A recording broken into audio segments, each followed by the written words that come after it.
Chapter 1. Dreams and Reality. Is this a joke? Falling ill for no reason, ending up hospitalized, and spending over 5,000 yuan on treatment. What kind of justice is this? Yang Ning felt a profound sense of despair.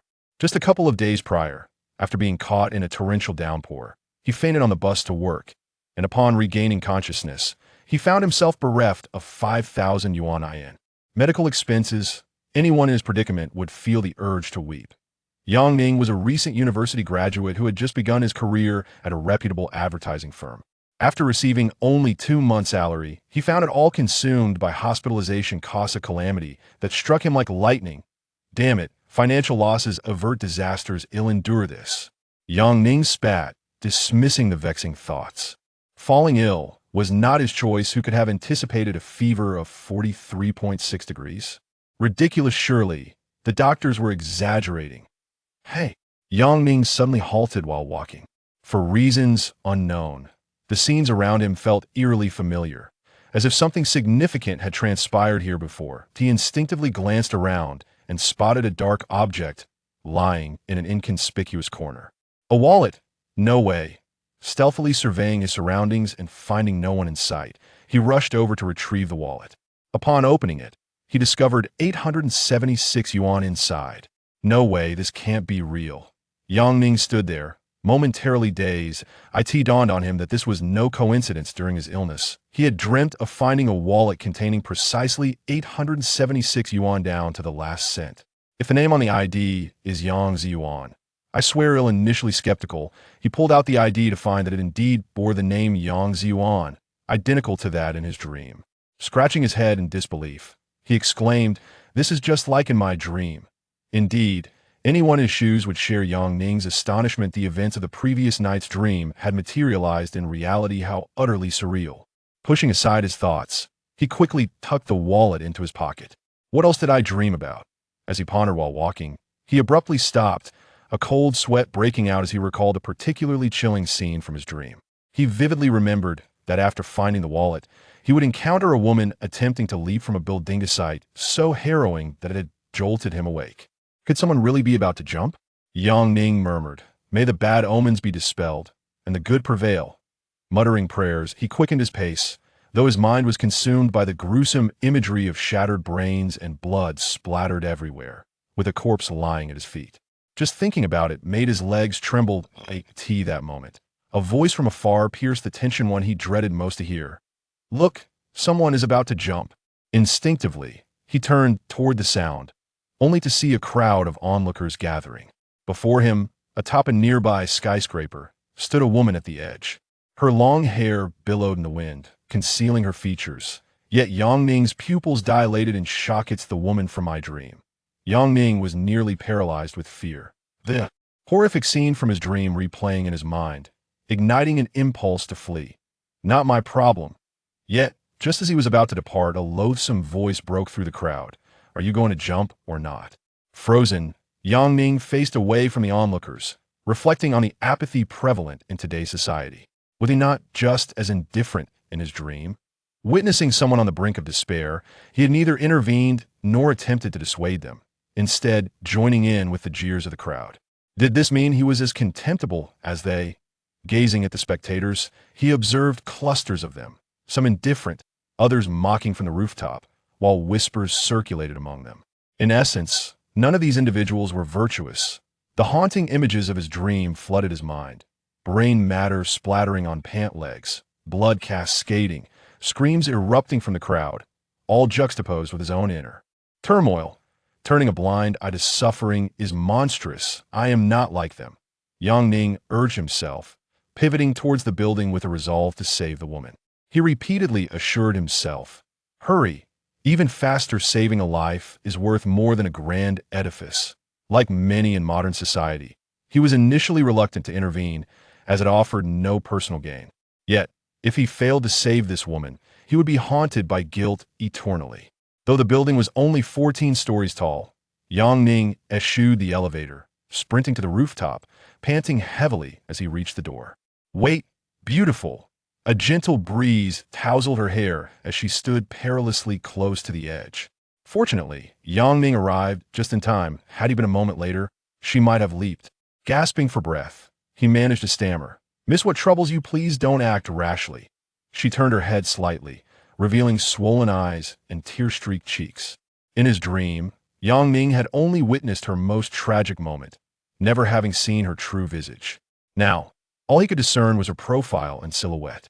Her long hair cascaded down her back. Her arms and legs exhibited an exquisite proportion, and beneath her flowing gown, her skin glowed like freshly fallen snow. Though he had yet to see her face, he surmised she must possess remarkable beauty. His palms were clammy with cold sweat and anxiety he had never before experienced. "You can't help me." The woman finally spoke, her voice both soft and pure. Despite the despair lacing her tone, it retained an elegance inherent to her femininity. "What's beyond help? Typically, those who contemplate suicide do so for love or money. What is your plight?" Yang Ning attempted to ease her distress, gradually building rapport. However, his words only served to incite her further. Suddenly, she sank to the ground, weeping uncontrollably, her heart-wrenching sobs threatening to shatter anyone who heard them. "Oh, why has fate dealt me this hand? I am unwilling, so unwilling." As the emotions of the beautiful woman escalated, Yang Ning found himself drenched with fear.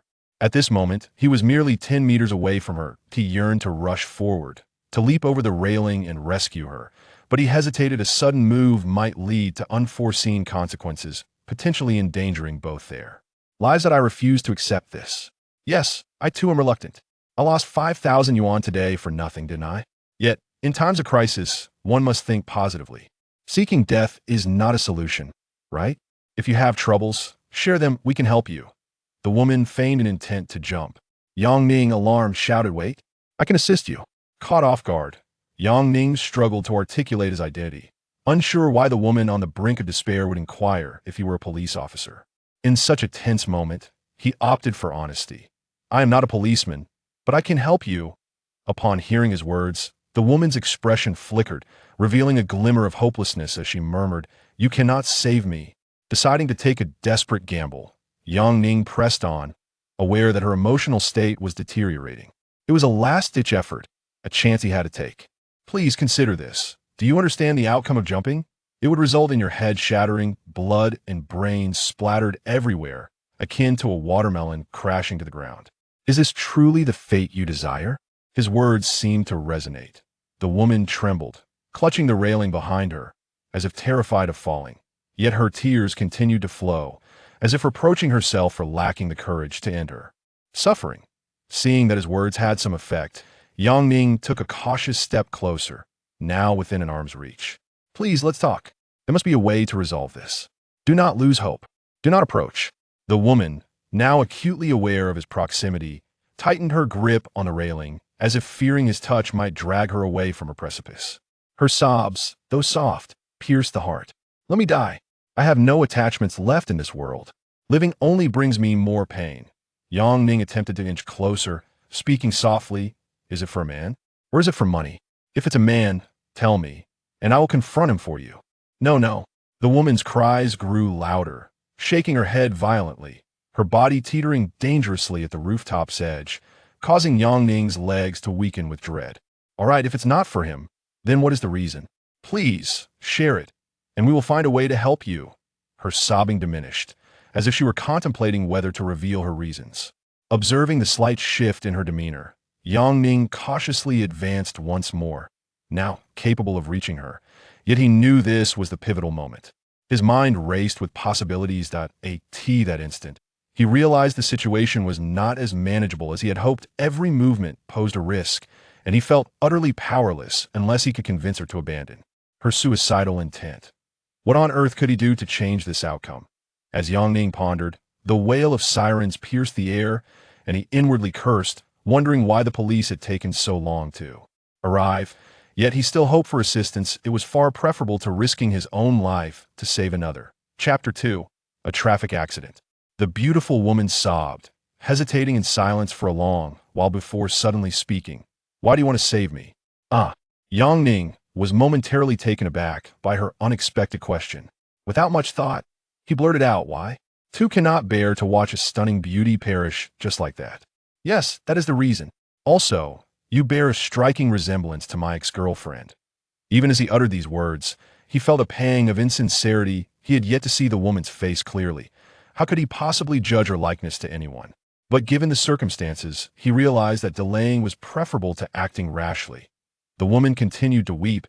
"You believe you are saving me for my sake, but you do not understand you are merely prolonging my suffering in this world." Yang Ning sensed that this woman harbored a profound story, but what could he do? Should he truly stand idly by and witness her demise? After a moment's contemplation, he replied, "You cannot view it that way. Better to endure life than to seek death. Perhaps circumstances will change for the better. If you're in trouble, seek the police, right? In times of crisis, one must think positively. Despair should not be the first course of action." Upon hearing Yang Ning's words, the woman gradually turned around, and at last he beheld her exquisite visage. Her beauty was beyond mere words. Her delicate oval face, features sculpted as if by the hand of a master, and beneath her swollen eyes were traces of tears that evoked a deep sense of compassion. Instinctively, he reached out, enveloping her in his arms, allowing her to lean against his shoulder as she wept. What fortune did an ordinary man like Yang Ning possess to embrace such a stunning woman? Merely a fantasy he had entertained in dreams, for in reality, such radiant beings were akin to goddesses, far above his reach. Had it not been for her intention to leap from the ledge, he mused, he would likely never have encountered such an opportunity in his lifetime. As Yang Ning held her close, it seemed she had found a sanctuary, burying her head in his shoulder, her cries unabated as she continued to unleash her sorrow. Though the woman wept uncontrollably, Yang Ning did not hesitate. Seizing the moment, he exerted his strength and lifted her away from the edge of the building, finally bringing her to safety. However, in his fervor, he lost his balance, and they both tumbled to the rooftop. Yet, she did not release her grip. Her hold on him tightened, as if seeking solace in his embrace. Now distanced from danger, Yang Ning exhaled a sigh of relief. The entire ordeal felt akin to a battlefield, leaving him drenched in sweat. He patted her back, continually offering words of comfort. "It's all right. There is no problem that cannot be solved. Truly. Do not despair. Yesterday was harsh. Today is cruel. But tomorrow holds promise." At that moment, a throng of officers in uniform burst through the stairway, rushing to the scene of the emergency, only to freeze in shock at the sight before them. "See? I told you it was a suicide attempt for love." The police approached, and an elderly officer expressed his dissatisfaction. Yang Ning awkwardly smiled. He was currently embraced by a beautiful woman, and their posture appeared quite intimate. To assert that they were not lovers would likely be met with disbelief. Moreover, after the officers arrived, the woman clutched Yang Ning even tighter, as if unwilling to part from him. According to the police, Yang Ning was a witness, and they needed to consult him to understand the reasons behind the woman's suicide. Yet, Yang Ning knew nothing. He had merely passed by and intervened to save her. A sense of foreboding washed over Yang Ning, especially under the scrutinizing gaze of the officers, including the female ones, that he couldn't help but think, did I err in saving a life? Whom have I offended? Officer, stay silent unless spoken to. The male officer interrupted sharply, leaving Yang Ning unable to voice his concerns. That a female officer walked past him, casting a disdainful glance and muttering, "A heartless wretch." Yang Ning felt a surge of frustration at the misunderstanding. He was tempted to bang his head against the wall. After 2 hours of interrogation, it seemed the police had gleaned nothing substantial. They decided to take the woman aside, attempting to soothe her distress, while 2 stern male officers led Yang Ning into the interrogation room. Name, age, occupation. Officer, what does this have to do with me? I was merely trying to help. Yang Ning's patience wore thin. If this continued, he might lose his temper. The officer remained impassive, suddenly raising his voice. "Answer my questions directly. Spare me your prattle. What is your relationship with Ning Jing?" Yang Ning was taken aback, frowning as he replied, "Who is Ning Jing? I don't know her." The officer seemed to be straining to maintain his composure. Upon hearing Yang Ning's response, he amplified his voice. "It doesn't matter that she jumped for you. Tell the truth, or I will have no choice but to detain you for 24 hours. For a heartless scoundrel like you, if a life is lost, execution would be too lenient." It dawned on Yang Ning that the woman who had jumped was named Ning Jing, a fact he had just learned. "Officer, is this how you conduct your investigations? Accusing an innocent person without clarity." The officer was on the verge of an outburst when Yang Ning hastily produced a hospital discharge document. He recounted how he had just been released and had seen someone about to jump, leading him to intervene. The police listened with skepticism to Yang Ning's explanation. After a series of additional inquiries, realizing he truly did not know Ning Jing, they finally relaxed, their tones softening significantly. After documenting the entire incident, the officers accepted Yang Ning's account and offered him an apology, which he graciously accepted. Ultimately, they assured him they would report to their superiors, advocating for him to receive a commendation for his good deed. By the time Yang Ning exited the interrogation room, it was already past 6 in the evening.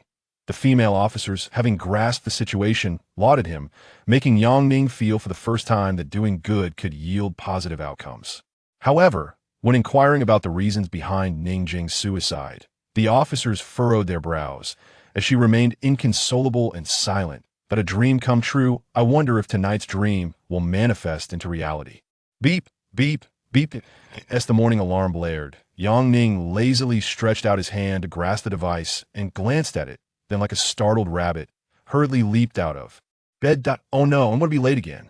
Yang Ning swiftly donned his clothes, hurriedly washed up, and rushed out clutching the medical report issued by the hospital the day prior. Having been unjustly absent from work for 3 days, coupled with the delay caused by his heroic act yesterday, his fate now hinged upon this document. As was his habit, he purchased breakfast along the way and squeezed onto the crowded bus heading to work. If only my dreams could materialize, then I wouldn't need to work at all. I could simply sit at home counting money, and when funds ran low, I'd buy a lottery ticket and win a hefty jackpot, a house, a car, a wife, and children, everything one could desire. Just as Yang Ning was lost in this daydream, the bus suddenly screeched to a halt. The passengers stumbled, toppling in a chaotic heap. Exclamations of surprise filled the air. A resounding crash echoed from outside the bus, followed by the deafening sound of metal grinding against the road. A car accident. It can't be real. The passengers on the bus finally grasped the situation, realizing that a collision had indeed occurred. They leaned eagerly against the windows to peer outside, only to behold a luxury car overturned, sprawled across the center of the road. Goodness, that looks like a Porsche 911 Turbo. Sharp-eyed individuals recognized the opulent vehicle, igniting a wave of curiosity among the passengers, who craned their necks to catch a glimpse. Yang Ning, however, was utterly flabbergasted, for this scene had played out in his dreams. The bus driver exited the vehicle, having narrowly avoided a collision with the Porsche, which had been traveling on a different road. He had managed to brake in time, but another oncoming vehicle was not so fortunate. The two cars collided with a violent impact, sending the Porsche flipping over, creating a scene reminiscent of devastation. Secure the scene. Call the police. You all witnessed this. It has nothing to do with me. The bus driver appeared visibly shaken, nervously explaining to the passengers. His reasoning was sound, for the cost of even a single wheel of the Porsche was beyond his means, let alone the entire wreck. Meanwhile, some curious passengers had already disembarked, their phones out, not prioritizing the call to the authorities, but rather snapping photos of the Porsche 911 Turbo, as if to document the price of luxury. Realizing the potential danger, Yang Ning dashed off the bus, shouting, "Everyone, step back. That car might explode." Surrounded by a sea of halted vehicles and onlookers who had disembarked from the bus, the crowd obediently heeded the bus driver's warning, refraining from altering the scene. Yet, several younger passengers scoffed at Yang Ning, mocking, "Is he serious? An explosion? Does he think this is a movie?"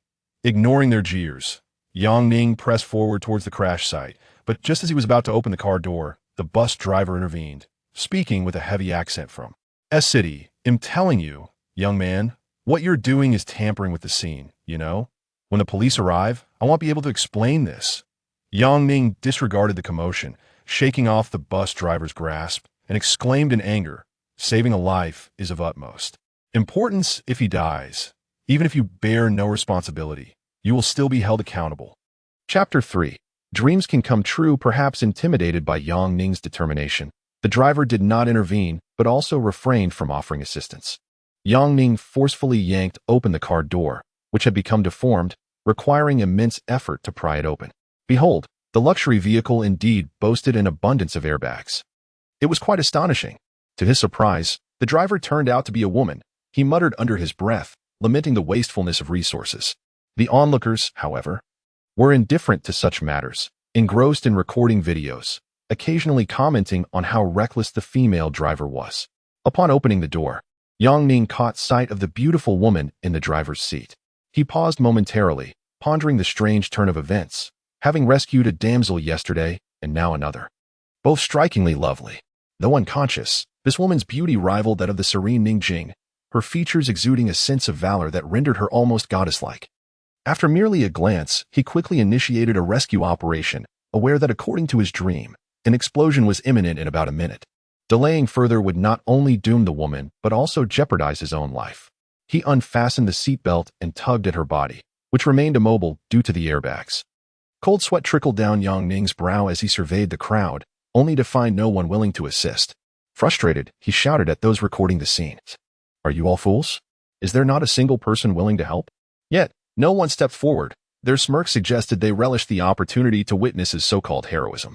Seething with anger, Yang Ning leaned into the vehicle, maneuvering around the airbags to embrace the woman. Her skin felt remarkably smooth, their breaths nearly mingling. Despite the beads of sweat adorning his forehead, his singular focus was to extricate her from the wreckage. With a determined pull, he managed to shift her slightly. Summoning all his strength, he finally freed her legs from the confines of the car. Without hesitation, he hoisted her, disregarding any semblance of caution, and swiftly carried her away from the vehicle. Just as he made his escape, the car emitted a crackling sound, followed by a deafening explosion. The onlookers, caught off guard by the blast, stumbled and fell, disoriented. Yang Ning exhaled in relief, grateful that no one had been harmed, and the bystanders appeared to be unscathed. Still shaken, he placed the woman gently on the ground and glanced at his watch. He was undeniably late. As everyone else remained in shock, Yang Ning hurriedly departed the scene, leaving a bewildered crowd in his wake. He had no desire to contemplate the aftermath of his heroic act. He was acutely aware that his prospects were now severely compromised. Securing employment was no easy feat, and after 2 arduous months, he was merely a month away from transitioning to a permanent position. Yet now, a wave of emotion surged within him, threatening to bring him to tears. He hailed a taxi and arrived at the office 10 minutes later, racing into the building in a state of urgency. Upon arriving at the advertising department, all the colleagues were engrossed in their tasks, and Yang Ning swiftly made his way to the office of his supervisor, Wang Jian. Just then, his troublesome friend Lin Kai called out to him, "Hey, Yang, are you brave enough to show up for work? Where have you been these past few days?" The supervisor is nearly at his wit's end, you know? Lin Kai, a university classmate of Yang Ning, had joined the company around the same time, and their camaraderie allowed for candid conversations, unfiltered and straightforward. "Don't even mention it. I was hospitalized a few days ago, nearly facing the Grim Reaper," Yang Ning explained, then patted Lin Kai on the shoulder, who reciprocated with a sympathetic expression. "Be cautious. I just handed in your tasks." Yang Ning felt a tumult of emotions as he parted ways with Lin Kai and approached the supervisor's office, knocking on the door. "Come in." Taking a deep breath, Yang Ning opened the door, only to be met with an icy glare from Wang Jian upon his arrival. "I must ask, do you fresh graduates possess any semblance of professionalism? Do you have any idea how difficult it is for me to explain to upper management why tasks have not been submitted? The clients are pressing for samples. What am I supposed to tell them?" Yang Ning hastily put on a smile. "Brother Wang, please don't be upset. Allow me to explain. I was hospitalized due to illness and was rushed to the emergency room. Look, here is my discharge note. I assure you, I am not an irresponsible absentee." Wang Jian glanced at the document briefly, his tone softening slightly as he replied, "Yang Ning, I'm not trying to be harsh, but couldn't you have called in sick? Delays like this could cost us millions in contracts. What do you expect me to do?" Yang Ning continued to smile. "Brother Wang, the truth is, I was unconscious at the time. I just got discharged and hurried over to clarify things with you." Wang Jian seemed intent on not letting Yang Ning off lightly, delivering a lengthy admonition about his poor work ethic and the fact that all his responsibilities had been reassigned to others, urging Yang Ning to be more self-aware. Though Yang Ning initially maintained a spirit of shamelessness, it became evident that Wang Jian was growing increasingly critical, and the situation escalated further. When Yang Ning finally articulated his thoughts, it felt as if a tremendous weight had been lifted from his heart. For reasons unknown, Supervisor Wang had always harbored a disdain for Yang Ning. Had it not been for the decent salary, Yang Ning would have long since resigned. However, the fact that he refrained from physically confronting Wang Jian today was already a show of restraint. "Is it true?" Have you really been fired? Li Kai inquired. Leaning in closer, Yang Ning managed a strained smile. I resigned on my own accord. Both understood the underlying implication. This was merely a way to save face. Yet, in an era where university graduates abound, securing a good job is undeniably challenging. What are your plans after resigning? Li Kai suddenly asked. Yang Ning paused in his packing, contemplating for a moment before breaking into a smile. Considering I can foresee events of the following day in my dreams, I doubt I shall starve. I'll leave everything to you. Take care. The scenes within my dreams seem to suggest a fortuitous encounter, perhaps a lottery win. Thus, envisioning a future filled with wealth and beauty, I am ready to seize my destiny. Yang Ning hummed a gentle tune as he wandered down the street, passing a roadside newsstand. Boss, I would like a copy of the lottery newspaper, he exclaimed. After handing over $1, he received a newspaper. Its front page headline capturing his attention: the China Sports Lottery's Super Lotto jackpot accumulates to 237 million. Goodness. Boss, where can I buy a lottery ticket nearby? Yang Ning inquired, his excitement palpable. The newspaper vendor, with a tinge of regret, looked at Yang Ning and remarked, young man, why not engage in something more productive instead of dreaming of easy riches? Yang Ning chuckled softly, responding, don't mention it. Today has been rather unfortunate. I was just laid off from my job. I thought I might try my luck with the lottery. The vendor, realizing Yang Ning's predicament, offered some words of comfort and directed him to a nearby lottery station, cautioning him against becoming addicted. Yang Ning felt a surge of gratitude. Ever since he discovered the potential of his dreams, he brimmed with hope for the future. After today, he could very well become a billionaire. He was unconcerned about a mere dollar. Having never purchased a lottery ticket before, Yang Ning found it remarkable that he dreamt of the lottery just the previous night. Surely this was a sign from the heavens. Growing increasingly exhilarated, he quickened his pace and eventually located the lottery station amidst a residential area, as indicated by the vendor. Upon entering, he was met with a smoky atmosphere, where a few individuals lingered: a lottery vendor and 3 rather flamboyant young men, whom one might call lowlifes in local parlance. Boss, I'd like a ticket that could win me billions, Yang Ning declared boldly. The vendor and the trio glanced at him with skepticism, likely thinking him a fool. However, the vendor was quite amiable, patiently explaining the mechanics of the Super Lotto, as well as how to interpret the trend charts and select numbers. Yang Ning, glancing at the trend chart, felt a twinge of confusion. This was not the lottery from his dream. He vaguely remembered a television in his dream revealing 5 numbers. Could it be that it was not the Super Lotto? At that moment, a lively melody wafted through the air, piquing Yang Ning's curiosity. He leaned closer to the television on the wall, where a number appeared: 5. Moments later, the second number, 6, flashed up. Before long, all 5 numbers were revealed, prompting the 3 young men to erupt into a chorus of curses. Clearly, they had not won. Curious, Yang Ning asked, Boss, what type of game is this? The vendor, maintaining his patience, replied, This is the high-frequency 11. Choose 5 game. From 11 numbers, 5 are drawn. You may select between 1 to 8 numbers, and the prize varies based on your chosen numbers. Gaining a general understanding of the 11, choose 5. Yang Ning recognized it as the lottery from his dream, faintly recalling the numbers for the next draw. With a smile, he spent $2 to purchase a ticket. The 3 young men also procured their own tickets. The wait was interminable, especially the anxious anticipation of claiming the prize, which seemed to stretch on forever. During this time, Yang Ning lit a cigarette and mentally calculated. With a winning ticket worth 540 yuan, if he won this round, he could double his wager for the next draw. 10 times would yield 5 for 100 yuan. As he indulged in fantasies of a splendid future, the television announced the winning numbers for this episode. To his astonishment, Yang Ning had indeed won, claiming a prize of 540 yuan, which filled his heart with joy. He then set aside 20 yuan to purchase tickets for the next draw. In his dreams, he could only recall 3 numbers, as anything beyond that seemed elusive. Yang Ning pondered whether he should place a bigger bet, considering he had a glimpse of what the next draw might yield. With determination, he spent another 20 yuan to buy 10 more tickets, envisioning a victory of 800 yuan, equivalent to 3 months' salary. A surge of ambition coursed through him. Why would he need to work when he could earn over 10,000 yuan a day? In a month, that would amount to 300,000 yuan. He dreamed of purchasing a house, a car, and perhaps a woman, though the latter he dismissed. Marrying a goddess would suffice. Just as Yang Ning toyed with the idea of splurging on a 100 yuan ticket, His roommates, a group of rather unimpressive fellows, received a phone call that piqued his interest. "Hey, Black Brother, did you hear? Ning Jing has been located." "All right, I'm on my way to deal with her." Chapter 4. The Crisis of Tranquility. After hanging up the phone, the small-time thug addressed his companions. "Stop playing around. We found Ning Jing. Let us go and raid her place." Reluctantly, the other two departed from the lottery station, while Yang Ning furrowed his brow, watching their retreating figures. "Ning Jing.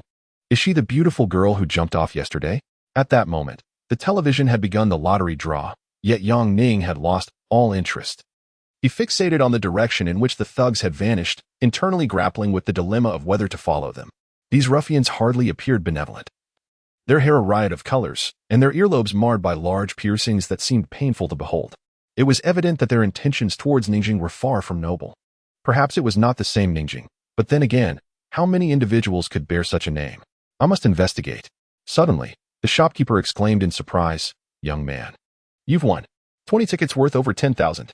The thugs emerged from the alley and hailed a cab, prompting Yang Ning to hastily pursue them in another taxi. The cab meandered through a labyrinth of streets before finally halting in a neighborhood slated for demolition. By the time Yang Ning arrived, the thugs had already vanished into the shadows. He followed closely, searching in vain for any trace of them. Just as anxiety began to swell within him, distant shouts pierced the air. "Let go of me. Let go." Upon hearing that voice, there was no doubt it was Ning Jing, the girl who had jumped. He rushed forward, concealing himself around the corner to observe the unfolding scene.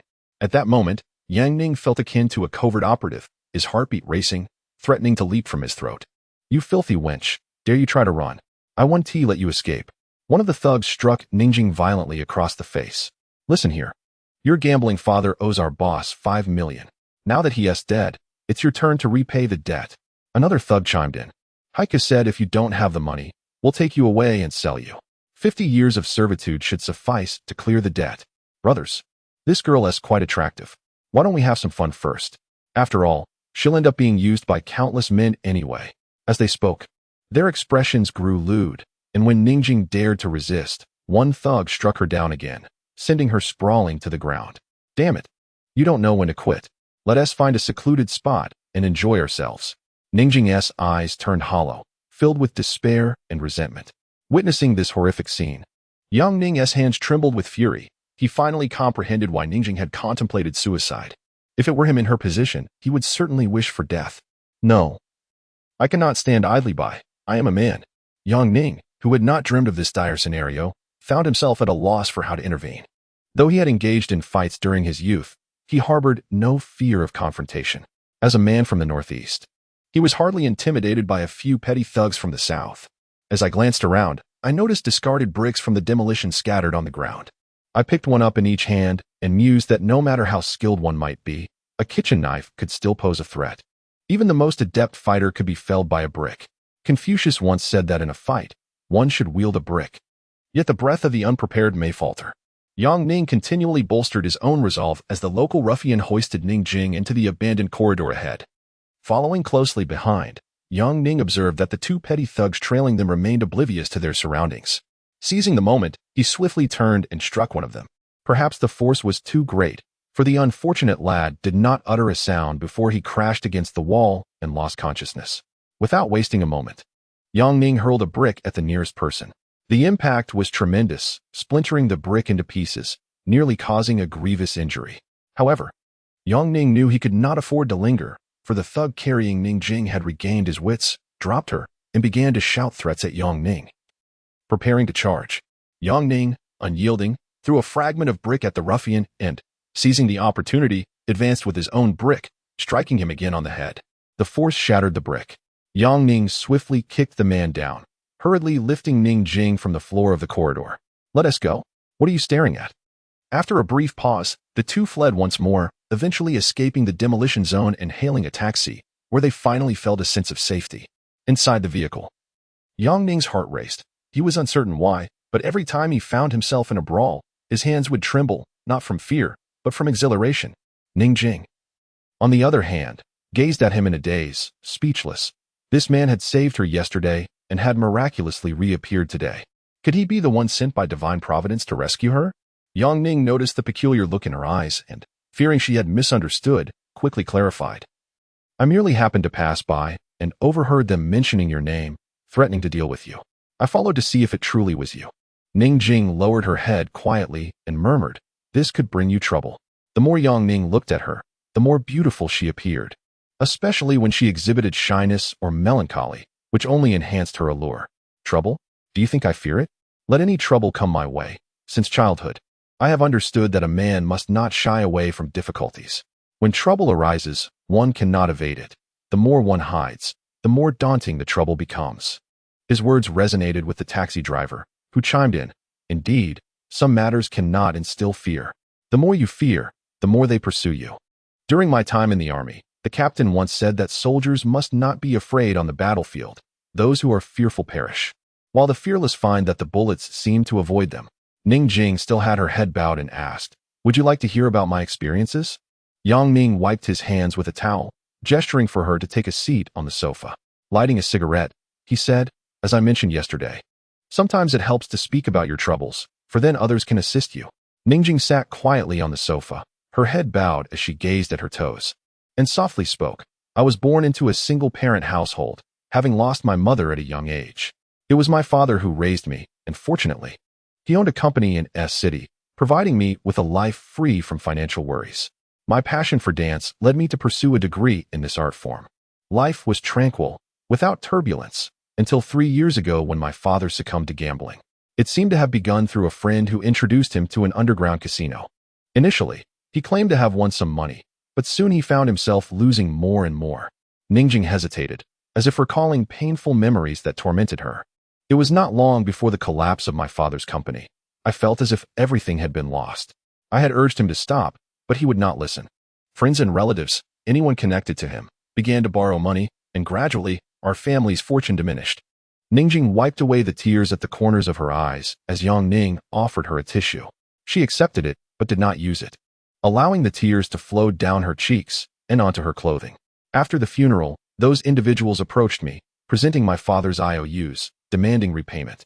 Ningjing started to sob again, yet her stubbornness held her back from crying out loud. Yang Ning extinguished her cigarette, unwilling to hear more from Ningjing as her emotions escalated, feeling empathy for the girl. Eventually, they confronted me, threatening that if I did not repay the debt, I would be forced into prostitution to settle it. Ningjing's voice faltered, her tears expressing her distress. "Did you report this to the police?" Yang Ning inquired. Ningjing wiped her tears and replied, "It's futile. When they came to find me, they were accompanied by police officers who stated that repaying debts was a matter of principle. Even if I took this to court, I would have no legal standing."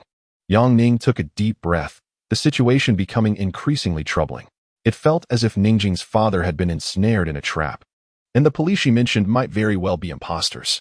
Alternatively, they could be colluding with the authorities, indicating their considerable power. "Do you know who they are?"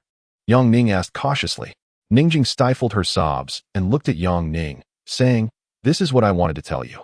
I have inquired about them. They hold significant influence in S City, operating 3 underground casinos. It is rumored that they collude with officials, laundering vast sums of money each year. Helping me would not benefit you. One of my friends suffered a broken leg for aiding me." As she spoke, tears flowed once more. "Later, I learned their power was so extensive that they could commit murder without consequence. My friends and relatives, aware of their background, were terrified to shelter me. Those who had once assisted me faced dire fates alongside their families. I truly do not know what to do." Yang Ning sighed, having discerned much of the situation before taking action that day. "Damn it, 5 million. These bandits should be robbing instead." Yang Ning lit another cigarette, lost in her thoughts as she smoked. Ningjing wept quietly for a moment, and upon noticing Yang Ning's lack of response, she assumed he regretted his decision to assist her. Wiping away her tears, she said, "Thank you for saving me. You are a good person. I cannot allow you to face trouble because of me. So I shall take my leave." With that, Ningjing turned to depart, but Yang Ning suddenly called out, "Wait." Extinguishing his cigarette, he rose and asked, "Where else can you go? Leave S City? Seek out other classmates or relatives?" Ningjing, with her back to Yang Ning, shed tears, aware that no one else wished to offer her help. Wherever she went, she would only be a burden. Perhaps it would be better if she were no longer alive. After a long moment of contemplation, Yang Ning finally spoke. Chapter 5. The commencement of cohabitation. Ningjing turned to Yang Ning in quiet contemplation, her mind swirling with confusion. In this indifferent world, how could there be someone willing to extend a helping hand? Yang Ning seemed to discern her thoughts and remarked, "Do you remember what I said when I rescued you yesterday?" Ning Jing remained silent, gazing at Yang Ning intently. "I mentioned that I could assist you, despite being an insignificant person with limited capabilities. However, I can provide you with shelter. Once the storm passes, I will escort you to the northeast, where you can lead a peaceful life. Rest assured, this apartment has a lock on the door. You can secure it while you sleep." After saying this, Yang Ning deliberately approached the door to demonstrate that the lock was functional. Ning Jing gazed at Yang Ning in disbelief, astonished that he truly intended to take her in. Previously, whenever she sought help, people recoiled from her as though she were a plague. Yet here was someone who genuinely offered her refuge. Deeply moved, Ning Jing leapt into Yang Ning's embrace, tears streaming uncontrollably down her cheeks. "Thank you." Yang Ning was momentarily taken aback by Ning Jing's sudden embrace. However, the warmth of gratitude from such a beautiful woman was undeniably pleasant, especially as her soft form pressed against him. After releasing him, Ning Jing wiped her tears and assured him, "You need not worry. I will not be a burden." Not wishing to dwell on that topic, Yang Ning opened the bedroom door and said, "You will stay in the bedroom, while I will occupy the living room. Please wait a moment." With that, he gently pushed Ning Jing out of the bedroom, closed the door, and began tidying up. As a passionate youth living alone, the contents of his bedroom required no elaborate description. After placing books and DVDs into a plastic bag and tidying up some soiled socks, he opened the door and announced, "All set. You may come in." Ning Jing kept her head down, remaining silent as Yang Ning maneuvered around her, signaling that she could rest. Once the door was closed, he disposed of the unsightly items into a garbage bag, bidding farewell to his treasures, now deemed unsuitable for guests. After this final farewell, Yang Ning glanced at the clock. It was already midday. Hoisting the garbage bag, he declared to the room, "I'm off to buy groceries. I'll prepare a meal for you shortly." After Yang Ning left, Ning Jing sat on the bed in the bedroom, reflecting on the kindness of this man. Little did he know the trouble that his generosity might bring. He was unaware of the formidable influence of the underground casino. But Ning Jing understood that she had finally found a shoulder to lean on. Once, she had a boyfriend, but when she sought his help, he had been so callous, even pushing her into the street. How absurd it was. Later, she encountered a persistent suitor who was indeed supportive. However, after she reported an incident to the police, he suffered a broken leg. When she visited him in the hospital, his eyes were filled with cold fear. Ning Jing would never forget that look. Never. As the water boiled and the meal was swiftly prepared, Yang Ning knocked on the door to inform Ning Jing that dinner was ready. Ning Jing quietly emerged, and together they tidied the dishes before silently enjoying their meal. Perhaps it was the many days without a hearty meal or the relief of living without trepidation. But Ning Jing consumed her food with great appetite. Yang Ning, on the other hand, watched her intently, finally able to observe her features up close. Her heart-shaped face bore a charming dimple, and though her complexion revealed a hint of shyness, she was strikingly beautiful. Her elegance shining through despite her disheveled appearance and the dirt that clung to her skin from a lack of bathing. "Do I truly resemble your girlfriend?" Ning Jing's sudden question left Yang Ning momentarily speechless. "Girlfriend? What girlfriend?" With her gaze cast downwards, she continued, "Yesterday, when you advised me against jumping, you said I looked like your girlfriend." Yang Ning chuckled. "Well, I hadn't even seen your face clearly yesterday. I was merely urging you to come down. Please don't lose hope." After this exchange, their conversation dwindled until they finished their meal. Ning Jing took the initiative to wash the dishes, while Yang Ning relished the moment of leisure. Eventually, recalling some errands, he announced his intention to step out for a while. After a few bus stops, Yang Ning arrived at a nearby shopping mall and headed straight to the women's department on the third floor, where he noticed a scarcity of male customers but a number of women chatting at the entrance. "Sir, would you like to purchase?" The saleswoman's inquiry caused Yang Ning's face to flush. He had entered without a clear plan. He simply thought Ning Jing shouldn't have to wear dirty clothes. After all, she was a woman, particularly a beautiful one, and if they were to share a life together, she would need her own wardrobe. However, the question left him at a loss. What indeed should he buy? Perhaps sleepwear or undergarments? Ultimately, he decided to let the saleswoman assist him. To his surprise, the saleswoman asked, "What brand would you prefer?" Yang Ning felt the eyes of the surrounding women upon him, and with a reddened face, he replied, "Do you think I know anything about this? Just help me choose." "Sir, do you know your size?" "I don't. I wish you would ask fewer questions." Yang Ning felt his frustration rising, acutely aware of the snickers from the women around him. The saleswoman, seemingly undeterred, remarked, "It's quite challenging to select without knowing your size." With a scowl, Yang Ning scanned the saleswoman, stating, "Her bust is a bit larger than yours. Her figure is slightly slimmer, and she stands about 1.7 meters tall. The rest is up to you. Please wait." The saleswoman could only work with this scan information. Before long, she returned with an array of styles for him to choose from. Yang Ning pointed to 2 items, declaring, "I'll take these 2. Upon proceeding to the register, he was taken aback to discover that the total cost for 2 pieces of women's lingerie and 2 nightgowns exceeded 1,000 yuan. His face turned pale as he thought, "Is this really worth so little fabric?" Yet, he refrained from haggling, hastily paid, and left the store. As I was about to leave, I noticed a woman at the entrance playfully teasing her boyfriend, exclaiming, "Look at them. He bought her 2 sets of bikinis, and you haven't even bought me one." The man gave Yang Ning a thumbs up, likely implying, "Buddy, your audacity is truly remarkable." Regardless of their judgment, this was a refreshing experience. Having already purchased lingerie, why not indulge in other items as well? With that thought, I stepped into the supermarket, filling my cart with feminine products, shampoos, skincare items, and more. When I finally picked up some feminine hygiene pads, I noticed the curious glances directed my way at the checkout. What is this? Am I being envied for buying things for my girlfriend? Even with Yang Ning's thick skin, he felt a twinge of discomfort. After the transaction, nearly all the money in his pocket was spent. He had only a few bills left from his hospital expenses, and combined with some found cash and lottery winnings, he was down to just a handful of coins. Ah, the lottery. Yang Ning suddenly remembered that he had yet to claim a prize of over 10,000 yuan. Setting down the bags he carried, Yang Ning remarked, "I noticed your clothes are filthy. It seems you haven't changed in days. I bought you a few outfits. It's my first time shopping for you, so I'm unsure if they fit. Go take a shower and change. I'll continue shopping."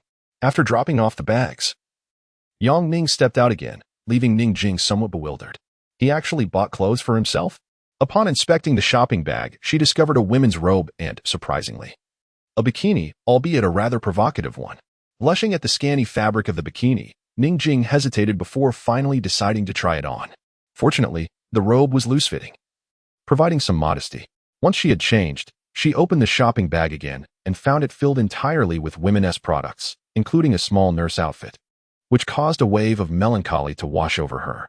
Just as she was about to take the items into the bedroom, the door swung open once more, and Yang Ning returned home, arms laden with bags. He caught sight of Ning Jing, still damp from her shower, standing at the entrance. The moisture clung to her, accentuating her alluring figure beneath the loosely draped robe. Basking in the sunlight filtering through the bedroom, her silhouette became enticingly visible, eliciting an immediate response from Yang Ning. As Ning Jing approached to help Yang Ning organize the items, the neckline of her robe revealed glimpses of her inner beauty, nearly causing Yang Ning to lose his composure. "Wait, did I buy that lingerie? Incredible! I'm quite the genius." He directed her, "These go in the fridge, and these in the storage cabinet. And here is your new blanket." After a flurry of activity, they finally organized everything. Yang Ning settled down in the living room for a smoke, while Ning Jing busied herself in the kitchen. Thoughts swirled in Yang Ning's mind, reveling in the pleasure of having a woman in his home, especially one as captivating as her.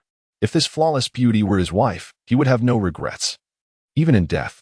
Chapter 6. The summons from above. As evening approached, around 6 o'clock, Ning Jing prepared dinner and called Yang Ning to eat.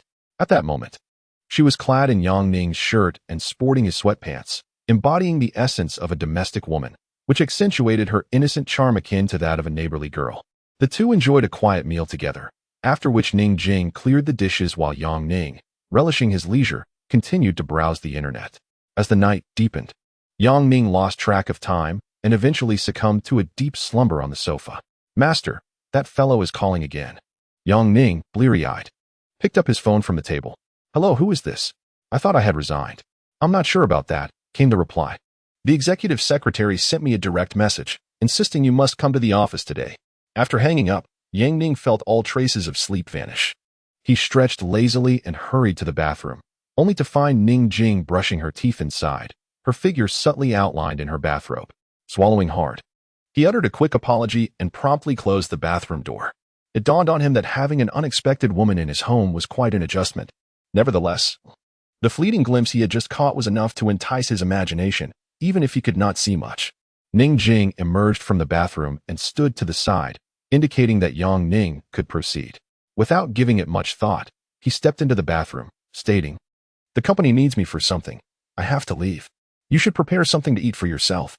Men typically complete their grooming in a matter of minutes. And once he was dressed, Yang Ning exited his home.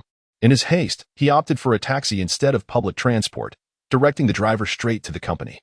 Upon arriving at the company building, Yang Ning rushed inside, calling Lin Kai to inquire if he knew the reason for the summons. However, his calls went unanswered. As the elevator doors opened, two bodyguards clad in professional attire and sunglasses approached him. "Are you Yang Ning?" one of them inquired. Instinctively, Yang Ning nodded.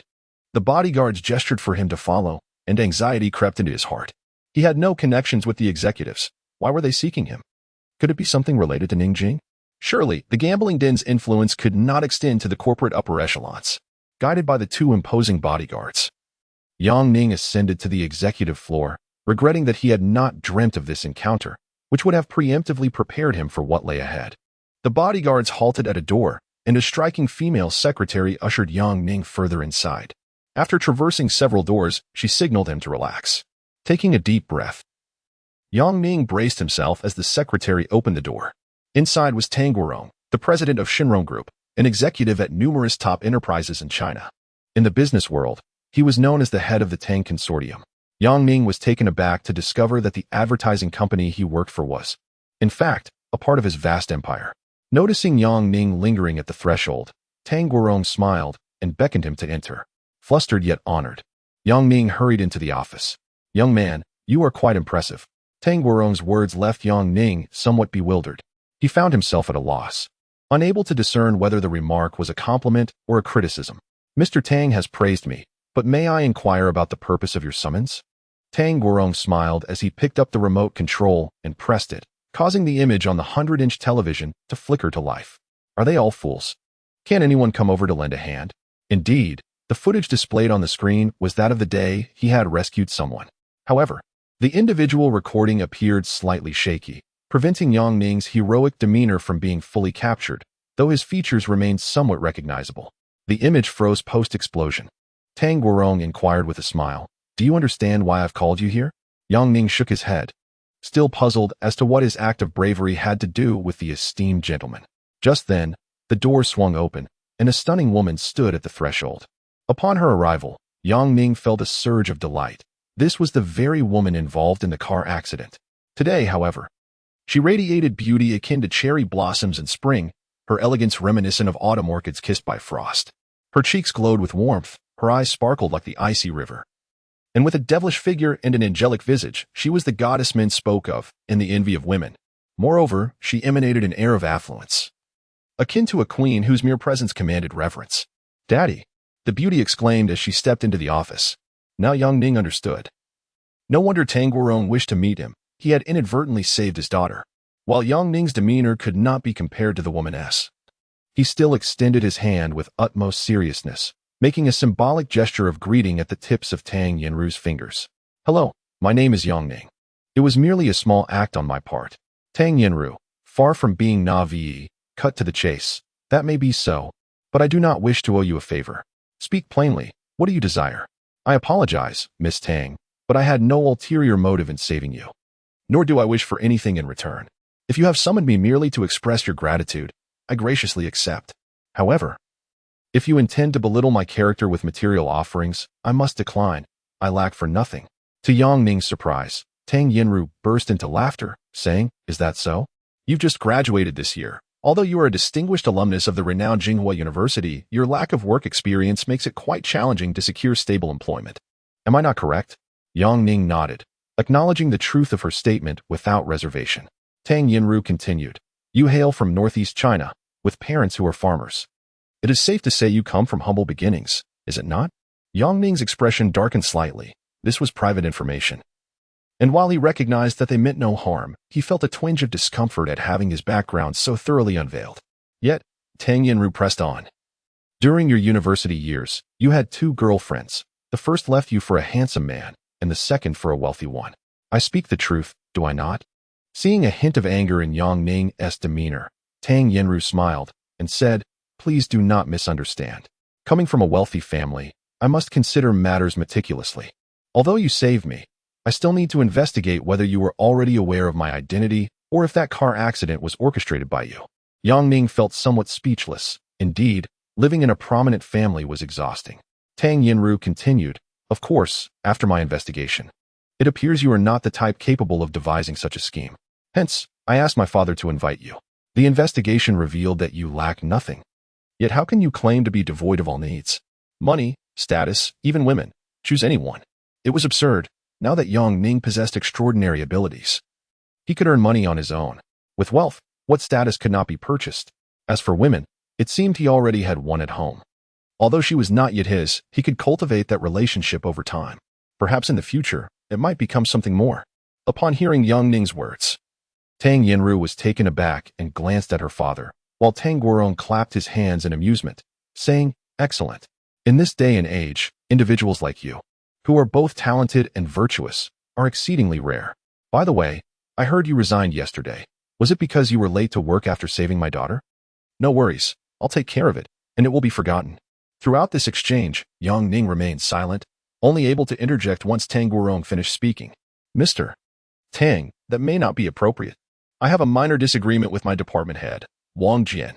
Since I have already resigned, kindly allow me to leave." Tang Yinru frowned. Glancing at the documents on the table, Boutique Advertising Company, Advertising Planning Director Wang Jian. His performance is commendable. "Father, what do you think about promoting him?" Tang Guorong continued to smile. "Are you asking me? It seems you are the boss here." Tang Yinru set down the documents and looked at Yang Ning, stating, "Today, Wang Jian is being transferred from Boutique Advertising Company, and you will take his position with a monthly salary of 30,000, a 1-month probation period, during which the salary will be 75. This father-daughter duo had not afforded Yang Ning a moment to speak, and in their back and forth, they had finalized matters, leaving Yang Ning in a state of bewilderment. Chapter 7. Promotion and wealth are not dreams. As Yang Ning pondered, Tang Yinru appeared somewhat anxious, exclaiming, "Just give a straightforward answer. Are we going to proceed or not?"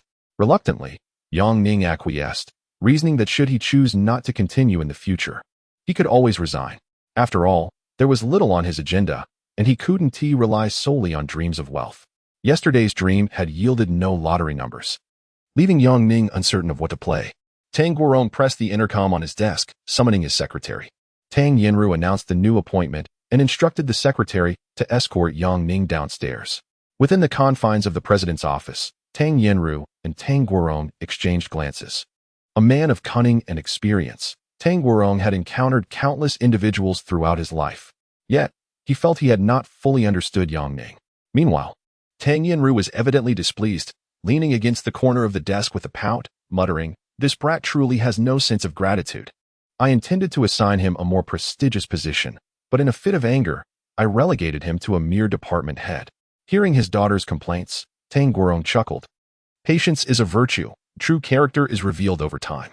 Tomorrow's appointment will serve as a test for him. General Manager Li is considering aligning with the Chen family, seeking to sever our partnership. The discussion on the advertising proposal is scheduled for tomorrow.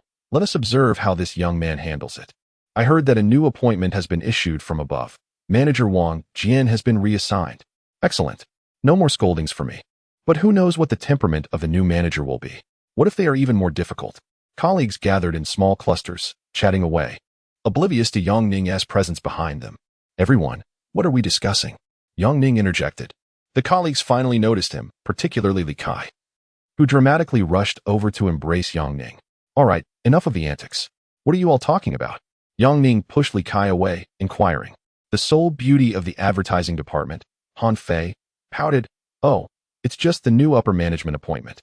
Manager Wang Jian has just been reassigned from the advertising department. Let him go, what's the big deal?" Lin Kai chimed in.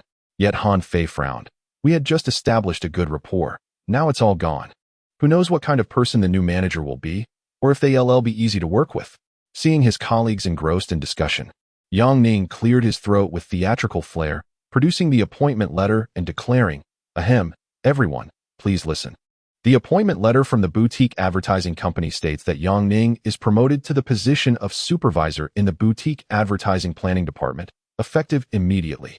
His colleagues stared at him in stunned silence, a few still processing the news.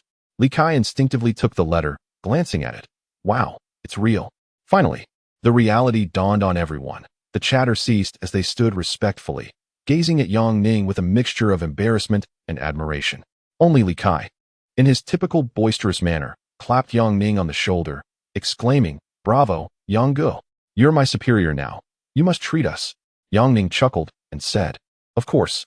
After work tonight, I will treat everyone to dinner, and afterwards, we'll head to KTV. The entire bill is on me." His colleagues felt a wave of relief wash over them. Typically, it is the new official who incurs expenses, but here was Yang Ning promising to treat them. How could they not be delighted? Thus, the day passed amidst laughter and cheer. After work, a plethora of project proposals lay on the table, all due for the clients the following day, including some that Yang Ning had previously managed. However, he paid them little mind. As he closed the office door, the group left the company in high spirits and headed to a familiar restaurant. 9 individuals ordered 16 dishes, and after 2 hours, they were thoroughly satisfied. Upon settling the bill, Yang Ning was startled to find it exceeded 1,000. Glancing into his pocket, he saw over 4,000 remaining, thankfully buoyed by his recent windfall. The group set forth once more, heading straight to KTV.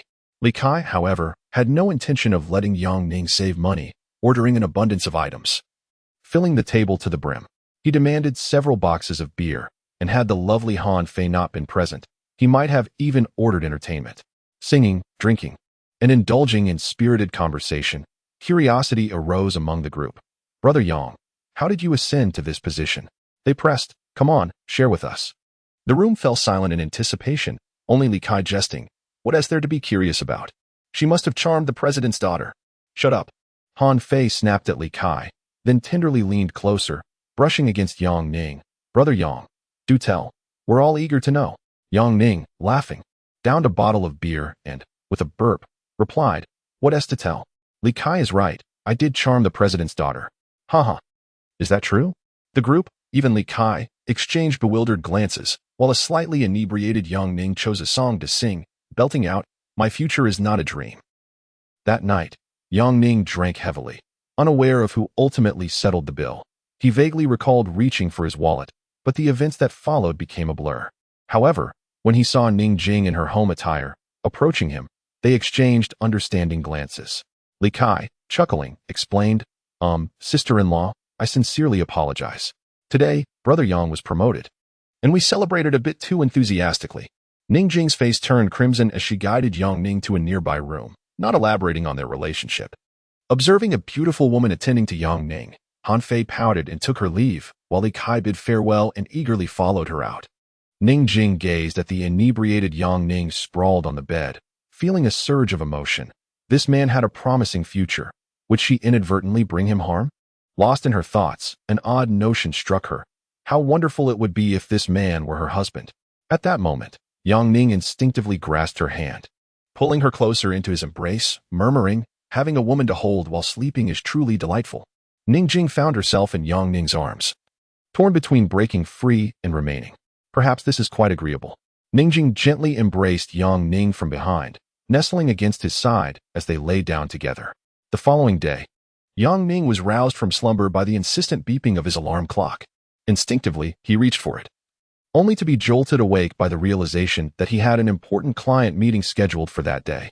Despite it being his first day on the job, he could not afford to forget such an engagement, especially since he had dreamt about it. However, upon rising, he discovered himself completely unclothed, not even donning a pair of undergarments.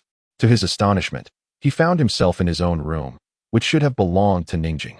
After scanning the room, he confirmed he was indeed alone. Curiously, he peered beneath the bed, finding nothing unusual or out of place.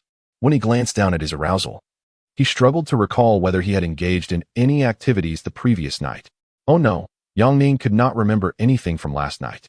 He hurriedly opened the door to check outside and felt relieved to see Ning Jing busily preparing breakfast in the kitchen. At that moment, Ning Jing knocked gently on the door. Her voice soft as she said, "Are you up yet? Your colleague mentioned that you have a client meeting today. You mustn't be late." With no time to ponder further, Yang Ning rushed to the wardrobe, quickly finding a clean set of undergarments to put on, followed by his finest suit. Meeting a client? Naturally, he needed to present himself impeccably. As he exited his room, breakfast was already laid out on the dining table, and Ningjing gestured for him to sit down and eat. With matters weighing on his mind, Yang Ning sat at the table, consuming his meal while casting glances filled with unspoken questions, unsure of how to voice them. Sensing his inner turmoil, Ningjing averted her gaze, remaining silent. About yesterday, Yang Ning began, but noticed a flush of crimson spreading across Ningjing's cheeks, her eyes flickering as if she were concealing something. Yet, since she was a beautiful woman, he felt it unwise to press further. After finishing breakfast, Yang Ning departed for work, opting for a taxi instead of public transport due to his client meeting. Upon arriving at the office, he entered his workspace and began to meticulously review the planning documents on his desk, identifying all the issues pointed out by the client. However, time was slipping away. Knock. Knock. Lin Kai entered, peering inquisitively into the room. Yang, you sly dog. Spill the beans. When did you manage to secure that lovely wife at home? Yang Ning had no time for banter, replying curtly, at a time like this, you still have the presence of mind for jokes? Why don't you tell me, were you satisfied last night? Lin Kai looked taken aback, asking, how do you know? Yang Ning maintained a composed exterior, responding, we've known each other for quite some time. Your little schemes are hardly elusive to me. No more chatting. We have urgent business at the client meeting today. Notify everyone to assemble immediately. Chapter 8. The marketplace. As a battlefield, Yang Ning departed from his office and entered the bustling work hall. Clapping his hands together, he proclaimed, everyone, please set aside your current tasks. I have reviewed the project proposal, and I suspect the merchants may not be entirely satisfied. It is too late for revisions now. Comrades, let us gear up for battle. The team exchanged glances, fully aware of the project proposal to which Yang Ning referred. Could it truly harbor such significant flaws? One by one, they rose to follow Yang Ning, the entire department marching fervently toward the conference room. As they passed through various departments, curious colleagues cast inquisitive looks at the advertising planning team, intrigued by their fervent mobilization. Upon reaching the conference room entrance, Yang Ning inhaled deeply before opening the door. Inside, reminiscent of a dream, Tang Yinru sat regally at the far end of the oval conference table. Who is she? Han Fei found herself momentarily entranced by Tang Yinru's presence. Goodness, the goddess! Lin Kai exclaimed, momentarily stunned, but Han Fei quickly pinched him at the waist, and the consequences were obvious. Yang Ning, with a solemn expression, addressed her. Hello, President. We are prepared to meet with the clients. All colleagues were momentarily taken aback. This stunningly beautiful woman was the president? What an absurd twist of nationality. Tang Yinru maintained her cool demeanor and replied nonchalantly, I am merely here to observe. Conduct your discussions as you see fit. Do not mind me. Despite her words, having their superior present during negotiations would undoubtedly add a layer of pressure. Yang Ning, however, remained unfazed, exuding an air of confidence as he instructed his colleagues to take their seats, each holding a copy of the advertising proposal, while he sent Han Fei to greet the clients. Though all eyes were on the proposals in their hands, many found their attention drifting. After all, men are often captivated by beauty, and Tang Yinru's exquisite features were undeniably mesmerizing, inviting lingering glances. Manager Yang, on your first day in charge, you are tasked with such a significant undertaking. Do you feel confident? Tang Yinru inquired casually, her tone laced with subtle inquiry. Yang Ning replied with a smile. Everything is well within my grasp. Tang Yinru finally allowed a smile to grace her lips, yet there was an unmistakable hint of mockery in it. Had she been unaware of their intentions, she would not be seated there. Her presence was not merely to apply pressure on her subordinates, but rather to assert the company's strength in the face of potential conflict. Moments later, Han Fei entered, accompanied by a group of clients. Upon noticing Tang Yinru, the lead client was momentarily taken aback before respectfully stating, Isn't this the daughter of the Tang Corporation? What brings you here? How is your father's health? Despite his inquiries, he adopted a subservient posture, clearly diminishing his own presence. The client extended a friendly handshake to Yang Ning, and once all were seated, the meeting commenced with an introduction to the advertising proposal. The representatives from the boutique company began to elucidate the details of their advertising strategy, while the opposing team diligently took notes. Once the oral presentation concluded, a showcase of samples commenced. A total of 10 samples were crafted for the merchants to choose from. Given the varying airtime allocated by television stations for advertisements, the additional ads were not entirely futile, as they could be interspersed. However, the manner of their utilization was at the discretion of the merchants. After all samples had been introduced, the merchants exchanged glances. Mr. Li, one of the merchants, cast a sidelong glance at Tang Yinru and coldly remarked, "It seems that this advertisement—" "Mr. Li, allow me to interject." Yang Ning promptly interrupted, denying him the opportunity to continue. Mr. Li remained unfazed, as he perceived that his discussion partner was Tang Yinru and scarcely regarded Yang Ning, the responsible party. Yang Ning, glancing at the project proposal in his hands, proceeded to astonish everyone with his next action. He tore the proposal in half. "Mr. Li, I have discovered numerous flaws in this proposal. It appears that during our discussions about the advertisement requirements, we failed to identify common ground, and your requests were somewhat vague. Hence, I sense that you may not be entirely satisfied with this proposal." Mr. Li instinctively nodded in agreement, acknowledging their dissatisfaction.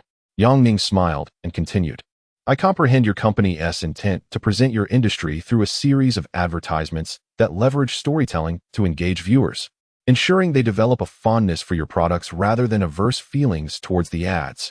"Precisely," Mr. Li affirmed. He was about to voice further thoughts. Yet before he could articulate them, Yang Ning pressed on. "Thus, we lack effective communication. You have provided us with insufficient information, making it challenging for us to grasp your intentions. Of course, I'm not shirking responsibility. I merely wish to convey that a successful advertisement is the result of collaborative effort. You articulate your needs, and we shall execute them." Yang Ning would not grant Mr. Li the opportunity to speak. Noticing him poised to respond, he continued, "Regarding this advertisement, we have not achieved our utmost. However, as you are a valued long-term client, we share a mutual pursuit of excellence. If this proposal is lacking, we can certainly revise it. Should you be dissatisfied, we welcome your feedback. After all, we have collaborated for many years, and these minor matters can be resolved with a simple conversation. Am I not correct?" Mr. Li found himself momentarily speechless. What could he possibly say? Yang Ning had laid bare the fault-finding and self-reproach with such candor that it left little room for retort. Their objective for today had been to seek a pretext to sever their partnership, yet the demeanor presented was so humble that it stifled any anger on their part.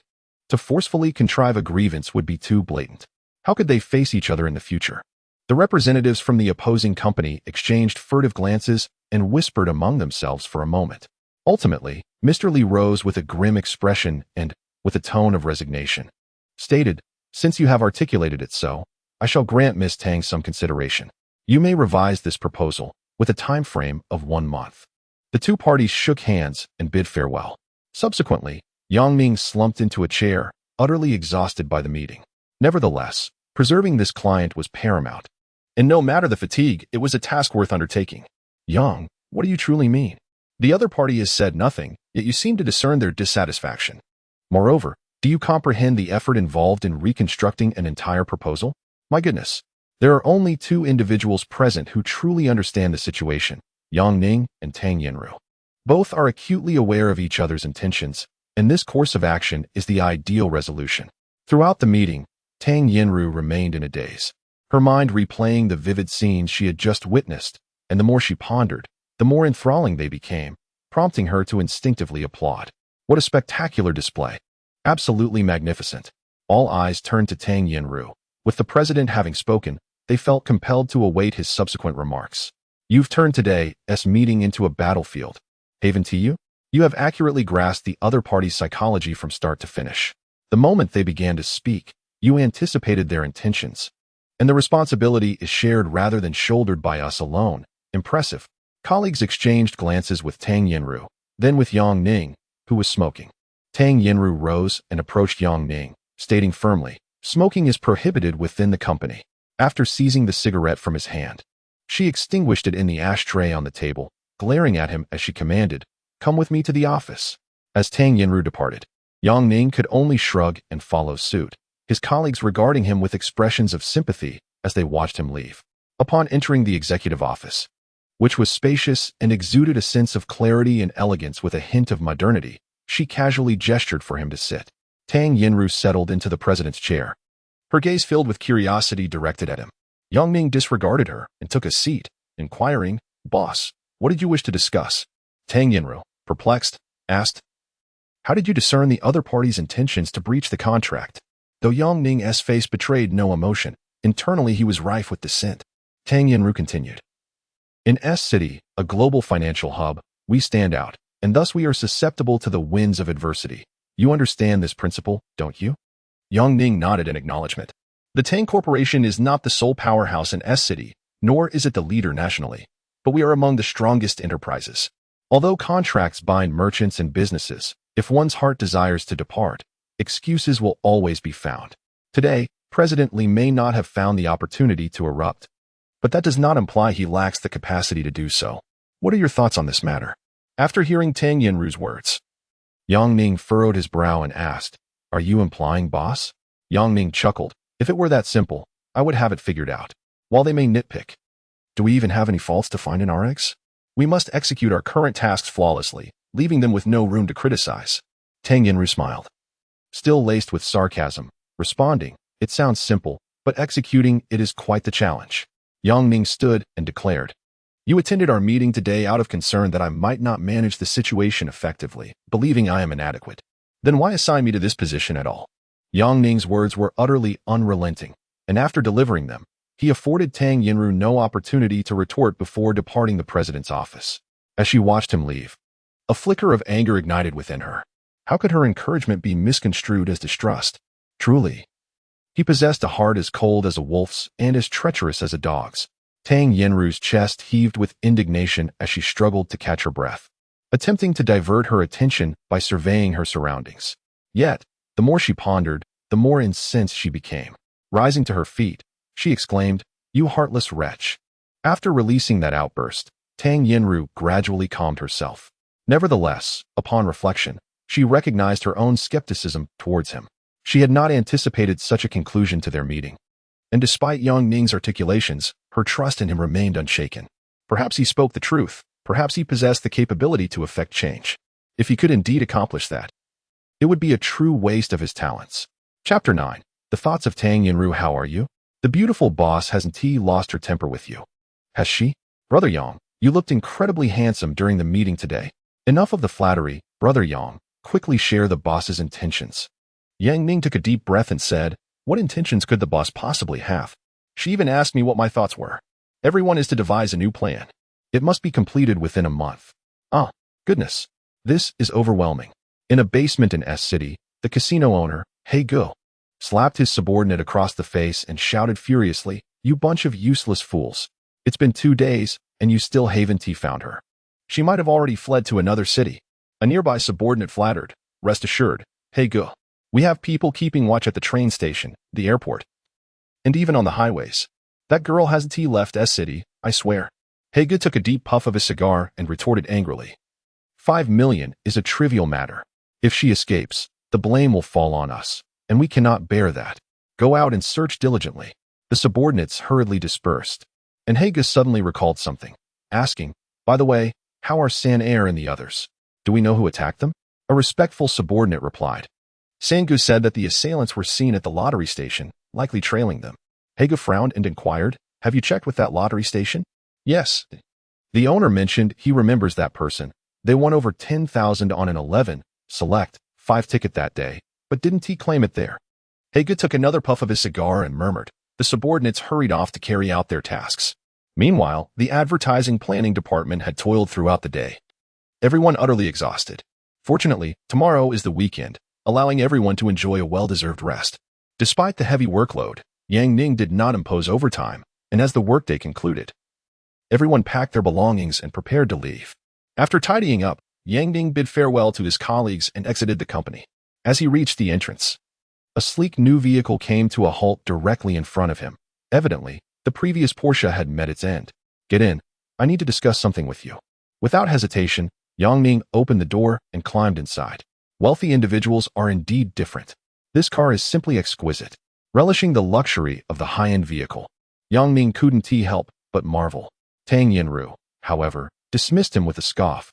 "If I had known you wanted one, I could have afforded any price."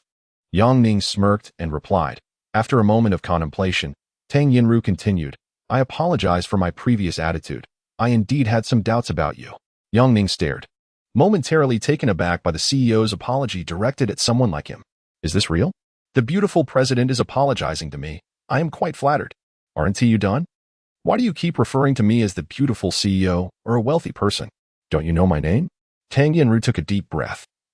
Seemingly attempting to suppress her anger, and said, "I have never said sorry or thank you to anyone in my life. So don't push your luck." Yang Ning nodded. Acknowledging her sentiment, "It's quite evident. In your eyes, it may seem that everyone who treats you kindly harbors ulterior motives. However, from my perspective, every individual is simply human. As the saying goes in Northeast dialect, we are all born of our parents, and no one is inherently superior to another. My act of saving you was merely a trifling effort, so there is no need for you to express your gratitude." Yang Ning jested. "I'm not so sure about that. With your beauty and wealth, marrying you would save me decades of hard work." His words elicited a delightful laugh from Tang Yinru, a sound he had never heard since their first meeting. Her laughter, as melodious as silver bells, nearly left him mesmerized. He realized at last what it meant to have a smile that could captivate a city. The luxury car sped swiftly, reaching Yang Ning's residence in just half an hour. Curiously, Tang Yinru inquired, "Aren't you going to invite me up for a while?" Yang Ning was momentarily at a loss for words and replied, "Is that really appropriate?"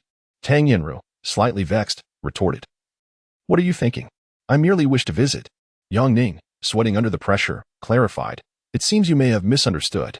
I meant, is it truly suitable for someone of your status to sit in my humble abode?"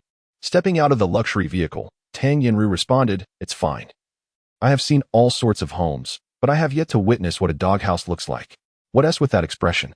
I'm genuinely concerned for you. How can you expect to find a girlfriend if you're so reluctant to have a beautiful woman visit your home? Come on.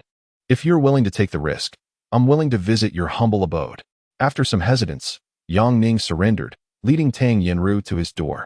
However, he remained curious about what stories might unfold when the stunning Ning Jing and the enchanting Tang Yinru came together. Before he could voice his thoughts, he noticed Tang Yinru standing still behind him, and he hurriedly explained, "This is my boss. She mentioned she has never seen my humble abode and wanted to take a look." Tang Yinru was momentarily taken aback by Ning Jing's beauty. Realizing why Yang Ning appeared indifferent to her charm, he was already in the company of such an exquisite girlfriend. Observing the dinner laid out on the table, Yang Ning remarked to Tang Yinru, "Boss, my home is quite small. You can see it all at a glance. Are you?" His implication was a question about whether Tang Yinru could leave, yet Ning Jing, unwittingly, chimed in with, "Would you like to stay for dinner?" "Sure." Tang Yinru readily agreed, then turned to Yang Ning, saying, "Look how considerate your girlfriend is." She took a seat at the dining table, while Ning Jing bowed her head to fetch some utensils from the kitchen. Seizing the opportunity, Tang Yinru quietly asked, "This room is already small, and with the kitchen lacking a door, even if I speak softly, she can still hear me." As Ning Jing approached with the utensils, she calmly stated from her seat, "I am not his girlfriend. To be precise, Yang Ning is my lifesaver." Tang Yinru, at that moment, seemed to shed her corporate queen demeanor, resembling a gossip enthusiast as she incessantly probed for answers. Eventually, Yang Ning, overwhelmed by her relentless inquiries, divulged Ning Jing's background. Upon hearing this, Tang Yinru furrowed her brow, and Yang Ning realized her habitual curiosity had resurfaced. Tang Yinru swiftly retrieved her phone, jotting down information, repeatedly asking Ning Jing several questions, such as the name of her father's company, the identity of the individual who took her father to the casino, and the nickname of the casino manager. After diligently recording these details, Tang Yinru symbolically nibbled on a morsel of food, then scrutinized the room, inquiring, "What do you usually do at home? It seems so dull." Yang Ning then recognized that due to her daytime job, she hadn't acquired a television or other leisure facilities, possessing only an aging laptop, which she assumed Ning Jing was reluctant to engage with, thus leading her to describe her idle state. Yang Ning contemplated the idea of perhaps purchasing a television. Otherwise, the suppression of her boredom might manifest in illness. Just as Tang Yinru was about to ask more, her phone rang. Answering the call, she resumed her aloof demeanor, exchanged a few words, and bid farewell before departing. As they watched Tang Yinru descend the stairs, escorted by a group of bodyguards clad in black suits, Ning Jing remarked, "Your boss is quite peculiar." The ensuing events were rather mundane.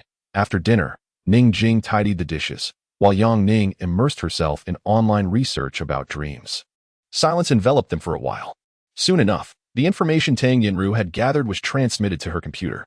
She meticulously cross-referenced each piece until she finally finished well past midnight.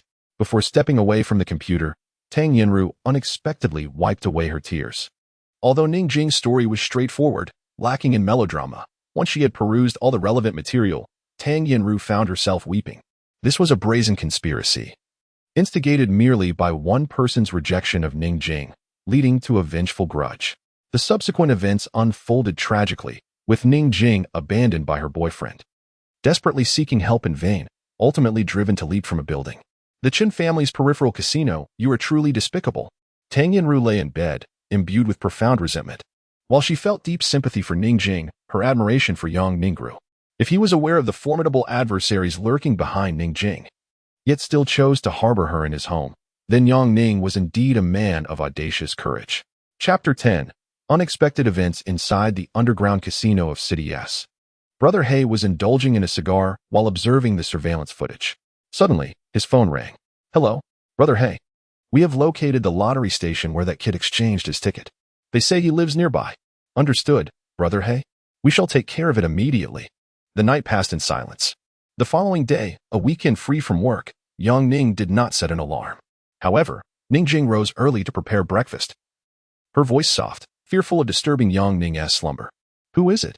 Can't one sleep soundly on a weekend? Still bleary-eyed. She opened the door to find a group of bodyguards in black suits carrying several boxes. Upon seeing Yang Ning's disheveled appearance, Tang Yinru exclaimed, Are you being outrageous? Why are you dressed so scantily? Yang Ning rubbed her eyes, unfazed by Tang Yinru's accusation, retorting, What brings you to my home at such an early hour? Miss Tang, I am yet to rise. It was only then that Yang Ning noticed the boxes the bodyguards were carrying were televisions, seemingly of the home theater variety. With a yawn, she remarked, who knew just as she entered her room and closed the door, she spotted Ning Jing hiding by the wardrobe, clutching the sleepwear she had just discarded. Still half asleep, Yang Ning waved her hand dismissively. Continue. I'm borrowing your bed for a nap. With that, she dove under the covers and fell into a deep sleep. Ning Jing, relieved, quickly discarded her sleepwear, donned Yang Ning's shirt, and slipped into a pair of jeans, tidying her appearance before exiting the room. Upon seeing Ning Jing's attire, Tang Yinru gasped, Heavens, why are you wearing his clothes? They look rather lovely on you. The bodyguards, displaying commendable professionalism, busied themselves unpacking the television. Under Tang Yinru's direction, they soon completed the installation. All done. You are free to leave now. Remember to bring me lunch at noon. As the bodyguards exited the modest 40-square-meter apartment, Tang Yinru closed the door and took Ning Jing's hand, declaring, I have brought you the most advanced home theater system, equipped with XBOS functionality. You can play games when bored, and it receives various satellite channels for free. By the way, what movies do you enjoy? Ning Jing felt a bit overwhelmed, unsure why this beautiful Tang was being so kind to her. She glanced around the room, then back at Tang Yinru, remaining silent. Tang Yinru pointed to the sofa, urging, Hurry and tidy up. It looks a mess. Reluctantly, Ning Jing began to organize the space. First clearing the sofa to provide Tang Yinru a place to sit, then tackling the cardboard boxes and foam packing. Tang Yinru leisurely settled onto the sofa and turned on the television, engrossed in her own viewing. Once Ning Jing finished tidying, Tang Yinru pulled her closer, saying, You have no idea how much I enjoyed spending weekends like this with my girlfriends back in America. It's a pity I have no friends here. Ning Jing lowered her gaze, unaware of Tang Yinru's true identity, and quietly responded, Being friends with me will bring you trouble. Tang Yinru, contemplating for a moment, replied, Trouble? How troublesome could it be? When Yang Ning rescued you, didn't she say that if any issues arose, we would help you resolve them? No worries. There are no insurmountable obstacles. In a moment of tranquility, Ning Jing glanced at the doorway, realizing that she had never shared this sentiment with Tang Yinru. It must have been Yang Ning who said it, indicating an unusual bond between him and the beautiful proprietor. In truth, Ning Jing was mistaken. Tang Yinru was more aware than Yang Ning, and she had merely mentioned that phrase offhandedly, gleaned from a police report without much thought. Tang Yinru eagerly engaged Ning Jing, persistently inquiring about her cinematic preferences. At first, Ning Jing casually replied with indifference, but eventually, perhaps out of exasperation from the questioning, she revealed her fondness for American films, particularly the Step Up series. Tang Yinru deftly entered the letters on her device, swiftly locating the series, and soon the two were seated on the sofa, reminiscent of close friends engrossed in a movie. Ning Jing hurried to the kitchen to prepare breakfast, saying, I've made breakfast. It's on the table. Please help yourself. Perhaps it was due to the vividness of the television screen that he dreamed of gambling. Absurdly, it resembled a casino from the movies. though he couldn't discern which film it was from. Would I really spend the day accompanying these two lovely ladies and watching films? That seemed rather dull. By the way, you specialize in dance. What type do you focus on, street dance? Tang Yinru suddenly inquired. No, I study classical dance, like ballet, Ning Jing replied. Tang Yinru pondered for a moment. Yang Ning doesn't seem to mind. Perhaps spending the weekend this way is rather comforting. Just then, Tang Yinru's phone rang. Upon answering, her demeanor shifted to one of grave seriousness, exuding an authority even more pronounced than during her work hours, signaling that something was amiss. After hanging up, she turned to Yang Ning with gravity. Come with me. With an irresistible air of command, Tang Yinru transformed, compelling Yang Ning to rise and gather his belongings before following her out of the residence. Once in the car, Yang Ning could no longer contain his curiosity and asked, "Where are we headed?" Tang Yinru handed him a dossier and replied, "Review this first. I'll explain our destination afterward." Intrigued, Yang Ning opened the documents, only to be astonished to find they all pertained to Ning Jing. I had someone investigate yesterday. Ning Jing's situation is complex. She has provoked formidable individuals. The information you possess outlines the Qin Group's acquisition of her father's company, which, mind you, the Qin Group has not invested a single penny, Tang Yinru explained while driving. As Yang Ning meticulously perused the materials before earnestly asking, "What is it you wish to convey by showing me this? And where exactly are you taking me?" After a moment of contemplation, Tang Yinru responded, "My bodyguard informed me that the casino associates have tracked down your home address. I brought you out for your protection. Your home is no longer safe." Yang Ning, feeling a surge of urgency, questioned, "Then why didn't you bring Ning Jing along as well?" Tang Yinru remained composed, stating, "These individuals are no different from wild dogs. Resolving this matter is not merely a matter of repaying debts. Trust my judgment. I can ensure Ning Jing's safety. Now that Ning Jing is staying at home alone, isn't that perilous?" Yang Ning questioned. Tang Yinru replied, "She has always been in danger. Enough of this. I understand what you intend to say. You previously claimed that I do not trust you, yet you have not placed your trust in me either. How can I trust you when it concerns matters of life and death?" Yang Ning shouted at Tang Yinru. Tang Yinru continued, "We are in a modern information society. The one who possesses the most information has the potential to determine the outcome. Do not underestimate what I am saying. To those individuals, Ning Jing is in the light while they are in the shadows. However, to us, they are in the light while we are in the shadows. As long as we do not reveal our cards, we have a guaranteed chance of success." After contemplating Tang Yinru's words, Yang Ning inquired, "Why can't we use the most direct method to assist her, such as having your bodyguards wait at her home for those individuals and then hand them over to the police?" "Huh, I have never realized how naive you are." Tang Yinru chuckled. "You are unaware of the magnitude of their influence, just as you are oblivious to the background of the Tang family. Indeed, I can contend with them, but I lack justification. However, now I have a reason. I do not comprehend your meaning." Yang Ning was bewildered by Tang Yinru's words. "It is of no consequence if you do not understand. Just know that I am aiding Ning Jing in her plight. Moreover, I intend to teach them a lesson in a legitimate manner, ensuring they cannot find a reason to retaliate." Yang Ning stared blankly at the woman driving, who exuded an air of pride and elegance, akin to a female Zhuge Liang, her confidence growing increasingly enigmatic.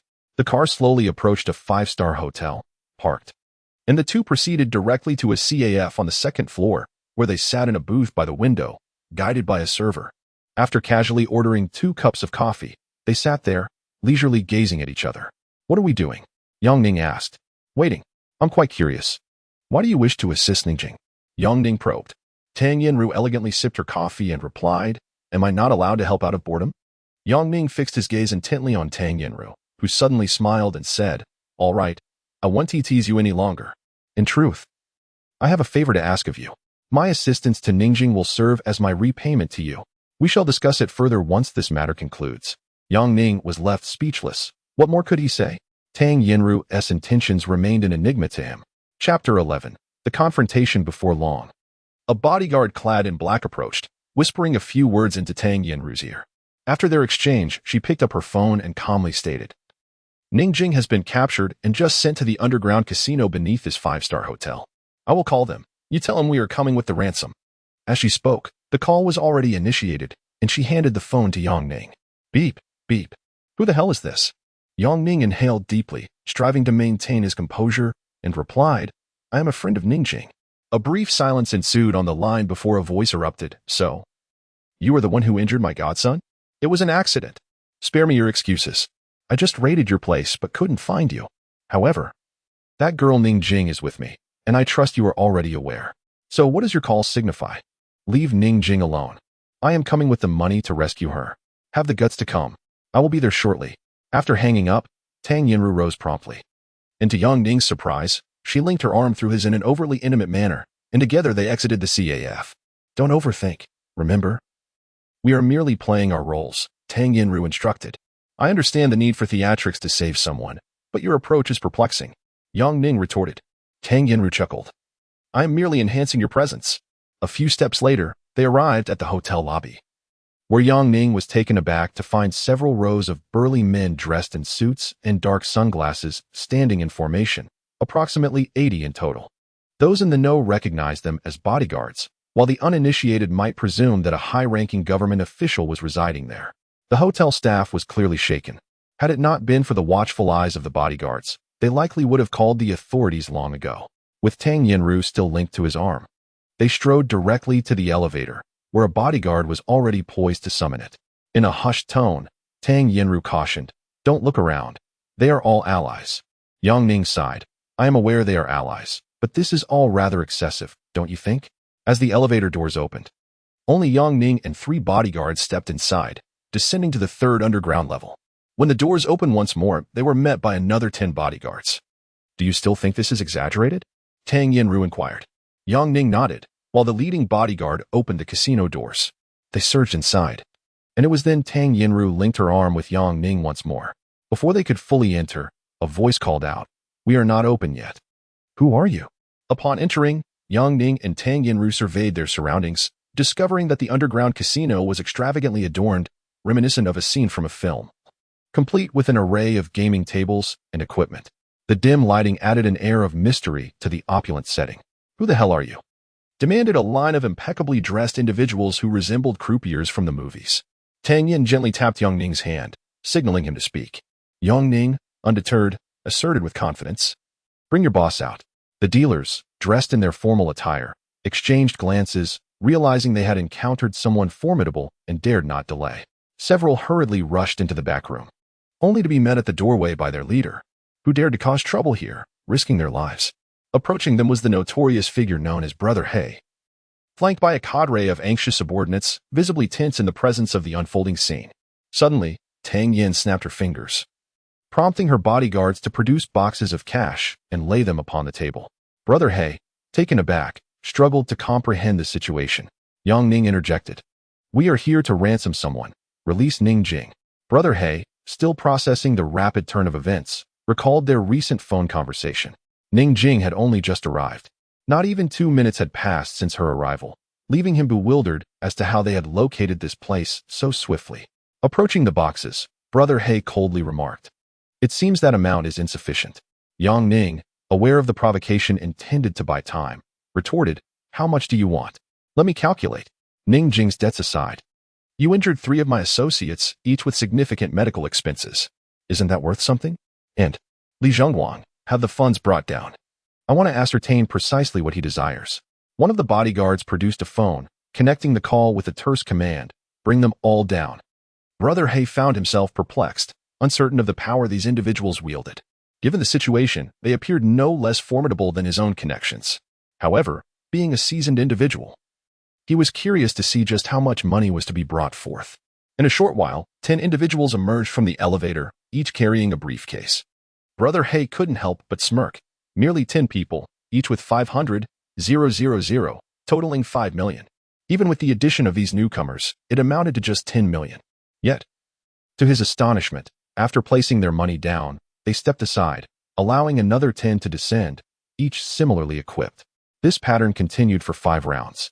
The number of individuals swelling until the casino was nearly filled, with the elevator still disgorging more bodies. Brother He stood in disbelief, questioning the absurdity of the display. If they wished to flaunt their wealth, why not simply write a check? What was the purpose of this theatrical display? Meanwhile, Yang Ning was mentally calculating, having surveyed the hall and noting approximately 180 bodyguards. Satisfied with the numbers, he inquired, How much do you truly want? If this is insufficient, We can continue, for there are many more who can bring funds. You are not worthy to question our identity, Tang Yin retorted coldly. Haik continued to observe Yang Ning and Tang Yinru with an air of calmness. Judging by their attire, the young man appeared to be dressed in commonplace street fashion, while the young woman adorned herself in exquisite, high-end brands, suggesting she was undoubtedly the leader among them. Miss, do refrain from overstepping your bounds. The forces backing us are not to be trifled with, Haik remarked, uttering a perfunctory statement. Tang Yinru, with an air of indifference, glanced at her nails and retorted, "Is that so? Setting aside other matters. The fact that you orchestrated a scheme to deceive my close friend means that if I were to confront Xin Ming and Chen Liang, I suspect they would be compelled to relinquish their casinos as compensation." Noticing the adversary's apparent concession, Yang Ning, filled with pride, interjected, "Spare us your words," and swiftly returned the person. Although Haik could not discern their origins, upon hearing their reference to their superior, he snapped his fingers, signaling his subordinates to bring forth the individual. Before long, Ning Jing was pushed forward by several men, her form tightly bound, her clothing disheveled, tears glistening in her eyes, and a clear handprint visible on her face, indicating she had indeed suffered physical mistreatment. Witnessing this scene ignited a fierce anger within Yang Ning. He sprang to his feet, his gaze icy and murderous. Haik's men drew their weapons, and the thug who brought Ning Jing out menaced her with a knife, warning, "Don't move, or I won't hesitate to carve a few lines across her face." Tang Yinru, equally incensed, conveyed her displeasure through her piercing gaze and cold tone. "Are you having second thoughts?" The bodyguards rushed to stand behind Tang Yinru, prepared to pounce and dismantle their adversaries at her slightest nod. Daunted by the situation, Haik gestured for his subordinate to deliver Ning Jing. The subordinate complied, pushing Ning Jing forward, where a bodyguard caught her, shielding her behind the line of protectors. Ning Jing longed to embrace Yang Ning and weep, but the surrounding black-clad figures hindered her approach. Fortunately, the bodyguards loosened her restraints, allowing her to observe the unfolding drama. Haik waved his hand dismissively, prompting Tang Yinru to react with ire. "You speak of letting it go? I have yet to settle the score. This is a casino, and I did not bring this substantial amount of money merely to repay debts." With a jest, Tang Yinru gestured for Ning Jing to come closer. The bodyguards, understanding her cue, escorted Ning Jing to her side. Tang Yinru continued, "I wish for my friend to know how you deceived her into losing everything." Haik, now sweating profusely, quickly retorted, "What do you mean? This is a casino. One must accept the consequences of gambling. How have we deceived anyone?" Tang Yinru, unperturbed, proposed, "How about this? You wager against my friend. If I can identify who among you cheated, I shall spare that individual. What do you say?" In certain establishments, cheating could indeed lead to severe repercussions, but typically, such measures were reserved for the gamblers, not the casinos themselves. Furthermore, the nature of casinos varied. Some were legitimate, devoid of high-tech cheating devices, relying solely on the luck of the players, while their profits stemmed from the commissions and fees associated with gambling. Another type of casino employs various clandestine methods to cheat, manipulating the gaming equipment and the tables in ways that are beyond the imagination of the unsuspecting. This establishment is undoubtedly far from legitimate. In fact, it is steeped in corruption to a considerable extent. The proprietor would never dare to gamble with such matters lightly. If news of the casino's deceit were to leak, it is likely that the informed patrons would come knocking, leaving even their backers unable to provide protection. Currently, it is daytime, and the casino remains closed for business. Tang Yinru chuckled, "Is that so? Are you afraid? What is there to fear? Brother He has taken the bet." Another chimed in, asserting that they were merely a facade, all talk without action. The casino staff and local thugs began to jeer. "Who is Brother He? He cannot be provoked by such base taunts." With a smile, he remarked, "I am aware that the casino has suffered today, and I have returned your people. What more do you seek?" Tang Yinru continued to smile, saying, Chapter 12, The Unraveling. With a smile that belied the tension, she inquired, "Which lady would you like to join us?" Tang Yinru nodded towards Yang Ning, indicating him. Yang Ning, having anticipated this moment, felt the weight of the act he was to perform. Uncertain of how to respond, he simply acquiesced. Heish chuckled, observing Yang Ning with curiosity. "Would you like to play?" Yang Ning, unfamiliar with the nuances of gambling, replied, "Anything you wish.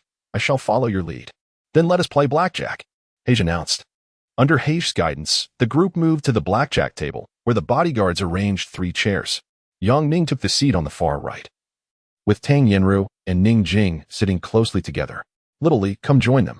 Heish called out to a man in his 30s, whose piercing gaze resembled that of a hawk, and whose long fingers suggested he was well trained in the art of protection. Leaning towards Ning Jing, Tang Yinru whispered, "This dealer is known as Li the Ghost Hand. His sleight of hand is unparalleled, and it is said he can deal any card he desires, even making cards vanish from your grasp as if by magic." Ning Jing, taken aback, listened intently, while Tang Yinru's voice remained low enough for those nearby to hear. Li the Ghost Hand, now sweating profusely, realized the depth of the scrutiny upon him and wondered how he could continue. He glanced at Heish, seemingly seeking permission to use his skills. Heish met his gaze with a reassuring look, then asked the group, "How shall we proceed?" Tang Yinru straightened, declaring, 1 million per hand. Two bodyguards placed boxes on the table. Li the Ghost Hand exchanged a glance with Heish before commencing an elaborate shuffle, reminiscent of a scene from a film. After shuffling the cards, he laid them on the table, inviting the players to inspect them. Understanding he was merely a pawn in this performance, Yang Ning refrained from inspecting the cards, opting instead for a simple cut. As the dealing commenced, Yang Ning felt a wave of confusion. The dealer was not the one he envisioned in his dreams, nor was this the game he had imagined. An unsettling feeling crept over him.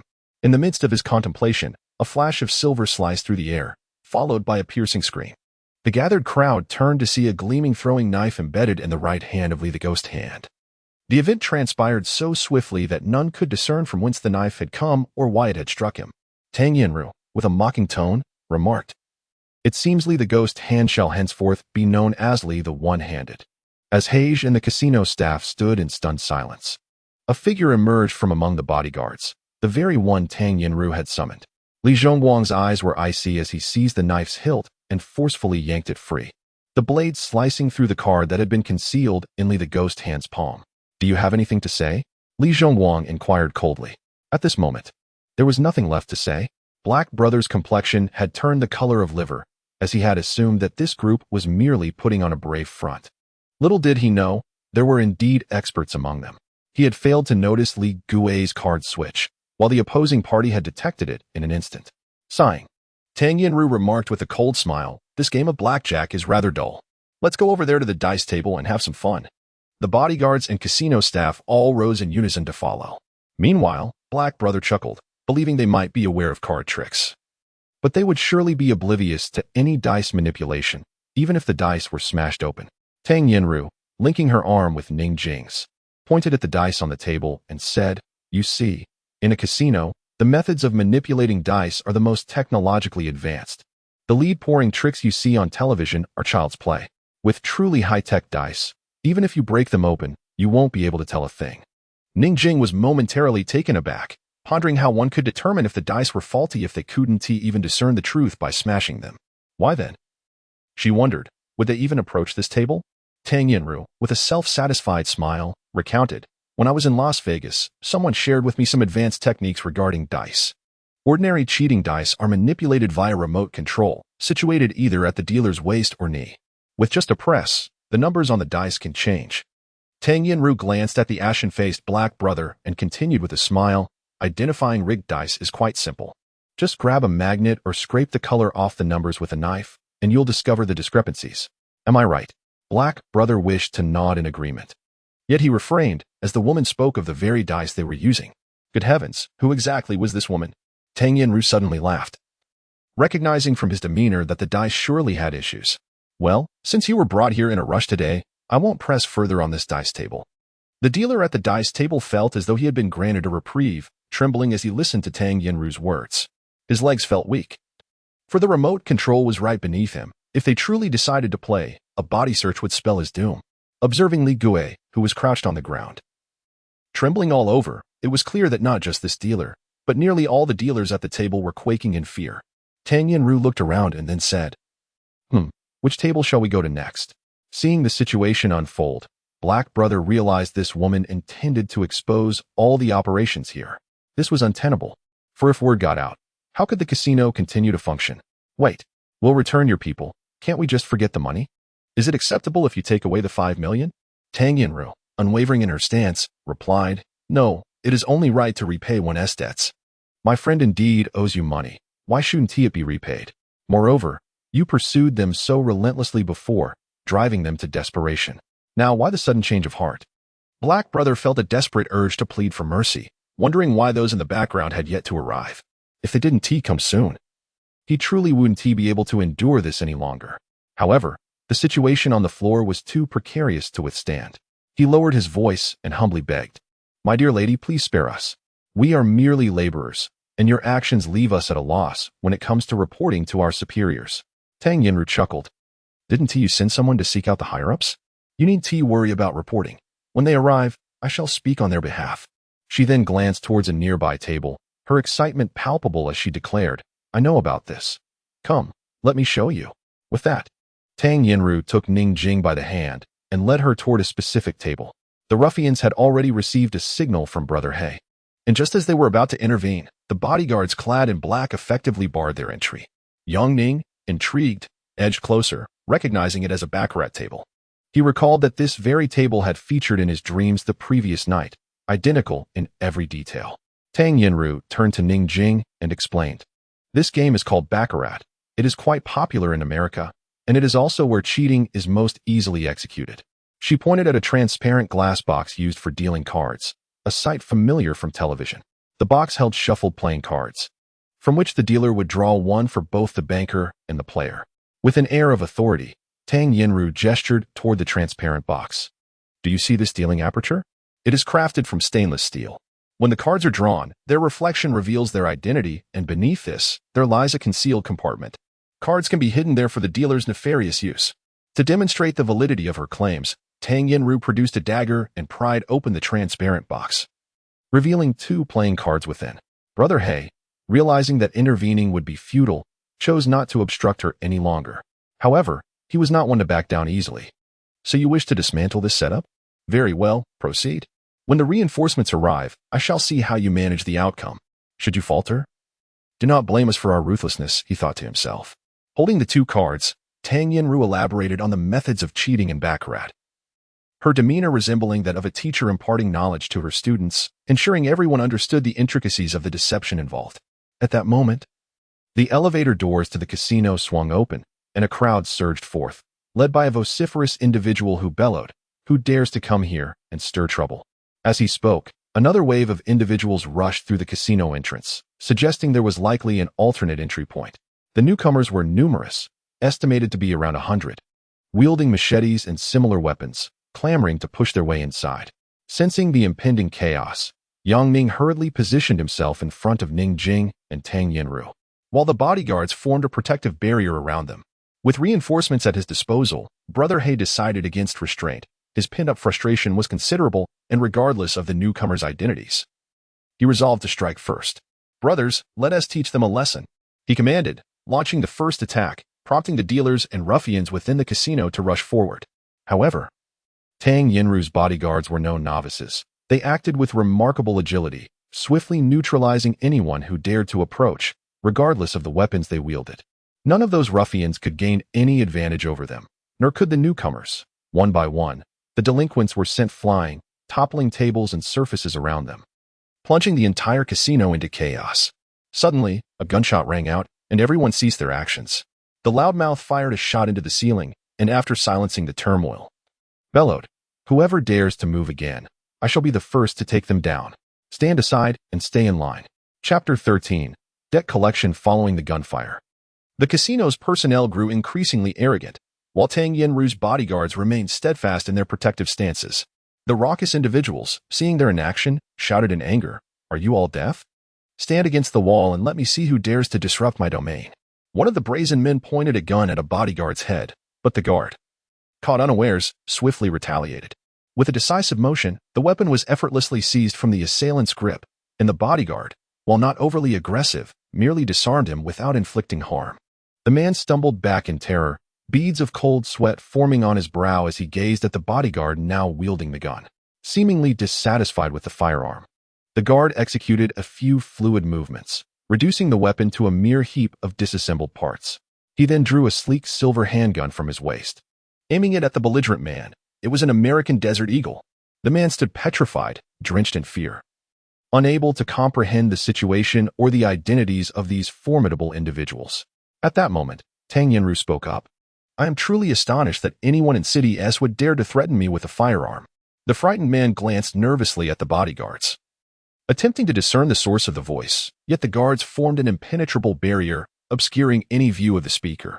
As the tension escalated, a figure named He Gu approached the belligerent man, whispering submissively, "Boss, our casino's tables have been dismantled." The irate boss responded with a sharp slap, exclaiming, "Am I feeding you for nothing? While they dismantle the tables, you simply stand by idly. Do not blame him." Tang Yinru interjected. The boss furrowed his brow, inquiring, "Who is this esteemed friend? Would it be too much to reveal their identity?" The bodyguards parted slightly, revealing the haughty visage of Tang Yinru seated nonchalantly. The boss's eyes widened in shock. "Miss Tang, you." It seemed he had come to a realization, turning to slap He Gu once more, fuming. "Why did you not inform me that Miss Tang was here to visit? This oversight is unacceptable." With a forced smile, the boss continued, "Miss Tang, you truly are an unexpected guest. It appears we have failed to recognize our own. Everyone, please disperse. There is nothing to see here." After hastily dismissing his subordinates, only the casino dealers and the watchful He Gu remained.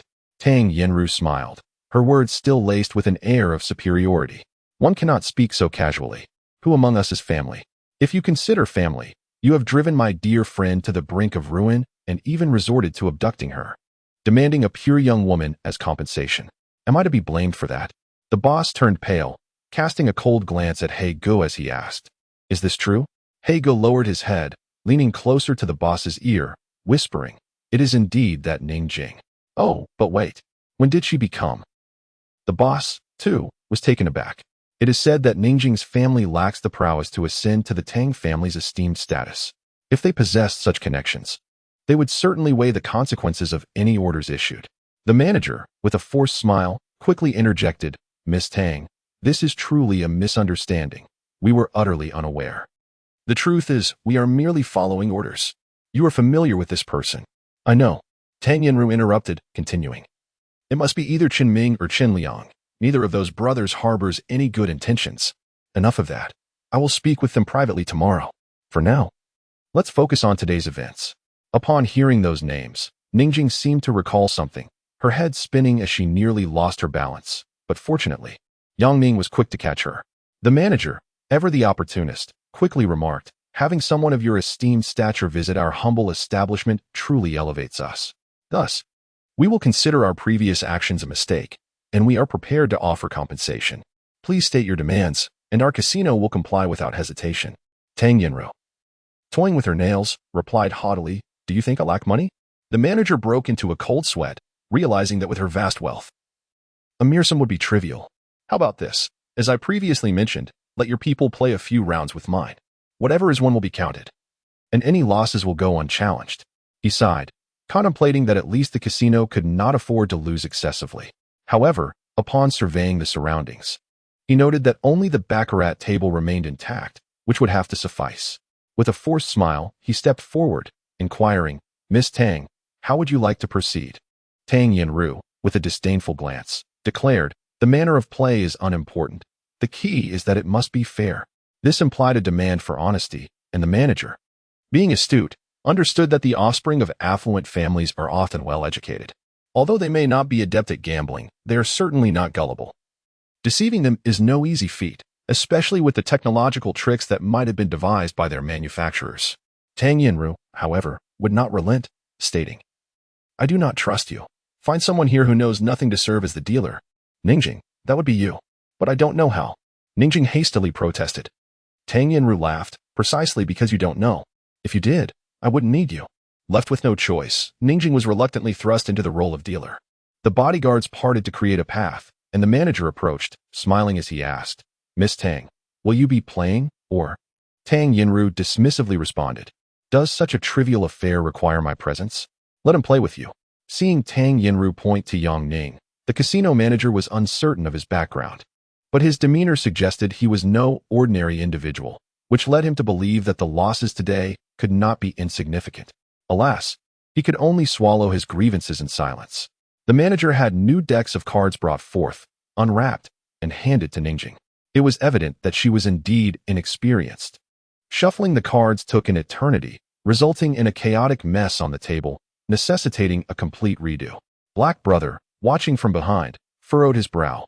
Ultimately unable to contain himself as he exclaimed, "Do you even know how to shuffle?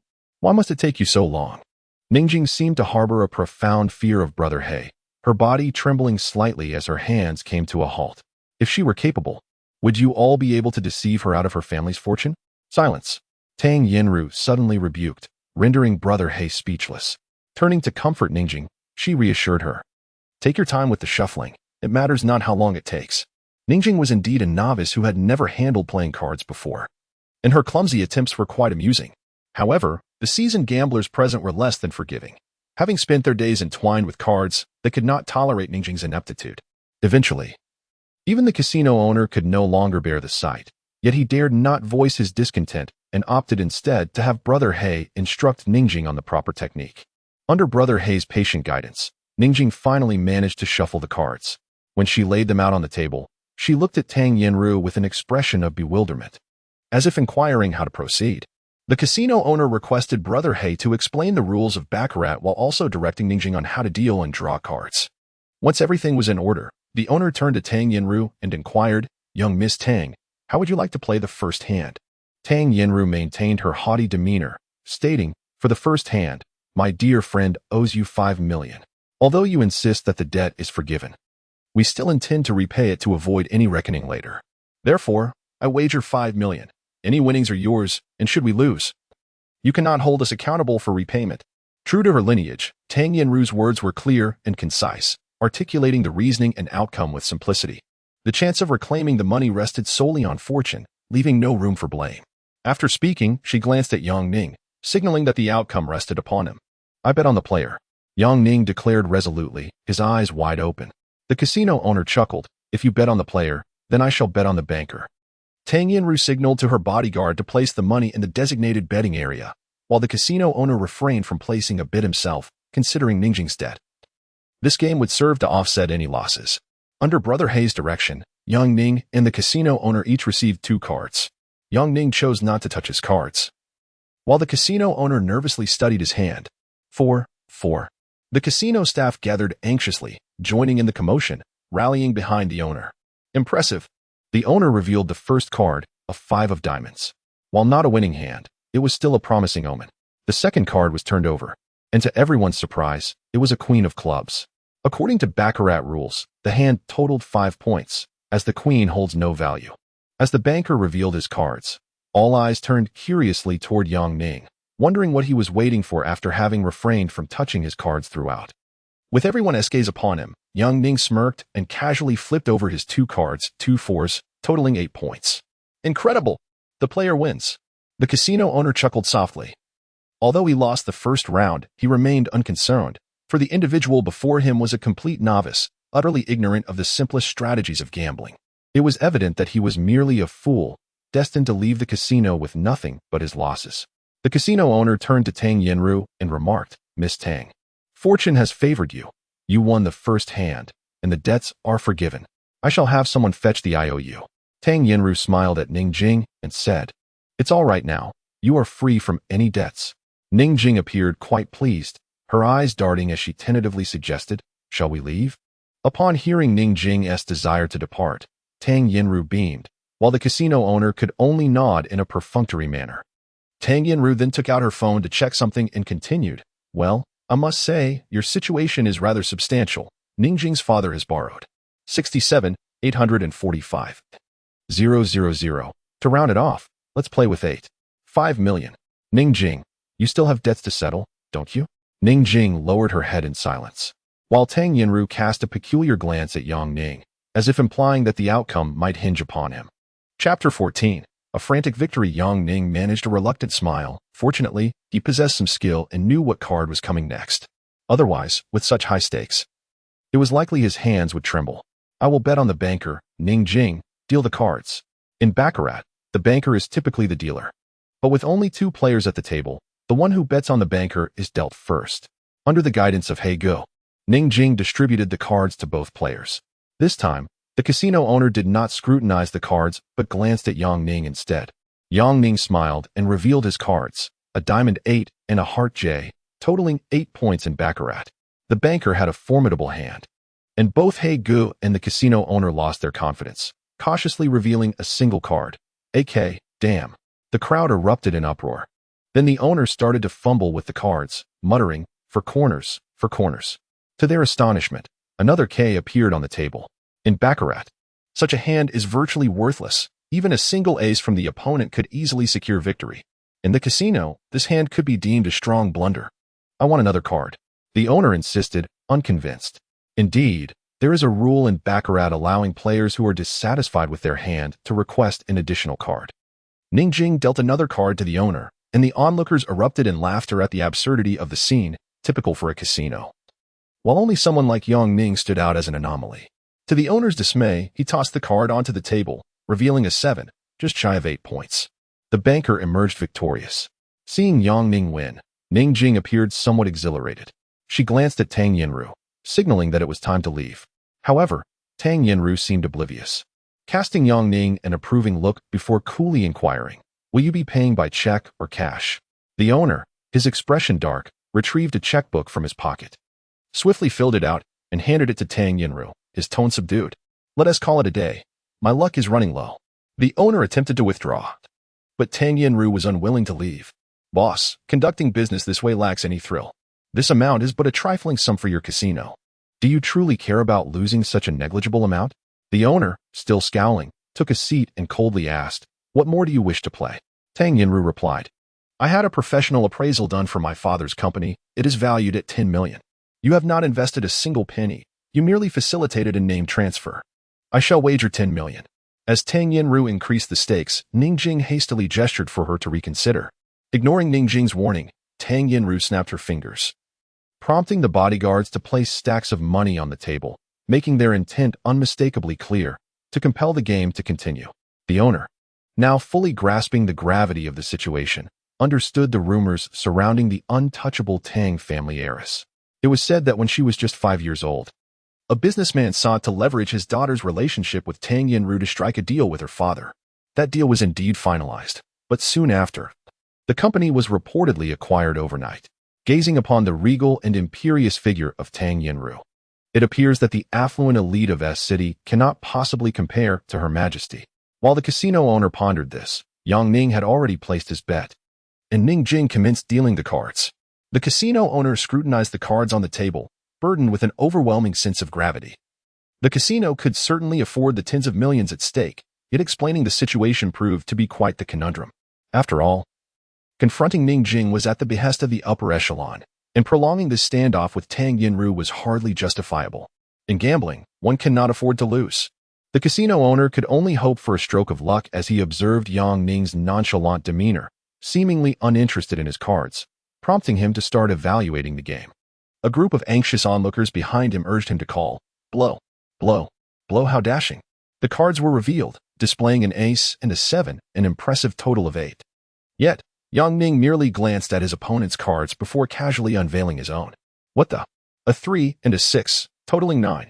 In the realm of Baccarat, an 8 facing a 9 is not unheard of, but Yang Ning's indifference was a rarity, as if the outcome bore no significance to him whatsoever.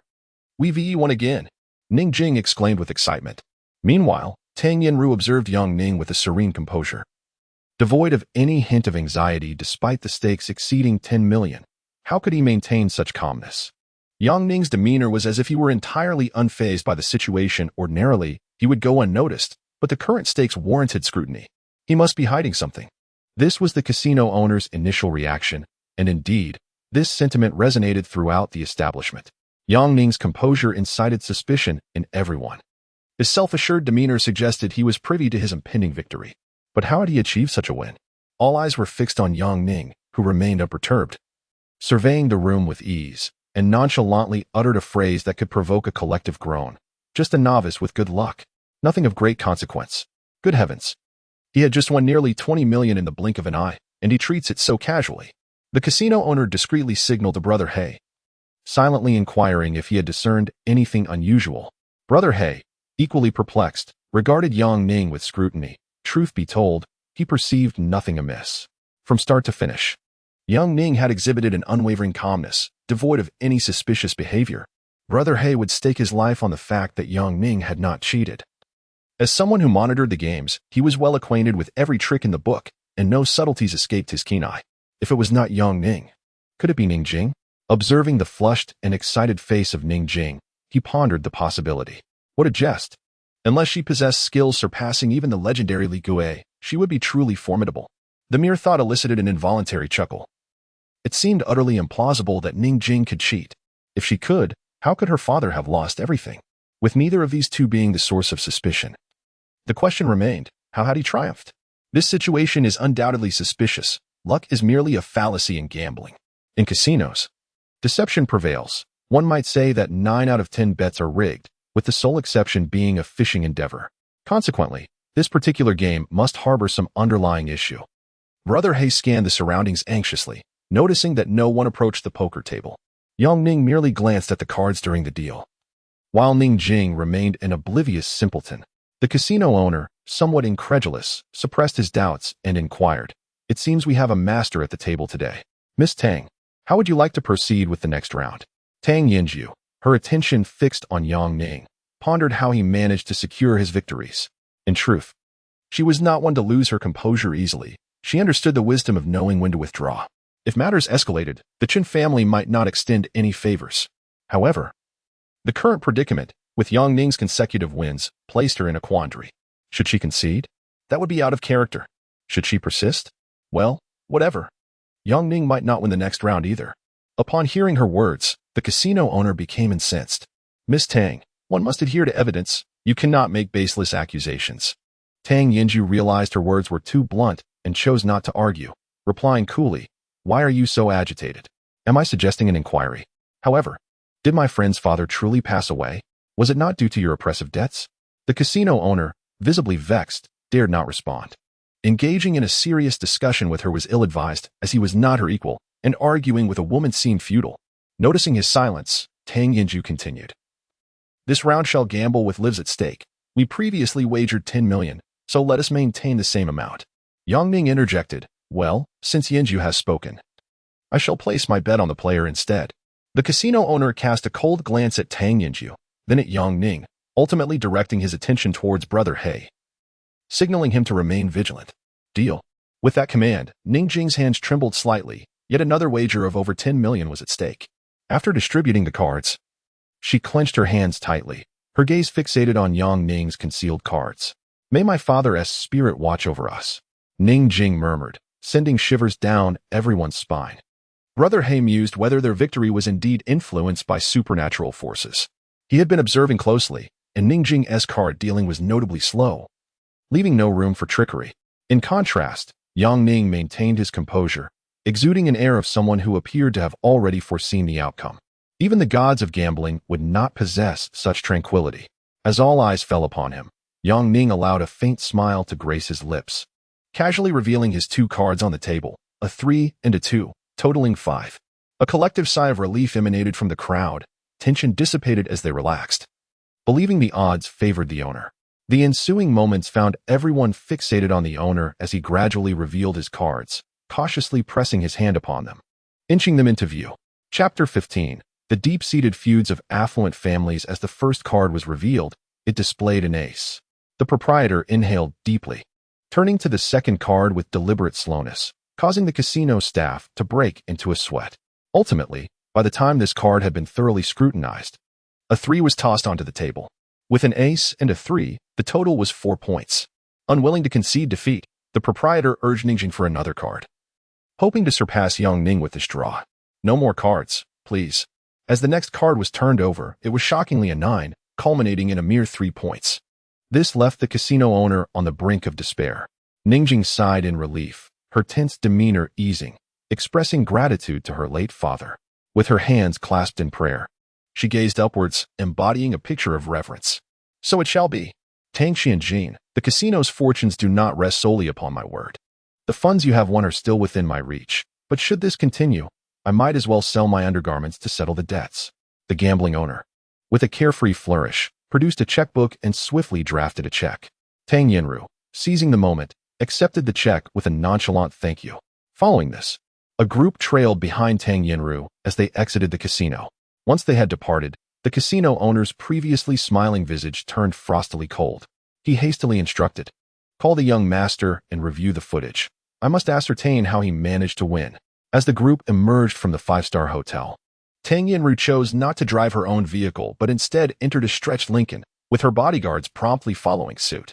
Casually, she handed 3 checks to Ningjing, declaring, "These are yours." Ningjing hesitated to accept, but Tang Yinru firmly pressed them into her hands, insisting, "Take them. They are your family's earnings." With her head bowed, Ningjing gazed at the checks, tears streaming down her cheeks as she murmured, "Thank you." Meanwhile, Tang Yinru elegantly sipped her champagne and remarked, "I advise you to remain composed. This matter is far from over.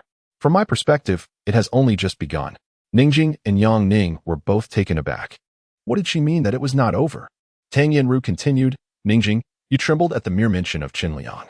Yang Ning, you remained silent. Yet you were curious about my thoughts. You are unaware of the intricacies of the elite world, having not been born into it. I have been raised amidst privilege, and thus, I perceive certain matters differently. Take this incident as an example," Tang Yinru stated, fixing her gaze upon Ningjing. "Some individuals possess a narrow-mindedness. While being shut out may seem trivial, losing face is a grave matter. You effortlessly dismissed him during your school days. Yet you failed to realize the seeds of misfortune you were sowing." Ningjing wept silently, seemingly blaming herself. "Yang Ning, you must comprehend the Chun family's influence. It is a mere whisper to bring a small company to its knees. It is quite simple." Yang Ning nodded in agreement. "At our level, money loses its significance. What matters to us is the sustainability of our existence. The Chun family's network in Huaxia is even more formidable than that of my Tang family. Thus, I maintain that this is merely the beginning." "What then?"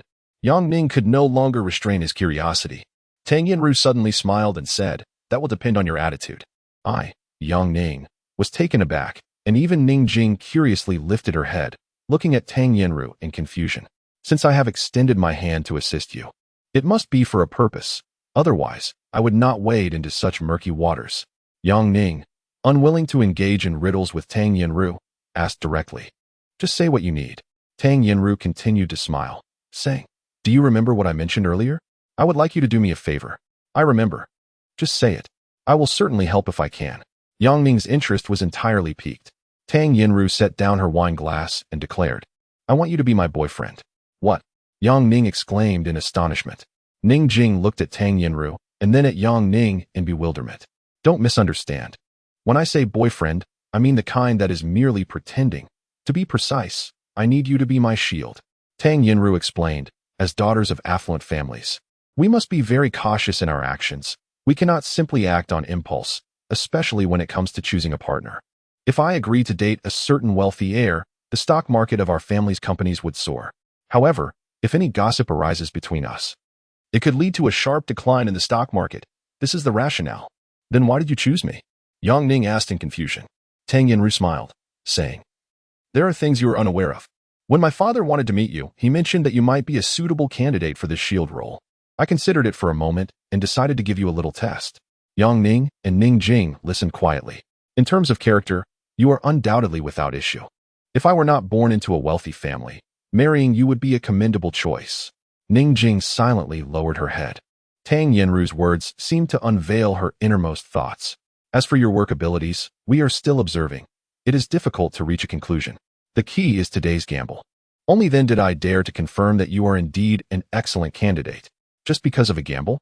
Yang Ning questioned. "What else could it be?" Tang Yinru replied.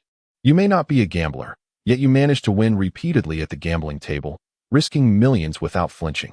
Such composure is something I cannot achieve. After all, it's not my money. Why should I worry?" Yang Ning suddenly remarked, lightening the strange atmosphere a little. Tang Yinru smiled. "Indeed, it is not your money, however. Even when handling someone else's funds, my pressure would only intensify, for if I lost, you and Ningjing would face me, and I cannot remain as unruffled as you." Yang Ning fell silent. Had he not dreamt of that scene today, his trembling hands would likely have betrayed his anxiety. Indeed, who would dare gamble with someone else's millions without feeling any pressure? Thus, this is the reason I want you to be my shield. If you can face today's situation with such calmness, you will undoubtedly handle various aristocratic occasions with ease in the future. Tang Yinru appeared to have unwavering faith in Yang Ning, oblivious to the fact that Yang Ning himself harbored doubts about his own trustworthiness. He hesitated to argue and After a moment of contemplation, countered, I still don't understand. I grasp the notion of being your boyfriend and serving as your shield. But what does that have to do with Ning Jing? Tang Yinru glanced at Ning Jing and replied, because I have been asserting all day that she is my close friend. With this connection, we three will be intertwined in the future. In the aristocratic circle, the more convoluted the relationships, the harder they are to decipher. The more elusive they become, the more challenging it is to navigate. Yang Ning exchanged bewildered looks with Ning Jing as they both struggled to comprehend her concept of the aristocratic circle. Tang Yinru turned her gaze towards the scenery outside the car window, revealing an inexplicable melancholy. In his mind, Yang Ning scoffed, pondering how the wealthy do not necessarily lead happier lives than their own. Indeed, the saying once you enter the aristocracy, it is akin to sinking into the depths of the sea rang true. Meanwhile, Ning Jing furrowed her brow, her thoughts straightforward. The lives of the affluent are undoubtedly exhausting. Suddenly, Tang Yinru remarked, after today's events, the three of us are now bound together. If the Qin family wishes to target Ning Jing, they must consider my reputation. But you must think carefully. If you agree, you may have a chance at survival. If you refuse, well, your fate could be even worse than Ning Jing's. I can assure you. Yang Ning found himself at a loss for words, questioning whether he had any choice in the matter. Turning to him, Tang Yinru stated, we each have our needs. The crux is, being my shield holds no detriment for you. Yang Ning grinned mischievously. True. Having such a beautiful woman as my girlfriend is a dream come true. Who knows, perhaps this could develop into something more substantial, like a marriage. Tang Yinru frowned, retorting, you're dreaming. I said shield, do you comprehend? You and Ning Jing as a couple seems plausible, but with me? That's impossible unless my family collapses, otherwise. It will never happen. Miss Tang, I was merely jesting. Do you think I would dare to hope for such a thing? Yang Ning replied, his humor lost on her. The atmosphere within the car eased considerably as silence enveloped them. After a brief interlude, they arrived at another five-star hotel. The trio ascended to the highest floor. Entering a presidential suite adorned in lavish decor and expansive space, equipped with every conceivable amenity. Tomorrow, I have an appointment with the Chun brothers. You will accompany me. For now, you both can rest. What are your plans afterward? Yang Ning inquired. Ning Jing glanced again at the check in her hand, declaring, I wish to repay the debts my father owes by tomorrow. Very well. I will go with you. However, let us wait until tomorrow to discuss further. It seems the true masterminds are those named Qin Liang and Qin Ming. I am eager to see what kind of individuals they are. Chapter 16. Be my girlfriend. Tossing and turning in bed, Yang Ning felt a surge of excitement. Ever since he acquired the extraordinary ability to dream, his life had taken a remarkable turn. Yet, Yang Ning remained unsatisfied, continually fantasizing about the potential wonders of his dream power. If only his ability could manifest even more miraculous functions, how splendid that would be. Winning the lottery and instantly becoming a billionaire consumed his thoughts. The more he pondered, the more exhilarated he became. He resolved to first unravel the mysteries of his dreams. Exiting his bedroom, he found a computer in the living room and began to search for relevant information, but to no avail. Just as doubt crept in, a term suddenly sprang to mind: superpowers. Indeed, he recalled having read about various superpowers in web novels during his school days. He decided to investigate this keyword. His subsequent searches yielded a plethora of information related to superpowers, encompassing a wide array of classifications and fantastical descriptions that caused him to furrow his brow. Could there really be individuals with such abilities? Is this genuine? Just as these thoughts swirled in his mind, there came a knock at the door. Room service. Yang Ning opened the door to reveal a hotel attendant pushing a cart laden with food, ordered by Tang Yen for them. After a long day of toil, he was indeed quite hungry. As he stepped into the room, the sound of running water from the bathroom caught his attention, prompting him to instinctively glance over, nearly causing his nose to bleed. The bathroom was mostly constructed of transparent glass, and it was no exception in this hotel suite. At that moment, Ning Jing was showering. Her back turned to Yang Ning, unaware of his presence. Through the hazy mist, her exquisite silhouette was discernible, her flawless figure and porcelain skin captivating to behold. The sight of a beautiful woman bathing was enough to stir one's blood, and Yang Ning was no exception. As he caught a glimpse of her curvaceous form subtly outlined, his pupils dilated, and a rush of blood surged through him, rendering him instantly rigid. Yang Ning felt his throat grow dry, his heart pounding fiercely. Ning Jing continued to wash, oblivious to the fact that her body was fully exposed before him. After a few moments of stunned silence, Yang Ning snapped back to reality and, feeling like a thief, hastily turned to leave. Perhaps due to his guilty conscience, he exited rather hurriedly, causing the door to slam shut behind him. Hearing the commotion at the door, Ningjing turned to investigate, but saw no one. Puzzled, she turned off the faucet, donned a bathrobe, and peeked out, still finding no one in sight. Meanwhile, Yongning leaned against the door, his heart racing so violently that he felt a flush spread throughout his body, his mind flooded with images of Ningjing bathing. Her beauty was undeniable, accentuated by her perfect proportions, long legs, a slender waist, and rounded hips, framed by cascading black hair. Anyone would feel a pang of temptation, and Yongning was no exception. Fortunately, he managed to restrain himself at a critical moment, yet the tantalizing fantasies were becoming increasingly unbearable. Suddenly, the bathroom door swung open, and Yongning, still leaning against the door, was caught off guard. The abruptness caused him to lose his balance, and he stumbled backward. In the next moment, Yongning felt as if he had touched a soft body, followed by the fragrant scent of body wash. With a sudden thud, he toppled over Ningjing, their positions undeniably intimate, as she was clad only in a bathrobe. In that abrupt instance, his hand, losing its balance, inadvertently slipped beneath the robe, where he could faintly discern the softness he grasped. Their eyes met, and as Ningjing fell, the bathrobe slipped to the ground, revealing her snowy thighs, smooth and unblemished, extending to the space between them. It seemed she could also sense the hardness of Yongning's lower body. Instantly startled, Yongning sprang up, and Ningjing hurriedly shielded herself with the bathrobe. "I didn't mean to. I just wanted to invite you to dinner. I had no intention of peeking at you bathing." "I didn't see anything," he stammered, his own words feeling disingenuous. Ningjing, with a flushed face, looked down in silence. Seeing the situation spiral further into confusion, Yongning awkwardly declared, I'll just step outside. Please get dressed for dinner." He closed the door behind him, his breath quickening once more. He slapped himself on the face twice, lamenting, "What have I done?" It dawned on him that he had inadvertently revealed everything, jeopardizing the admirable image he had painstakingly built. He had hoped to cultivate a meaningful relationship with Ningjing, perhaps even envisioning her as his future wife.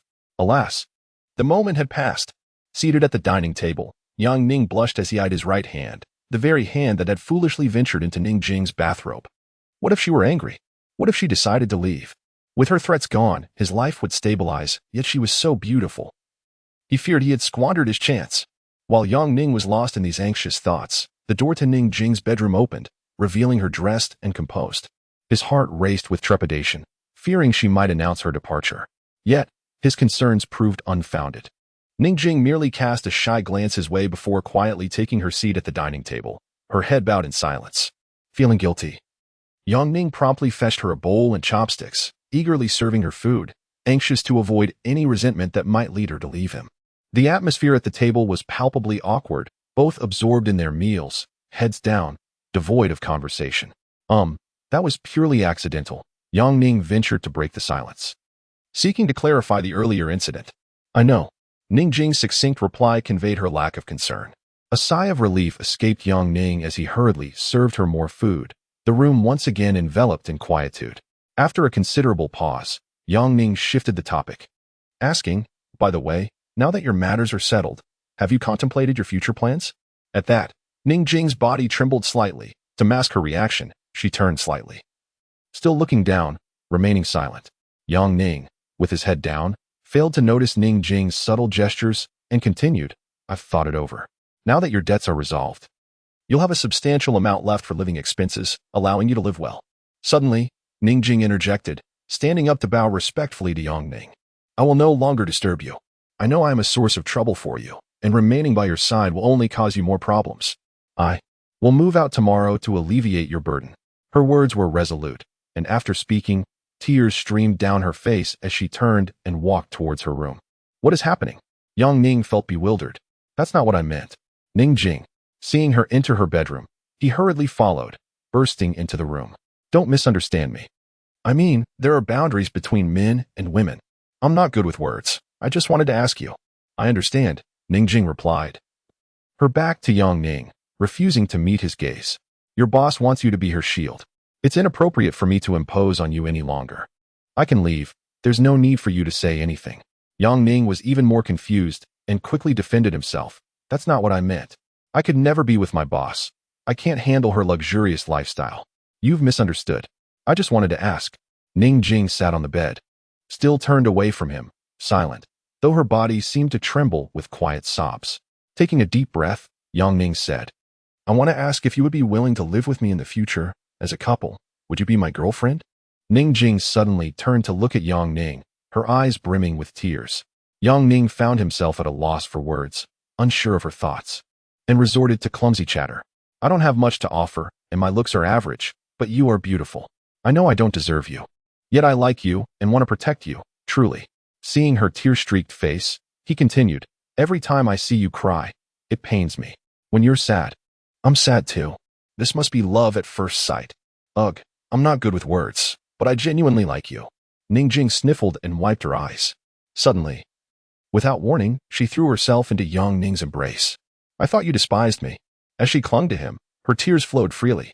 You are a good person. I knew it when you saved me. I have often dreamed about how wonderful it would be if you were my boyfriend. If only we had met earlier, without my debts, and could marry and grow old together.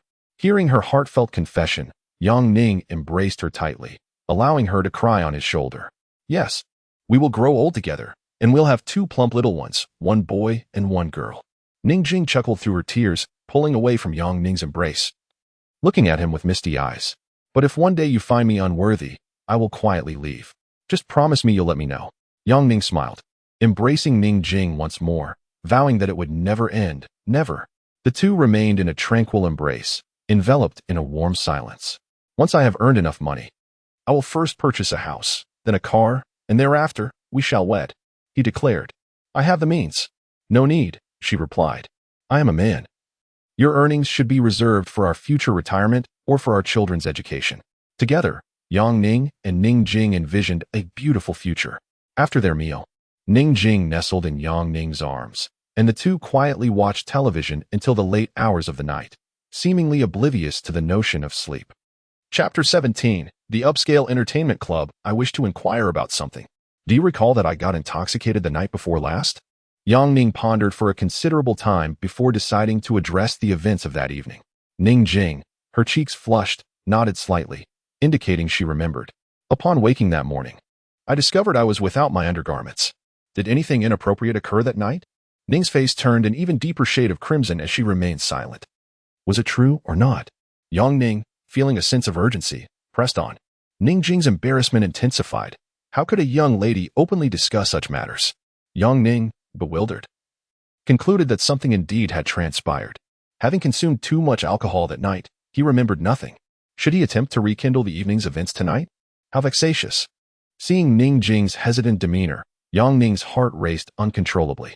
In a moment of primal desire, he swept Ning Jing into his arms and carried her into the room, proclaiming, "The wolf has arrived." After a night of wild abandon, the following morning, sunlight streamed through the floor-to-ceiling windows, illuminating the faces of Ning Jing and Yang Ning. As Yang Ning opened his eyes, he beheld the stunningly beautiful Ning Jing beside him, her beauty captivating. At that moment, Ning Jing blinked awake, glanced at Yang Ning, and broke into a sweet smile. "Good morning." Ning Jing seemed to recall the madness of the previous night, her face flushed with embarrassment. Witnessing her state, Yang Ning felt a stirring desire once more. Oh my, she is exquisite, an earthly goddess. The wolf brother has arrived. In the midst of his thoughts, Yang Ning feigned a move to roll over her, prompting Ning Jing to playfully struggle. "You naughty boy, let me go." "Ah, no. Help." This only fueled Yang Ning's primal instincts further. No one will come to your rescue, no matter how loudly you scream. At that moment, the bedroom door swung open, and Tang Yinru stood at the entrance, her expression one of anger. "You lecher. I misjudged you. How could you stoop so low? Just wait until I deal with you." "Ah, boss, wait." Yang Ning stammered. Tang Yinru rolled up her sleeves and approached, yanking back the covers to seize Yang Ning by the ear. "You lecher. How dare you do such things to Ning Jing? I'll make you pay." Both were entirely exposed, vulnerable in the atmosphere of the room. Tang Yinru, a woman of resolute determination, swiftly pulled Yang Ning from the bed, raising her hand to strike him. Yet, before her palm could descend, Ning Jing caught Tang Yinru's arm. "Sister Tang, I consented. Please don't hit him." Tang Yinru stared in bewilderment at Ning Jing on the bed, then glanced at the exposed Yang Ning. "You consented? But what were you just shouting?" Ning Jing, blushing, realized her nakedness and hurriedly grabbed the blanket to shield herself, asserting, I truly volunteered. I'm not lying. Tang Yinru continued to gaze at Ning Jing, then shot a sidelong glance at Yang Ning, suddenly turning crimson and exiting the bedroom. Hurry and get dressed. With Tang Yinru's departure, Ning Jing finally exhaled in relief, casting a glance at Yang Ning, only to realize the reason for Tang Yinru's blush. Yang Ning was indeed quite aroused. They both hurriedly dressed, resembling remorseful schoolchildren as they emerged from the bedroom. Tang Yinru sat on the sofa, breathing heavily, clearly affected by the scene she had just witnessed. Two individuals stood before Tang Yinru, appearing ready to face her reprimand. I remarked, "You too. If you wish to shout for help, do so. You have caused me unnecessary worry. I vowed not to repeat this mistake." Ning Jing lowered her head, her fingers tracing circles on the fabric of her clothing. Yang Ning, unwilling to relent, retorted, "Isn't this your fault? Why did you come to our room so early in the morning?" Yang Ning glanced at the clock, realizing it was barely past 7 o'clock. Tang Yinru exclaimed, "Shouldn't we have breakfast first? Then we can go shopping for clothes before meeting them." Seeing the two begin to argue, Ning Jing, concerned about their relationship, especially since Tang Yinru was Yang Ning's superior, hastily intervened. "Ninggu, it was our fault. Please say less." Turning to Tang Yinru, she added, "Sister Tang, we were wrong." Tang Yinru, suppressing her frustration, pointed at Yang Ning and commanded, "Order breakfast for me. I haven't eaten yet." Reluctantly, Yang Ning left the room, knowing he had no choice but to comply with her request. Once Yang Ning had exited, Tang Yinru's demeanor shifted, and she eagerly grasped Ning Jing's hand, pulling her closer. "Tell me, sister, how is that fellow's endurance? Is he all show and no substance?" Ning Jing, feeling bashful, hesitated to respond, but Tang Yinru was relentless, pushing her to divulge. "Come on, share with me. After all, you will be my shield. I need to understand his capabilities." Tang Yinru displayed a side of herself that could only be described as a nosy gossip. "What does that mean? My Mandarin is not very good. Please explain." At that moment, Ning Jing wished she could vanish into the ground. Around 8 o'clock, within the hotel room, the three of them sat quietly, consuming breakfast. Although no words were exchanged, each was lost in their own thoughts. Clearing her throat, Tang Yinru signaled that she had something to say, prompting both to look up at her. Tang Yinru addressed them seriously. "Although your relationship is established, I must remind you both, Yang Ning, in public, you are my boyfriend, and you must not engage in any ambiguous behavior with Ning Jing." "Understood," Yang Ning replied, bowing his head to continue eating. Tang Yinru then turned to Ning Jing, saying, "Sister Jing, I want to clarify our arrangement. It is a FAAD, so you cannot feel jealous." Ning Jing nodded in understanding, which eased Tang Yinru's mind. "During the day, Yang Ning is mine, and at night, he is yours. I want to compete with you, so please don't take offense." Yang Ning felt embarrassed. The statement sounded rather awkward, yet he couldn't falter, as she had grown up in America and struggled with expressing herself in Mandarin. After breakfast, the trio set off to the mall. It is often said that women are born shoppers, and upon witnessing Tang Yinru's shopping style, Yang Ning finally grasped the true meaning of a shopping fanatic. From head to toe, Tang Yinru purchased everything that caught her eye, amassing a variety of casual and formal attire, all in one go, resulting in a staggering expenditure of 940,000 yuan. "Is this really necessary?" Yang Ning asked casually from the passenger seat, to which Tang Yinru retorted, "Exaggerated? You are now my publicly acknowledged boyfriend. If I don't dress you up nicely, people in this circle will mock me for being with a beggar. You still have so much to say about the gifts I buy you. You truly lack gratitude." Yang Ning fell silent. A renowned brand is indeed a renowned brand. Wearing it is undeniably comfortable, far superior to the cheap goods he usually wears. Turning to gaze out the car window, he pondered what their subsequent meeting would be like. Would it resemble yesterday's encounter, akin to negotiating with the underworld? He vaguely recalled a scene of barbecuing at a roadside stall, which likely bore no relevance to their meeting.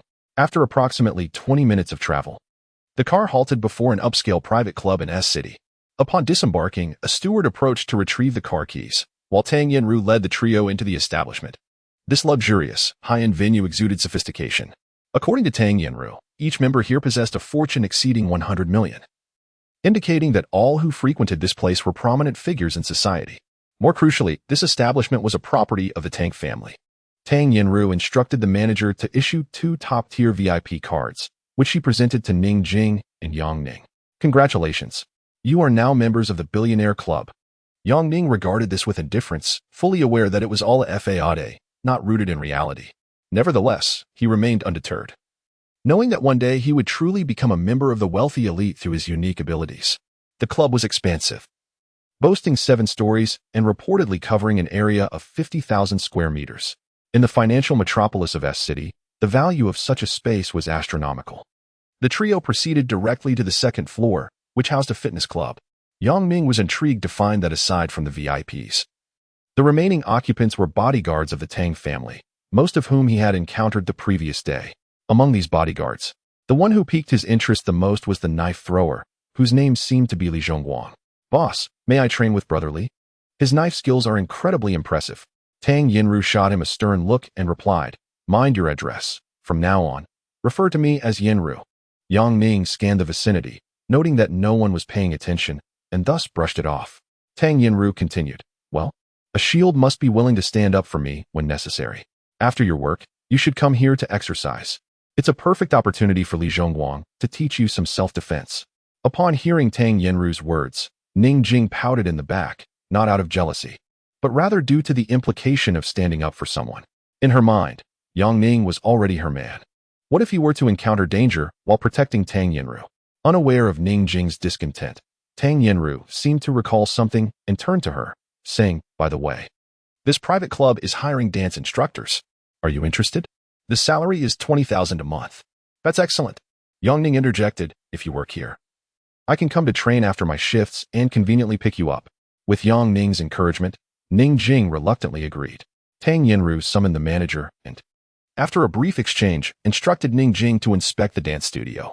Meanwhile, Tang Yinru and Yang Ning settled into the lounge area on the second floor of the club, where a vast expanse of floor-to-ceiling windows offered a panoramic view of the bustling street below.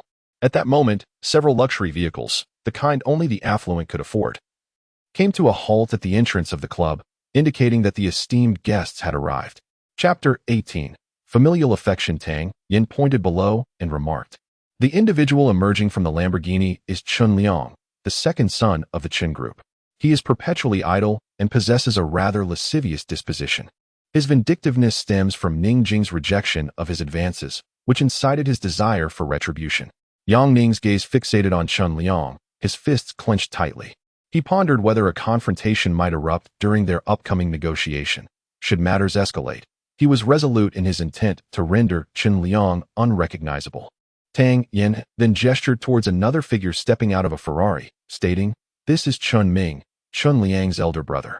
He exhibits a demeanor of composure, yet harbors an underlying moral ambiguity. Moreover, he is currently pursuing me." Yang Ning scrutinized Chun Ming's features, noting his archetypal affluent and charismatic appearance. He moved with an effortless grace, seemingly an innate trait. "Be particularly cautious of that individual," Tang Yin continued. "His name is Wei Zhonghua, the son of the mayor of City S. He is notoriously arrogant and dismisses those he deems beneath him."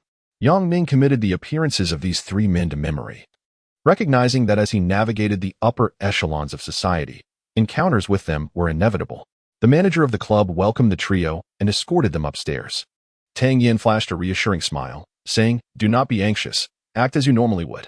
Yang Ning observed the entrance with anticipation, thinking to himself that when the time came for action, he would handle Chen Liang, determined to transform him into a mere caricature of himself. Suddenly, Tang Yin burst into laughter, her amusement resonating as if she had just heard an uproarious jest.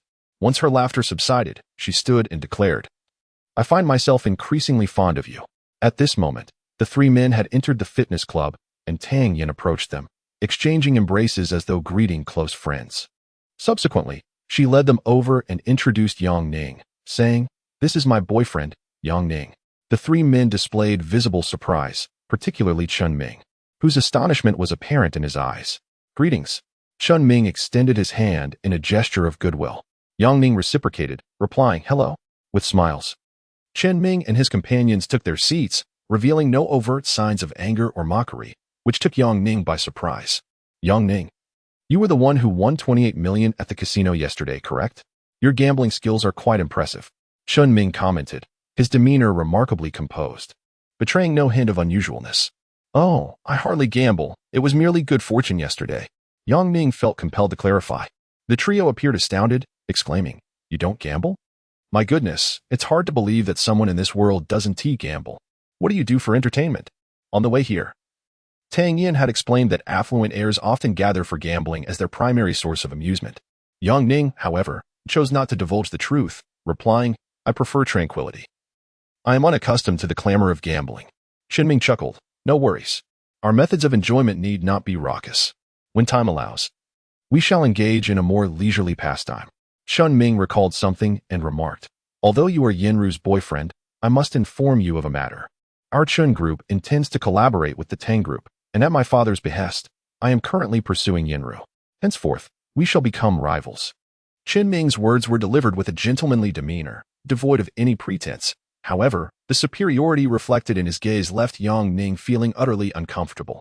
Gradually, Yang Ning became accustomed to this. After all, individuals from affluent families have been raised in noble environments and are expected to conduct themselves with propriety. Although he was aware of the duplicity often behind their polished exteriors, one could hardly expect them to behave like street ruffians. Chun Liang hastily interjected, Sister, you cannot place the blame on me. Initially, I was angry and merely instructed my subordinates to deal with her family.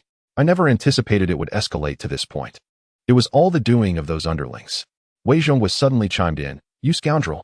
Do you think your subordinates would cease their actions without your command? Who else can be blamed but you? Chun Liang seemed to recall something and quickly apologized. I was wrong. All right. Sister, what do you suggest we do? I will compensate. Tang Yinru, aware that this was a test of her intentions, replied, How about this? I'll treat you as a gesture of goodwill. Chun Liang stood up and said, That sounds good. It has been a while since we've dined together. Yang Ning, later, you can accompany Li Zhongwang to assist Ning Jing in settling the bill. I will join a few friends for lunch. Why not take Yang Ning along? Wei Zhonghua suggested. No, you all enjoy your meal. I shall refrain from joining. Yang Ning understood that this group of affluent youths had particular dining customs, and until Tang Yinru fully grasped their dynamics, she would never include him in their gatherings. Chun Ming approached and amiably patted Yang Ning on the shoulder. It's just a meal. It won't harm your girlfriend. We can chat another time. As he watched these aristocratic youths depart, Yang Ning felt somewhat bewildered. What was happening? Why were they not adhering to the usual script? Many novels portray wealthy second-generation individuals as oblivious and arrogant, yet this group seemed quite different. Li Zhongguang appeared at some point and greeted Yang Ning with a friendly nod, saying, What are you pondering? Yang Ning furrowed his brow. I find it a bit perplexing. Li Zhongguang continued, What is there to misunderstand? These individuals are drawn to their own kind. Once wealth reaches a certain level, how can they relate to ordinary people? Indeed, upon reflection, Yang Ning recognized the truth in this assertion. If a wealthy individual were to negotiate with someone of modest means, both parties might feel out of place, unable to comprehend each other's circumstances. The cunning of these affluent individuals is seldom evident on their faces. Perhaps it is best not to view the emperor through the eyes of a beggar. Let us go, Li Zhongwang suggested. Yang Ning suddenly found himself momentarily disoriented and asked, Where to? Li Zhongwang replied, Miss Tang has instructed us to assist Miss Ning in retrieving funds and subsequently helping her settle her debts. Oh. Yang Ning came to his senses and followed Li Zhongwang to the third floor, where the ballet room exuded an air of elegance. At that moment, Ning Jing, clad in a form-fitting costume, struck a series of graceful poses. She resembled a beautiful swan, her arms outstretched and her toes delicately poised, each movement radiating an extraordinary grace that starkly contrasted with her usual demeanor. Yang Ning found himself at a loss for words to describe Ning Jing's beauty. Staring blankly for quite some time, utterly entranced. Having only seen ballet on television before, witnessing it in person was a first for him. Once the business had concluded, Ning Jing forced a smile, stating, I'll go change my clothes. After she dashed off to change, Yang Ning took a moment to observe the dance studio, which would serve as Ning Jing's workplace in the future. Shortly thereafter, she emerged in a new outfit, and the two made their way out of the club. Li Zhongguang had already retrieved the car and waited patiently at the entrance. The two of them got in, heading straight for the bank. With a substantial sum of money to withdraw, the process was slightly cumbersome. The bank made several calls, arranging for an armored vehicle to deliver the cash. After navigating through various formalities, the money was finally secured. As they loaded the cash into the vehicle, they departed under the envious gazes of the bank's patrons. In truth, Ning Jing was unaware of the exact amount her father had borrowed, but that ignorance did not extend to Tang Yan. She had already arranged for bodyguard Li Zhongguang to accompany them, having compiled a list of the debtors' names and addresses. Their first destination was naturally the home of Ning Jing's uncle, who owed the most. The car slowly cruised through a residential villa district. And as Ning Jing gazed at the surrounding homes, a shadow of melancholy crossed her features. "What's wrong?" Yang Ning inquired, noticing her pensive demeanor. Ning Jing silently lowered her head, choosing not to respond. The vehicle came to a halt in front of a villa, and before they could exit, a loud voice from outside exclaimed, "Wow, a Bentley." Turning their heads, they saw a boy around 18 years old. Ning Jing smiled upon recognizing him. "He is my brother. My uncle's child." As Ning Jing opened the door and stepped out, her brother, upon seeing her, seemed startled, momentarily frozen before turning and fleeing. Yang Ning was taken aback, perplexed by the situation. Ning Jing's expression was somewhat more composed. "It's nothing. I'm used to it." Though she said this, the smile she had just worn had vanished. Li Zhongguang was counting the debts in the back of the car and gestured for Yang Ning to knock on the door. Yang Ning took Ning Jing's hand and walked into the villa's courtyard. "Your home is quite nice. If this villa were sold, it might fetch around 15 to 18 million. Yang Ning's casual remark seemed to strike a chord with Ning Jing, who silently lowered her head as they approached the door. "Knock, knock. Could you please open the door?" Yang Ning called out. "No adults are home," came the voice of Ning Jing's brother from the intercom. "It's all right. Just open the door. We're here to settle a debt," Yang Ning replied. After a prolonged silence, there was no response from inside, prompting Yang Ning to curiously lean against the door to listen for any sounds. "Mother, Sister Ningjing has arrived." "Yes," she mentioned. "I understand, but she said." It seemed as though Ningjing's brother was negotiating with someone. And Yang Ning faintly heard a woman's voice, though it was too indistinct to discern the words. "Please leave. Sister Ningjing, your presence may bring us trouble." Ningjing's brother appeared to be in quite a predicament. Chapter 19. The indifference of society. Ning Jing quietly lowered her head, having anticipated this situation long ago. However, Yang Ning remained unconcerned, questioning the nature of their kinship. "Knock, knock, knock. Can we not be allowed in?" Yang Ning expressed her impatience. The knocking persisted for quite a while, and even Li Zhongguang arrived with the money, yet the door remained unresponsive. Just as Yang Ning was about to knock again, the door suddenly swung open, revealing a flamboyantly dressed woman at the threshold, speaking in a thick dialect. "Is this never-ending? I told you, Ning Jing. How is it that you become more shameless as you grow older?" Ning Jing kept her head down, replying, "And I'm here to repay the money." "Repay? Over 2 million.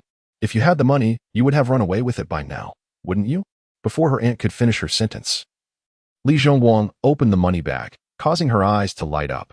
After a moment, she regained her composure, exclaiming, "Oh, Ning Jing. It seems you found yourself a wealthy benefactor. Very well, I'll accept the money. You may leave." She reached for the money, but Li Zhongguang swiftly withdrew the bag, preventing her from taking it, while Yang Ning pushed the woman aside, insisting, "Let us go inside." As they entered the house, Ning Jing's aunt could only watch them with a look of disdain. Ning Jing's younger brother stood to the side, not particularly avoiding Ning Jing, but hesitating to approach her after glancing at their mother's expression.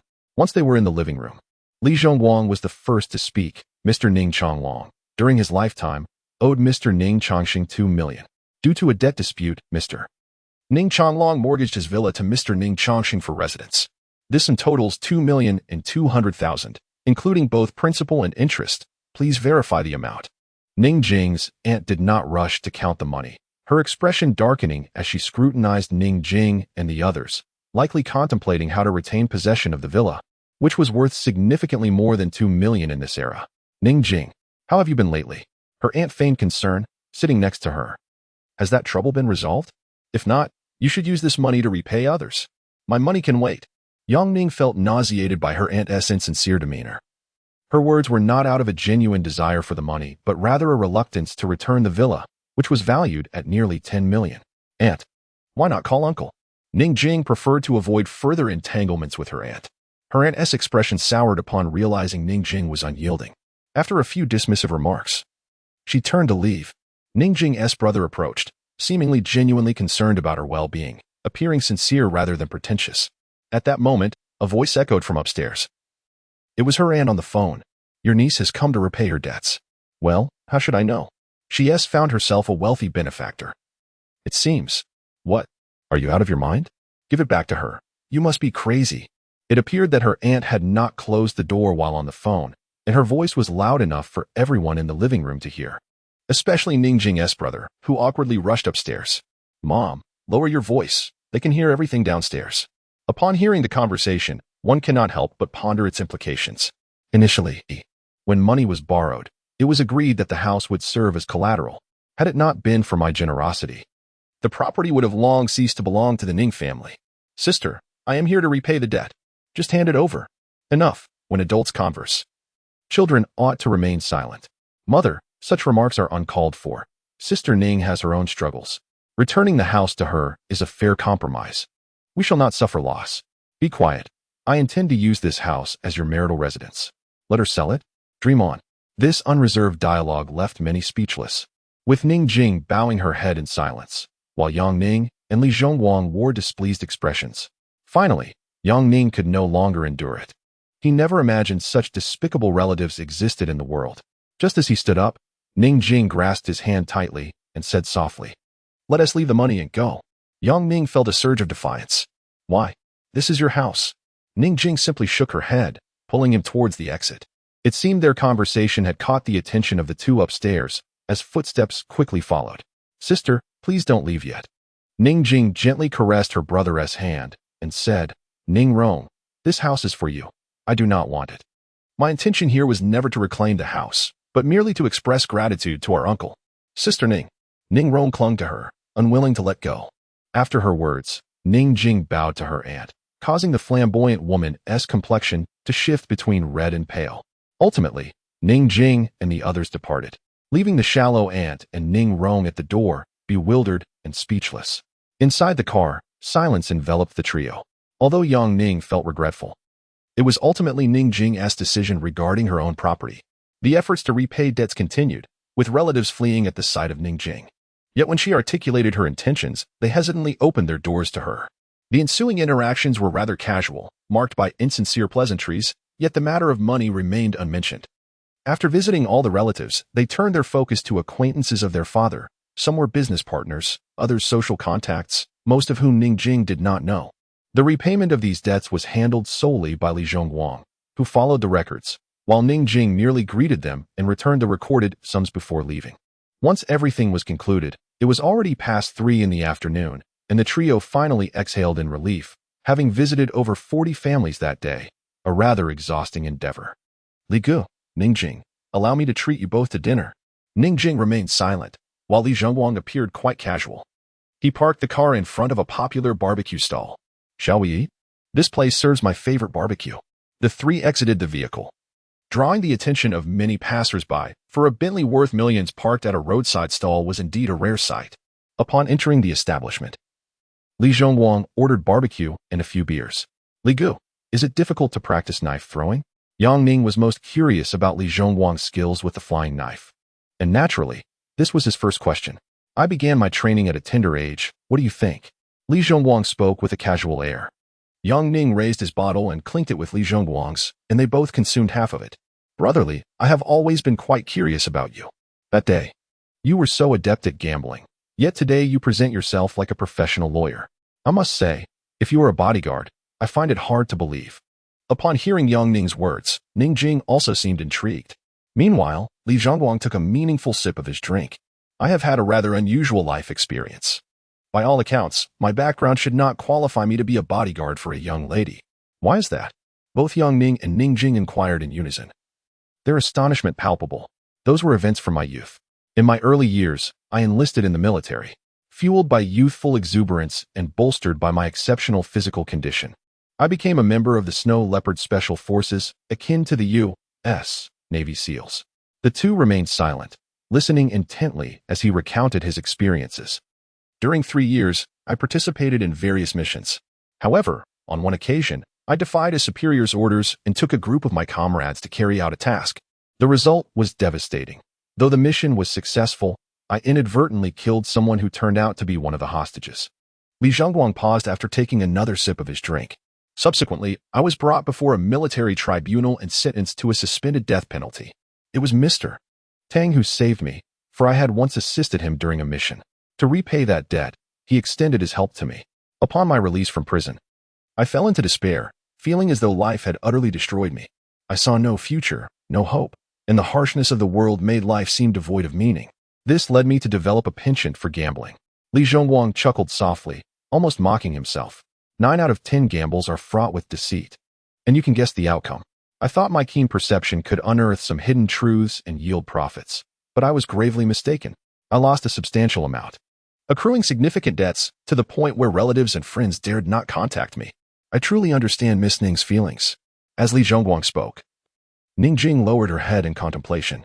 Mr. Tang, upon grasping the situation, chose not to lend me money, but instead invited me to accompany him to various high society events. You may not realize this, but the world of gambling has its roots in antiquity, meaning that only the nobility and the affluent can afford to partake. He elucidated the nature of gambling to me, questioning why I felt the need to engage in it. Chapter 20, A Flash Marriage? What happened next? Yang Ning interjected. Li Zhongguang chuckled, replying, subsequently, I heeded Mr. Tang's advice and ceased gambling. He offered me this position, allowing me to safeguard his daughter in the United States. Moreover, he graciously settled my debts. Ah, now I understand, Yang Ning remarked, comprehending the situation. As he savored his meat skewer, Li Zhongguang continued, life is splendid now. Mr. Tang is my benefactor. He encourages me to peruse legal texts during my leisure. Although I may not reach the level of a lawyer, acquiring knowledge is certainly beneficial. I toast to you, Yang Ning declared, lifting his glass. The two clinked their glasses and drank heartily. Gambling is not a virtuous pursuit. If one can avoid it, one should. However, Miss Ning, do not dwell on it too much. It is not of great consequence. Life may have knocked you down, but while you may have been unable to rise then, you can certainly crawl forward. You are standing now. Ning Jing smiled at his words, and Yang Ning found much wisdom in them. The trio continued to indulge in barbecued delicacies and fine wine. Suddenly, Li Zhongguang's phone rang, and he answered urgently, Miss Tang. Yes, the matter is settled. Very well. He then handed the phone to Yang Ning, saying, Miss Tang wishes to speak with you. Yang Ning took the phone, and the voice of Tang Yin echoed through. I have resolved Ning Jing's situation. I will bring her to thank you. However, gratitude cannot merely be verbal. Elevate my performance, and that will suffice as thanks. By the way, you should familiarize yourself with the lifestyle of our circle through Li Zhongguang. I cannot keep you hidden away forever. You are my shield. Understood, boss. Yang Ning replied before hanging up and returning the phone to Li Zhongguang. Li Gu. Boss Tang wants you to enlighten me about her circle's affairs. Li Zhongguang chuckled. Ah, the children of affluent families indulge in feasting, revelry, and gambling. What else could there be? Though the young lady is somewhat different. By the way, when it comes to their gatherings, you must learn one thing. Gambling. What? Did you not just say to steer clear of it? Yang Ning questioned. Li Zhongguang shook his head, grinning. This is simply the way of life in that circle. Gambling is an issue of face. The games they engage in are often beyond the comprehension of ordinary folk. Meanwhile, in the underground casino of a 5-star hotel in City S, Brother He and his associates fixated on the surveillance footage. Boss, we've scrutinized the footage for several days, replaying it countless times. This fellow doesn't he seem to be cheating? The boss, with a stern expression, retorted, if he isn't cheating, how did he walk away with over 20 million? Brother He muttered, if it were up to me, I'd have someone deal with him quietly. Let us await the Chun brothers' orders before proceeding, the casino owner replied. Just as he finished speaking, a subordinate rushed in, announcing, the young masters of the Chun family have arrived. Damn, it truly is a case of not speaking of people during the day and not mentioning ghosts at night. Let us go see. Everyone hurriedly exited the room, and upon arriving in the casino hall, they found Chen Ming and Chen Liang leisurely strolling about. Young masters. The casino owner bowed respectfully. Chen Liang casually picked up a chip, glanced at it, and remarked, you have handled the matter quite well. I am very pleased. The two men exchanged glances, their expressions dark, unsure of the implications that would follow. Chen Liang continued, let us pause this matter for now. Have your people look into Yang Ning's background. The more detailed, the better. Hey Gu, and the boss nodded in agreement, eager to comply. Turning to Chen Ming, Chen Liang said, brother, I believe that fellow is nothing but a waste. Is he truly worth our concern? Chen Ming pondered thoughtfully before responding. The Chen family's ambition to absorb the Tang family's assets is not a task to be accomplished overnight. I suspect Yang Ning is merely a smokescreen set forth by the Tang family. There is no rush. We should investigate thoroughly and play the long game. What is paramount in our circle? Reputation. Chen Liang interjected eagerly, indeed. At the gatherings, let us ensure that we bolster this fellow's reputation. Tang Yinru's ploy will be rendered ineffective. Precisely, Qin Ming affirmed. A smokescreen must be scrutinized. Once this fellow loses face, Tang Yinru can no longer utilize him as a shield. Brother, you must put in the effort. The two shared a knowing smile, and Chun Ming patted his brother's shoulder, adding, that girl will eventually be yours. There's no need to rush. However, Chun Liang's expression soured. Brother, how can you still not understand me? A woman who does not appreciate my advances, even if offered to me freely, is not worth my time. I shall prove that she is nothing more than a promiscuous woman. The brothers exchanged sinister smiles, while He Gu and the casino owner nearby began to tremble. Realizing the truth, in this world, one should never provoke the wealthy, for their thoughts are inscrutable to others. Upon entering the hotel, slightly inebriated, Yang Ning felt somewhat dazed. Ning Jing provided him with a warm towel to place on his forehead, but he found himself lost in contemplation, staring at the ceiling. Ning Jing and Tang Yinru, one charming, the other a regal queen. How had these two women become entwined in his life? This alone was bewildering enough, but promotions, saving lives, a five-star hotel, was he truly not dreaming? He turned to Ning Jing beside him. If this were indeed a dream, he fervently hoped not to awaken, feeling grateful to the heavens. What are you staring at? Ning Jing inquired, noticing Yang Ning's fixed gaze upon her. Yang Ning removed the towel from his head and sat up, asking, Ning Jing, have you considered what you wish to do in the future? Ning Jing fidgeted, perhaps misunderstanding his intent. You've had too much to drink. Let us not discuss this tonight. His words struck Yang Ning with unexpected vigor. What are you thinking? I meant our lives ahead. Ning Jing's face turned crimson, her gaze dropping as she dared not meet Yang Ning's eyes. He pulled her into his embrace, murmuring, I will follow your lead. Ning Jing made no objections. As Yang Ning tightened his grip around her, Ning Jing nestled against him, embodying a delicate trust. After a moment, as Yang Ning solidified his thoughts, gazing at the gentle Ning Jing, a flicker of mischief ignited within him. He slipped his hand beneath her garment, his fingers brushing against soft, smooth skin, when suddenly, the door swung open. What the hell? Both of them startled, sitting upright simultaneously, and the one who entered was none other than Tang Yinru. Tang Yinru realized she had arrived at an inopportune moment and shyly closed the door.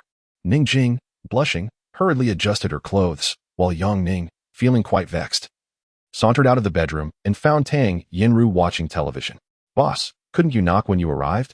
A little heads up would have been appreciated, he remarked. Tang Yinru, unfazed, replied, it's not even dark yet.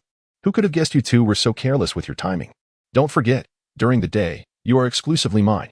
Yang Ning felt a bit speechless, aware that Tang Yinru was teasing him, yet her words felt rather awkward. Ning Jing emerged from the bedroom, her face still flushed. Sister Tang, would you like some water? No, I need to speak with Yang Ning about something, Tang Yinru responded. Finding the situation amusing, she glanced at Yang Ning, who did not share her mirth. Boss, please, just say what you need, he urged.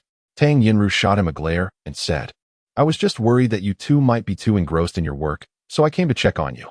I completely forgot the items I purchased this morning. They'll be delivered shortly. Also, I brought some documents for you to review.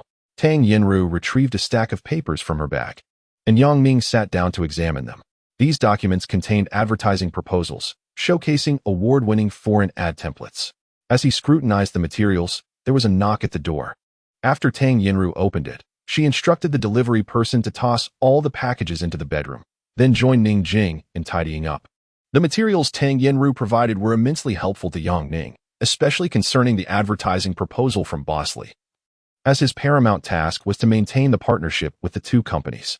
The documents brimmed with creative ideas not found domestically, and after a thorough reading, his mind overflowed with inspiration, prompting him to instinctively open his laptop and delve into his research. In the room, Ning Jing and Tang Yinru organized the items, and Tang Yinru's inquisitive nature resurfaced. From yesterday to this morning, and still before dusk, you two are quite vigorous, aren't you? Ning Jing's face turned crimson. Sister Tang.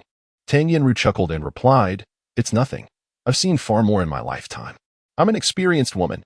Ning Jing, still blushing, said, Sister Tang, I want to go out and buy a house tomorrow. Why? Tang Yinru asked, puzzled, then recalled, is it my constant interruptions that are the issue? I'll be more mindful in the future. Don't be so stingy. It's not that. Ning Jing clarified. We're planning to get married. Really? So soon? Is this a flash marriage? Tang Yinru paused her activities, took Ning Jing's hand, and sat down. Xiao Jing, while I cannot meddle in your personal affairs, you must seriously consider this marriage. Ning Jing looked at Tang Yinru with curiosity, and she continued, once you two are married, how will I have you as my shield? Even if you marry, don't obtain a marriage certificate just yet. You should wait a few more years. Ning Jing lowered her head, silent. Tang Yinru reassured her, Xiao Jing. Just endure for a bit longer. It's merely a couple of years. The housing matter isn't urgent. If you truly wish to buy, I have a private villa that you can use. Once you are married, we can transfer it directly into your names. No need. Ning Jing quickly declined. It is as follows. Today, I have declared to those individuals that Yang Ning is indeed my boyfriend. Your relocation will render this matter more authentic. And it would even serve to assist you, Sister Tang. Very well. At the very least, I shall refrain from intruding upon your intimate life henceforth. With that, Tang Yin disregarded any response from Ning Jing and departed without hesitation.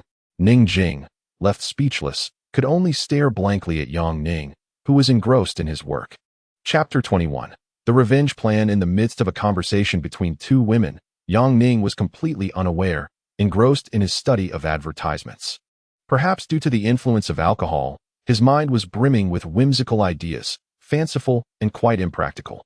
Nonetheless, such creativity is beneficial in the realm of advertising. As midnight approached, Yang Ning had formulated an entire set of concepts. Stretching lazily, he noticed that Tang Yinru had seemingly departed at some point, while Ning Jing lay in a deep slumber. Finally, we have our little world to ourselves, my dear sister. After a night filled with passion, the following morning dawned. As the morning light graced their faces, both opened their eyes, instinctively glancing at their watches. Oh no, we're late. In a flurry, they hurried to wash up and dress. Ning Jing composed herself, and as they exited the bedroom, Tang Yinru glared at them. Do you two have any sense of time? What hour is it? An oversight. Yang Ning quickly offered an explanation. Tang Yinru stood up to leave, playfully lifting Ning Jing's chin as she passed. Xiao Jing, remember our conversation from last night. Someone will come to assist you shortly. Yang Ning swiftly donned his shoes, kissed Ning Jing goodbye, and departed. Curious, he inquired as he entered Tang Yinru's car, what did you discuss with Xiao Jing? You'll find out tonight. She replied, maintaining an air of mystery. Yang Ning chose not to press further. Upon arriving at the office, he convened a meeting with his colleagues to share his ideas from the previous evening. However, they appeared unimpressed, and thus he proceeded to assign tasks. Once everyone had left, Lin Kai approached Yang Ning, exclaiming, Brother, you've struck it rich. Decked out in designer brands. And is that a Swiss watch? Where did you acquire the funds? It's a secret. Now get back to work. After dismissing Lin Kai, a busy day unfolded. As evening fell, Yang Ning intended to find Tang Yinru to leave together, but fearing the scrutiny of their colleagues, he opted to call her after exiting the building. To his surprise, she was already waiting outside in her car. They drove to a private club, where Tang Yinru had prepared a workout outfit for him. After changing, she mentioned attending Ning Jing's dance class, suggesting that Yang Ning amuse himself. Originally intending to practice with Li Zhongguang, Yang Ning discovered that many were already present, including Wei Zhonghua, the mayor's son from S City. Yang Ning felt no surprise, for he had dreamed of this very scene the previous night. However, he had only envisioned the beginning, not the conclusion. Hello, Yang Ning. Wei Zhonghua greeted him first. Yang Ning reciprocated amicably, shaking his hand. Greetings. Do you enjoy boxing? Wei Zhonghua inquired. Yang Ning nodded, responding, for fitness, of course. Wei Zhonghua had harbored a keen interest in boxing since childhood, having dominated in every school he attended from elementary through university. It would not be an exaggeration to say he was undefeated. Shall we spar? Wei Zhonghua seemed earnest, as he typically sought professional boxers for practice, though, to clarify, he was the one who trained with them as a sparring partner. Seeing Yang Ning's newfound interest in combat, it was only natural to invite him to test his skills. Yang Ning had dreamt of battling before, and thus did not decline the invitation. However, noticing Li Zhongguang's subtle gestures, Yang Ning understood the warning not to get involved. Yet, it was too late to back out now. Equipped with protective gear and all necessary safety measures, Yang Ning and Wei Zhonghua stood on the platform. I will box while you use Sanda. I shall rely solely on my fists, whereas you may employ both fists and feet. Let us begin, Wei Zhonghua proclaimed. Yang Ning, lacking experience in this realm, said nothing, and the two exchanged a symbolic fist bump. Start, the referee announced, marking the official commencement of their friendly match. The two cautiously approached each other, with Wei Zhonghua throwing a few tentative punches, posing no threat to Yang Ning. Initially, neither exerted their full strength. However, after a few exchanges, Wei Zhonghua seemed to gauge Yang Ning's capabilities. "You've never fought professionally, have you?" he sneered, with such raw talent. "I could take you down with ease. But of course, everyone has dabbled in fighting. I'm coming for you, so be cautious." With that, Wei Zhonghua lowered his stance and lunged at Yang Ning. A flurry of jabs and hooks forced Yang Ning into a corner. Having grown up in brawls, he was unafraid of Wei Zhonghua. His reluctance to retaliate stemmed from contemplating the scene he had envisioned in his dream the night before. He had anticipated Wei Zhonghua's moves and was deliberating whether he should counterattack. Just then, Wei Zhonghua unleashed a rapid succession of punches, compelling Yang Ning to protect his head as the blows rained down like a deluge. Wei Zhonghua intended to humiliate him, and he held nothing back, delivering each punch with full force. Although Yang Ning managed to block the strikes, the impact was painfully tangible. "Damn it, he is serious," Yang Ning realized. Cornered and enduring the onslaught, it dawned on him that in his dream, he had felt no pain, and perhaps he had overthought the situations. If he did not retaliate soon, hospitalization was inevitable. An opportunity arose. As Wei Zhonghua swung a powerful hook, Yang Ning ducked just in time to evade the blow. In his dream, he had been struck by that punch, leading to his knockout. However, this time, he was determined to alter the course of events. He would counterattack. Ducking and sidestepping the heavy punch created a significant opening on Wei Zhonghua's right side. Seizing the moment, Yang Ning launched a fierce assault, delivering an uppercut that struck Wei Zhonghua's soft ribs, followed by a powerful hook that landed squarely on his jaw. The sudden force of these two strikes overwhelmed Wei Zhonghua, who had just been gaining the upper hand. His mouthguard flew out as he collapsed, falling into unconsciousness. The spectators were momentarily stunned. Wei Zhonghua had been knocked out. "Is this for real?" they gasped, incredulity etched on their faces. Yang Ning, however, paid no mind to the fallen Wei Zhonghua, instead rubbing his arms, feeling as though they were nearly shattered from the defensive maneuvers he had just executed. Had he not retaliated, hospitalization would have been a certainty. "Young master!" At this moment, Wei Zhonghua's bodyguards reacted, rushing forward in a flurry, surrounding him as if they had been thoroughly intimidated. Yang Ning, puzzled, contemplated stepping closer to ascertain whether he had indeed struck too forcefully. To his astonishment, one of the bodyguards launched an attack without warning, catching Yang Ning off guard. A swift kick to his abdomen sent him tumbling to the edge of the ropes, and the bodyguard, intent on not letting Yang Ning escape, advanced to continue the assault. Fortunately, Li Zhongguang reacted quickly, positioning himself protectively beside Yang Ning, resulting in a standoff between the two factions of bodyguards. What on earth is happening? Tang Yanru appeared just in time to thwart the impending brawl. Earlier, when Yang Ning had taken the stage, Li Zhongguang had dispatched someone to locate Tang Yanru with the intent of preventing this very confrontation. Little did they know that Yang Ning would unexpectedly knock Wei Zhonghua unconscious. A turn of events that was utterly unforeseen. Tang Yanru, exuding an air of arrogance, confronted everyone from below the boxing ring, her brows furrowed as she declared, "This is the Yuan Club, not your family estate. What do you think you're doing?" The bodyguard's anger was abruptly extinguished, after all. It had seemed as if their young master had instigated the fight, and now that he was the one being assaulted, they wondered if their actions might provoke trouble for him should their master take offense. "Why are you still standing there? Call an ambulance and get Wei Zhonghua to the hospital." Tang Yanru, seeing that no one was moving, began issuing commands in exasperation. A flurry of activity ensued, and with the assistance of all the bodyguards, Wei Zhonghua was carried out of the upscale club. The gym once again fell into tranquility. Tang Yanru approached Yang Ning, remarking, "I underestimated you. You dared to strike Wei Zhonghua. Impressive." Yang Ning, unable to discern her intent, sensed a hint of reproach mingled with a touch of admiration. Nevertheless, having inflicted harm, he believed it prudent to acknowledge his misstep. "Yanru, you can't blame me. That brat Wei Zhonghua was too aggressive. Look at the damage he inflicted on me. If I hadn't retaliated, I might have ended up in the hospital myself." As he spoke, he rolled up his sleeves, revealing bruises and contusions adorning his arms. Tang Yanru was momentarily taken aback. While she knew Yang Ning had knocked someone out, she was unaware of the events that transpired in between. Upon seeing the injuries, an inexplicable pang shot through her heart, prompting her to rush forward and examine Yang Ning's arm. "Are you all right? Does it hurt? Do you need to go to the hospital?" Her concern felt genuine, leaving Yang Ning in a quandary. It's nothing, just minor injuries, the sort one acquires from childhood scuffles. Huh. Tang Yinru laughed, her expression brightening as she pointed at the bruises on Yang Ning's arm. With injuries like these, you call them minor? I think you're just being stubborn.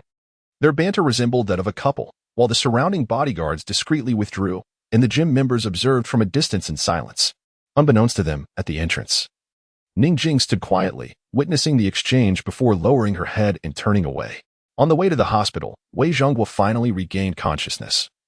But the first thing he did was make a phone call. Hello, Ming. I just had someone beaten up. Who dares to strike you in S City? They must be seeking death. It was that Yang Ning. What on earth is going on? Without further ado, I shall seek you out. After ending the call, I instructed the driver to head towards the villa district. Approximately 30 minutes later, we arrived at Ming's residence. Upon their meeting, Wei Zhonghua, with a warm towel pressed against his chin, recounted the events of the day in their entirety. However, when it came to the moment he was struck, he merely attributed it to his own carelessness, suggesting that Yang Ning had taken him by surprise. Ming, having been friends with Wei Zhonghua since childhood, was well aware of his character. After absorbing the entire narrative, Ming had gained a clear understanding and picked up a stack of documents from the table. These contained Yang Ning's personal information, encompassing details from elementary school through university, as well as insights into his family background. Ming furrowed his brow in contemplation, realizing that the information was still lacking. If Yang Ning could execute a surprise attack successfully, he was undoubtedly not an ordinary individual, especially given that he had knocked Wei Zhonghua unconscious with a single blow. It was my carelessness, all right? It's not that I couldn't defeat him. Wei Zhonghua protested. Fine. It was your oversight, but what do you wish to do now? Ming replied with a smile. Previously, during private conversations, these two mischievous friends had discussed Yang Ning, and it was Wei Zhonghua's intention to teach him a lesson to save face. However, little did he know that his attempt would backfire, resulting in the loss of his own dignity. How do we approach this? Are we to confront him directly? Does Wei, the young master, not care for his reputation any longer? Ming inquired. What do you suggest we do? Wei Zhonghua was at a loss for words. Ming chuckled and said, Wei Zhonghua seems intrigued. Before leaning in to whisper, do you have a clever idea? Ming replied with a grin. Xiaoliang has recently recruited a few individuals, all of whom are black belt masters. We could have them, like this. As the two exchanged knowing smiles, they finalized their plan, subsequently opening a bottle of red wine to discuss the details of the ensuing strategy. Chapter 22. The private lives of one man and two women. As the tranquil evening class concluded, Tang Yinru drove away from the club with her two companions. Inside the car, Ning Jing was gently massaging Yang Ning's arm, inquiring if it still hurt. Yang Ning, with her characteristic nonchalance, replied, It's nothing, just a minor injury. Sensing Yang Ning's dismissive attitude, Tang Yinru expressed her displeasure, saying, Isn't that a good thing? To which Yang Ning countered, What is good about it? Tang Yinru rebutted, You don't understand Wei Zhonghua. I've never heard of anyone who could take a beating from him and still walk the next day. The more he claims it's nothing, the more serious it likely is. He is probably already plotting his revenge against you. Ning Jing interjected, So what should we do? Suddenly, Tang Yinru laughed. Sometimes, I truly admire your fearless spirit. As she spoke, she deftly turned the steering wheel. Yang Ning glanced out the window, puzzled. Boss, where are we headed? Tang Yinru replied earnestly, I plan to sell you both for some cash. Haha, boss. I didn't know you had a sense of humor. Yang Ning and Ning Jing both chuckled. However, Yang Ning felt a strange discomfort at the remark. Boss, can we change the way we address each other? I'm not that kind of person. Haha. Tang Yinru laughed heartily, her smile captivating. After about 20 minutes of driving, they arrived at a luxurious villa nestled within an upscale neighborhood. Upon entering the garage, Yang Ning was astonished to discover a staggering collection of 78 luxury cars. Am I in a car exhibition center? She marveled as she stepped out, gazing around in awe. Tang Yinru casually tossed the car keys to Yang Ning, saying, You'll drive tomorrow. Is it appropriate for a wealthy heiress like me to be your chauffeur? Yang Ning, exhilarated, looked at the keys in her hand. I can drive, but if I scratch it, I certainly can't afford to pay for it. Tang Yinru, linking arms with Ning Jing, remarked, No worries, any damages will be deducted from your salary. With that, she disregarded Yang Ning and entered the villa with Ning Jing. Yang Ning, still contemplating the mouth-watering luxury cars, pondered if these would soon be her own rides. But then, the thought of salary deductions returned to her mind. Boss, Yinru. Tang Yinru, wait a moment. What do you mean by deducting from my salary? She hurriedly pursued them. The villa was impressively large, spanning 3 stories with around 30 rooms, including a study, computer room, studio, and kitchen, among others. There were even 5 bathrooms, each as spacious as a former rental apartment. After exploring the opulent residence, Yang Ning could hardly believe her eyes. Sitting on the plush sofa in the living room, surrounded by the luxuries of the affluent, it felt like a dream to think she could one day reside in such splendid accommodation. Unfazed, Yang Ning declared, "Let us get this straight. First, no bringing any unscrupulous friends to the villa." Agreed. Second, no walking around the villa in the nude. No problem. Thirdly, without my consent, you shall not enter my room. Well, all right. Fourthly, mind your own business. It is my home, and I hold the reins. Fine, continue. As for the fourth, Tang Yinru leaned in close to Yang Ning's ear and whispered, "You must not rekindle that sort of relationship with Ning Jing." "Why?" Yang Ning exclaimed loudly. Tang Yinru suddenly blushed and murmured, "After all, I am also a girl. If the two of you engage in such activities, it would certainly stir thoughts in my mind. What if I were to think about it?" Observing Tang Yinru's bashful demeanor, Yang Ning was struck by a playful impulse and leaned closer to her ear, saying softly, "It's all right. If you think about it, just let me into your room, and that would settle it." How vexatious. Tang Yinru's face flushed crimson as she playfully swatted Yang Ning's arm, embodying the essence of a delicate woman. Just at that moment, fate intervened. For Ning Jing unexpectedly approached the staircase and beheld the intimate scene between the two. Startled, they both sprang to their feet. And Tang Yinru hurriedly explained, "We were doing nothing, merely engaged in conversation." Truly, Yang Ning felt a surge of frustration. Indeed, they had done nothing. But such an explanation would surely lead Ning Jing to misconceptions. "It's fine. I merely intended to ask if I could prepare dinner." While Ning Jing outwardly exhibited composure, she averted her gaze, seemingly intent on sidestepping the topic. Tang Yinru quickly interjected, "Allow me to show you the kitchen." "Oh, Tang Yinru, I knew you harbored ulterior motives." "My blissful life." Yang Ning reclined on the sofa, contemplating. After all, it was just a matter of sound. Perhaps in the future, I could simply ensure Ning Jing remained silent. With a mischievous grin, Yang Ning directed his gaze toward the kitchen. As he pondered his future plans in the room, he considered the option of moving out if necessary. It was not a grave matter. However, should he sneak into Ning Jing's room tonight? With this thought, Yang Ning opened the door and stealthily ascended to the 3rd floor. As he passed the study, he noticed the door ajar and peered inside. To his chagrin, that insufferable woman was stationed there, seemingly intent on thwarting him. As Yang Ning contemplated how to proceed, Tang Yinru had already spotted him lurking at the door, a smile playing at her lips. "Yang Ning, are you secretly attempting to sneak into Ning Jing's room?" Yang Ning promptly surrendered, entering the study and declaring, "No, I was actually coming to find you, to see what you were up to." Tang Yinru scoffed lightly. "What do you think I am doing?" "Naturally, I am working. Tomorrow is the company's accounting day, and I must finalize this month's accounts to sign at the bank." "Oh." Yang Ning feigned disinterest, responding, "Very well, boss. I shall not disturb your busy schedule." He made a show of closing the door, which was indeed his intention. "Don't go," Tang Yinru swiftly called after him. Having already surmised Yang Ning's ulterior motives, he wouldn't gain the upper hand so easily. "Come in and learn a bit about the business with me." Unable to find an alternative, Yang Ning grimaced and pushed the door open, pulling a chair to sit beside Tang Yinru. That evening, Tang Yinru was adorned in an elegant evening gown, the fabric unknown to him, yet its silky softness suggested it would be quite comfortable for slumber. However, Yang Ning's gaze was not fixated on the material. It was evident that her attire was a nightgown, though it covered all that needed to be concealed. The delicate sheer fabric clung to her figure, accentuating her alluring silhouette, particularly the subtle curves that stirred his imagination. Oblivious to Yang Ning's lecherous gaze, Tang Yinru was engrossed in organizing the data on her computer. The monthly report was nearly complete, and a mere signature at the bank the following day would suffice.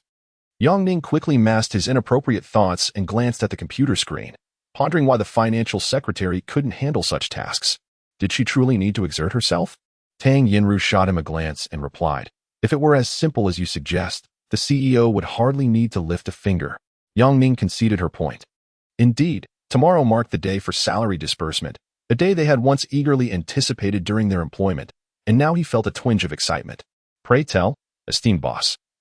How might I assist?" Yang Ning jested. Tang Yinru cast him another sidelong glance and instructed, Separate these documents. Organize the incoming and outgoing for each company. Yes, my esteemed boss, Yang Ning replied, picking up a stack of papers from the table to begin sorting.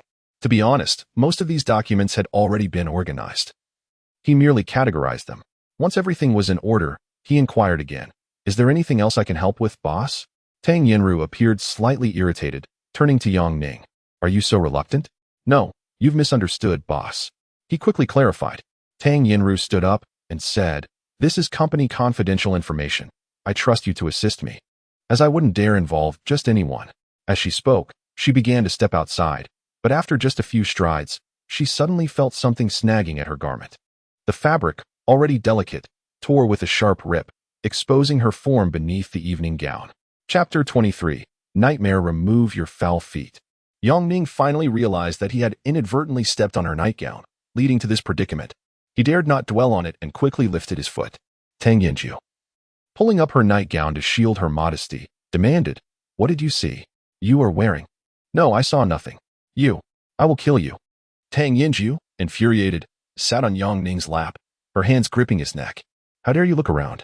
How dare your eyes stray? Boss, I was wrong. I promise I won't do it again. Let go. I can't breathe. Though Yang Ning pleaded for mercy, the strength of the seemingly frail Tang Yinju was not enough to truly harm him. At that moment, Yang Ning pondered whether to endure a little longer. If he could no longer bear it, he might as well push her down and seize the opportunity. Lost in thought, his hands involuntarily found their way to Tang Yinju's bosom, but she protested, gentle. That's too rough. In the midst of their playful scuffle, neither noticed when Ning Jing had appeared at the door, standing there in a daze. In her eyes, Tang Yinju's clothing was torn, exposing her lower body, while her legs were draped over Yang Ning's hips. The scene was utterly provocative, and Yang Ning's hands were still on Tang Yinju's chest, creating an atmosphere thick with intimacy that could easily lead to misunderstandings. You too? Ning Jing instinctively inquired, only to cover her mouth in realization. At that moment, the two at the computer finally noticed her presence, halting their actions and staring blankly at the doorway. After a long pause, they exchanged glances and abruptly stood up. It's a misunderstanding, Ning Jing. This is definitely a misunderstanding. Ning Jing, please let me explain. With tears brimming in her eyes, Ning Jing fought to suppress her emotions. It's fine. I'm not misunderstanding anything. Yang Ning wanted to chase after her, but as Tang Yinju vanished through the doorway, she called back. You are not allowed to enter Ning Jing's room.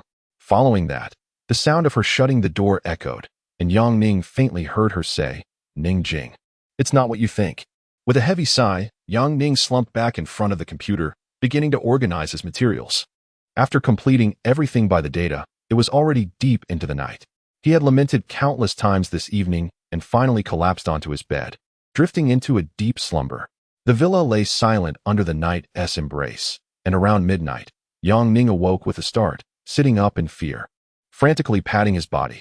Upon realizing all was well, he let out a sigh of relief, muttering, thank goodness, it was just a dream. Wait, no? Damn it. A cold sweat broke out on Yang Ning's brow, and without needing to guess, he knew he must have dreamed of something terrifying. In the pitch-black night, with no lights on in the room, he lit a cigarette, the dim flame illuminating his trembling hands. What should he do? It seemed Tang Yinju would certainly have to go to the bank tomorrow, but how could such a situation arise?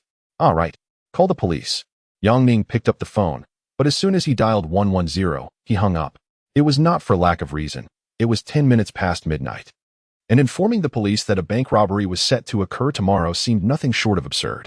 After recalling all the scenes, Yang Ning, with trembling hands, extinguished his cigarette but lit another. He resolved that he must prevent Tang Yinru from going to the bank the following day. Such a calamity should be averted if possible.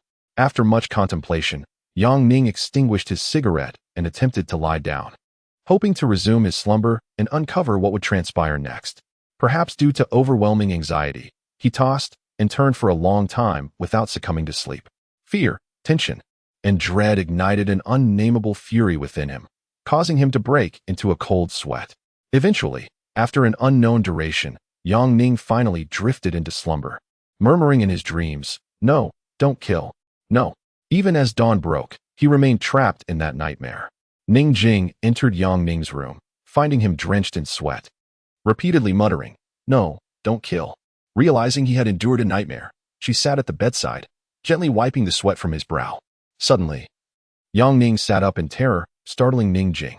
Once he regained his composure, he clung to her, trembling like a frightened child. What's wrong? Did you have a nightmare? It's all right. You're awake now. Ning Jing, aware of the terror that nightmares can evoke, sought to comfort him with her soothing words. However, Yang Ning seemed oblivious to her reassurances, holding her tightly. After a considerable time, the doors swung open again, and Tang Yinru's voice preceded her arrival. Can you get up already? What time is it? Upon entering and witnessing the embrace between the two, Tang Yinru felt an immediate surge of fury. Have you lost your mind?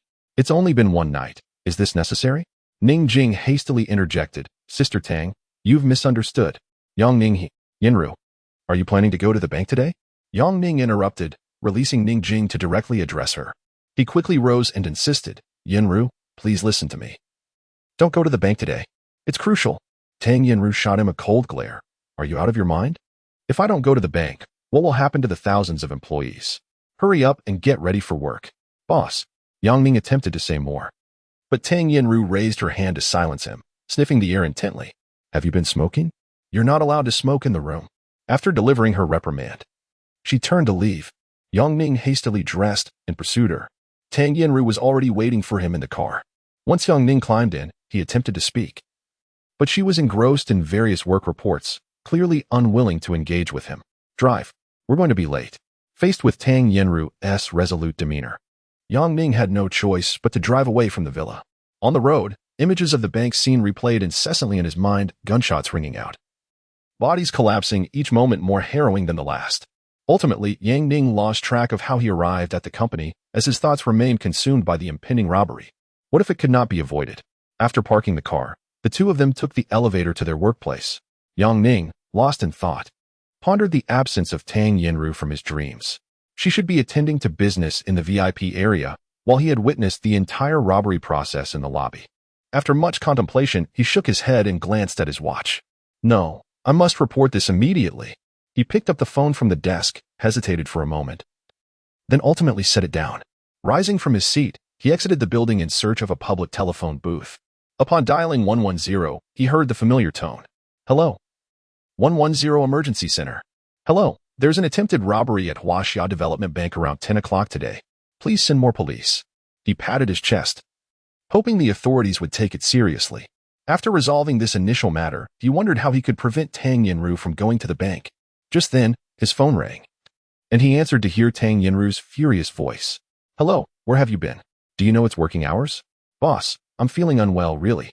Cut the nonsense and come to my office. Now. After hanging up, Yang Ning sighed heavily.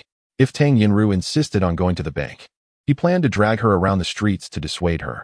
He entered the office building and took the elevator directly to Tang Yinru's office on the upper floor. Boss, you called for me? Yang Ning inquired. Tang Yinru, engrossed in her phone, gestured with her chin towards the documents on the table. My ex-boyfriend has arrived in Huaxia. I must pick him up from the airport. Really? That is wonderful. Yang Ning exclaimed excitedly. Tang Yinru looked at him quizzically. What is so wonderful about it? I'm going to pick up my ex-boyfriend. Aren't you jealous? Jealous? You're not even my real girlfriend, right? Yang Ning felt a weight lift from his chest, a smile finally gracing his face. I'll drive you there. We're going straight to the airport, yes? Unaware of the bank situation, Tang Yinru shot him a glare. I'm going to the airport, and you're going to the bank. I've prepared all the documents for you. I've already called the bank, don't worry. You're my assistant, and you can sign for me.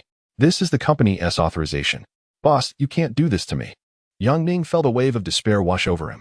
Just when he thought Tang Yinru wouldn't go to the bank, he found himself in this predicament. What terrible luck. Yang Ning quickly defended himself. Boss, I have a stomachache, really. I might have eaten something bad. Tang Yinru raised an eyebrow. On the phone, you said you felt sore all over, and now you say your stomach hurts.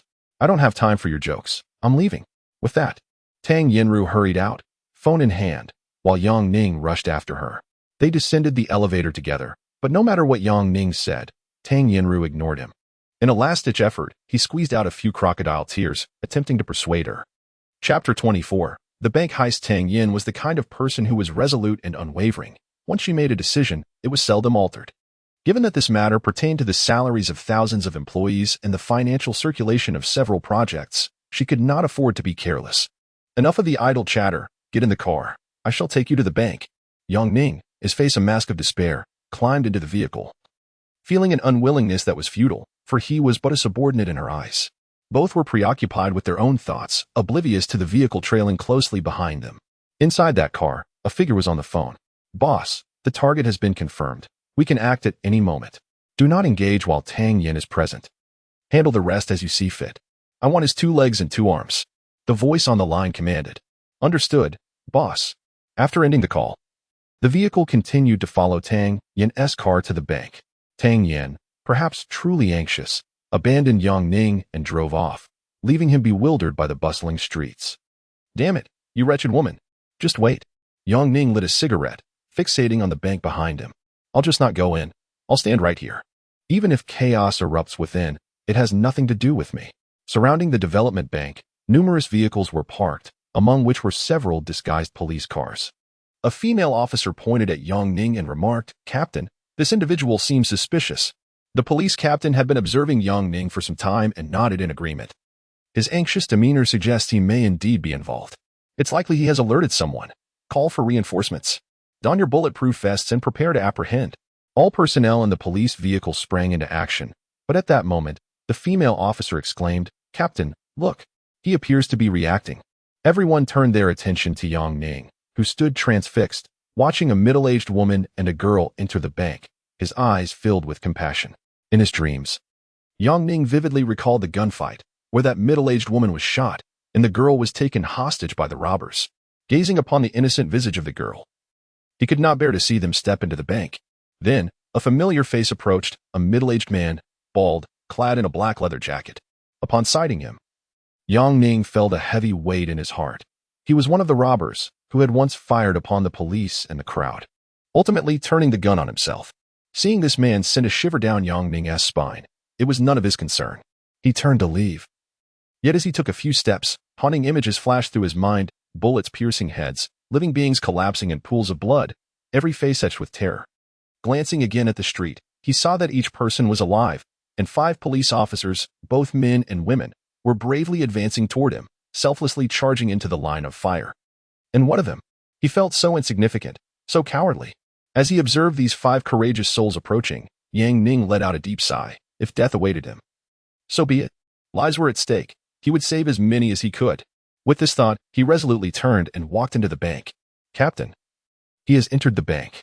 The female officer reported urgently. "The time for action has come. Be cautious not to cause a commotion," the captain of the police force instructed. Meanwhile, on the other side, 3 men observed Yang Ning entering the bank. "Boss, that guy has gone into the bank. Damn it, let's follow him in. Once he comes out, we'll give him a beating and perhaps even make off with some cash." All right. The 3 men quickened their pace, unaware that the place they had entered would soon become the scene of a bloody turmoil. As Yang Ning stepped into the bank lobby, everyone was quietly waiting to conduct their business. Following the guidance of a bank security officer, Yang Ning took a queue ticket. At that moment, 5 police officers entered, followed closely by the other 3 men. The faces of every individual in the bank were strikingly clear, as if a vivid scene from a dream was being reenacted. Holding his queue ticket, Yang Ning sat in the waiting area of the bank, anxiously observing each person in the lobby, distinguishing between the robbers and the civilians. Once everyone had been identified, Yang Ning glanced around again and was startled to find a female officer sitting right beside him. Without giving it much thought and disregarding the cautious gaze of the officer, he leaned closer to her and whispered, "Officer, the 3rd person in line at the 4th window. The bald man in a black leather coat by the newspaper stand, and the one at the entrance. These 3 are robbers." The female officer was taken aback, her mind struggling to process the information, even failing to immediately relay the captain's signal for apprehension. Unaware that the police had regarded him as a suspect, Yang Ning observed her lack of reaction and, glancing at his watch, said quietly, "What are you waiting for? In 5 minutes, they will act. You need to inform your colleagues. They are armed with guns and bombs. It's extremely dangerous." Instinctively, the female officer nodded and stood up to report to the captain, only to realize something was amiss. She turned to Yang Ning and asked, "How do you know this?" Seeing the bewildered expression on the officer's face, Yang Ning sighed inwardly and replied, "I'll go speak to your captain." He approached her and whispered, "Don't be nervous. Let us just say we know each other." When the police officers noticed Yang Ning approaching with the female officer, they instinctively believed something was amiss, placing their hands on their waists, eyeing him warily. Yang Ning guided the female officer to the front of the police lineup, speaking in a hushed tone. Listen closely. There are 3 robbers, armed with guns and bombs. The situation is extremely perilous. You must handle this with caution. If you cannot apprehend them in time, do not reveal your identities as police officers, lest you provoke a violent response, especially you. He pointed at one officer, cautioning him not to act impulsively. Recalling from his dream that this officer was the first to draw his weapon, which led to chaos and the robbers firing indiscriminately at anyone they perceived as law enforcement. I have already informed her of who the robbers are. Be careful, I need to find a place to hide. Upon finishing his words, Yang Ning intended to separate from them, leaving the 5 officers momentarily stunned. The captain was the first to regain his composure and quietly inquired, "Comrade, which department are you from?" Yang Ning was certain that if a confrontation arose, he might not be able to save everyone. But preserving even 1 or 2 lives would be a noble act. The bank was bustling with numerous customers, and Yang Ning did not bother to check his number. There were at least 20 people ahead of him in line. Meanwhile, the 3 thugs who had followed Yang Ning and were fixated on him with unwavering gazes. "Brother," judging by their hushed whispers, "it seems this lad is acquainted with those individuals," one remarked. "Never mind. Once he leaves, we can follow him to a secluded spot. Rob him and leave him incapacitated. The money will be ours." The hall was enveloped in a hushed silence. Even the conversations were mere whispers. Suddenly, an electronic voice resonated. "Please, number 104, proceed to window 5. At that moment, one of the robbers in line boldly approached the window, prompting a nearby middle-aged woman to swiftly lift her daughter. Noticing her spot had been usurped, she exclaimed in a thick city accent, "Hey, how can you skip the line like that?" Yang Ning paid no heed to the woman. Instead, he repeatedly signaled to several police officers, urging them to apprehend the criminals. To his dismay, the officers seemed oblivious, standing there in a daze, unsure of what to do. This infuriated Yang Ning. Just then, the robber at window 4 opened a black canvas bag and retrieved a device resembling a timer, pressing it against the bulletproof glass, presumably a bomb of sorts. Simultaneously, the robber at the entrance shouted, "Robbery," as the gravity of the situation dawned on everyone. The bald-headed robber in the newspaper section brandished a gun and shot at the security guard. The gunshot echoed throughout the hall, sending everyone into a frenzy, scattering in panic, with some screaming in terror. "Police, don't move." The scene from Yang Ning's dreams unfolded before him. The young officer, unable to contain his emotions, drew his weapon towards the bald-headed thief. Unbeknownst to him, the robber at the entrance fired several shots in his direction.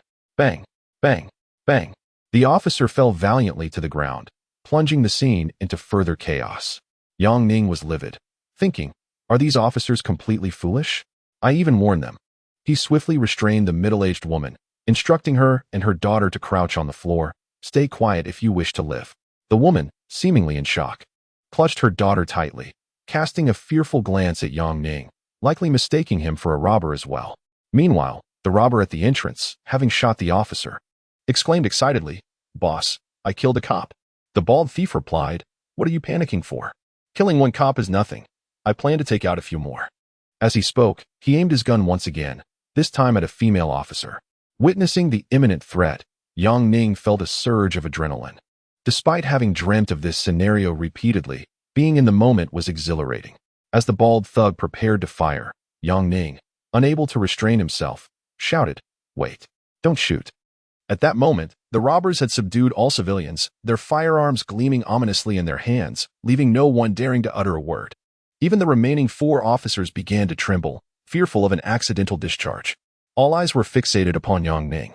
At such a critical moment, his audacity to speak suggested to many that he was likely in cahoots with the robbers. Indeed, more than half of those present harbored such suspicions. The robber stationed at the door approached Yang Ning with fervor, brandishing his firearm and threateningly exclaimed, "Do you wish to be the first to perish?" Chapter 25. A brave struggle against the robbers. Yang Ning was drenched in sweat, caught in a nightmare where a gun was pointed at his head, unmistakably the police captain. But now it was he who found himself in that position. Regret washed over him for having spoken too soon, and he could only echo the words of the police captain from his dream. "Your current charges are relatively minor: attempted robbery and attempted murder. Each of you could face a maximum sentence of 15 years. However, should you fire again and injure anyone else, the penalty will be death." At the door, The robber on guard visibly trembled, his emotions a turbulent sea, yet he was beginning to waver. "Don't listen to his nonsense. Shoot that filthy cop," the bald robber suddenly shouted. Upon hearing this, the guard erupted in fury. "You damned police officer, I will kill you." The scene in the dream flickered, and Yang Ning hastily turned his head to evade. A gunshot rang out, the bullet grazing his hair as he swiftly delivered a fierce kick to the groin of the guarding robber, a blow that nearly incapacitated him. "Take action," Yang Ning shouted, toppling one robber and seizing his weapon, casting it aside. Only then did the 4 police officers react, drawing their guns in preparation to fire. On the robber's side, 2 men began to fire wildly in Yang Ning's direction. The police officers, having regained their wits, responded in kind, drawing their weapons to retaliate. In an instant, chaos erupted.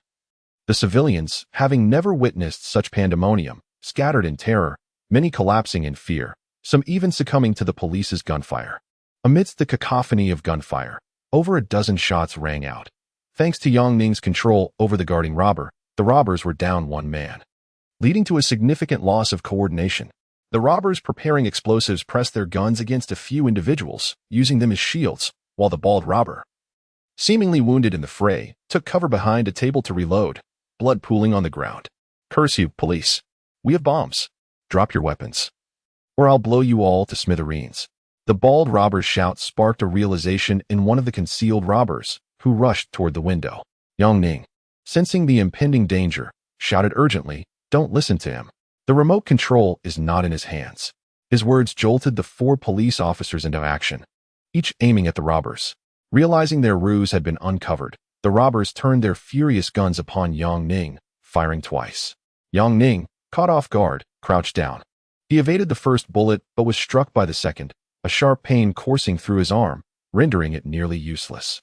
Fortunately, the robber had no chance to fire again, collapsing under the weight of multiple gunshot wounds. The bald robber, filled with rage, rose defiantly, declaring, "I will kill all of you." His gun erupted in a furious volley, bullets flying like fire. In the face of true gunfire, there were no cinematic heroes, no fearless lone warriors. Everyone instinctively shielded their heads, desperately dodging the lethal projectiles, including the police officers. In an instant, the bald robber had fired countless rounds, leaving over a dozen police and civilians injured. Fortunately, as Yang Ning lay on the ground, blood flowing from his arm, the bald robber failed to notice him. Just at that moment, a handgun fortuitously slid to Yang Ning's side. Upon glancing over, he noticed the female officer crouched on the ground, her eyes eagerly fixed upon him. At that instant, Yang Ning felt an overwhelming urge to curse. After all, he was not adept with firearms. Why hand him a gun? Perhaps sensing the weapon's presence beside Yang Ning, the bald robber halted his gunfire and instead directed his weapon at him. "It's you, you damn cop. I'll kill you." Yang Ning lay powerless on the ground, desperately wishing to clarify that he was not a police officer. Yet he lacked the strength to voice his protest. In his dream, the barrel of that bald brute's gun had spewed flames towards him. And now the reality mirrored that nightmare. No matter how he attempted to alter his fate, it remained unchanged. The gun's dark muzzle emitted a chilling white smoke. Was this the end?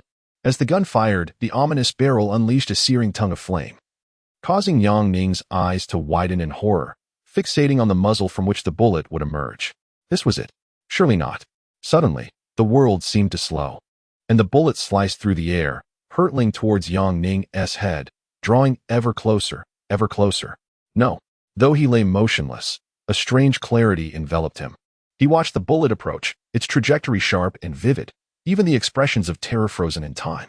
"I cannot die." In that fleeting moment, a miracle occurred. The bullet, which should have struck his head, veered away at the last instant, grazing his nose before striking the marble floor nearby, scattering shards everywhere. Though this moment felt prolonged, it transpired in an instant, a mere reflection of the bullet's velocity. The bald robber, realizing his shot had missed, prepared to fire again, only to discover his weapon was empty. Yang Ning exhaled a sigh of relief, narrowly escaping death. Seeing the robber out of ammunition, the officers surged forward, and the police captain barked an order, "Don't move." The bald robber suddenly chuckled twice, discarding his gun. "Not move? What a joke. Even in death. I will take you pathetic cops with me."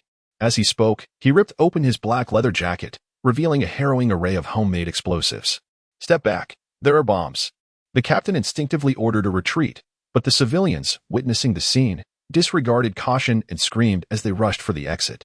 "I'll see who among you can escape. Get back!" The robber roared, charging toward the doorway, causing the terrified crowd to huddle together in panic.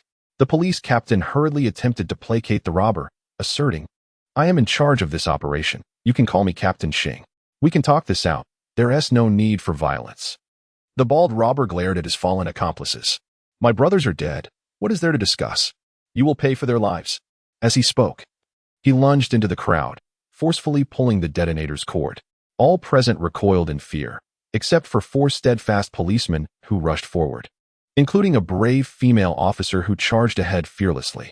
Witnessing this harrowing scene, a collective sigh of relief swept over the crowd, including Yang Ning. At that moment, the wail of police sirens pierced the air as 4 or 5 patrol cars arrived at the bank's entrance, followed by a surge of additional vehicles. Everyone felt a sense of reprieve from peril. Surviving such an ordeal was indeed a blessing from the heavens. In the course of this bank heist, Yang Ning managed to subdue one assailant, while the police eliminated another. The remaining criminal was apprehended, marking a significant achievement. Upon entering, the officers swiftly handcuffed the robbers to prevent any further calamity, subsequently escorting the unharmed civilians out of the bank while tending to the injured. Yang Ning, of course, was among the injured, but he was the last concern on the officers' minds. The female officer approached Yang Ning and, picking up the firearm from the ground, curiously inquired, "I handed you a gun. Why did you not use it?" Yang Ning felt a surge of frustration. "I am not a policeman. How could I possibly wield a weapon you give me? Did you see me use his gun when I subdued a robber?" Upon hearing this, the officer instinctively asked, "You are not a police officer? Then how did you know the identity of the robber?" Yang Ning fell momentarily silent. He could hardly admit that it was from a dream. He suspected that even if he did, no one would believe him. "Officer, I have been shot. Could you please assist me?" The female officer then realized the gravity of the situation and quickly knelt to examine Yang Ning's wound. The bullet had penetrated the muscle of his upper left arm but appeared to have spared the bone, suggesting that with time, he would heal without significant issue. "Easier said than done. Let me shoot you and see how you feel," she retorted playfully, helping him to his feet as they exited the chaotic bank lobby. Although the robbery had concluded, the criminals had left behind numerous explosives. For safety reasons, all personnel were required to evacuate and await the arrival of bomb disposal experts. Outside, several ambulances were stationed, where teams of doctors were diligently bandaging the wounded. Yang Ning surveyed the scene and noted that, contrary to the nightmarish visions he had, not as many lives had been lost. Although over a dozen people had sustained gunshot wounds, this outcome was the best he could hope for. As the female officer guided Yang Ning towards the ambulance, a throng of reporters had already gathered outside. A man resembling a high-ranking police official was vociferously berating old Xing. "What were you thinking? 16 innocent civilians were injured during this operation. Do you comprehend the magnitude of the responsibility you bear? It seems you are no longer fit for duty. Can you simply write a report to absolve yourself? In such a significant bank heist, your incompetence is glaring. It appears you are more interested in claiming credit than adhering to the core mission. Explain to me how I can justify the injury of 16 individuals to the public." Old Xing remained silent, head bowed. The female officer beside Yang Ning also avoided eye contact, fully aware that despite the operation being deemed a success, the toll of the injured posed a daunting challenge. Yang Ning could no longer contain his frustration and leaned forward to speak. "How could you possibly be a leader? If it weren't for those 5 exceptional police officers today, the entire bank would have been obliterated.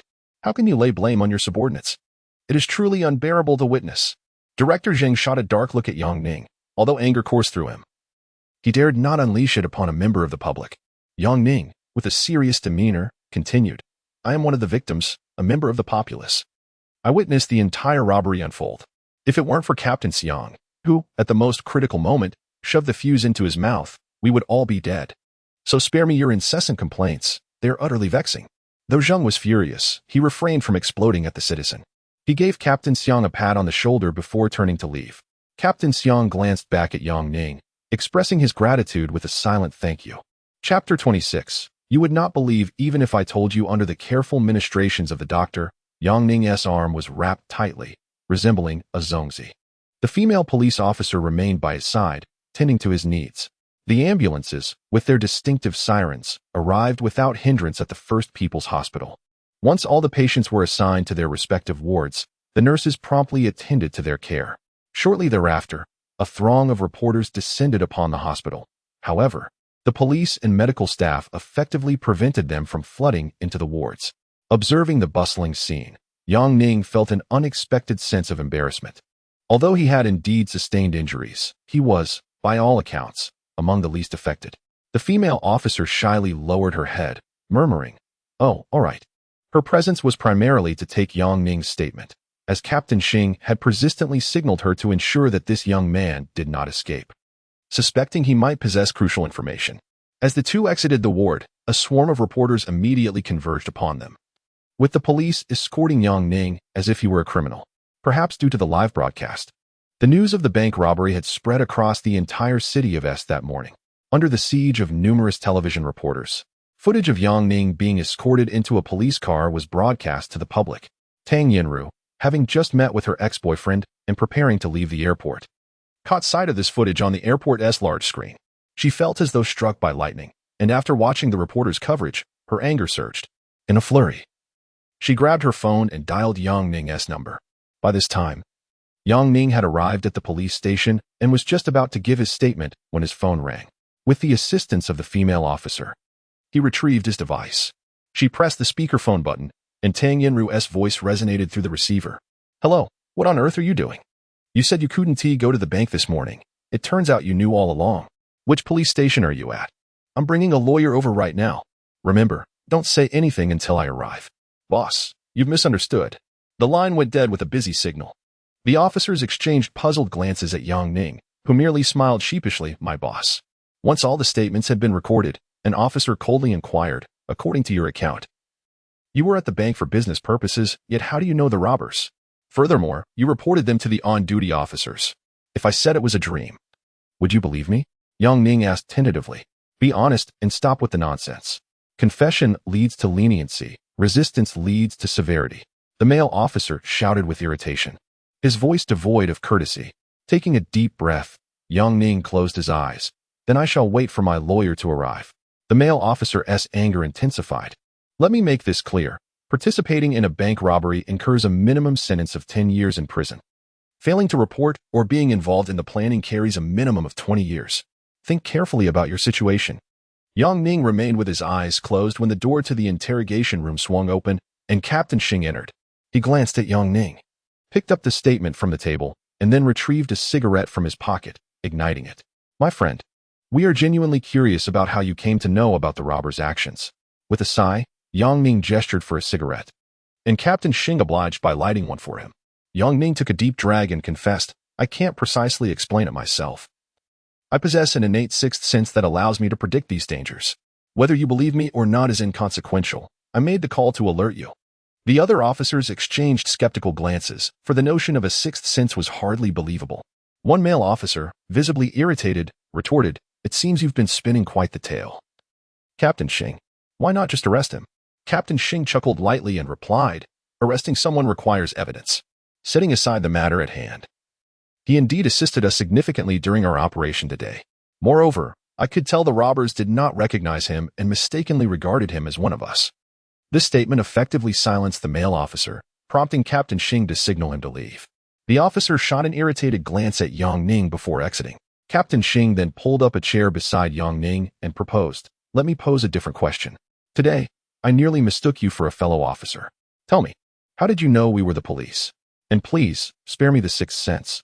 I truly do not believe it." With a serious expression, Captain Xing pressed, "How did you know?" Yang Ning continued, "When I was explaining things at the bank, I sensed he would be the first to encounter trouble. I even tried to hint at it with my words. Couldn't you hear?" Being an experienced detective, Captain Xing smiled, attempting to mask his skepticism. "That alone does not constitute proof of truth. I genuinely do not believe in the sixth sense." After pondering for a moment and finding no suitable explanation, Yang Ning conceded, "This is all I can say. Believe it or not. It's your choice." At that moment, the door opened, and a female officer entered the interrogation room. Whispering into Captain Xing's ear, "Captain Xing, the recording has been confirmed. The voice of the person who reported the incident is indeed his. Furthermore, his employer has been waiting outside for quite some time, requesting his release." Yang Ning stood and asked, "Officer, may I leave now?" Captain Xing smiled and replied, "You are free to go at any time." Thank you for your assistance today. If we require your help in the future, we will be in touch. Accompanying Yang Ning out of the interrogation room, Captain Xing encountered Tang Yinru, who, with a look of urgency, rushed towards Yang Ning, bringing along a blonde foreigner. She cast a brief glance at him before turning to Captain Xing, declaring, "I wish to bail him out." Captain Xing laughed, explaining, "You are mistaken. He is merely a witness to today's robbery. I brought him here solely to take his statement. There is nothing else, and you are free to leave at your convenience." Tang Yinru then exhaled in relief and pouted, muttering, "Why are the news reports on TV so chaotic? You scared me to death. Let us go." The three of them exited the police station and climbed into Tang Yinru's car, swiftly departing. "Captain Xing, is he really without any suspicious traits?" the male officer inquired. Captain Xing chuckled. "Indeed, there is some suspicion, but considering that the heiress of the Shungrong group personally came to bail him out. Do you truly believe this lad would engage in robbery? That is not necessarily the case. It is entirely possible that he encountered issues with the company's accounts and orchestrated a bank heist to absolve himself of the financial discrepancies," the male officer remarked. Old Xing suddenly laughed. "I feel you ought not to be a policeman. You should pursue a career as a screenwriter." In Tang Yinru's vehicle, a blonde, blue-eyed foreigner extended his hand amicably, greeting, "Hello, I am Tang Yinru's boyfriend. My name is Louis." His heavily accented Mandarin, occasionally interspersed with English words, took Yang Ning considerable effort to comprehend. Just as Yang Ning was about to respond, Tang Yinru interjected, "Louis, you are now a thing of the past." "He is my current boyfriend." Louis appeared quite astonished, quickly exclaiming, "Really? This is your boyfriend? I am increasingly impressed by your taste." Yang Ning found this statement rather awkward. "What do you mean by that? He does not speak Mandarin well. Do not mind him," Tang Yinru explained, leaning back in his seat. Yang Ning chose to remain silent about the events of the day, his mind preoccupied with images of bullets curving, which indeed puzzled him. "My goodness, my friend. Encountering a bank robbery, can you tell me, was it thrilling?" Louis continued to inquire with his unclear articulation. "Thrilling, heart-pounding. You would understand if you experienced it firsthand." Yang Ning did not wish to engage in further idle chatter, as the entire journey was dominated by Louis's ramblings. His sporadic phrases in Mandarin mixed with foreign languages making Yang Ning feel quite uncomfortable. In the S-City Police Department, the 6th Major Crimes Unit was scrutinizing the bank's surveillance footage, which they had viewed countless times, yet the more they watched, the more astonishing it became. Director Zhang entered the computer room. "Any discoveries?" All the officers stood to salute, and Director Zhang gestured for them to relax. The technician began to explain their findings. After reviewing various recordings from the bank, they unanimously agreed that Yang Ning was simply remarkable. To what extent was he remarkable? It is worth noting that the assailants fired 7 shots at him. Apart from one that struck his arm, he evaded every other bullet, the most perilous being one aimed at his head, which missed his nose by mere millimeters. However, compared to his previous struggle with the robber, this shot seemed trivial. At such close range, he timed his movements impeccably and was able to counterattack in a timely manner. Those who witnessed this scene shared a common sentiment, a masterful display. After watching several times, Director Zhang instructed the technician to bring all the video materials for a meeting. In the conference room, everyone sat silently, observing the computer screen. As the technician processed and highlighted a series of images, Director Zhang asked, "What are your thoughts on this matter?" All the officers involved in the robbery case quietly regarded the materials in their hands. Only the male police officer in the interrogation room spoke. "Director Zhang, I believe that this man named Yang Ning is likely an accomplice of the bandits, and they have been rehearsing together for quite some time, which is why they exhibit such a high level of tacit understanding." Director Zhang furrowed his brow and inquired, "And then?" The male officer continued, "Then, amidst the chaos, he destroyed the accounts to conceal his fraudulent activities within the company." That is nonsense. The situation was so dire at that time. One was rehearsing while one died, and 2 were captured. How do you explain that? The female officer could no longer hold her tongue and questioned loudly. It's easily explained. They could not agree on the distribution of the loot, or perhaps Yang Ning intended to eliminate these 3 accomplices. She retorted, frustrated, as they had apprehended 2 of them. The female officer was about to say more when Director Zhang chuckled. "Xiaozhou, you have just graduated from the police academy and still have much to learn. Perhaps it would be best if you stepped outside. We need to convene to discuss the case." "Director Zhang." The male officer attempted to sway Director Zhang's decision, but seeing his steadfastness, he could only slam the door as he exited. Sighing, Director Zhang lamented, "What are we to do with this young man?" Chapter 27. the Zhang brothers within the Chun family manor in S City. Chen Liang and Chen Ming received a phone call from Wei Zhonghua informing them of an incident involving their subordinates. Anxiously, they rushed to the hospital and ushered 3 injured brothers into a private room. These unfortunate brothers had been tailing Yang Ning with the intent to confront him, only to unwittingly encounter a bank robbery. To make matters worse, amidst the 30 or so individuals present in the bank, it was they who were struck by bullets. Inside the hospital, Chen Liang, Chen Ming, and Wei Zhonghua silently absorbed the entire account, their expressions dark and foreboding. "Bosses, we cannot take on this task any longer," one of the brothers exclaimed. "Indeed, if the target can dodge bullets, we 3 are certainly no match for him." Enraged, Chen Liang leapt to his feet, shouting, "Get lost. You are all useless. If you lack the ability, at least don't make excuses. What nonsense is this about dodging bullets? Can a human outrun a bullet? Let us see him try." The 3 brothers bore the brunt of Chen Liang's ire, and in a fit of frustration, Chen Liang nearly struck them. But Chen Ming intervened just in time. Ultimately, it was not right to blame the 3 for the botched job. The true culprits were those involved in the robbery. Before departing, Wei Zhonghua tossed a bundle of cash, approximately 30,000, onto the table. Upon seeing the money, the brothers were nearly moved to tears. However, shortly after their departure, the door swung open again, and Tang Yinru entered the room, her brows furrowed in disapproval.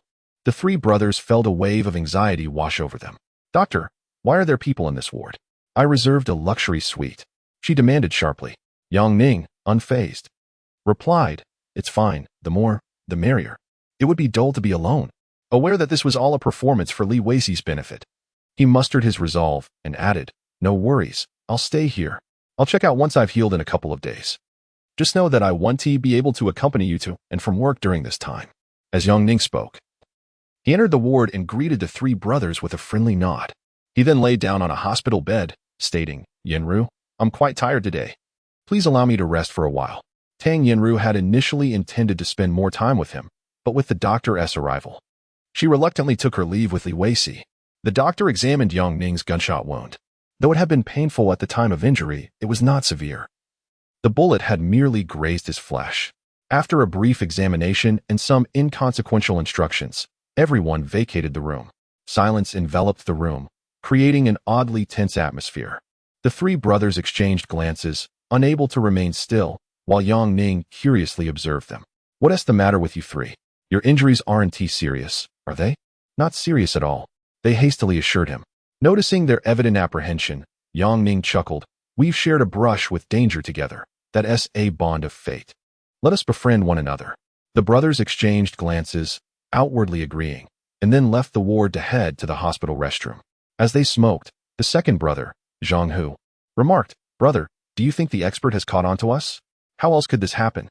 The other 2 brothers harbored doubts, silently smoking their cigarettes. The third brother, Zhang Bao, pondered for a moment before stating, "The eldest, Zhang Long, is the most visionary among us." He remained silent, lost in thought as he puffs on his cigarette. "It seems we can no longer thrive in S City. Alas, when we arrived, we envisioned carving out our own destiny, but the individuals we encountered were anything but ordinary." "Never mind," Zhang Long sighed, attempting to probe. "Master, may I ask who you are?" In the hospital room, Yang Ning, already disinterested, did not shy away from revealing his identity when questioned. "I am from Northeast China. Call me Yang Ning, and please refrain from referring to me as master. It feels uncomfortable." The 2 brothers hurriedly smiled, yet inwardly criticized themselves, recognizing that true masters, such as Yang Ning, could dodge bullets and maintain such a low profile. Such individuals were truly admirable. Zhang Long, now certain of his thoughts, stood respectfully and said, "Brother Yang, I apologize on our behalf. We were wrong. Please do not hold it against us." This unexpected statement bewildered Yang Ning. "What do you mean?" Zhang Long lowered his head, explaining, "We 3 hail from Zhangzhou, having practiced martial arts since childhood, and we considered ourselves somewhat skilled. However, due to our impoverished upbringing, we always aspired to venture out and make a name for ourselves, which led us to S City." Yang Ning sat up straight, sensing that the brothers had something significant to share. Thus he quietly encouraged them to continue. "When we first arrived, we, being martial artists, managed to navigate S City fairly well. Just yesterday, someone hired us for a generous sum to incapacitate you, both your arms and legs, but we accepted." Yang Ning's expression darkened immediately. Zhang Long quickly interjected, "Brother, We were unaware that you were also a martial artist. Having witnessed your skills at the bank, we would never dare to confront you. Therefore, we sincerely apologize, hoping for your magnanimity to forgive our ignorance." Seeing Yang Ning's somber demeanor, Zhang Long continued. Zhang Long and Zhang, who believed that Yang Ning would not spare them, nearly bowing in apology. However, Yang Ning did not view himself as the master they described, nor did he comprehend their perceptions of him. He urged the two to cease their lamentations, stating, "I too have ventured in S City and understand the hardships of being away from home. We each have our own loyalties. I do not hold a grudge against you. I know who employed you, and their influence is considerable. Departing may indeed be in your best interest, but are you willing to do so? But, Brother Yang, we have always admired capable individuals, especially someone of your caliber. Rest assured, those who hired us have already abandoned us. Consider our mission a failure. We are immensely grateful for your mercy." Yang Ning sighed, not harboring resentment towards the three brothers, but rather appreciating their sincerity. They revered skilled individuals while he considered himself far from a master. At last, the two brothers revealed their smiles, surrounding Yang Ning's hospital bed with praises. "Brother Yang, although you say you do not blame us, we still feel remorse. This toast is to you from us three." Yang Ning laughed, replying, "Drinking while injured? Aren't you concerned about hindering your recovery?" "Not at all. In my youth, while training under my master in martial arts, I sustained injuries. My master advised us to consume alcohol, claiming it would alleviate the pain. I have endured this practice from childhood until now, so why should I refrain from drinking now?" The third brother, Zhang Bao, reminisced about their childhood.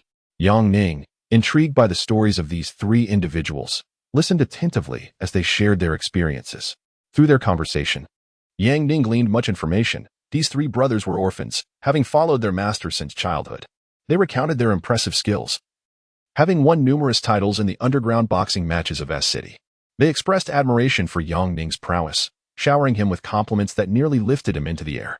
"Our master said that a true expert possesses reflexes akin to Yang Ji's, able to perceive any opponent's movements and react swiftly enough to evade bullets.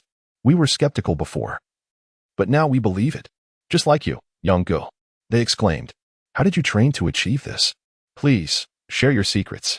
Listening to the trio's flattery, Yang Ning felt almost elated.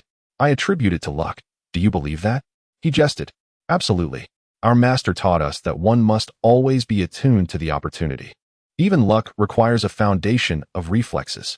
We three have yet to reach that level." Yang Ning burst into laughter. The bonds between men are forged easily, despite previous grievances. They were strangers who had yet to spar. However, they had shared trials, and after a round of drinks, they had become friends. Yet, their revelry was short-lived. Shortly after, a nurse entered the room, observing the four men drinking. She reprimanded them sternly and confiscated all the alcohol, thus bringing their celebration to an abrupt end. Not long after the nurse departed, Captain Xing and a female officer arrived at the ward. "Brother Yang, how is your injury?" Captain Xing inquired. Yang Ning smiled, assuring him he was fine.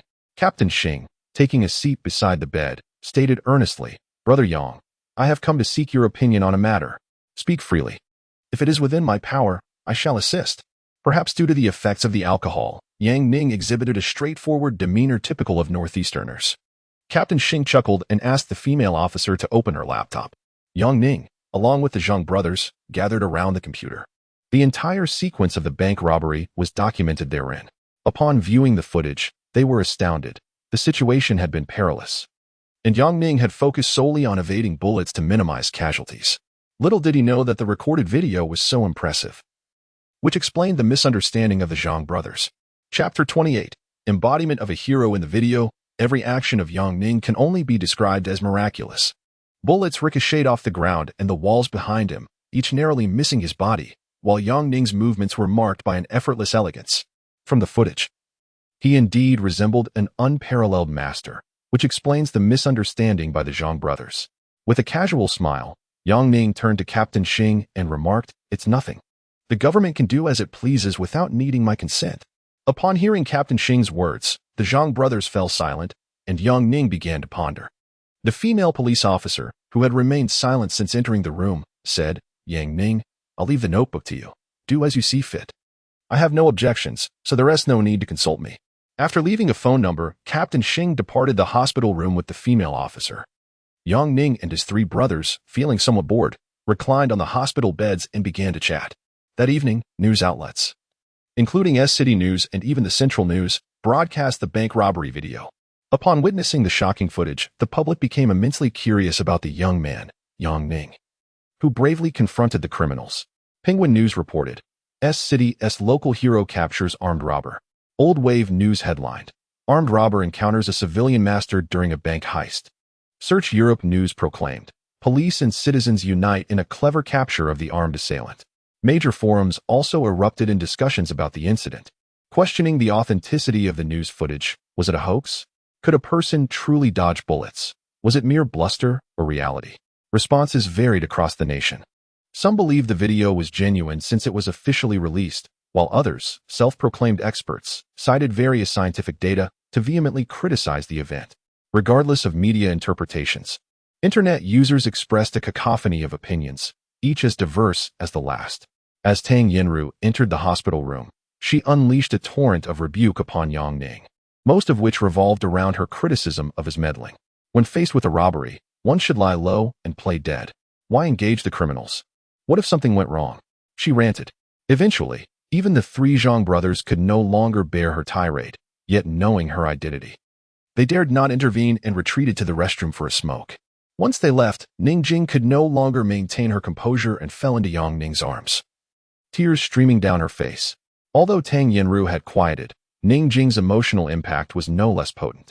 Yang Ning felt overwhelmed, as Ning Jing wept uncontrollably.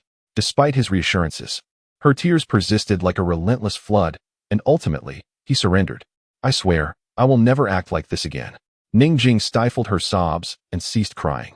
Tang Yinru, intrigued, remarked, I never realized before that you were such a master. Your speed and reflexes can actually dodge bullets. It seems I have gained yet another free bodyguard. Yang Ning, taken aback, thought to himself, Dear boss, do you truly need another bodyguard among the many you already have? Besides, with brotherly prowess, he alone is worth 10 of me. Listening to Yang Ning, Tang Yinru, with a somewhat despondent expression, sat on the sofa in the hospital ward and said, Li Zhongwang is going to resign. His contract with the Tang family will expire in a month or two, and he will surely leave then. Noticing Tang Yinru's melancholic demeanor, Yang Ning could surmise her feelings. Li Zhongwang had accompanied Tang Yinru throughout her childhood in America, resembling an uncle who cared for her, which likely made her reluctant to part ways. Yang Ning, wishing to avoid lingering on this topic, shifted the conversation by asking, by the way, what brings your ex-boyfriend to Huaxia? He is here representing the American Federation to sign a project with Huaxia. Yang Ning thought to herself, astonished at Tang Yinru's ex-boyfriend's capabilities to represent the American Federation. After a moment of contemplation, Tang Yinru continued, I heard about it while in America. The American Federation is implementing a new energy project. I suspect Li Weiqi has come to Huaxia for this reason. Yang Ning straightened up and inquired, is it beneficial for our company? Her seemingly casual question seemed to trigger a realization in Tang Yinru. Yes, the Huaxia government will likely seek a collaboration with a top domestic consortium to develop this new project. If the bidding for this new energy project is secured by the Tang family, it would undoubtedly ensure a stable economic development for us. Tang Yinru, known for her decisive nature, immediately began making calls. Noticing that Tang Yinru was no longer engaging with her, Yang Ning refrained from seeking attention and turned to Ning Jing, who was silently wiping her tears. Don't cry. I'm perfectly fine. Ning Jing continued to bow her head in silence. Is someone worried about you? There is nothing to worry about. I'm fine. As Yang Ning said this, she posed to display her well-being, but in doing so, she inadvertently strained her arm injury, causing her to grimace in pain. Meanwhile, in the Qin family estate, Chen Ming and Wei Zhonghua sat in the main hall, both wearing somber expressions, clearly in a foul mood. Wei Zhonghua was the first to speak. I didn't expect this kid to dodge bullets. It seems we underestimated him. Chen Ming, with a darkened face, replied, if we can't deal with him covertly, we'll do it openly. Let's see how he withstands the decline in performance. Chen Ming took out his phone and dialed his father's number. Dad, I need to ask about something. When will the contract between Mr. Li and the boutique advertising company be terminated? Don't bother me with trivial matters. I'm busy right now, in a meeting. What kind of meeting is so urgent? New energy. Upon hearing this, Chen Ming leapt up from the sofa. Dad, has the new energy project been finalized? Not yet. The American representative lawyer has arrived, and the board is discussing it. By the way, that representative lawyer is named Li Weiqi, a Chinese American. Find out more about him. All right, I'll get right on it. After finishing his conversation, Chen Ming grabbed his coat from the sofa and left, with Wei Zhonghua hastily following. What is the rush about? It concerns the survival of the Qin Group at the headquarters of S City Public Security Bureau. Director Zhang had just finished his tasks and was about to leave his office when the phone rang. Hello, who is this? The Central State Council. Director Zhang abruptly stood up, his expression turning grave. Greetings, esteemed leaders. How may I assist you? Regarding today's bank robbery, please send over a copy of the video footage. Understood, I will take care of it immediately. After hanging up, beads of sweat formed on Zhang's forehead, although he was uncertain why the Central State Council required that footage. As a provincial bureau chief, he dared not take it lightly and promptly instructed his staff to send the video. Within the State Council, several high-ranking officials quietly reviewed the footage. A stern-looking man spoke. Forward this material to Professor Zhang and Professor Gu. A young male secretary stepped forward to retrieve the laptop, while the officials began perusing a set of documents in silence. Could this Yang Ning be an extraordinary individual? We cannot ascertain that until Professors Gu and Zhang conduct their analysis. One government official, dismissively tossing aside his documents, remarked, with over 1 billion people in Huaxia, we need not concern ourselves with one more peculiar occurrence. Let the subordinates handle this. We should focus on discussing the Long Tung Fei plan. All present officials set their documents aside, and one cautiously surveyed the surroundings, whispering, according to the materials, this Li Weiqi is merely a pawn sent by the American government. We need not be overly concerned. Not concerned? This represents an investment of hundreds of billions. We must exercise caution. Indeed, the boss is right. Our attention should be directed toward the new energy initiative. We must ensure the Qin Group secures this cooperation plan. If complications arise, we could face insurmountable losses. As the meeting concluded, they ordered that discretion be exercised, warning that any leaks could lead to dire consequences. Understood, esteemed leader. Everyone responded in unison. On that day, a significant wave swept through Huaxia in secrecy, heralding a crucial reform for future development. However, this was merely a preliminary plan, and only a handful of individuals, no more than 10, were privy to this information. In the wake of the bank robbery, Yang Ning became the subject of much speculation, with major media outlets congregating outside the hospital, eager to catch a glimpse of the hero. The strongest reactions came from the nurses at the hospital. Previously indifferent to Yang Ning and his companions, their attitudes did a complete turnaround following the release of the video. They no longer reprimanded the four for smoking. In fact, a few audacious nurses even sought out Yang Ning for photographs and autographs, much to his annoyance.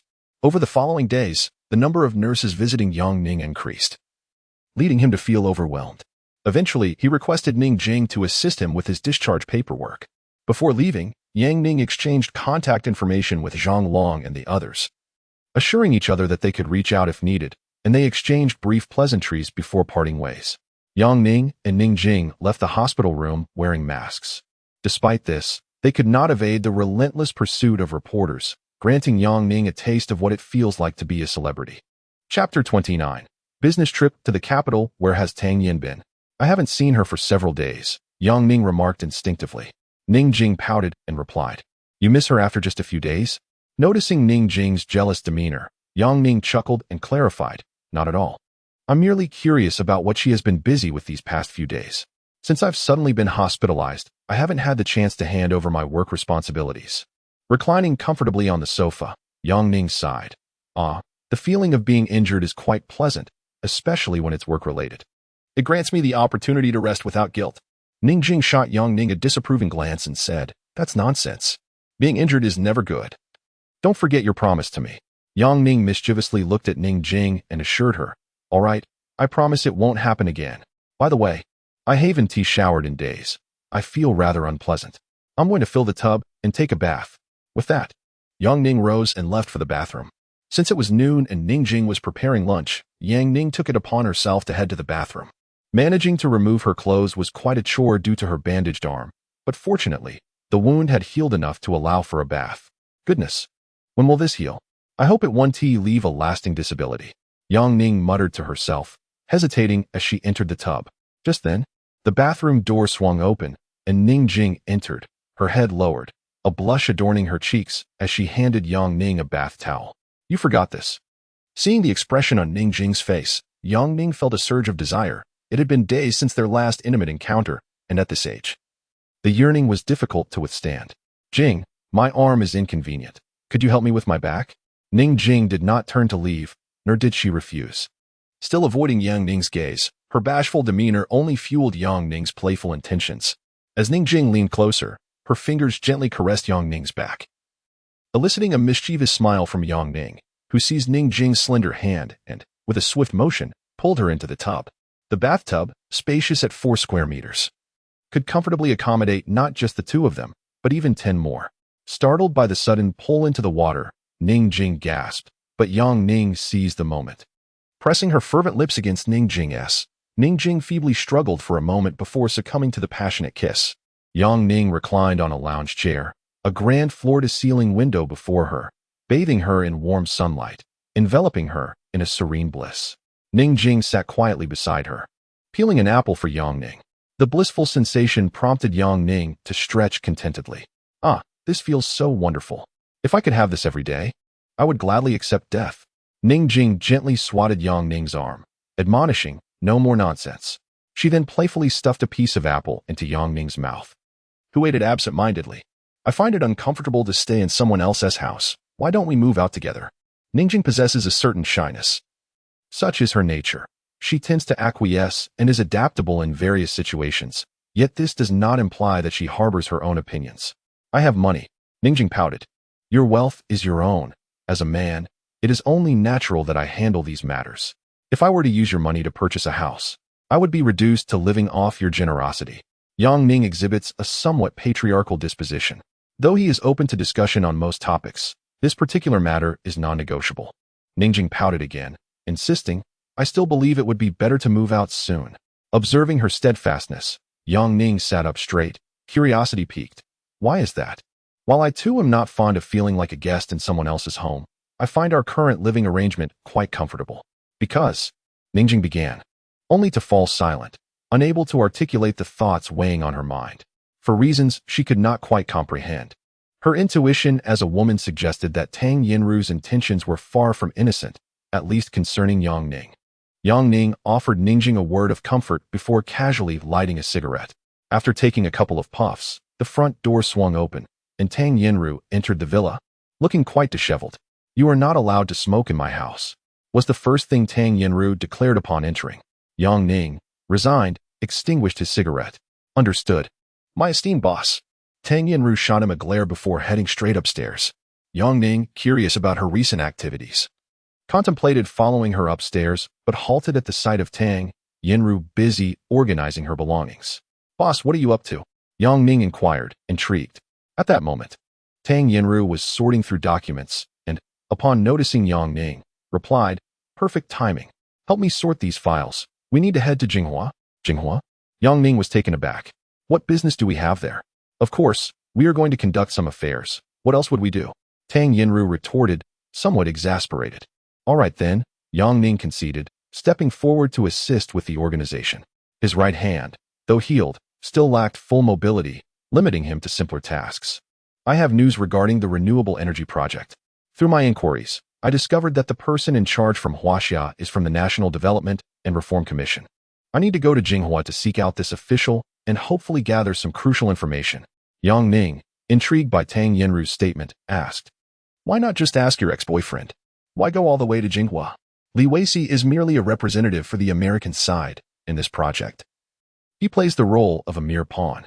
I have already extracted all useful information from him. He is of little significance. It is crucial to ascertain the official stance from the Huaxia side. Tang Yinru elucidated. How many days will we be gone? Should I pack some clothes? Yang Ning questioned. I cannot say how long we will be there. It depends on the capabilities of our superiors. It could be 3 to 5 days, or perhaps just a day or two. As for clothing, there's no need to bring anything. If we get dirty, we can simply buy new ones. Tang Yinru's words reflected her accustomed lifestyle of affluence, making her sentiment entirely unsurprising. As the two were organizing documents, Ning Jing entered the room. Yang Ning recounted the business trip, and Ning Jing expressed her desire to accompany them. However, Tang Yinru insisted on not bringing her along, leaving Ning Jing to silently stand aside. Once all the documents were prepared, the two departed the villa with their briefcases. At the entrance, the bodyguard Li Zhongwang had been waiting outside for quite some time. As they entered the vehicle, Tang Yinru took a seat in the back, while Yang Ning occupied the front, with Li Zhongguang at the wheel, driving straight out of the villa. Throughout the journey, Tang Yinru remained engrossed in the documents, occasionally pulling out her phone to calculate something, while Yang Ning, feeling rather bored, sought conversation with Li Zhongguang. Brotherly, I heard your bodyguard contract will expire in a few months. Are you considering a renewal? Li Zhongguang glanced at Tang Yinru through the rearview mirror and, seeing her impassive expression, sighed. I'm already in my 50s. One cannot be a bodyguard for a lifetime. Finally setting aside her phone, Tang Yinru turned to gaze out the window, asking, have you thought about what you might do in the future? Yang Ning sensed the reluctance in Tang Yinru's heart. From previous conversations, he had learned that Li Zhongguang had accompanied her to America, having protected her for over a decade. Naturally, she would feel a sense of loss at his impending retirement. I plan to open my own bodyguard company after retirement, Li Zhongguang stated candidly. If there's anything you need assistance with, do not hesitate to ask. Tang Yinru seemed to have released her thoughts, lowering her gaze back to her phone. The weight of the conversation cast a chill over the atmosphere in the car. Subsequently, Yang Ning fell silent as they quietly arrived at the airport. This was the private jet of the Tang Corporation, and upon seeing it, Yang Ning couldn't help but marvel. The three boarded the plane, and even the Bentley they had driven came aboard. As the aircraft descended, Yang Ning curiously sat by the window, taking in the scenery outside. The blue sky and white clouds felt so close, stirring a deep sense of admiration within him. Tang Yinru continued to sort through her documents, and during this time, Yang Ning attempted to offer assistance. However, upon seeing the disorganized papers, he felt utterly bewildered. Resigned, he sought out Li Zhongguang for conversation instead. Brotherly, you look quite youthful. You hardly seem to be in your 50s. Li Zhongguang chuckled. Time is relentless. I know my own body well. I'm not the only one affected. As they spoke, Li Zhongguang leaned closer to Yang Ning and whispered, do not mention this in front of Miss Tang. She does not wish for me to leave. Yang Ning nodded in understanding, and Li Zhongguang playfully patted his arm. You're quite capable. You managed to fight off armed robbers. I underestimated you. If you find yourself without work, why not consider becoming a bodyguard with me? Oh please, brotherly, spare me the jest. The two continued their banter to pass the time. The flight from S City to Jinghua took just over an hour, and upon arrival, Tang Yinru remained absorbed in her materials. Yang Ning finally comprehended why she was capable of managing so many multinational companies. Her dedication to work was truly unparalleled, a quality far beyond that of a mere wealthy heir. After organizing for another half an hour, Tang Yin finally came to her senses. Once the documents were neatly arranged, the three of them departed from Jinghua Airport in their car. Chapter 30. The business trip task. Li Zhongguang drove the three of them to a 5-star hotel. Yang Ning, filled with curiosity, inquired, why not go directly to the task? Tang Yinru cast a sidelong glance at Yang Ning and replied, we will go tomorrow. Today requires an appointment. Yang Ning felt enlightened. Meeting prominent figures is not a matter of mere chance, and even to see Tang Yinru, one must schedule in advance, let alone national-level officials. Tang Yinru promptly booked 3 rooms, and a bellboy took their luggage to the rooms. After tipping him, she continued to organize her documents. The campus belle, Jia Jingjing, was set to marry the wealthy Lin Yuxing on September 9th, inviting all classmates to the wedding banquet. Upon seeing this name, Yang Ning felt an inexplicable pang in his heart. Jia Jingjing, wasn't she his ex-girlfriend?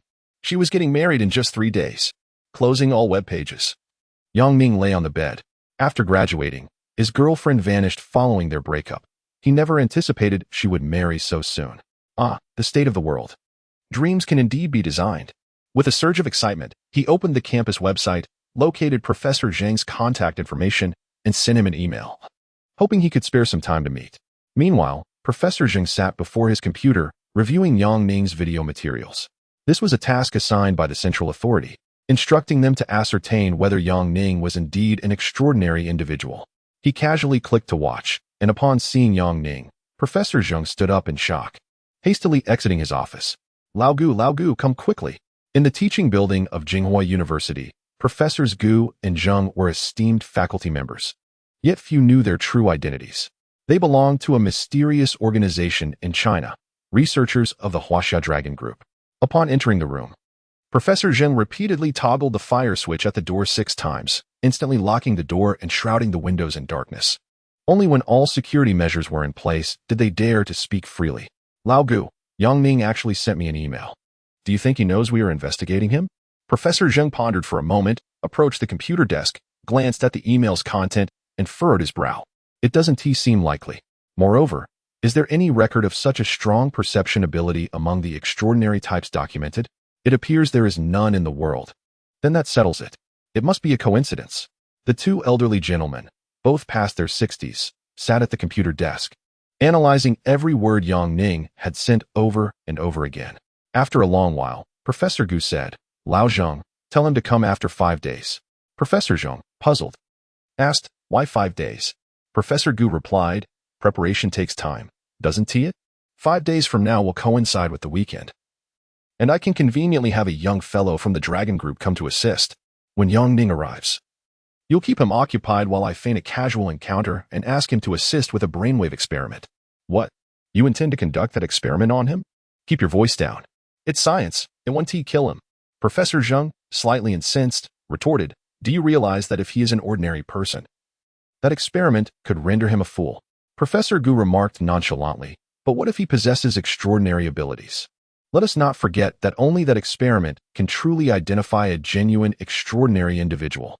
Professor Zhang wished to interject, yet Professor Gu continued, "China is not America. We do not possess those advanced tools. Just follow my instructions, and if he turns out to be a fool, I shall take responsibility."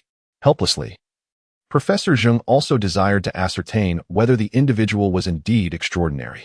The two professors had labored extensively over the video, particularly due to the alteration in the trajectory of the bullet in the final shot. However, if at that moment the assailant had merely trembled, even with today's filming technology, it would still be impossible to discern. Thus, some matters remain unverified. Meanwhile, Yang Ning sat before his computer, fervently searching for information regarding dreams. Just then, the sound of an incoming email notification echoed. Could it be so soon? Curiously, he opened the email and, to his astonishment, it was indeed from Professor Zhang. Upon reviewing the content, he noted that the meeting was scheduled for just 5 days hence. Yang Ning felt a surge of excitement. He was finally on the cusp of obtaining the answers he sought. With thoughts of winning the lottery and a grand prize, he envisioned crafting that dreamscape, chuckling to himself. The more he pondered, the more exhilarated he became, humming a cheerful tune as he lit a cigarette and reclined on his bed, lost in daydreams. My future is not a dream. Suddenly, there was a knock at the door. Yang Ning rose to answer it, only to find Tang Yinru with a serious expression, engaged in a phone call, and she entered without acknowledging him. Once the call ended, Tang Yinru firmly stated, "Put out that cigarette." Yang Ning sighed in exasperation. Why did this woman always come looking for him the moment he lit up? He took a couple of quick puffs before extinguishing the cigarette and inquired, "Is there something you need, boss?" Tang Yinru seemed displeased with him calling her boss, shooting him a glare as she replied, "Tomorrow, you will accompany me to the State Council. Right now, we are heading to the mall to get you a new outfit." Yang Ning promptly pointed to his injured arm and said, "Boss, my arm isn't healed yet. I can't carry much." Tang Yinru responded, "You don't need to carry anything. Just come with me." When Tang Yinru was engaged in serious matters, she never dilly-dallied, a stark contrast to her demeanor in daily life. Nonetheless, Yang Ning found himself quite fond of the more personable Tang Yinru, feeling a profound distance from the authoritative presence she exhibited in professional settings. Upon exiting the hotel, he realized that Li Zhongwang had been waiting outside for quite some time. The three of them climbed into the car, heading straight for Xidan. During his time studying at Jinghua, Yang Ning had only shopped at the zoo or Dahongmen. As the prices at Xidan were exorbitant, he had only ever come here to browse and never purchased anything.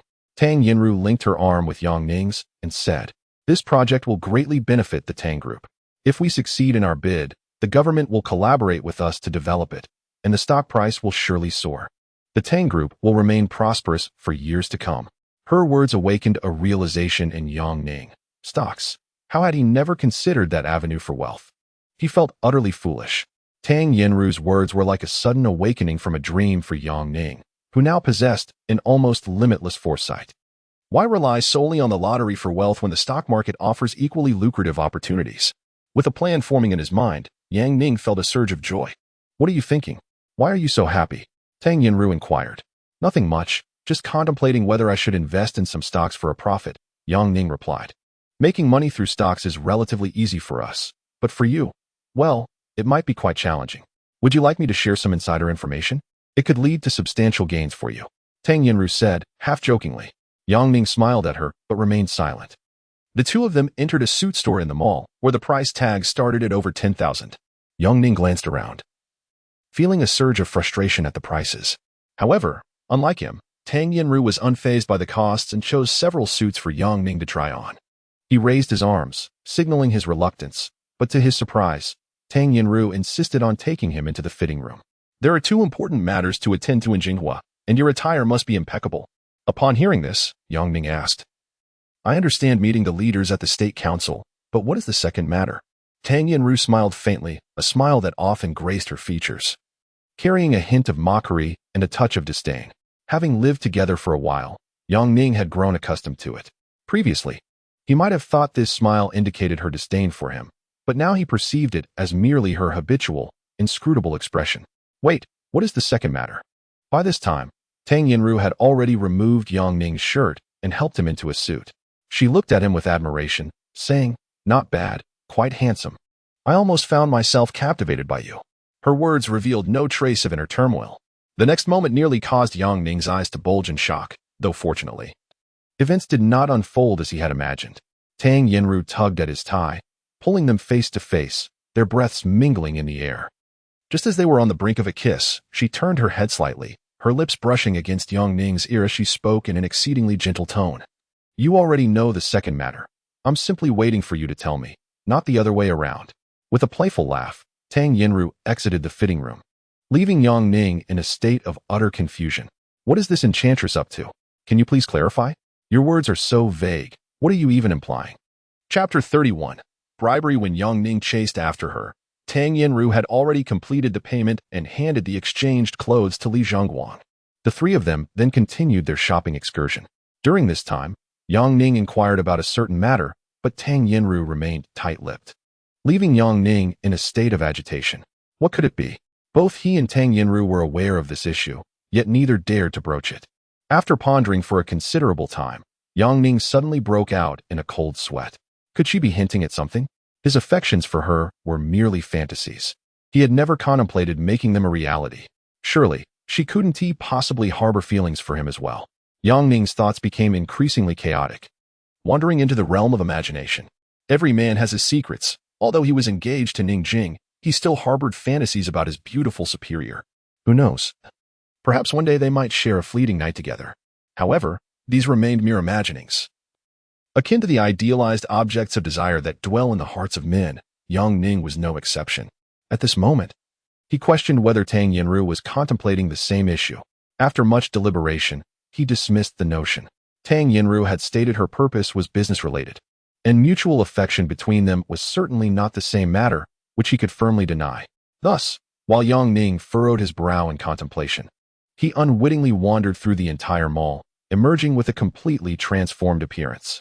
His previous attire had already been quite expensive, yet now, his ensemble could only be described as splendid, grand, and sophisticated.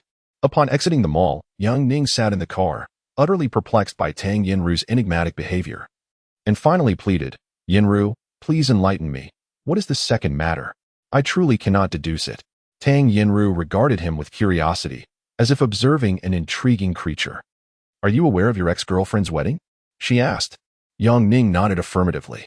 Have you considered attending the wedding? She inquired with interest. Yang Ning was momentarily speechless. To be honest, he did wish to witness it. I have thought about it, but what does that have to do with you?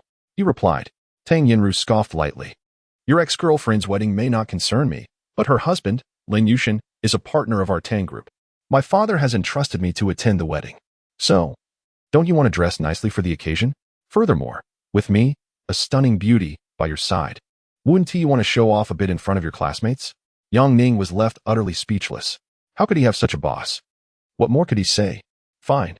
I shall attend the wedding. But let me make it clear, while my ex-girlfriend is quite decent, her group of friends leaves much to be desired. If you accompany me, you must be wary of their sharp tongues. Tang Yinru laughed heartily.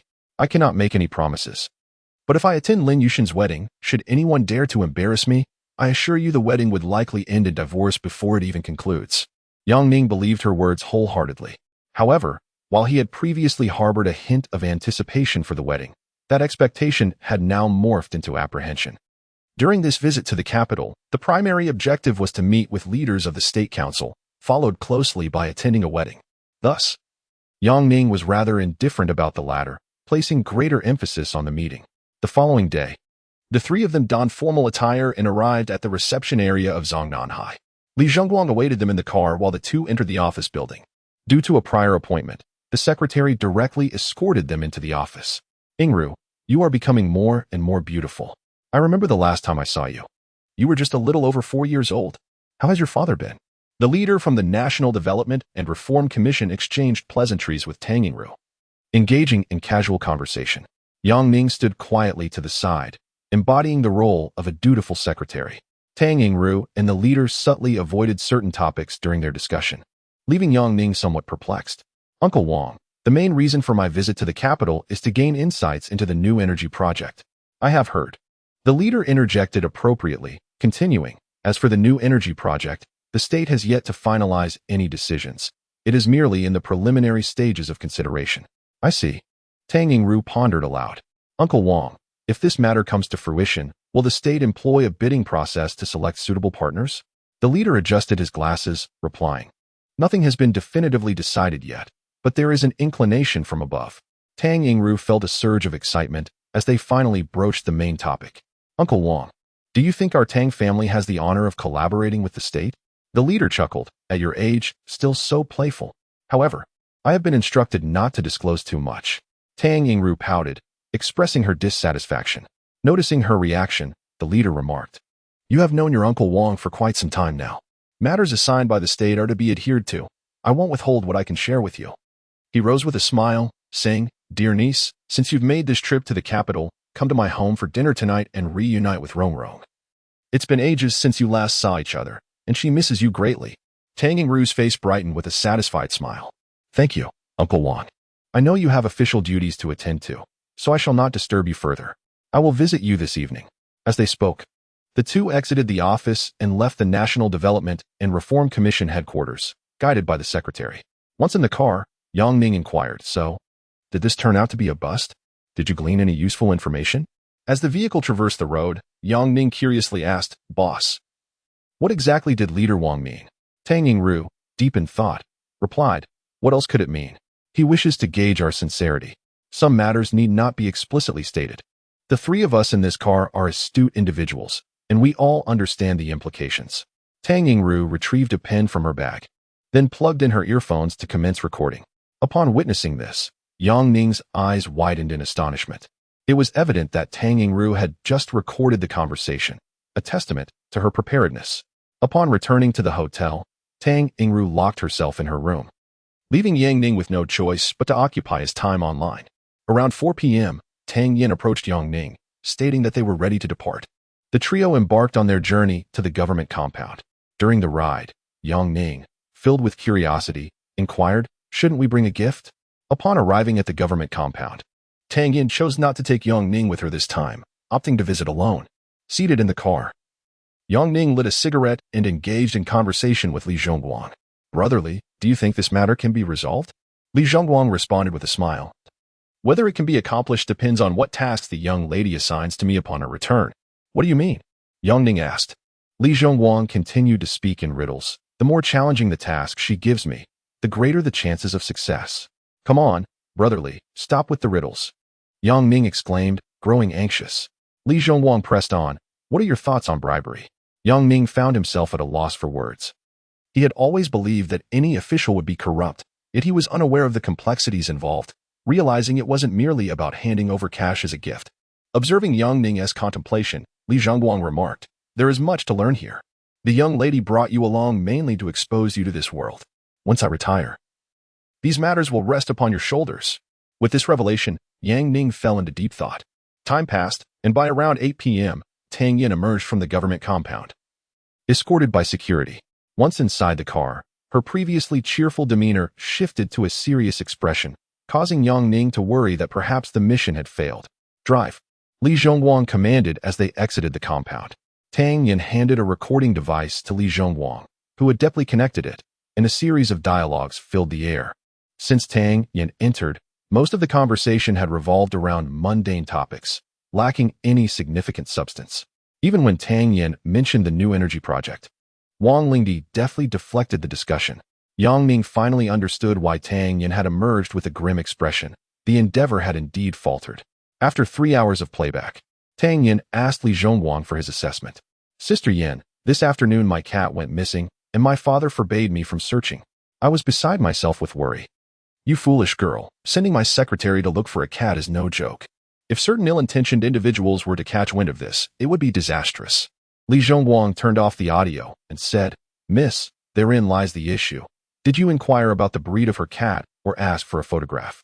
Tang Yin shared the photo from her phone with Li Zhongguang, who examined it and responded, at most, it will take 3 days. Yang Ning found himself perplexed by their obscure methods. It was challenging for him to comprehend their actions, leaving him to speculate based on his own interpretations. Yang Ning, what do you think? Tang Yin inquired with a smile. After a moment of contemplation, Yang Ning replied. The boss's implication is that we should first assist in locating the cat, thereby fostering a closer relationship. Am I right? As laughter erupted between Tang Yin and Li Zhongguang, they found themselves doubled over in mirth. Once their amusement subsided, Li Zhongguang remarked, the situation is not as straightforward as it seems. This morning, we had a meeting with the leaders and had arranged to dine together this evening. However, by midday, the cat went missing. Is this merely a coincidence? Yang Ning pondered over this. Furthermore, the leader's remark about those with ulterior motives was clearly directed at the young lady. Who could possess such ulterior motives, if not her? Just consider. In such a vast government compound, even a fly's entrance would warrant scrutiny from the guards, let alone the disappearance of a cat. Chapter 32. The ex's wedding. I have come to understand. Yang Ning is also quite astute. Li Zhongguang's words have awakened him. In today's society, where corruption is rigorously investigated, and scrupulous merchants bribe bureaucrats, and one wishes to indulge in greed without leaving traces, what can be done? One must find a pretext that leaves no evidence. So subtle that even the police cannot uncover it. Therein lies a profound art. The intricacies of the matter are best left undisclosed. But it ultimately hinges on the price that the cat collector is willing to offer. Now, let us discuss today's gains. Tang Yinru asked with an air of haughty pride. Yang Ning understood that Tang Yinru regarded him as a protege for the next generation. He pondered briefly before replying, I have gained much. It suffices to be aware of those matters without needing to articulate them. However, I do have a question. Tang Yinru nodded, inviting him to continue. Yang Ning inquired, a cat is merely a cat. No matter how precious, it remains just a cat. In my understanding, would such a high-ranking official truly be concerned with the value of a single cat? Tang Yinru nodded in satisfaction. There are aspects you have yet to grasp. The cat's monetary value is insignificant, but it serves as a testament to our sincerity. If you were to spend 10,000 yuan on a cat, your sincerity would be minimal. But what if it were 100,000, a million, or even 10 million? Upon hearing these figures, Yang Ning gasped in astonishment. Tang Yinru smiled slightly. Let us not dwell on that matter for now. Instead, let us focus on the new energy project. After a few days of analysis, this venture has yielded profits exceeding 100 billion. Do you think they are merely seeking a paltry benefit? Yang Ning shook his head in negation. He inhaled sharply. He had previously thought that the affluent were merely wealthy individuals. As a mere commoner, he had no knowledge of the fact that such wealth existed merely beneath the bureaucratic hierarchy. The true wealthy are those who wield significant power as government officials. With this realization, Yang Ning finally comprehended why the wealthy lead such arduous lives. Enduring this existence year after year is indeed exhausting. At this moment, Yang Ning felt a twinge of sympathy for Tang Yinru. Though she presented herself with the regal demeanor of a queen, her mind was burdened with countless considerations. Although she shone brightly in public, who could fathom the hardships she endured behind the scenes? Tang Yinru rose and remarked, enough of these thoughts. Get some restful sleep. Tomorrow, you are to attend your ex-girlfriend's wedding. Regain your spirits for the battlefield that awaits. Tang Yinru's sudden shift in demeanor left Yang Ning momentarily perplexed. Yinru, what exactly are you planning? With a mischievous smile, she exited the room, leaving Yang Ning with a curious silhouette. You must be unwell. Smiling foolishly all morning, you don't even know what you're laughing about. In the car, Tang Yinru could no longer tolerate Yang Ning's antics and reprimanded him sharply. It's nothing. I had a delightful dream yesterday, and thinking about it makes me smile. Yang Ning explained. Tang Yinru, uninterested in further banter, turned to Li Zhongguang and inquired about matters concerning the cat. After a brief conversation, Li Zhongguang assured them that everything was in order, and they were merely waiting for the opportunity to present itself. As they conversed, the car arrived at the Shangri-La Hotel, where today's wedding would take place. The car came to a halt at the main entrance, where a crimson carpet adorned the threshold, flanked by rows of vibrant red rose bouquets. Numerous entertainment and finance journalists lined the streets, fervently capturing the moment with their cameras, but fortunately, security personnel managed to restrain them from disturbing the guests. As a Bentley arrived, the wedding attendants hurried to the entrance. When Tang Yin gracefully emerged like a queen, everyone was momentarily captivated. And the journalists' cameras clicked incessantly, as if they were free of charge. Following closely behind her was Yang Ning, causing quite a stir, particularly among the women, whose excitement was palpable. Tang Yin elegantly linked her arm with Yang Ning's, and under the guidance of the attendants, they strode down the crimson carpet, akin to two shining stars entering the hotel hall amidst the gaze of countless onlookers. Witnessing this scene, a woman in a white evening gown rushed into the hotel, arriving at the registration desk before them, exclaiming, "Guess who I just saw?" The staff at the registration desk, friends of the bride, were engaged in light-hearted conversation and paid little heed to her outburst. With so many guests present, who cared whom she had spotted? "No, I saw Yang Ning." "What? That poor guy? What is he doing here? Stop him." Before the woman could utter another word, Yang Ning and Tang Yin had already entered the hall. Staring at the pair, who resembled a prince and princess, the women were momentarily taken aback. While Tang Yin and Yang Ning had no intention of acknowledging them and walked past without a glance.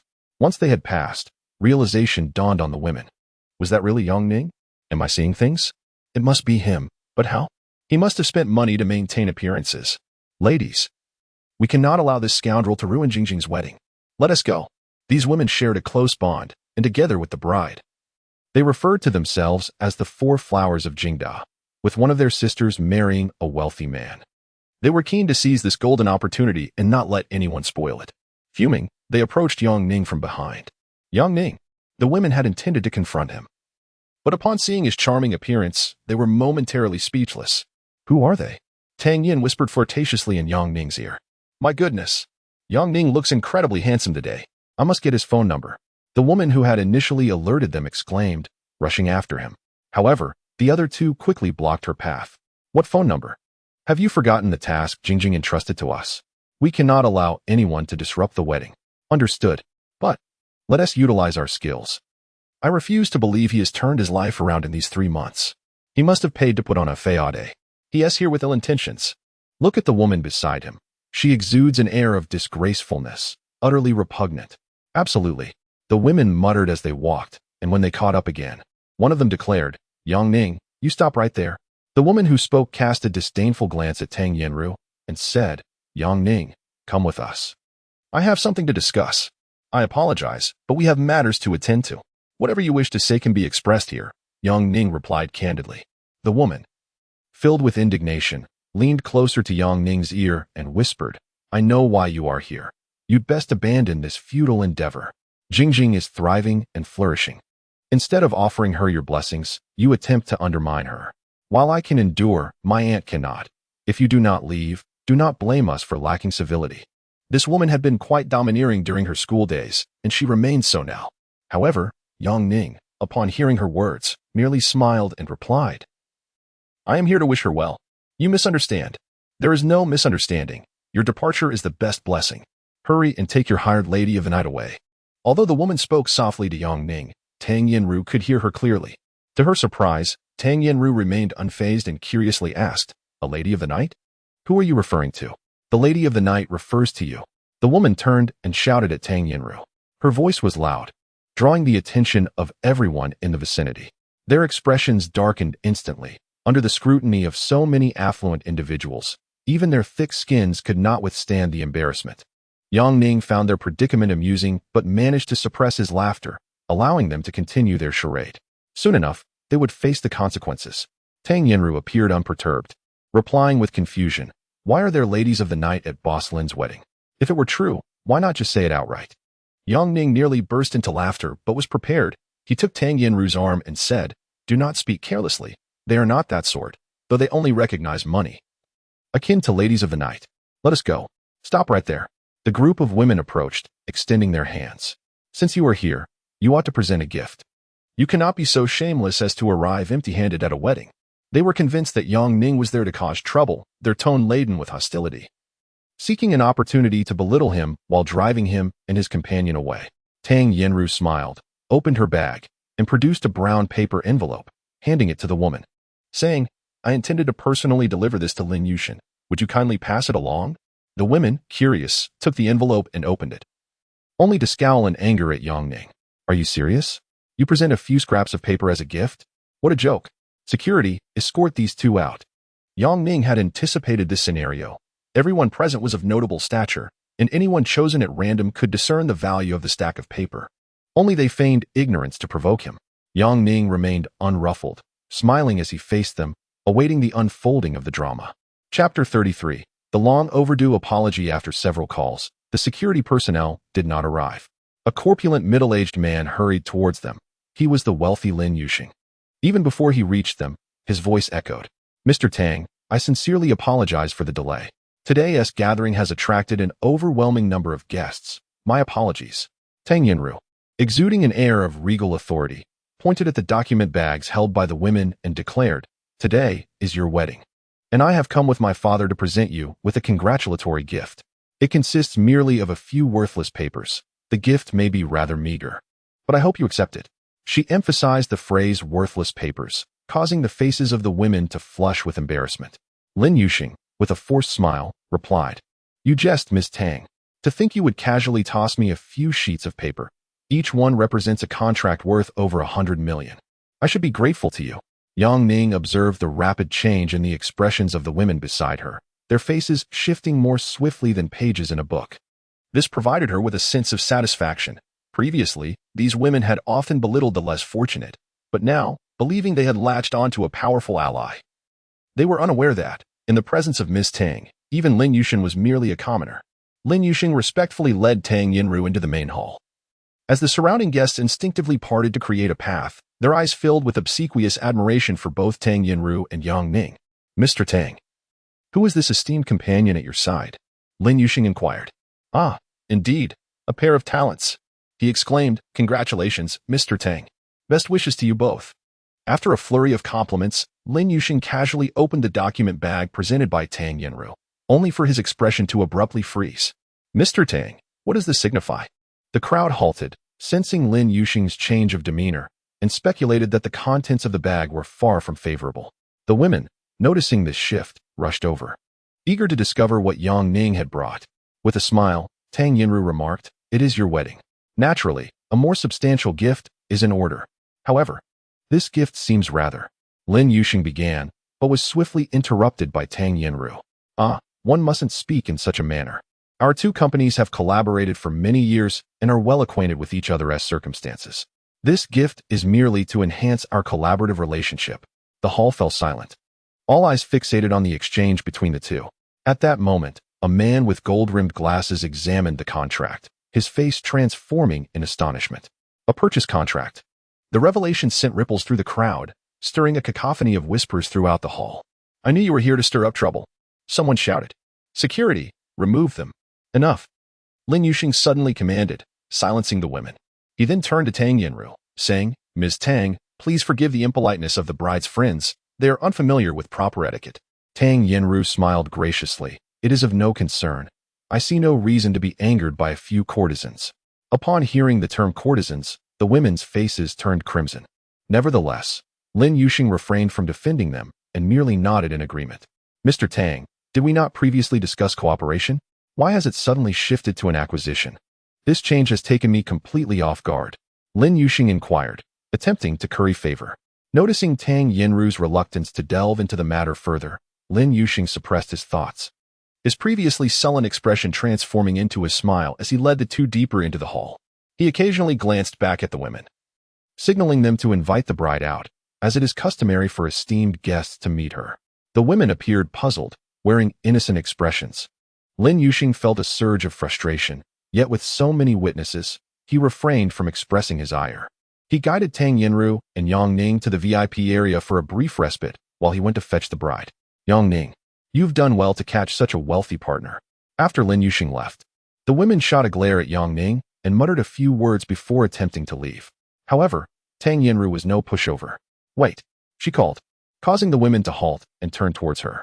Let me inform you that in a week's time, all enterprises under Lin Yusheng will belong to me, with Yang Ning as the appointed head. Given your positions as mere employees, do you not fear repercussions for speaking so boldly to the CEO? The women, naturally skeptical, retorted. You claiming ownership does not make it so. I can persuade Sister Jingjing against the acquisition. Tang Yinru wore a familiar smirk. You're already too late. Lin Yusheng's business has been thriving for years, yet his stocks have plummeted significantly. You may wish to inquire about his losses over these years. He is merely putting on a facade of success now. The women's expressions darkened. Uncertain of Tang Yinru's veracity, they felt hesitant to argue. One by one, they glared at Yang Ning as Tang Yinru led them out of the VIP area. Once the women departed, Yang Ning leaned closer to Tang Yinru and murmured. That was quite the slap in the face. Hurry and present them with the actual contract. After all, they're getting married. And frightening them like this could dampen their spirits. Tang Yinru cast a sidelong glance at Yang Ning. Why do you care? Are you feeling sympathetic towards your ex-girlfriend? I am merely standing up for you. I've moved on. That is a matter of the past. Yang Ning replied. Seeing his response, Tang Yinru chose to remain silent. Before long, Lin Fuhao arrived with Jia Jingjing at the hall, making a beeline for the VIP area. Upon catching sight of Yang Ning, Jia Jingjing's expression revealed her surprise. Even without uttering a word, Mr. Tang, allow me to introduce my wife, Jia Jingjing. Tang Yinru announced graciously, rising to her feet. Hello, I am Tang Yinru, Yang Ning's girlfriend. She bypassed formal titles and directly stated her relationship with Yang Ning. While Lin Fuhao remained unfazed, Jia Jingjing was taken aback. Hello, welcome to my wedding. Jia Jingjing extended her hand in a friendly gesture, shaking Tang Yinru's hand. With a smile directed at Lin Fuhao, Tang Yinru remarked, Mr. Lin, your wife is truly beautiful. Tang Yinru picked up her bag and remarked, just a moment ago, in your absence, my boyfriend expressed his desire to grant your company an opportunity. Upon reflection, I found your firm, being a well-established enterprise, indeed possesses promising prospects. Hence, I wish to extend another contract to you. She then presented a document to Lin Fuhao, who eagerly accepted it, his face lighting up with joy.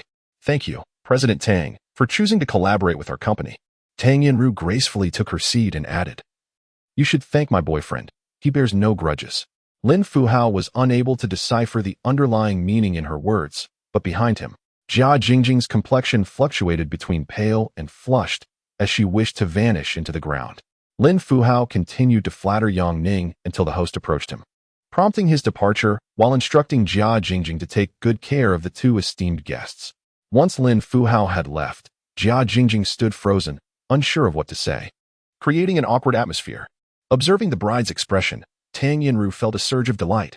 After all, women inherently possess a sense of vindictiveness. Although Yang Ning was not her actual boyfriend, he was her savior, and taking a jab at his ex-girlfriend provided Tang Yinru with an inexplicable thrill.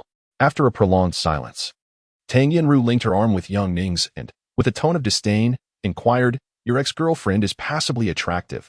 What makes you so infatuated with her? Her words, devoid of any pretense, dripped with sarcasm. Yang Ning felt a flush of embarrassment. He thought to himself how Tang Yinru thrived on drama. Yinru, today is a wedding. We are here to congratulate them. So could we refrain from discussing the past? Yang Ning lamented. Jia Jingjing, with her head bowed as if deep in thought, seemed to resolve something after Yang Ning's words. Yang Ning, I'm sorry. I was wrong back then. On a sweltering summer day, freshly graduated from university, they strolled through the campus of Tsinghua University, where Jia Jingjing was burdened with unspoken thoughts while Yang Ning held a carefully prepared graduation gift. Just as he was about to present it, Jia Jingjing abruptly suggested a breakup. She departed resolutely, leaving no room for explanation. And it took her a lengthy 4 months to finally utter the words, I'm sorry. By then, explanations were unnecessary. A few days later, Yang Ning saw Jia Jingjing stepping into a Mercedes, and everything clicked into place. He lifted a glass from the table, and Tang Yinru poured wine for both of them. They clinked their glasses and downed their drinks in one go. Following this, Yang Ning felt the urge to depart, for he had achieved what he sought and witnessed what he wished to see. That apology, along with her superficial friends, belonged to their own lives, while he was destined for his own. After bidding farewell to Jia Jingjing, he took Tang Yinru's hand and exited the villa. Tang Yinru, not one to be oblivious to social cues, accompanied him. To his surprise, Lin Fuhao abandoned the ceremony to see them off. All eyes followed the pair as they boarded the cab, filled with envy as they watched them drive away. Jia Jingjing, I apologize. But whether it is a heartfelt truth or not, Yang Ning has no desire to know. She is equally uninterested in the opinions of her close friends. The only thing Yang Ning comprehended upon getting into the car was that Tang Yin had received a blackmail call, and the subject of the call pertained to that cat. Chapter 34. The Violent Beauty. The matter concerning the cat and the extortion phone call was received by Li Zhongguang. The caller, upon reaching out, merely stated that he had seen an article in the newspaper and had found a cat identical to the one depicted therein. Li Zhongguang activated the speakerphone, and it was termed an extortion call because the caller demanded a ransom for the return of the feline. The sum he quoted was a staggering 10 million. Upon hearing this figure, Yang Ning gasped in disbelief, while both Li Zhongguang and Tang Yinru laughed, exhibiting no inclination to negotiate. They settled on a meeting location, and thus, the matter seemed to conclude perfectly. After hanging up, Yang Ning finally comprehended the tastes of those in power. Notions of integrity and benevolence were mere fabrications. He had initially believed the cat would fetch at most a few 100,000, yet they were asking for millions, leaving him without any recourse for reason. However, Tang Yinru appeared to be in high spirits, as if spending this 10 million were akin to parting with a mere dollar. Tang Yinru offered no explanation, and Yang Ning had no desire to inquire further.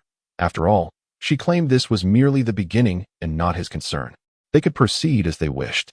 Upon waking that morning, Yang Ning was in quite a good mood. However, after attending the wedding, his spirits had considerably dampened. Tang Yinru intended to discuss the cat matter, and Yang Ning, unwilling to accompany her, chose to alight at a nearby spot. They parted ways, and as he stood on the street, Yang Ning surveyed his surroundings.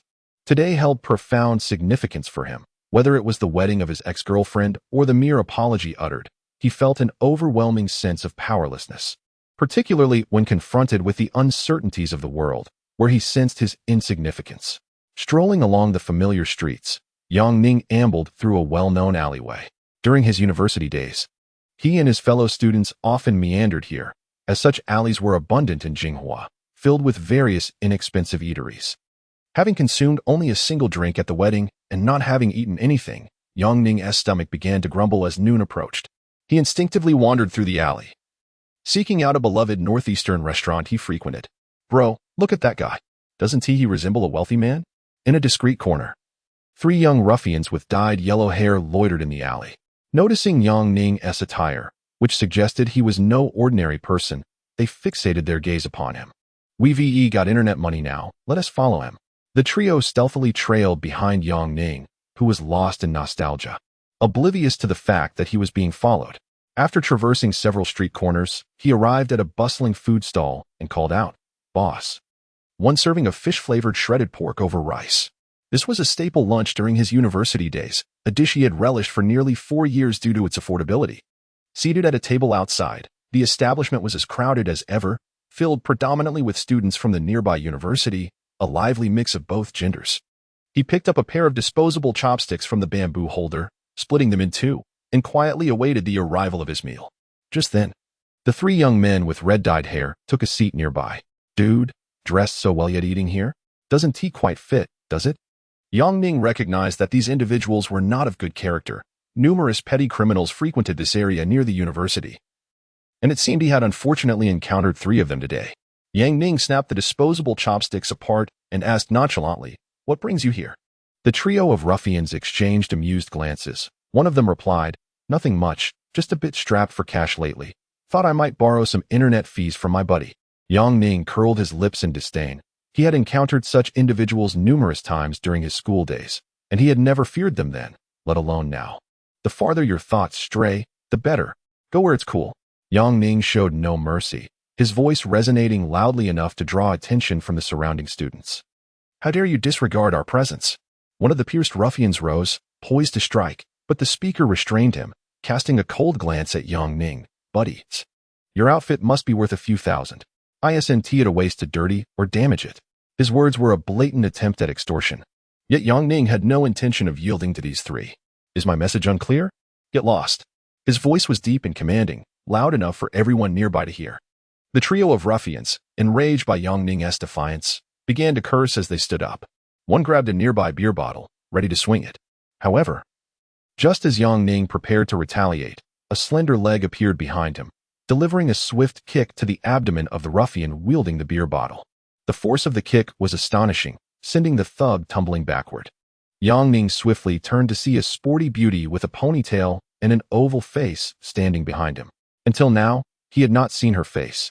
But upon closer inspection, he was taken aback by her exquisite features, delicate eyebrows, ruby lips, and a perfectly sculpted nose, as if she had stepped out of a comic book. Noticing Yang Ning's gaze, the beauty coldly remarked, "What are you staring at?" Yang Ning snapped back to reality, just as she charged forward. He intended to assist her, but she deftly dispatched the remaining two ruffians with a few well-placed kicks, clearly demonstrating her martial prowess. The ruffians lay on the ground, howling in pain. While the beauty glared at them, "You thugs, leave at once. If I see you again, I want to hold back." The trio, supporting one another, hurriedly retreated. Yang Ning watched in astonishment. He realized he could not have dealt with them so swiftly, yet this athletic beauty had effortlessly sent them flying with 3 kicks. What was more astonishing was her denim shorts, which showcased her long, slender legs, revealing an unexpected explosive power. As the beauty walked past Yang Ning, she cast him a sidelong glance. "You're not exactly a saint yourself." After finishing her lunch, she departed, drawing the attention of numerous male students. Yang Ning contemplated expressing his gratitude but ultimately refrained. If she preferred not to be disturbed, he would respect her wishes. The beauty exited the alley and entered the back gate of Jinghua Academy, heading straight to the faculty office building, where she entered Professor Zhang's office. "Professor Zhang, Ren Yingying has come to report." Professor Zhang smiled and gestured for Ren Yingying to sit down. "Yingying, my dear, this time, we reported to the higher authorities, requesting personnel to be dispatched because we have identified a suspected psychic." Ren Yingying immediately became intrigued, exclaiming, "How wonderful! Another one." Professor Zhang shook his head and replied, "It is still uncertain. We merely suspect this individual possesses extraordinary abilities. Testing will be conducted tomorrow." Professor Zhang handed over a photograph, which Ren Yingying eagerly accepted. Upon examining it, she exclaimed, "It's him." Professor Zhang, puzzled, inquired, "Do you know him?" Ren Yingying hastily responded, "Not personally, but I just saw him." She then recounted the events of their recent encounter. Professor Zhang listened quietly, and upon learning of the incident, he found himself at a loss for words. "This person has arranged to meet with me tomorrow. Since you've already revealed your connection, it would be best if you did not appear." Professor Zhang. Ren Yingying attempted to protest, but he firmly interjected, "No need for further discussion. If he is indeed a psychic, that is ideal. If not, we must protect the existence of the Dragon Group. It is settled." After leaving Professor Zhang's office, Ren Yingying dashed out of the academic building, heading towards the place where they had just dined. A suspected psychic. There are currently fewer than 10 in all of Huaxia. How could she not be thrilled? The Dragon Group, affiliated with the State Council of Zhang, is the nation's most enigmatic department, tasked with handling certain unofficial cases, those that cannot be made public. The Dragon Group comprises the Martial Arts Division and the Psychic Division, founded during the Republic era. In Huaxia, psychics are exceedingly rare, unlike the Martial Arts Division, which boasts around 100 members. However, each psychic possesses capabilities that far surpass those of their martial counterparts. After searching around without success, she stamped her foot in frustration, wondering where he had gone. A group of ruffians nearby erupted into laughter, mocking the 3 of them for being bested by a woman. In a fit of anger, Ren Yingying, accustomed to violence, charged at them without a second thought. She unleashed a flurry of kicks and strikes, each one landing with precision on the hapless goons, her grace rivaling that of ancient heroines portrayed in films. Not long after she departed, Yang Ning emerged from the food stall, having just returned from the restroom. Hearing the commotion outside, he stepped out to discover a multitude of bodies sprawled on the ground. Some university students dining nearby recorded the spectacle on their phones. Curious, Yang Ning approached to take a look, and upon witnessing the prowess of the woman, he realized that he could hardly hope to match her skill. Chapter 35. Brain domain testing. Upon rising and attending to his morning routine in the luxurious confines of a 5-star hotel, Yang Ning took a refreshing shower. Just as he was about to depart, Tang Yenru entered his room, inquiring with curiosity, "Are you leaving so soon?" With a brief greeting, she exited. Li Zhongguang had initially intended to leave his Bentley behind, yet Yang Ning adamantly refused, not out of aversion, but rather from a fear of damaging the opulent vehicle. valued in the tens of millions. The mere act of driving such a car instills an undeniable pressure. Once Tang Yinru departed, Yang Ning found himself alone in the bustling city of Jinghua. He hailed a cab and made his way directly to Jinghua University, entering the familiar campus. Every corner evoked cherished memories, flooding his mind like a cascading spring. Unconsciously, Yang Ning strolled to the faculty office building and knocked on Professor Zhang's door. "Come in." Upon entering, he greeted, "Hello, Professor Zhang, I am Yang Ning. I previously sent you an email to arrange our meeting for today." He promptly articulated his purpose. Professor Zhang, exuding warmth, left his desk to sit beside Yang Ning on the office sofa. "In your email, you expressed a keen interest in dreams, am I correct?" he asked. "Indeed. I wish to acquire knowledge about the nature of dreams," Yang Ning candidly replied. Professor Zhang chuckled. "Dreams represent a realm of the human brain that remains largely unexplored. Scientifically, there are several interpretations of dreams." He proceeded to elaborate on his extensive understanding. Within the human brain lies a mysterious region that influences our dreams, a domain that has yet to be fully harnessed by humanity.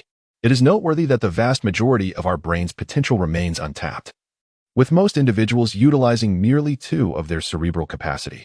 The domain related to dreams is particularly enigmatic, and while my insights may not be authoritative, they might offer some assistance, he added with a laugh.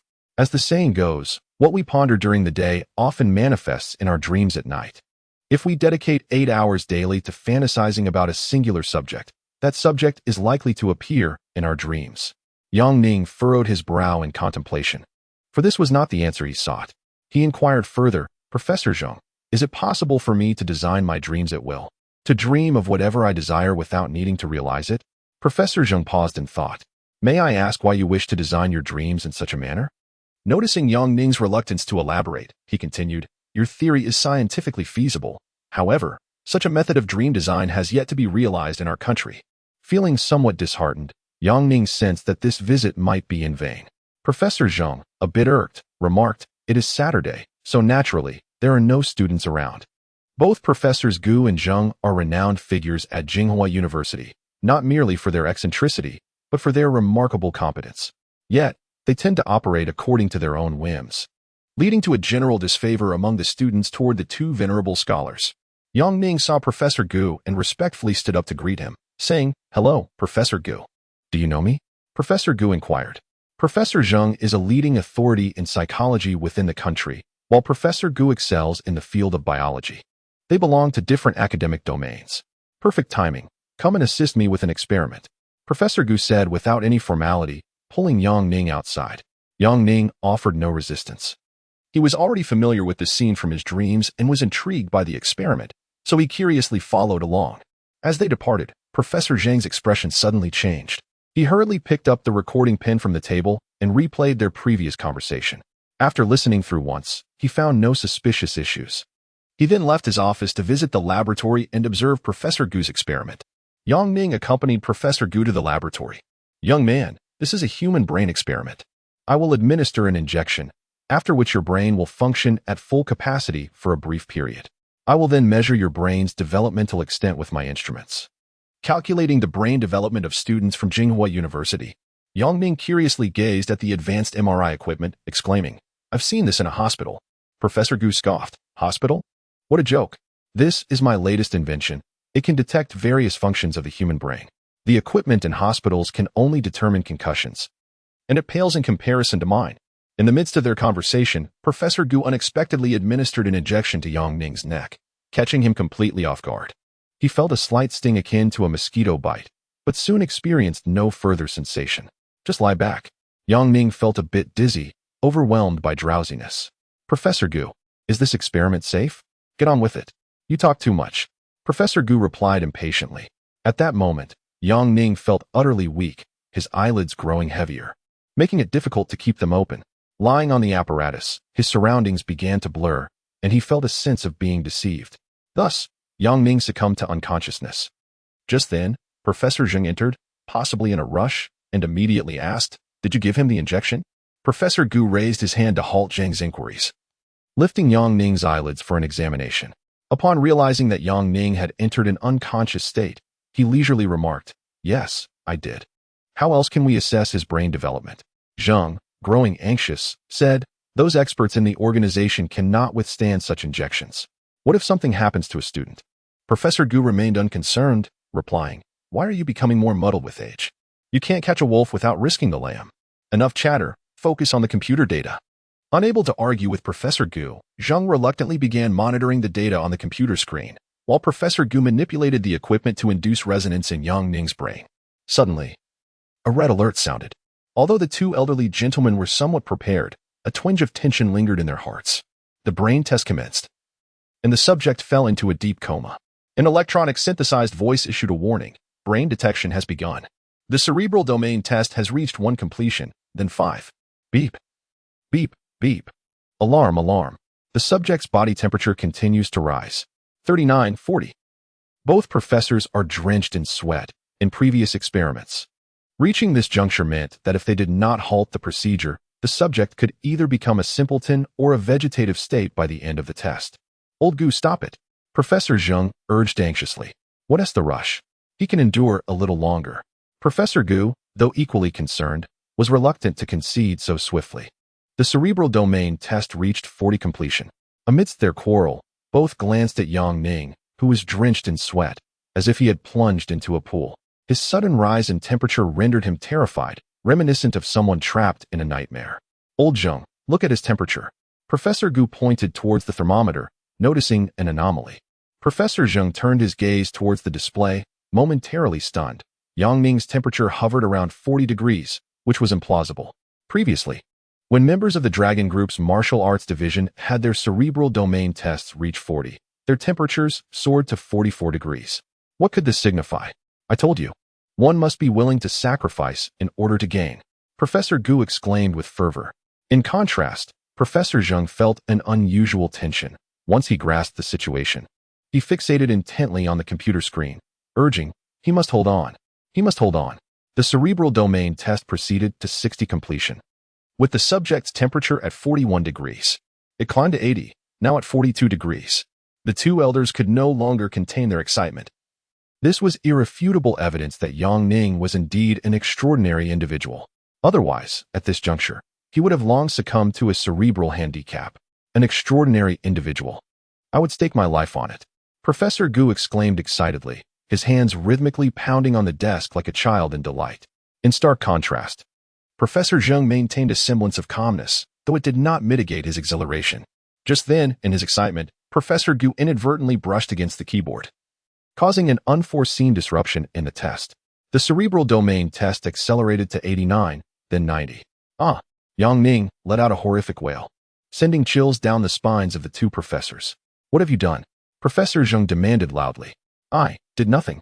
"Quickly, stop the experiment." Professor Gu realized the gravity of the situation and rushed away from the testing apparatus. Professor Zhang ceased his fixation on the screen and dashed towards the computer desk. Together, they hurried to unbind Yang Ning, attempting to extricate him from the apparatus. 95, 97, 98, 99. In those final moments, Yang Ning was finally rescued by the two elders. The test was interrupted, and all instruments ceased operation. The professors sat on the ground, staring blankly at each other. "It's over. We just discovered an extraordinary individual, and you let it slip away." Professor Zhang's voice was tinged with defeat. Professor Gu felt a twinge of frustration, repeatedly striking his own head as if to chastise himself. Chapter 36. The Second Awakening of Abilities. "I never anticipated this. It is my fault. My fault." Professor Gu lamented, fearfully striking his own forehead. Old Gu. Professor Zhang hastily interjected, "Do not do that. Let us see if there remains any hope for him." Filled with regret, Professor Gu rose, gazing at the unconscious Yang Ning. His remorse deepened as he gently lifted Yang Ning's eyelid, noting the lack of response in his pupils. After checking his pulse, which was steady and devoid of anomalies, he sighed, "Alas, he is likely to be in a vegetative state." With his head bowed and fists clenched, he recognized the futility of his regret. At that moment, the door swung open, and Ren Yingying peeked into the laboratory. "Professor, what are the results of his tests?" The sudden appearance of Yingying startled both professors. "Yingying, come in and close the door." Professor Zhang's tone remained weak. Upon witnessing the scene, Ren Yingying's heart sank. Such experimental tests had been conducted countless times on members of the martial arts group, yet they had always ended in failure. It appeared this time was no different. After entering the laboratory and securing the door, Ren Yingying approached Yang Ning's side. Isn't he an ability user? She felt a tinge of despondency, unaware of the reasons for the failure. What? Ren Yingying struggled to comprehend. He is an ability user. How could the experiment fail? Both professors felt powerless to explain the situation to her. Professor Gu remained silent, his head downcast, while Professor Zhang led Ren Yingying to the computer, offering a brief explanation of the experimental procedure involving Yang Ning. Suddenly, Professor Gu slapped himself across the face, exclaiming, "It is my fault. I shall go explain this to the authorities. It is my fault. I will resign to atone for my mistakes." Old Gu. Professor Zhang attempted to console him, but Gu's self-reproach was overwhelming, his stubbornness akin to that of an ox, making it impossible for anyone to restrain him. "Professor Gu, do not leave. Look at him." At that moment, only Ren Yingying exhibited genuine concern for Yang Ning. Both professors turned their attention to him, noticing a pained expression emerging on his face, as if he were struggling in a dream. The sight startled the two professors. This indicated that he still possessed awareness, and his brain capacity had not been entirely compromised. They rushed to Yang Ning's side, initiating a fervent rescue operation. Various medications and injections were administered as if they were of no cost, and gradually, Yang Ning's condition began to improve. After nearly 2 hours of relentless effort, the three finally exhaled in relief. Ren Yingying diligently wiped the sweat from Yang Ning's brow, while the two elderly professors sat on the ground, grinning foolishly. Old Zhang, if he could endure this, how robust must his brain capacity be? This remark jolted the two professors from their stupor, and they hastily sprang to their feet, rushing to the computer. Upon reviewing the data, their expressions turned blank once more. But this time it was not from fear, but from elation. My heavens! His brain region has developed by 60. Ren Yingying, still wiping Yang Ning's sweat, trembled at the sound of this figure. How much? 60. Indeed, it is 60, Professor Gu declared solemnly. The three individuals were utterly astonished. Within the Dragon Group, even the leader of the Abilities Division had not developed more than 60 of their cerebral capacity. Yet this Yang Ning had achieved a terrifying level of development. Was he not invincible in Huaxia? Old Gu, look here, Professor Zhang exclaimed, pointing at the cerebral mapping displayed on the screen. His central brain domain is the most developed. Thus far, not even abroad have we encountered an ability user with such extensive cerebral development. At this point, even Ren Yingying could no longer contain her curiosity and hurried to the computer, joining the two professors in their analysis. What is his ability? She inquired directly. Unable to interpret the data herself, the professors printed out various data sets and began to analyze them meticulously. After some time, they reached a conclusion. His ability is quite unique. As of now, no one with this particular ability has emerged. However, it is likely that someone with 60 cerebral development possesses more than one ability, Professor Gu elucidated. Indeed, the leader of the Longxiang nation has developed 40 of his cerebral capacity and already possesses 2 abilities, electroencephalographic perception and object manipulation. The magician He Ping has developed 30 of his brain domain, and his ability is also object manipulation. If we follow this logic, with 60 cerebral development, Yang Ning likely commands at least 3 distinct abilities. Upon hearing this, Ren Yingying was taken aback. The leader of the Longxiang nation was undeniably formidable, unmatched across the nation. As for the magician He Ping, he was regarded as a candidate for the next leader, also ranking second within the Dragon Group. If Yang Ning's information were to be reported, it would undoubtedly stir considerable intrigue within the Dragon Group. His most formidable cerebral development lies in the brain's most enigmatic central region, making his true capabilities still a mystery, Professor Gu sighed. The three of them set aside their documents, gazing at the unconscious Yang Ning.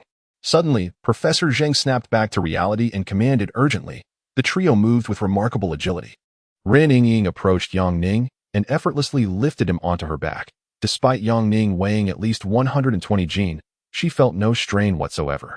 As they parted ways, Ren Yingying carried Yang Ning across the campus, drawing the attention of many onlookers.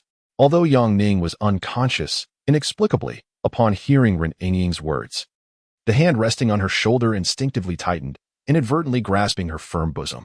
As they traversed the campus, Ren Yingying's face flushed crimson. Pervert, she thought.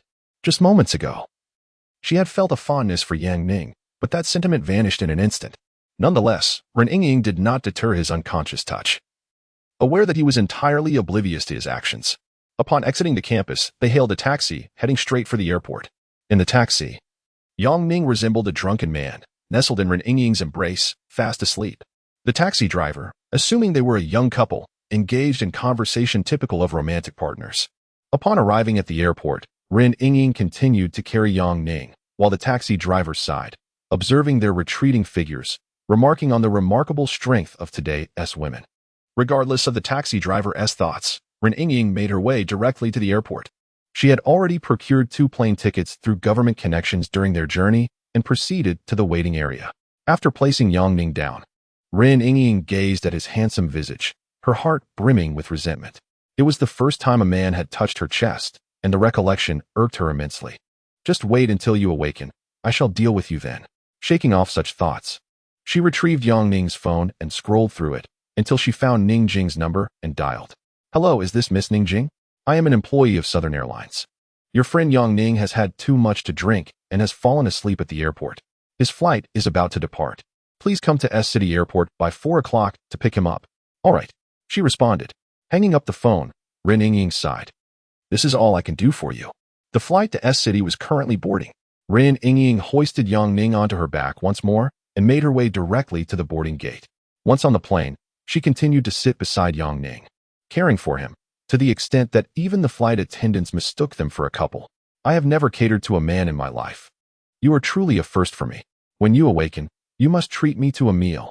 Ren Yingying consoled herself with such thoughts. S City was not far from Jinghua, and the flight took just over an hour to arrive. Upon landing, in order to avoid misunderstandings, Ren Yingying supported Yang Ning as they exited the airport until they finally spotted Ning Jing. When Yang Ning crossed the threshold of his home, Ren Yingying breathed a sigh of relief and called Professor Zhang to report. Ning Jing exerted considerable effort to drag Yang Ning inside, and when she could no longer manage, she settled him onto the sofa in the living room. Taking a warm towel, she gently wiped the sweat from Yang Ning's brow.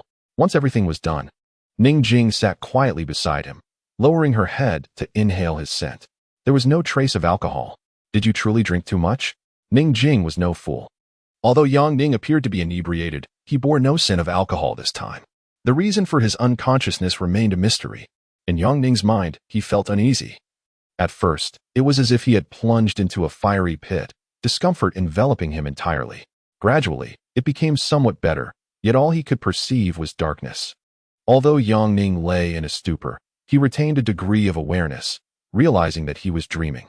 However, what puzzled him was the pervasive darkness of his dream. Shouldn't dreams be filled with vivid scenes? Strange. Is this the realm of dreams? Yang Ning glanced around, seeing nothing.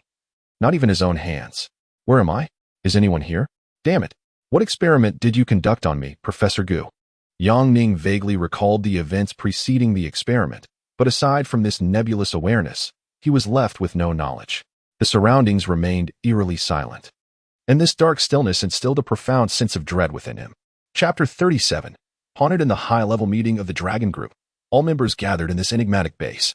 Long Xianghua, the leader of the Ability Group, was somewhat exhilarated. With 60 of brain capacity developed, the Ability Group was on the verge of adding another S-rank member. The members of the Ability Group felt a flutter of excitement, as the number of individuals with special abilities in Huaxiao was indeed limited. Isn't it a bit hasty to bring him in directly? Remarked the head of the martial arts group. The Dragon Group represents the pinnacle of authority in Huaxia. We embody the guardianship of our nation, yet Yang Ning's character and qualities have yet to undergo proper assessment. To admit him prematurely seems unwise.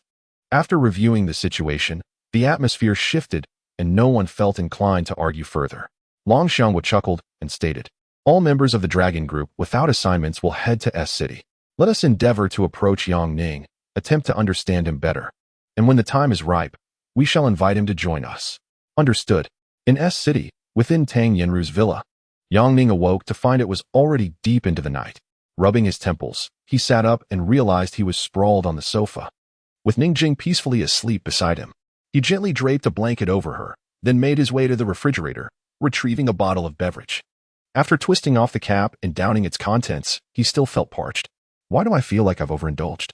In a daze, Yang Ning wandered into the bathroom, stripped down, and prepared to shower, water cascading from the shower head and splattering onto the floor.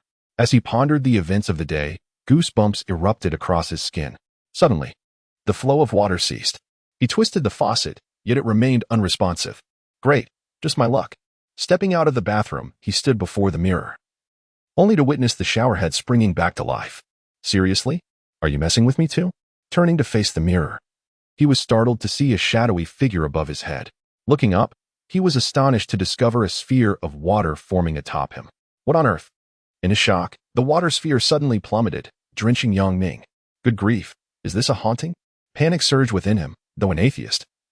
He found it challenging to rationalize the bizarre occurrence. Was it not a haunting? The notion of a water sphere coalescing above him sent chills down his spine. Hastily scrambling to his feet, he aimed to escape the bathroom. But just as he stood upright, the bathroom door swung open unexpectedly, revealing an empty corridor outside. Yang Ning froze, fear gripping him as horrifying images from countless horror films flooded his mind. He dreaded the emergence of a terrifying visage behind him, glancing nervously around. Yet the anticipated sight did not materialize. Damn it, who is playing tricks on me? He shouted, hoping to dispel the eerie phenomenon. Alas, as he wished for the door to close, it shut abruptly, with a resounding thud, restoring silence to the bathroom, save for the incessant flow of water. As Yang Ning edged closer to the faucet, preparing to turn it off, his eyes widened in disbelief. Just as his hand was about to make contact with the faucet, the switch inexplicably closed on its own. Could it be a ghost? In that moment, Yang Ning could no longer bear to remain in the bathroom. He dashed out, bare-skinned, into the living room. Ning Jing was startled awake by Yang Ning's exclamation and hurriedly got up to see what was amiss. To her astonishment, she saw him rushing into the living room in the nude. What is it? What happened? Ning Jing asked anxiously, noticing the palpable fear in Yang Ning's demeanor. Yang Ning rushed to her side, gesturing wildly towards the bathroom, but unable to articulate a coherent sentence. The bathroom, something strange happened.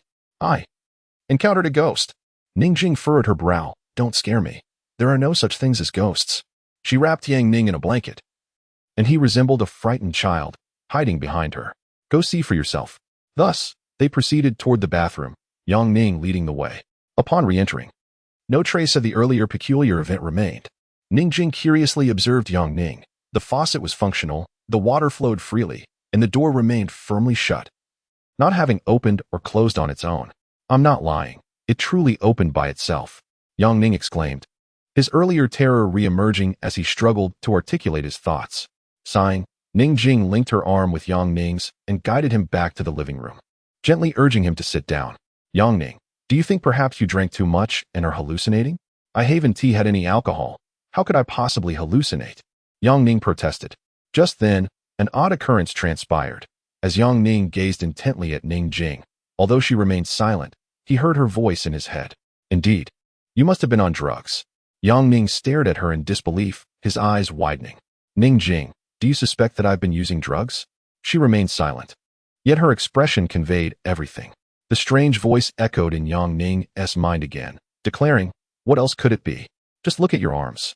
Without a second thought, he glanced at his arms, only to be horrified to discover countless puncture marks. Gazing at the dense array of needle marks, Yang Ning felt a surge of fear. Perhaps, in a state of unawareness, he had indeed been injected with some hallucinogenic substance. Ning Jing seemed resolute in her conviction. She stood up and embraced Yang Ning, pleading, promise me, don't touch those things, I beg you. She elaborated, a flight attendant called me, saying you were intoxicated and left behind at the airport. She told me to come and fetch you. Yang Ning felt on the verge of losing his sanity. What on earth was happening? Had he truly been drugged? Could it be the work of Professor Gu? No, that seemed implausible. In Ning Jing's sympathetic gaze, Yang Ning retreated to his bedroom alone. He picked up the phone to inquire further, but realized he did not have Professor Gu's number, ultimately giving up in frustration. Who the hell is behind this? Just let me find out who you are, and I swear I won't let you off easily. After much contemplation, I found myself without a resolution. It seems that tomorrow I shall have to consult someone. With a flick, I discarded the cigarette butt, landing precisely in the ashtray. Without further thought, Yang Ning lay down on his bed, pulling the covers over his head to sleep soundly. After muttering a few complaints, he picked up the phone and dialed Li Zhongguang. Dressed and stepping out of the bedroom, Ning Jing cast a worried glance at Yang Ning. Are you going out? She inquired. I'm heading to the club to find out who interacted with me yesterday, Yang Ning replied. Oh, do be careful, Ning Jing cautioned. Once outside, He hailed a cab and arrived directly at the club. Inquiring at the front desk about Li Zhongguang's whereabouts, he proceeded to find him. Upon their meeting, they settled into a lounge area. After exchanging pleasantries, Yang Ning promptly delved into the matter at hand, rolling up his sleeves as he declared, "Brotherly, I was harmed yesterday." He recounted his encounter with Professor Zhang, and upon hearing this, Li Zhongguang furrowed his brow. "Based on your account, you lack knowledge of what transpired after the experiment. Perhaps someone took malevolent action after it concluded." Yang Ning shared this suspicion. "Brotherly, can you assist me in identifying who they are?" Li Zhongguang pondered for a considerable time. It's challenging to investigate. I am not well versed in this area.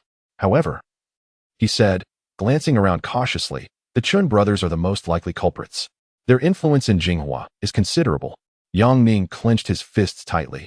If this were true, a serious grievance had been established. Li Zhongguang produced a dagger, pricking Yang Ning's fingertip to collect a drop of blood. "I will have someone assist you in testing this blood to determine what substances you were injected with yesterday. Beyond this, I cannot be of further assistance." As Li Zhongguang departed, Yang Ning remained seated in contemplation, recognizing the difficulty in finding someone to investigate this matter, especially as he lacked acquaintances in the underworld. Then a thought struck him, perhaps the Zhang brothers, whom he encountered during the bank heist, could be of help. Chapter 38, The Discovery of New Abilities. "Hello, Zhang Hu. This is Yang Ning. Master, what prompted you to call me? I have a matter for which I seek your assistance. Speak plainly, if it is within our power. We shall certainly help." "Very well, let us discuss it in person." After agreeing on a meeting place, Yang Ning departed from the club, hailed a cab, and arrived at a residential area. The rendezvous was set at a modest restaurant, where he found Zhang Bao, the third brother, already waiting. He welcomed Yang Ning into a private room, and Zhang Hu and Zhang Long, the two brothers, greeted him with a respectful nod. Yang Ning, unceremonious, took a seat and addressed them directly. "I need your help." Seeing the seriousness of Yang Ning's expression, the three brothers listened attentively. "I was harmed yesterday, look." Yang Ning rolled up his sleeve, revealing arms punctuated with needle marks. Who could be so malicious as to inflict such injuries? Could it possibly be? The brothers, accustomed to the underworld, understood the implications. Yang Ning sighed and continued, "I would like your assistance in investigating whether the Chun brothers were behind this incident." The three brothers exchanged glances. Though they seemed hesitant, they ultimately agreed. Yang Ning then recounted his visit to the two professors the previous day and the subsequent hallucinations he experienced that night. Upon hearing this, Zhang Bao, the youngest brother, pondered aloud, "Yang Gu, do you think it's possible that during your experiment yesterday, something went awry? Perhaps the professors administered those injections to save you, and it has nothing to do with those substances?" Yang Ning contemplated this possibility. It was plausible, given the esteemed reputation of the professors for their integrity. However, he questioned how to explain the hallucinations he experienced. The three brothers fell silent, aware that aside from narcotics, few substances could induce such vivid illusions. An awkward atmosphere enveloped the table, and to alleviate the tension, Yang Ning inquired, "By the way, what are your plans moving forward? We wish we had options, but idling away with nothing to do is hardly acceptable. We can't survive on fresh air alone," Zhang Hu replied. Indeed, they spoke the truth. And Yang Ning chose not to dwell on the matter any longer. He raised his glass, and the four of them shared a toast. The meal extended over 2 hours.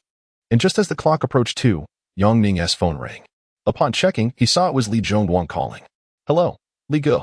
The results of your blood test have come in. There are no traces of hallucinogens." "Oh, what does that imply?"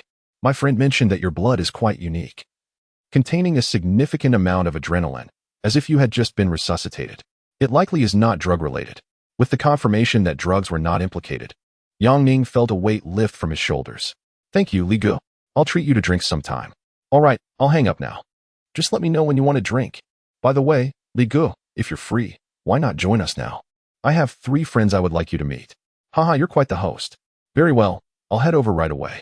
After hanging up the phone, Yang Ning gazed at the 3 brothers and remarked, "My friend is quite skilled. If you were seeking employment, perhaps he could assist you." The trio was filled with excitement, eagerly raising their glasses in a toast to Yang Ning. Yet, a sudden perplexity arose within him. This was not merely an illusion induced by substances, but what could it be? Approximately half an hour later, Li Zhongguang finally arrived, and under Yang Ning's introduction, the Zhang brothers became acquainted with him. "Brotherly, a few days ago on the plane, you mentioned wanting to start your own bodyguard company after retirement. Are you in need of personnel?" Li Zhongwang replied with a smile. Indeed, I am in need of manpower. Especially skilled individuals. Other training can be provided later. Those present shared a laugh, for while the brothers may have lacked in other areas, their prowess was unquestionable, except, perhaps, when it came to Yang Ning. The brothers introduced themselves, and with Yang Ning's endorsement, Li Zhongwang agreed to evaluate their skills at a later time. After which they resumed their drinking. However, establishing a bodyguard company is not as simple as setting up a security firm. Acquiring government approval is quite laborious. And for a high-end bodyguard service, firearms can be issued, albeit with difficulty in obtaining the necessary permits. With his mind awash in confusion, Yang Ning found himself in a foul mood, seated at his desk in the bedroom, chain-smoking. If it were not an illusion, then what could the cause be?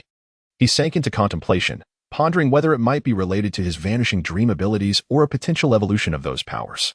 Perhaps, unable to arrive at a concrete conclusion, he resorted to whimsical thoughts, though at this moment, only the most unscientific hypotheses seemed plausible to him. The ability to perceive others' thoughts, was that not akin to mind reading?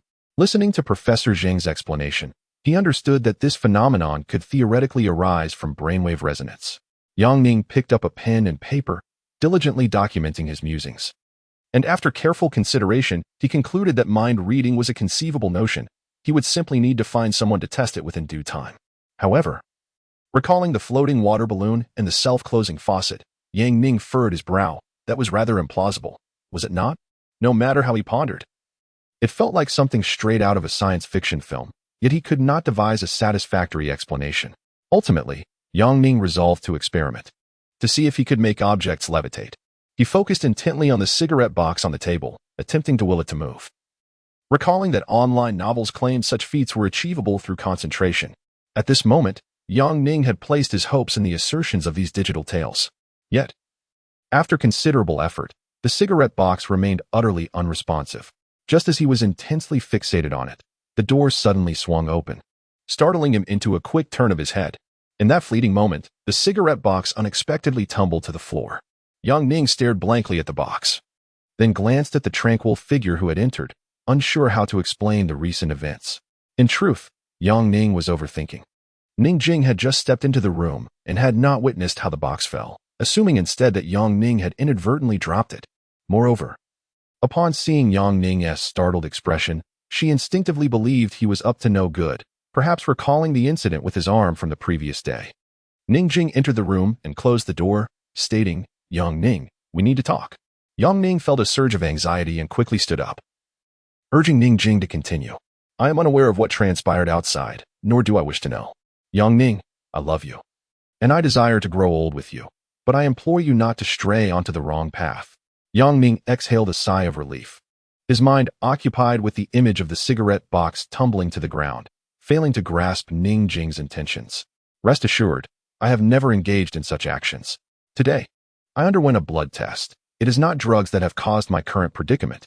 I am at a loss for how to explain what has transpired. But I swear to you, I am not deceiving you." Witnessing Yang Ning's earnest demeanor, Ning Jing stood and planted a gentle kiss on his cheek. As long as that is the case. With that, she exited the room. Yang Ning finally relaxed, picking up the cigarette box from the floor, pondering how it had fallen without him having touched the table or the box itself. He felt somewhat dazed, struggling to believe he could accomplish such a feat. Could it be that his dreams had somehow evolved into a peculiar ability? Curiously, he placed the cigarette box back on the table, attempting once more to make it fall. However, it remained motionless. Reflecting on the earlier events and his emotional fluctuations, he tried again. Suddenly, the cigarette box quivered slightly. Yang Ning's eyes widened in astonishment as he hastily picked it up to inspect it. The box appeared entirely normal, devoid of any substance that could cause it to move. Could it be that I can make the cigarette box move? What on earth is happening? This is utterly incredible. He placed the box back on the table and extended his hand, as if performing a scene from a movie, attempting to levitate it. Despite his various efforts, the cigarette box remained unyielding, showing no signs of movement. Just as he was about to continue his experiments, the phone rang. Upon answering, he saw it was brotherly calling. "Hello, Yang Ning. Your three brothers are astonishing. They managed to take down around 20 people. Oh, so you just tested their skills?" "Indeed. At the KTV, a group came looking for trouble, and those three brothers dispatched them in no time, not even allowing them a chance to retaliate." Yang Ning chuckled awkwardly. "As long as you are satisfied." Satisfied? Of course. Each of them is just as formidable as I am. That's good to hear. Yang Ning found himself at a loss for words, merely responding to the conversation. All right, enough chit-chat. Bring some money to the East District Police Station to bail us out. What? Yang Ning, slightly confused, felt as though he had misheard. I said, bring money to the police station to bail us out.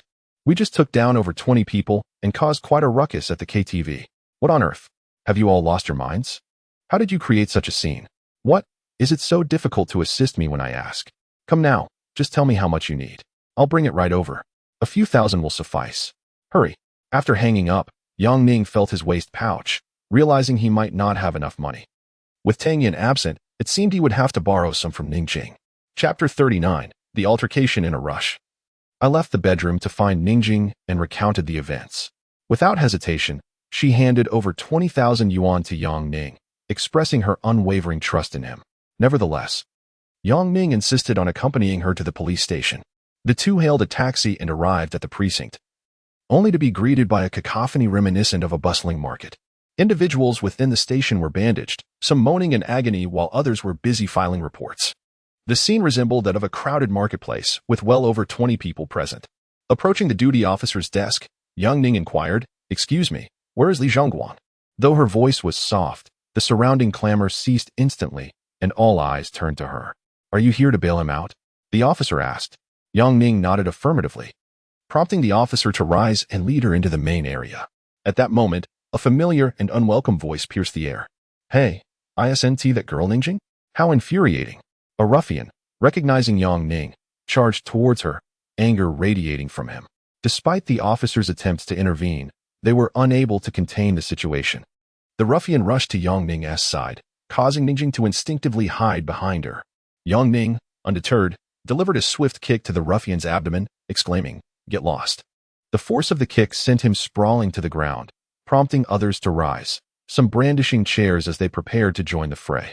The officers, witnessing the escalation, drew their batons to restore order. What is going on here? A collective brawl in a police station? An older officer bellowed, successfully halting the ruffians. Reluctantly, they withdrew. The veteran officer turned to Yang Ning. "I believe I have seen you before."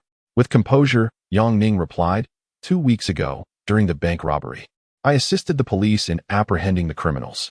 Her words carried a weight of authority, and suddenly the individuals around her recalled her significance, falling silent and taking their seats.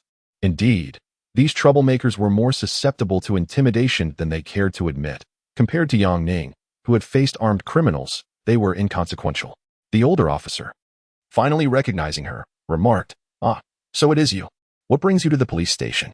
Before Yang Ning could respond, the officer beside her interjected. "He is here to bail out Li Zhongguang and the Zhang brothers." This revelation left the ruffians momentarily speechless. They had seen their leader act aggressively, but now, confronted with such a formidable opponent, especially upon hearing Li Zhongguang's name, they dared not utter a word. The senior officer escorted Yang Ning and Ningjing to the holding cell, where the Zhang brothers were sound asleep, while Li Zhongguang watched Yang Ning with a smirk. "Are you all right?" Yang Ning inquired. Li Zhongguang scoffed. "You should be asking about those ruffians outside." The older officer interjected, "Enough. You have assaulted over 30 individuals and vandalized their KTV. If they demand compensation for the damages, what will you do then?" Li Zhongguang remained unfazed, dismissing the concern. "Let them demand. It's not as if we instigated the trouble." The veteran officer unlocked the cell, awakening the Zhang brothers. The trio emerged and, under the officer's guidance, proceeded to the hall to sign documents and pay a total fine of 12,000 yuan, which amounted to 3,000 each. This sum only covered the fines. The cost for medical expenses and compensation from KTV were not included. "Do you wish to settle this privately, or?" "Understood," Li Zhongguang declared resolutely, then straightened up to face the injured individuals. "If anyone demands medical compensation, stand up and let me see." The young men kept their heads bowed, none daring to look up, fearing retribution. "Has the KTV owner arrived? Step forward." Li Zhongguang exuded arrogance. Yang Ning had never encountered someone so audacious. Soon, a balding middle-aged man approached. "Li Gu, I sincerely apologize. I did not realize it was you. Please, have mercy on me." Li Zhongguang shot him a glance. "Whose responsibility is it that your KTV is in this state?" The owner, a streetwise individual, quickly responded, "It is my fault.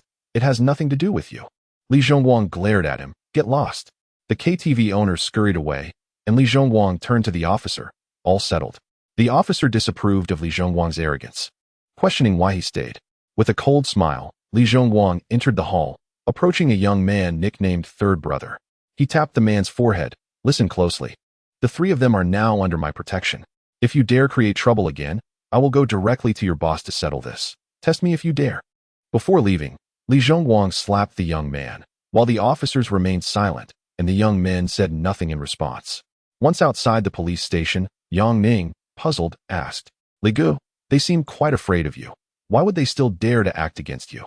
Li Zhongwang smiled at the Zhang brothers. I wanted to gauge their abilities. They had no idea who I was before I revealed my identity. The moment you entered and proclaimed you were seeking me, how could they not hear? Yang Ning understood now. It was all part of Li Ji's plan. Clearly, those young men had indeed underestimated him. Subsequently, Li Zhongguang expressed his desire to continue the night's revelries with the Zhang brothers. As they departed, they hinted at seeking more excitement, likely heading to a casino. By the time they returned to the villa, it was past midnight. After a long night, both were exhausted and opted to sleep separately. However, Yang Ning remained intrigued by the floating object and continued to experiment with the cigarette box. At the Dragon Group headquarters, Long Xianguo was reviewing the profiles of all personnel. Ultimately, he selected 20 individuals for a mission involving Yang Ning. Among them was Ren Yingying from the Martial Arts Division. He gathered the 20 in a room, emphasizing the mission's significance. Everyone understood the unique nature of Yang Ning's abilities, generating palpable excitement. Finally, Long Xianguo encouraged them to discuss their action plans to determine the most effective approach. However, in Yang Ning's mind, the ability to manipulate objects was not considered a particularly useful skill. After all, dreaming of events that would transpire the following day could yield benefits. But what could be accomplished with object manipulation? At best, it could serve as a means to perform a magic trick. Boss, it's been several days since I last saw you, Tang Yinru remarked, glancing at the documents in her hands. I've been quite busy these past few days. The board has begun to take the new energy investment project seriously. We should have a resolution by October. Congratulations. Ning Jing brought the utensils, and Yang Ming sat down to begin his meal. Tang Yinru, seemingly preoccupied, hurriedly sipped some milk before hastily departing with her documents. Yang Ning quickly consumed a few bites as well, giving Ning Jing a peck on the cheek before heading to work. Initially, Yang Ning presumed that Tang Yinru had already driven off, but to his surprise, she was waiting for him in her car at the entrance. Once inside, she unexpectedly inquired, How is the advertising proposal coming along? With a smile, Yang Ning responded, Everything is well within my control. Tang Yinru appreciated Yang Ning's confidence and added, If you can successfully complete this proposal and retain Mr. Li, I will consider promoting you and increasing your salary. Just wait and see. Yang Ning replied with assurance. After a moment of contemplation, Tang Yinru said, The company currently has no shortage of talent in the advertising department. Would you be interested in transferring to the financial investment sector to manage stock operations? Yang Ning's eyes lit up. Really? But I don't have much knowledge about stocks. In truth, Yang Ning had long desired to delve into the stock market, yet his lack of expertise had thus far held him back from taking action. We can provide training. Once you acquire a certain level of competency, you can take on the role, Tang Yinru explained. Thank you for your guidance, boss. Yang Ning complimented. Subsequently, the two ceased their conversation. Upon arriving at the company, they parked the car and proceeded to the office via the elevator. Yang Ning reviewed all the advertising proposals. Feeling confident in their success, he then gathered the entire department and entered the conference room, where everyone eagerly awaited their meeting with Mr. Li, the merchant. The advertising proposal had been crafted with great diligence. If presented on a global stage, it would undoubtedly receive accolades for its creativity. Yang Ning's confidence was bolstered by the materials provided by Tang Yinru. Before long, Mr. Li and his team arrived, and after a brief handshake, they commenced the presentation of the advertisement samples. Mr. Li and his associates were thoroughly impressed by the proposal, and ultimately, they found no faults, except for a dispute that arose concerning the contract signing. Chapter 40. The revelation of extraordinary abilities. In truth, the contract dispute was not particularly significant. Perhaps it was due to Mr. Li's immense satisfaction with the advertisement that his company sought to acquire the creative rights at a collaborative rate. Naturally, Yang Ning was unwilling to acquiesce. The two sides found themselves at an impasse. Yang Ning discerned the underlying message. Should he refuse their proposition? They would terminate the long-standing partnership agreement. In the past, such a scenario would have instilled fear in Yang Ning, but the current version of him was unfazed by Mr. Li's intentions. This was not influenced by Tang Yinru being his ally. Rather, it stemmed from the uniqueness of the advertisement's concept. Ultimately, as both parties remained entrenched in their positions and the cooperation seemed on the verge of collapse, Yang Ning unexpectedly shifted his stance. If that is the case, it appears we have no need for collaboration, Mr. Li. We shall not compromise on the value of this advertisement. You are free to breach the contract and seek collaboration with other advertising firms. Let us see if any can replicate this. What do you mean, Mr. Li seemed taken aback by Yang Ning's audacious proposal to dissolve their partnership, momentarily at a loss for words. My meaning is quite clear. The value of this advertisement is evident to all. I dare assert that this creative concept is undoubtedly among the elite in the domestic advertising industry. Your company's desire to acquire it through collaboration is absolutely unfeasible. I am not averse to seeking cooperation with other businesses, Yang Ning stated with composed assurance. Are you suggesting we terminate our partnership? Mr. Li's tone grew somber, clearly agitated. Collaboration hinges upon mutual sincerity. Only through consensus can we work together. If we cannot reach an agreement, can we truly call it a partnership? Do you not agree, Mr. Li? Yang Ning rose, exuding confidence as he continued. Let us conclude our discussion for today. Should you wish to acquire the creative rights to this advertisement, we may discuss it further at a later time. I shall grant you one day to ponder this. Apologies, but I am quite busy. I have other clients who are very interested in this advertisement. With that, Yang Ning paid no heed to Mr. Li's reaction and resolutely exited the conference room, followed closely by Lin Kai and the others. Brother Yang, what if we anger the old client and they truly terminate our agreement? Lin Kai's expression was one of worry, concerned about potential declines in performance. Yang Ning smiled at him and replied, holding gold in hand, one need not fear the absence of buyers. If they wish to play the friendship card, I shall not be swayed. If they have a change of heart, you may entertain them and simply state that I am unavailable. Lin Kai appeared somewhat dazed. Understood. Nearby, Han Fei regained her composure, nudging Lin Kai and quickly adding with a smile, Mr. Li, Yang Ning has gone to meet other clients. If there is anything you need, we can convey it. Han Fei displayed a professional smile as she continued. Mr. Li, Yang Ning mentioned that if you have any thoughts, you may discuss them with us. He is indeed quite busy. At this point, Mr. Li found himself at a loss for words. What could he do? After all, they were exceedingly fond of this advertisement's concept. If discussions were to be had, so be it. As long as there was someone willing to negotiate, it would suffice. If necessary, he could directly approach Tang Yinru to discuss the matter and see how Yang Ning would respond then. Tang Yinru, filled with curiosity, picked up the advertising proposal to examine it closely. Subsequently, she dialed the manager of a premium advertising company, expressing her discontent regarding the collaboration proposal from President Li's company. Deeming their offered price far too low, she demanded a tenfold increase. Upon hearing the phrase tenfold, Yang Ning trembled in shock.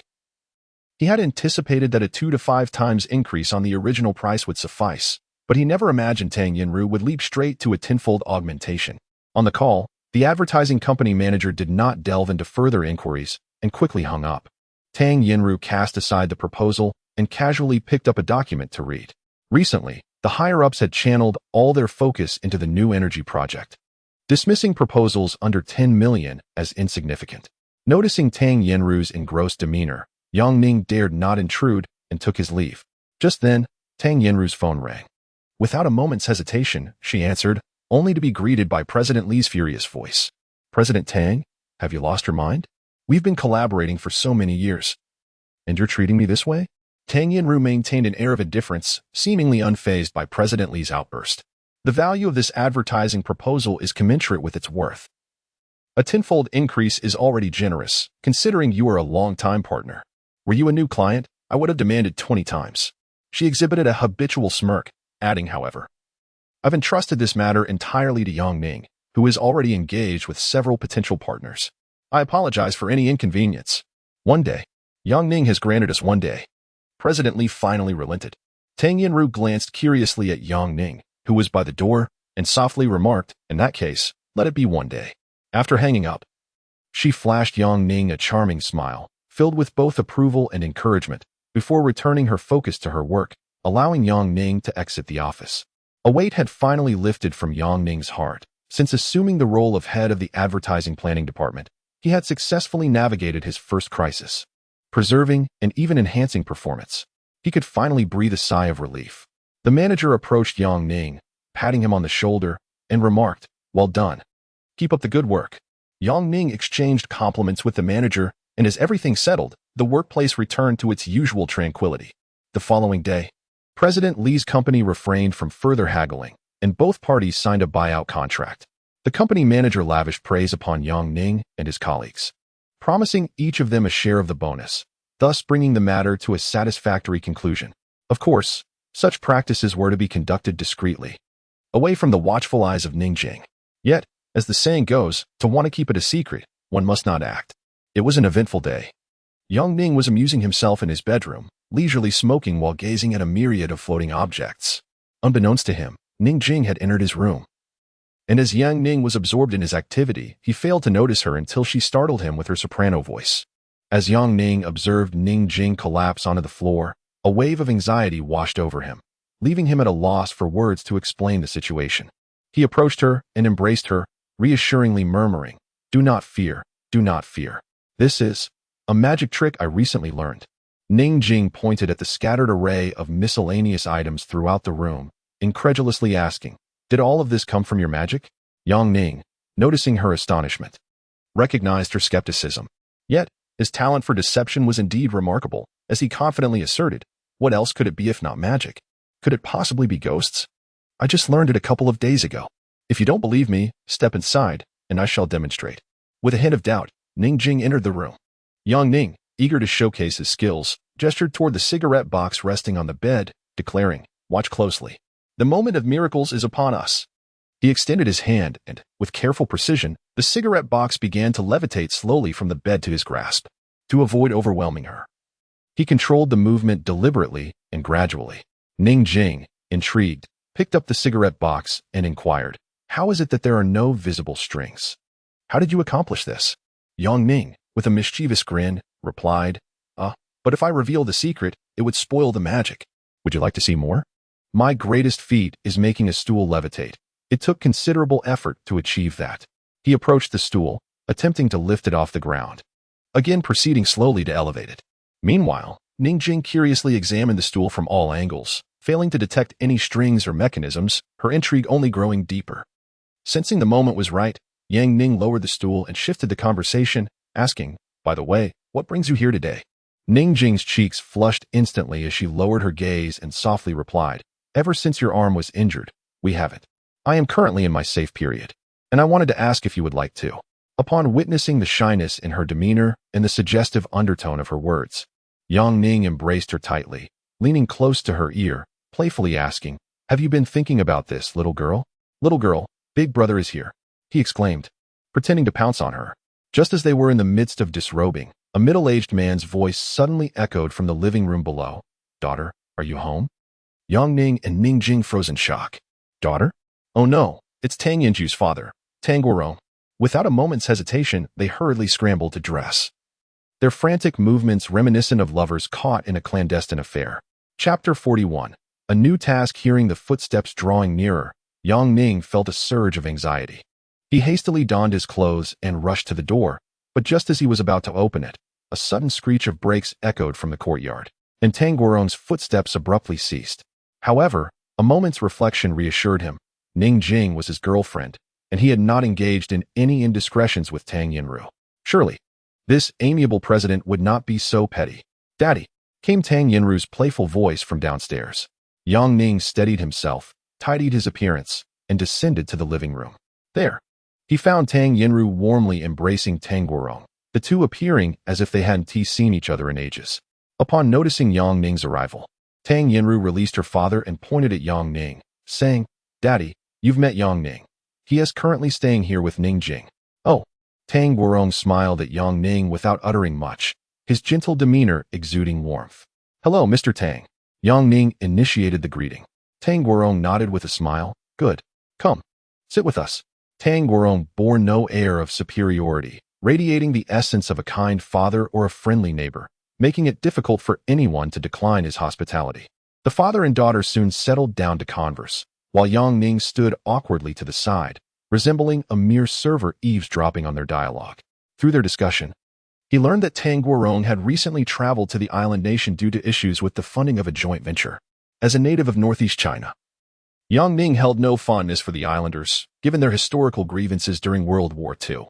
As the conversation drifted toward the joint venture matters, Yang Ning contemplated discreetly exiting, only to realize that Tang Yinru had no intention of letting him leave.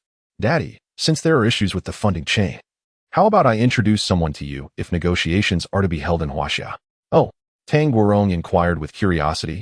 What kind of talent are you thinking of introducing? Tang Yinru casually gestured towards Yang Ning, saying, you'll see. With a mischievous grin, she added, let him handle it. And the profits will increase tenfold compared to before. Intrigued, Tang Guorong turned to Yang Ning, asking, how did you manage that? Yang Ning, not daring to take credit, respectfully replied, it's really not my merit. I merely presented an impeccable advertising proposal, and it was Miss Tang who supported me, enabling me to negotiate from a position of strength. Tang Guorong burst into hearty laughter, exclaiming, to salvage a collaboration that was on the verge of abandonment with just a proposal is no ordinary feat. Therefore let us heed my daughter's advice. Before Yang Ning could fully grasp the situation, Tang Yinru interjected, aren't you going to thank my father? He has promoted you, you fool. Oh, thank you, Mr. Tang. I will certainly give my utmost effort. Yang Ning promptly bowed in gratitude. If Tang Yinru were not so deviously inclined, she would simply take Tang Guorong's hand and head outside, proclaiming as she walked, this new energy project is undoubtedly a lucrative venture.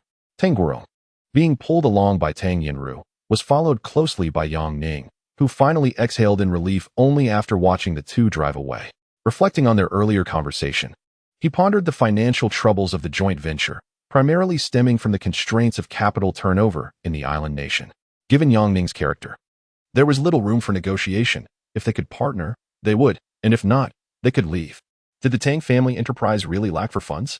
However, this was merely Yang Ning's personal perspective, as he harbored biases against the island nation, yet business should remain distinct from personal sentiments.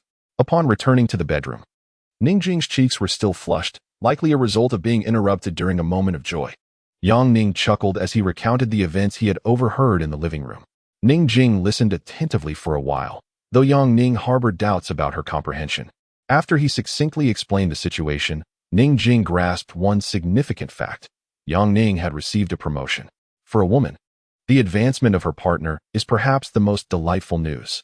Eager to rekindle their passion and resume their interrupted intimacy, they began to undress. Just as Yang Ning was poised to take action, their moment was once again disrupted, this time by a call from Tang Yinru. Hello, boss. What is it at this late hour? After being disturbed repeatedly, anyone's mood would sour, and Yang Ning was no exception. His tone bore a hint of stiffness. I'm still working late. You wish to sleep? Dream on. I've sent you an email regarding the capital chain issue. Review it thoroughly. The islanders will be here in a few days, and I've recommended you to my father, so don't mess this up. Understood? Can I look at it tomorrow? Yang Ning replied with a sense of resignation. No. Review it now. I need to see solutions by dawn. Tang Yinru's words were resolute, and she hung up before Yang Ning could protest. Casting the phone aside, he began to suspect that Tang Yinru was monitoring him, aware of his intentions with Ning Jing, and purposely creating distractions. Forget her. I must attend to serious matters. With that thought, Yang Ning leaped onto Ning Jing, and the two began to indulge in their shared passion. Once their affection had reached its peak, Ning Jing lay languidly on the bed, while Yang Ning rose to light a cigarette, donning a loose bathrobe and opening his laptop. Why couldn't Tang Yinru wait until tomorrow morning to discuss this? He mused. Although he understood her nature well, she was a woman of action, meticulous and uncompromising, who allowed no room for error. He opened his email and meticulously reviewed all the materials sent by Tang Yinru, thereby gaining a clearer understanding of the situation. The joint venture involved technology from the island nation and labor from China, with an initial investment split of 60-40, favoring the islanders. While the document appeared innocuous, this joint venture had been ongoing for many years, and many domestic conglomerates in China had numerous such Sino-foreign partnerships. Until this year, enterprises on the island nation have faced some economic shocks domestically, leading to cash flow difficulties. The operating capital has been advanced by Tang for 3 months, however. During this period, the island nation continues to claim its original profit without acknowledging the advance for the initial funding. Consequently, Tang has halted production, resulting in a stalemate between both parties. After reviewing all the materials, Yang Ning could not suppress his anger, exclaiming, "This is ridiculous. You brought this upon yourselves. The Diaoyu Islands rightfully belong to us. How shameless. It would serve you right if your enterprises suffered. Let me handle this matter. What a joke. I'll simply tear up the contract and send them packing." Yang Ning's furious outburst disturbed the tranquility of Ning Jing, who gently inquired, "What's wrong? What has upset you?" Yang Ning lit a cigarette and paced the floor. These joint ventures are utterly shameless, expecting to reap profits without contributing a dime. It infuriates me. Ning Jing sat up, wrapping herself in a blanket as she approached Yang Ning. "Don't be angry. We can't afford to lose our temper with the islanders. My father dealt with them when he was alive, and similar situations arose. He was just as furious as you are." She embraced Yang Ning and added, "But we still have to live our lives. This is business after all. I remember my father once said, if the funds were sufficient, he would simply purchase the technology outright and never collaborate with them again." Ning Jing's gentle words struck a chord with Yang Ning, undoubtedly. Her father would not have spoken in such a calm manner during those times. Yet, her insight awakened Yang Ning. "Yes, while your father's company lacked funds, Tang's resources are undoubtedly substantial. Why not acquire their technology?" With this thought, Yang Ning quickly sat down to draft a plan, and by dawn, he had completed it and sent it directly to Tang Yinru. Moments later, Tang Yinru called. "Hello, Yang Ning. I've reviewed the proposal. My father said there is no issue with the acquisition funds, but the key is that the islanders are unwilling to sell. Yinru, listen to me. The island enterprises are currently facing a financial crisis. Their reluctance to advance funds stems from their cash flow problems. I believe they are using their profits to patch up financial holes. If we remain at an impasse, they will inevitably buckle under pressure. Let us see who can outlast whom." There was a prolonged silence on the phone. After about a minute, Tang Yinru replied, "The approach is feasible, but you're being overly simplistic. Sometimes the simplest methods are the most direct, Yinru. If you trust me, let me handle this matter. You can count on me." Another silence ensued before Tang Yinru solemnly announced, "My father has agreed. Tomorrow, I will take you to the new department for your position." After the two concluded their phone call, Yang Ning felt a surge of excitement, not due to the prospect of a promotion, but rather because a novel idea had suddenly dawned upon him.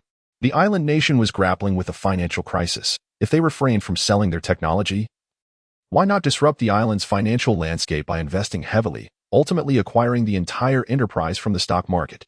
He envisioned transforming the island's companies into enterprises of Huaxia, and wondered if they would still dare to act so arrogantly. Yet, this notion remained merely an idea, as it seemed rather fantastical. Chapter 42. Beating the Dog, a most satisfying chapter. The following day, on the road, Tang Yin briefly outlined the situation of the new company, detailing the responsibilities and position of Yang Ning. The most gratifying news for Yang Ning was his appointment as the executive manager of the Tang family, specifically overseeing negotiations. With a remarkable salary soaring to 300,000 per month, thus transforming him overnight into a gilded professional. The Tang family treated Yang Ning well, and he was determined to devote himself wholeheartedly to this endeavor, motivated not only by the lucrative salary but also by the desire to excel in his duties. Upon arriving at the new company, Tang Yin led Yang Ning directly to the upper management, introducing him to several specialized managers and supervisors. Subsequently, these individuals provided Yang Ning with an overview of the company, after which Tang Yin took her leave. Yang Ning dedicated the entire morning to familiarizing himself with the company's operations, gaining a succinct understanding of its internal structure. He then embarked on a series of investigations, visiting the factory, the marketing department, and so forth, effectively working 18-hour days, as time was of the essence and he needed to swiftly master all pertinent information. Thus, he toiled tirelessly for half a month, even spending the October 1st holiday conducting research. Finally, on the eve of the arrival of the Japanese corporate delegation, Yang Ning had assimilated all necessary information. In his words, this was akin to a battle, one that could only be won, for the stakes were high, particularly due to the opposing party being Japanese. He believed that any hint of concession on their part would only embolden them further. Hence, he resolved to approach negotiations with a strategy of overwhelming force. However, Yang Ning's confidence stemmed not solely from the information he had gathered, but also from his undisclosed abilities. On the day of the Japanese delegation's arrival in S City, Yang Ning led the team to greet them. Upon meeting, the Japanese were exceedingly courteous, repeatedly addressing him as Mr. Yang. The translator remarked that this was merely a display of Japanese politeness, yet Yang Ning felt an innate discomfort. Having been born in northeast China, where a subtle wariness toward the Japanese often lingered. Nevertheless, with the trust of the Tang family behind him, Yang Ning suppressed his feelings and played the gracious host. After exchanging pleasantries with the Japanese delegation, they proceeded into the conference hall. The first formal negotiations commenced, during which Yang Ning unleashed a meticulously prepared speech, leaving no room for the Japanese to interject.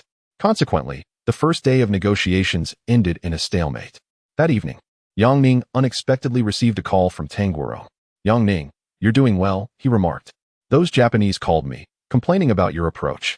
Yang Ning explained, "Boss, they are unreasonable. We cannot engage and reason with them. It seems they initiated the disorder, and I merely reciprocated in kind. Whenever they are ready to negotiate sincerely, we shall do so.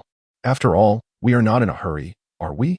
Tang Guoro listened to Yang Ning's rationale and, without uttering another word, burst into laughter before hanging up the phone, evidently in full agreement with Yang Ning's perspective. The following day, due to Yang Ning's unexpected rhetoric, the company executives were taken aback. When they next encountered Yang Ning, they showered him with compliments. For collaborating with foreign enterprises was a feat few state-owned enterprise employees could achieve with such poise. Yang Ning observed the invigorated atmosphere within the company and directly addressed his colleagues over the intercom. "Esteemed colleagues, I am your newly appointed executive manager. The objective of this negotiation is straightforward. We must compel the island nation to acknowledge their errors. This is our goal. So let us exhibit the indomitable spirit of the Chinese people. Stand tall and present your noble demeanor before them, allowing these near-bankrupt island enterprises to recognize who rightfully claims sovereignty over the Diaoyu Islands." The morale of the company had already surged following the events of the previous day, and Yang Ning's impassioned speech propelled them to even greater heights, with everyone eagerly anticipating the arrival of their counterparts from the island nation. Ultimately, this negotiation session lasted for half an hour, culminating in the island representatives storming out in frustration. When the entire office building witnessed the departure of the islanders' vehicles, jubilant cheers erupted throughout the company, and Yang Ning was naturally elated. However, his joy was short-lived as he received a call from Tang Yenru, who unleashed a torrent of scolding upon him. "Have you lost your mind? I instructed you to negotiate, not to coerce them into tearing up the contract," she exclaimed. "Did they tear up the contract?" Yang Ning inquired. "Not yet, but they will soon," she retorted. "Then why the urgency? Trust me, they wouldn't dare tear up the contract. After all, unilaterally breaching it would equate to transferring our technology to us for free." Tang Yenru, suppressing her anger, responded, "While you may be enjoying yourself, what about my end? These islanders are disparaging you in front of the major stakeholders, claiming we have allowed you to act recklessly. Do you really believe their nonsense? Why don't you come over tomorrow and observe our negotiations?" Yang Ning challenged. "I will indeed come. I wish to see how you conduct these discussions." After hanging up, the negotiations of the following day eventually concluded. On the third day, Tang Yenru arrived at the company as scheduled. After Yang Ning and the senior management welcomed her, they proceeded directly to the conference hall. Not long after, the representatives from the island nation arrived, but upon seeing Tang Yenru, they displayed expressions of lewdness, which infuriated Yang Ning. By noon, both sides agreed to continue the discussions in the afternoon, but the islanders invited Tang Yenru to join them for lunch. Naturally, she could not decline this customary social engagement and insisted on bringing Yang Ning along. The dining venue was a restaurant owned by the Tang Group. The presence of Yang Ning did not seem to bother the islanders, and as the meal commenced, the atmosphere was amicable, lacking the adversarial tension typical of negotiation tables. To suit the occasion, Yang Ning adopted a cordial demeanor, smiling and engaging with the islanders. However, after a few rounds of drinks, a certain man named Inoue, wearing a smug grin, began conversing with those beside him. Initially, Yang Ning and Tang Yenru paid little heed, but when a waitress entered with dishes, she overheard their conversation, her expression shifting to one of anger and indignation. Seeing the cordial interaction between Tang Yenru, Yang Ning, and the islanders, she stormed out of the private room in frustration. Yang Ning, having noticed this exchange, hurriedly followed her outside and called out, "What were they saying just now? You seem to have something to share." The waitress, still fuming, glared at Yang Ning and replied, We are all Chinese, yet I cannot fathom why you are so pleased to dine with these beasts." The waitress pretended to leave, and Yang Ning realized that the comments made by the islanders were undoubtedly derogatory, which explained the waitress's anger.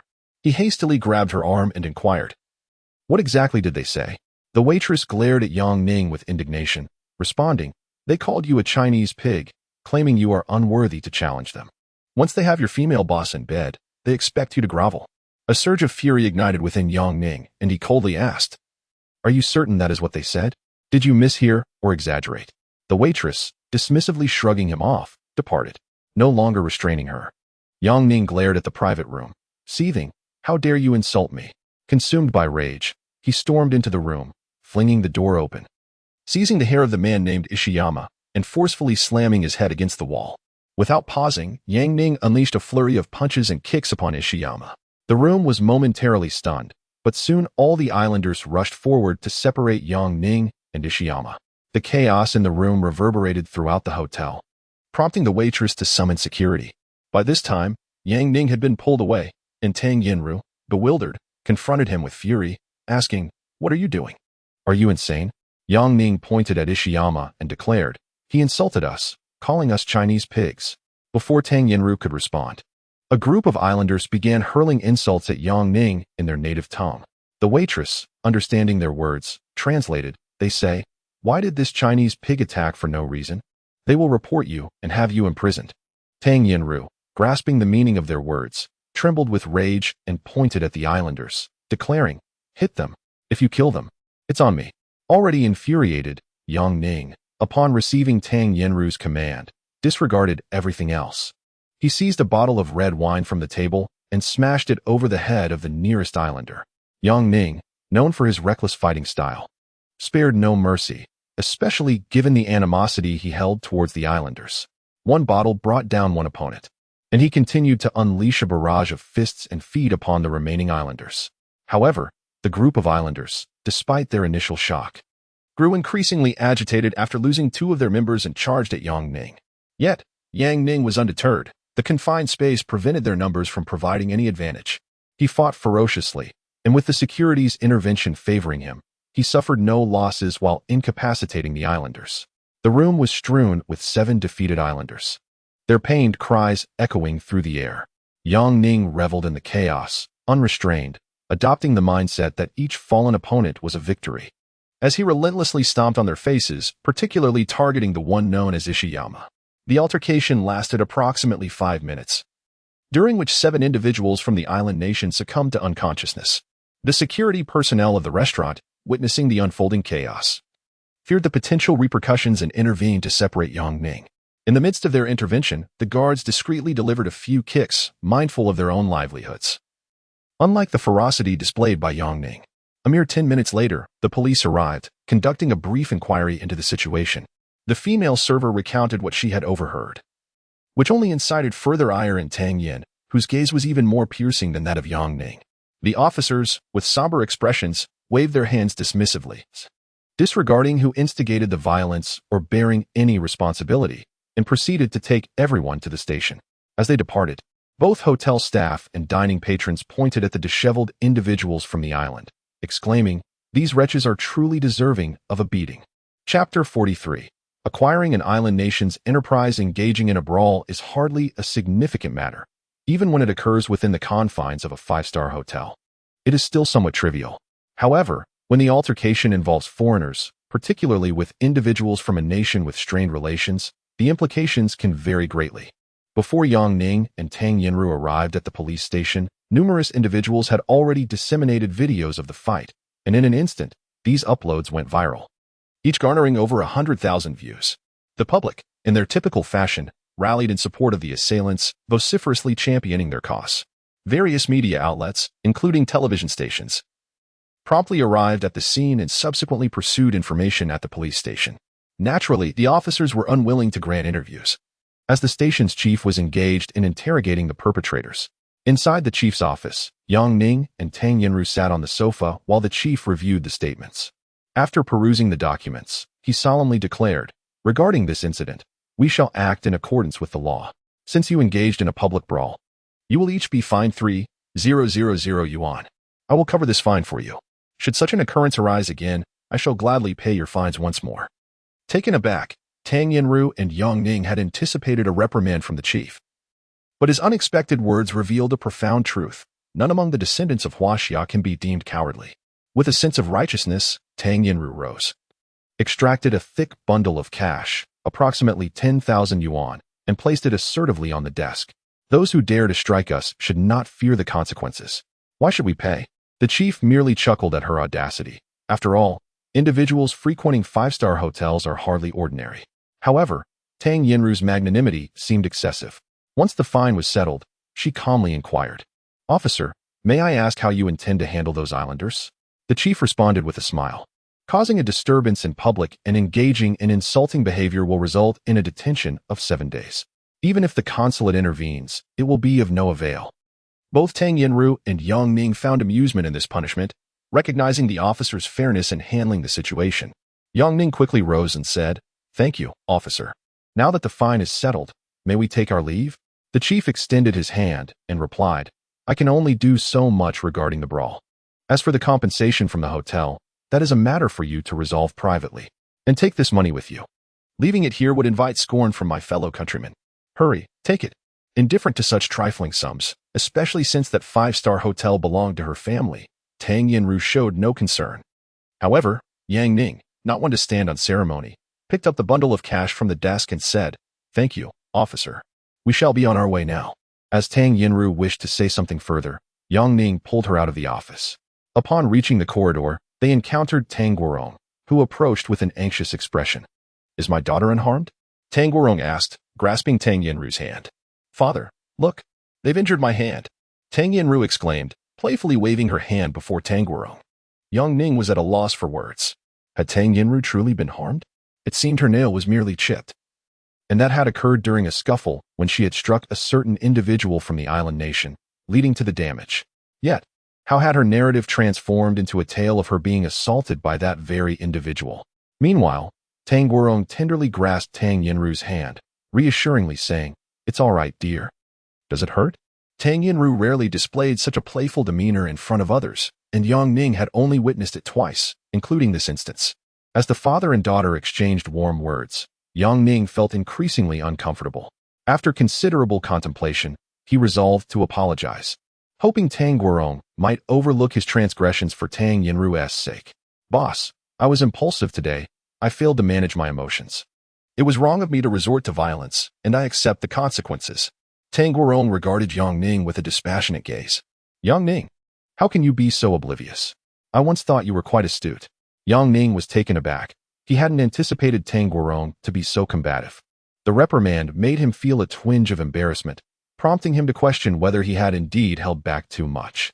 Noticing Yang Ning's bewilderment, Tang Yinru patted him on the shoulder, saying, "You showed remarkable courage today. I believe in you." Tang Guorong then picked up the phone and dialed a series of numbers. After a few moments of busy signals, he bellowed into the receiver, "Listen closely. All enterprises collaborating with that island nation are to cease operations immediately." "What calmness are you talking about?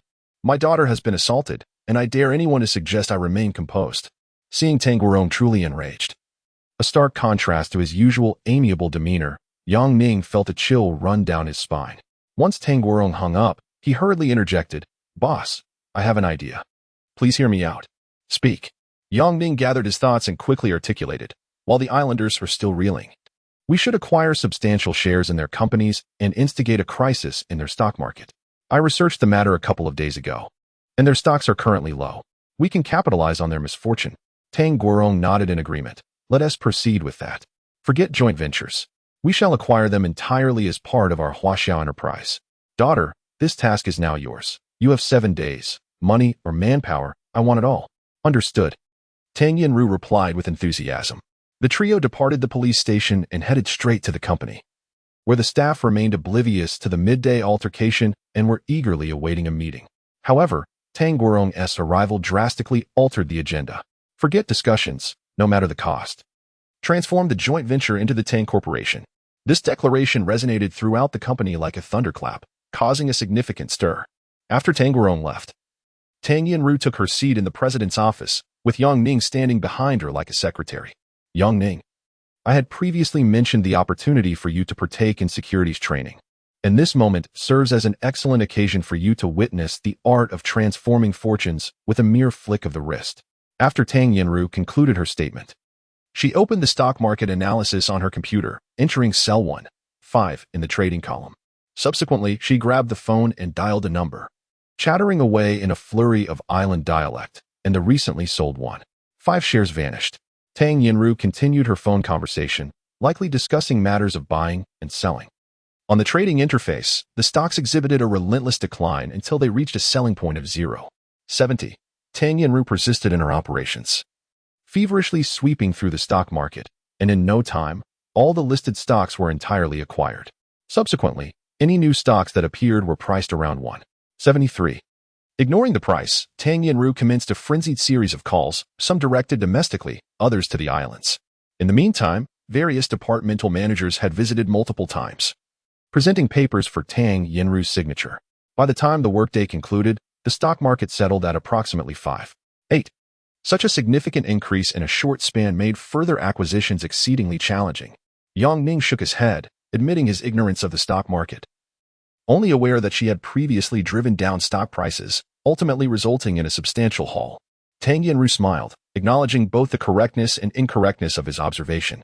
While she had indeed lowered the stock prices, she would subsequently elevate them. Yang Ning, somewhat bewildered, inquired why. Tang Yinru explained, because the shares held within the company cannot compete with those of island enterprises, I devised a strategy to compel the island companies to divest their stocks entirely. This way, I can capture everything at once. During their meal, Yang Ning could not contain his curiosity, asking, Yinru, will my actions today have any repercussions for the company? Of course. Tang Yinru replied emphatically. Yang Ning frowned, questioning why they had not regarded it as a serious matter. Did President Tang not praise my strategies? Tang Yinru suddenly laughed. You know, the Tang Group is not solely owned by my family. There are numerous shareholders outside. Many shareholders opposed your earlier acquisition plan, as the conservative faction believes that continuing collaboration is preferable to taking such significant risks, especially given the considerable costs involved in an acquisition. However, after this incident, my father and I have gained credibility. Even if these shareholders remain opposed, they must suppress their dissent, for they recognize that with this development, the possibility of continued collaboration has vanished, making our acquisition the more favorable option. Now it became clear to Yang Ning. He had previously thought that acquiring a company would be an effortless endeavor, but it was evident that the process was far more complex than he had anticipated. It seemed likely that the financial turmoil in the island stock market would not proceed smoothly. After all, even a starving camel is larger than a horse. Chapter 44. You must be a spy from the island after dinner. Tang Yinru extracted a checkbook from her bag and promptly issued a check, handing it to Yang Ning. Tomorrow, open a personal account in your name. This 10 million will serve as your principal. Yang Ning, taken aback upon receiving the check, pondered its implications. What does this mean? This is a token of appreciation for your courageous performance, Tang Yinru stated earnestly. Yet, Yang Ning remained momentarily perplexed until Tang Yinru suddenly burst into laughter. Just kidding. This sum is for you to invest, and once this acquisition turmoil settles, you shall return it to me. Yang Ning, somewhat dazed, replied, let us make it clear. I have no experience in stock trading. If I lose it all, don't expect me to repay you. Haha. Tang Yinru laughed heartily. Stock traders yearn for insider information, yet here you are, watching me execute trades. If you manage to lose even then, you might as well find a block of tofu to crash into. As Yang Ning contemplated this, a realization dawned upon him. Why had he not thought of seizing this opportunity for personal gain? Clearly, he had been too naive. Yinru, would you teach me some stock trading fundamentals? I am utterly clueless, he inquired anxiously. Experience is the best teacher. Tomorrow, you will learn as you trade. Whatever you gain or lose will be your own affair. Tang Yinru dismissed the notion of discussing such elementary matters, for she was a master of the market, and explaining stock trading to someone so uninformed felt more painful than drowning. Yang Ning knew only the rudiments of buying and selling stocks, lacking even the most basic understanding of stock trials. He hurried online to research, starting with what stocks are, followed by types of stocks, trading methods, and other foundational information. Lost in thought, Yang Ning couldn't help but chuckle at himself, realizing that his perception of simplicity might stem from his lack of practical experience. Actual trading could very well reveal the complexities he had yet to grasp. Before he knew it, sleep overtook him, and dreams filled with stock market scenarios danced through his mind. Upon waking the next morning, Yang Ning hastily jotted down everything he had dreamt, even sketching a rudimentary trend chart to keep for future reference. Once he confirmed the accuracy of his notes, he rose, washed up, donned his attire, and descended the stairs. Today, Tang Yinru was clad in professional attire, accentuating her alluring persona. "Hurry, we have a tough battle ahead," she urged. Yang Ning quickly seated himself beside her, and together they consumed a hasty breakfast before departing the villa. Before entering the car, Tang Yinru tossed the keys to Yang Ning, instructing him to drive while she busily made phone calls in a mix of English and the island's native tongue. While Yang Ning could grasp the English, the latter left him utterly perplexed. He genuinely questioned how many languages this girl could possibly speak. Under Tang Yinru's guidance, they did not proceed to the company, but rather to a securities exchange. Upon their entrance, all the exchange staff greeted Tang Yinru with respect, revealing that this was yet another enterprise under her management. "Open an account for him. The check can be handed directly to them." Tang Yinru, with an air of confidence, had already conveyed everything that needed to be said, as a group of individuals trailed behind her to attend to their respective duties. Yang Ning followed closely, observing her commanding presence as she directed everyone with the poise of a queen. In that moment, he comprehended where Tang Yinru's remarkable demeanor had been cultivated. The two entered a secluded room, distinct from others, where the computer setup before Tang Yinru was unlike any other, featuring 6 screens that resembled the control panels of a scientist's laboratory. Nearby, 2 additional desks were present. Tang Yinru gestured for Yang Ning to take the one on the right, while the trader from the stock exchange occupied the left. Once seated, Yang Ning powered on his own computer, which, despite lacking the extensive array of screens, still presented a challenge with its 3 displays, leaving him uncertain of which to focus on. "Only 10 minutes until the market opens," the trader remarked, glancing at the clock. Yang Ning scrutinized the data before him, identical to the figures at yesterday's close, and couldn't help but chuckle at himself. If it were any different, that would indeed be alarming. A professional woman approached Yang Ning, requesting his signature, and after he swiftly complied, she assisted him in logging into his account. Feeling somewhat out of his depth, Yang Ning asked numerous novice questions, causing the trader to occasionally cast a perplexed glance his way, perhaps wondering how such a person could accompany the esteemed Tang Yinru. Little did Yang Ning realize the trader's inner thoughts. He merely understood that he needed to navigate the computer terminals for trading. Buying and selling was all that mattered.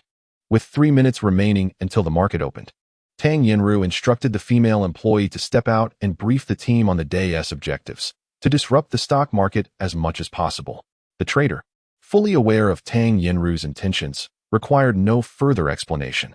Finally, the market opened, and Tang Yinru, speaking in English on the phone, commanded, "Release 10,000 shares." Moments later, she ordered the release of another 10,000 shares. After 5 consecutive announcements, she decisively called for a halt. The phone lines buzzed, and trading activity began to fluctuate. "Is that all?" Tang Yinru furrowed her brow in confusion. "There are numerous retail investors competing with us. Ignore them, continue." Tang Yinru dismissed these minor hurdles, as such occurrences were commonplace in the stock market. Thus, everyone at the stock exchange was intensely focused on the ticking seconds, while Yang Ning appeared quite at ease. He occasionally referred to a simplified chart, selling at peak prices and purchasing when values dipped, indifferent to the gains, following his usual routine. By noon, while everyone remained engrossed in their tasks, Yang Ning volunteered to fetch lunch for the group. The trader finally recognized Yang Ning as a complete novice and ceased to concern himself with him.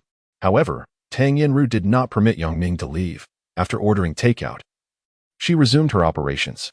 The trader, drenched in sweat, lamented, "Ms. Tang, we have incurred significant losses today." Tang Yinru, equally exasperated, rubbed her eyes and replied, "I underestimated these retail investors. No matter, we shall continue tomorrow." At that moment, Yang Ning inadvertently remarked, "Is that it? I still have quite a few stocks left unsold." The trader couldn't help but chuckle inwardly, likely cursing Yang Ning's foolishness. Tang Yinru approached Yang Ning with a curious expression, inquiring whether he had made a profit or a loss today. "It should be a profit, right? I don't quite understand. Could you take a look for me?" Yang Ning gestured towards the computer. Tang Yinru casually glanced at the screen, her eyes widening in astonishment as she stared at Yang Ning's computer for a lengthy period. "Goodness, Are you a spy sent from the island nation? She exclaimed. What do you mean? Yang Ning responded, bewildered. The trader, too, approached out of curiosity and, upon seeing Yang Ning's screen, displayed an expression of sheer disbelief. Holy cow, you have this many stocks. With an innocent look, Yang Ning asked, what happened? Did I incur a massive loss? The trader was momentarily speechless, while Tang Yinru laughed. You still think you lost? Do you realize that your meddling caused us to lose control of the stocks we initially managed, and they all ended up in your hands? Yang Ning remained confused. So did I profit or lose? The trader felt an overwhelming urge to vomit in frustration. Yang Ning's good fortune was infuriating. This simpleton had managed to outperform him throughout the day, leaving the esteemed trader at a loss for dignity. Tang Yinru patted Yang Ning on the shoulder, a look of admiration on her face. Whether you made a profit is uncertain, but what I do know is that you've caused us a significant loss. Boss, I truly didn't mean to, Yang Ning replied, looking quite aggrieved. How about I transfer all these stocks to you?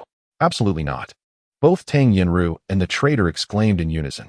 There are rules in trading, and although everyone engages in speculation, there are still numerous regulations. Yang Ning's indiscriminate meddling had led to significant losses for Tang Yinru, yet all that money somehow ended up in Yang Ning's pocket. Tang Yinru playfully slapped Yang Ning on the shoulder. I underestimated you. You are clearly gifted in this domain. Let's hold on to these stocks for tomorrow. And you can consider yourself my unexpected dark horse. Yang Ning quickly smiled and asked, Boss, I just want to know, you won't make me cover your losses, will you? Tang Yinru laughed heartily as she exited the office. Of course, you will have to. Once Tang Yinru had walked away, Yang Ning turned to the trader and inquired, Brother, how much did the boss lose today? The trader calculated in his mind, around 40 to 50 million. What? Yang Ning exclaimed, rushing out after her. Boss, wait. Tang Yinru, you can't do this to me. You're asking for my life with that kind of money. Don't worry, it will be deducted from your salary. Tang Yinru replied cheerfully, enjoying the jest as she walked away, while the surrounding employees looked on in shock. Heavens, even if I worked my entire life without eating, drinking, or sleeping, I could never earn that much. How about this, Yinru? I'll pay you back with my body. Yang Ning chased after her, a mournful expression on his face. Make sure you're clean tonight. As the two individuals conversed, they departed from the exchange, leaving a bewildered group of employees in disarray amidst the wind. Chapter 45, The Frenzied Pursuit of Wealth. On the journey home, Yang Ning remained at the wheel, and the light-hearted banter between the two had subsided. Instead, Tang Yinru incessantly probed Yang Ning on the secret of his success. Perhaps wearied by her inquiries, Yang Ning solemnly remarked, Do you recall the bank robbery? Of course, but what does that have to do with your stock trading? Tang Yinru replied, perplexed by the correlation between the two seemingly disparate events. With unwavering composure, Yang Ning continued, Since childhood, I have possessed a remarkably acute sixth sense, one that has proven to be astonishingly accurate. That fateful morning, I sensed calamity awaited at the bank, which compelled me to dissuade you from going. Today, the same intuition guided me. I felt compelled to buy when I could and sell when the opportunity arose. It is as simple as that. Tang Yinru, wearing a look of exasperation, retorted, If you don't wish to elaborate, that's your prerogative. This sixth sense talk is mere nonsense. You might as well be trying to deceive a 3-year-old. Naturally, Tang Yinru found it difficult to accept Yang Ning's explanation, and he anticipated her skepticism. The truth was, even he would struggle to believe his own words, let alone her. Frustrated, Tang Yinru ceased her inquiries, but, after a significant pause, could not restrain herself from saying, You had best hold on to those stocks of yours. Keeping them will yield profit. In a few days, acquire more, and you may just find yourself among our shareholders. Yang Ning grinned widely and replied, I would love to, but I invested all my funds in stocks today. Without additional purchases, how could I continue to acquire more? Oh.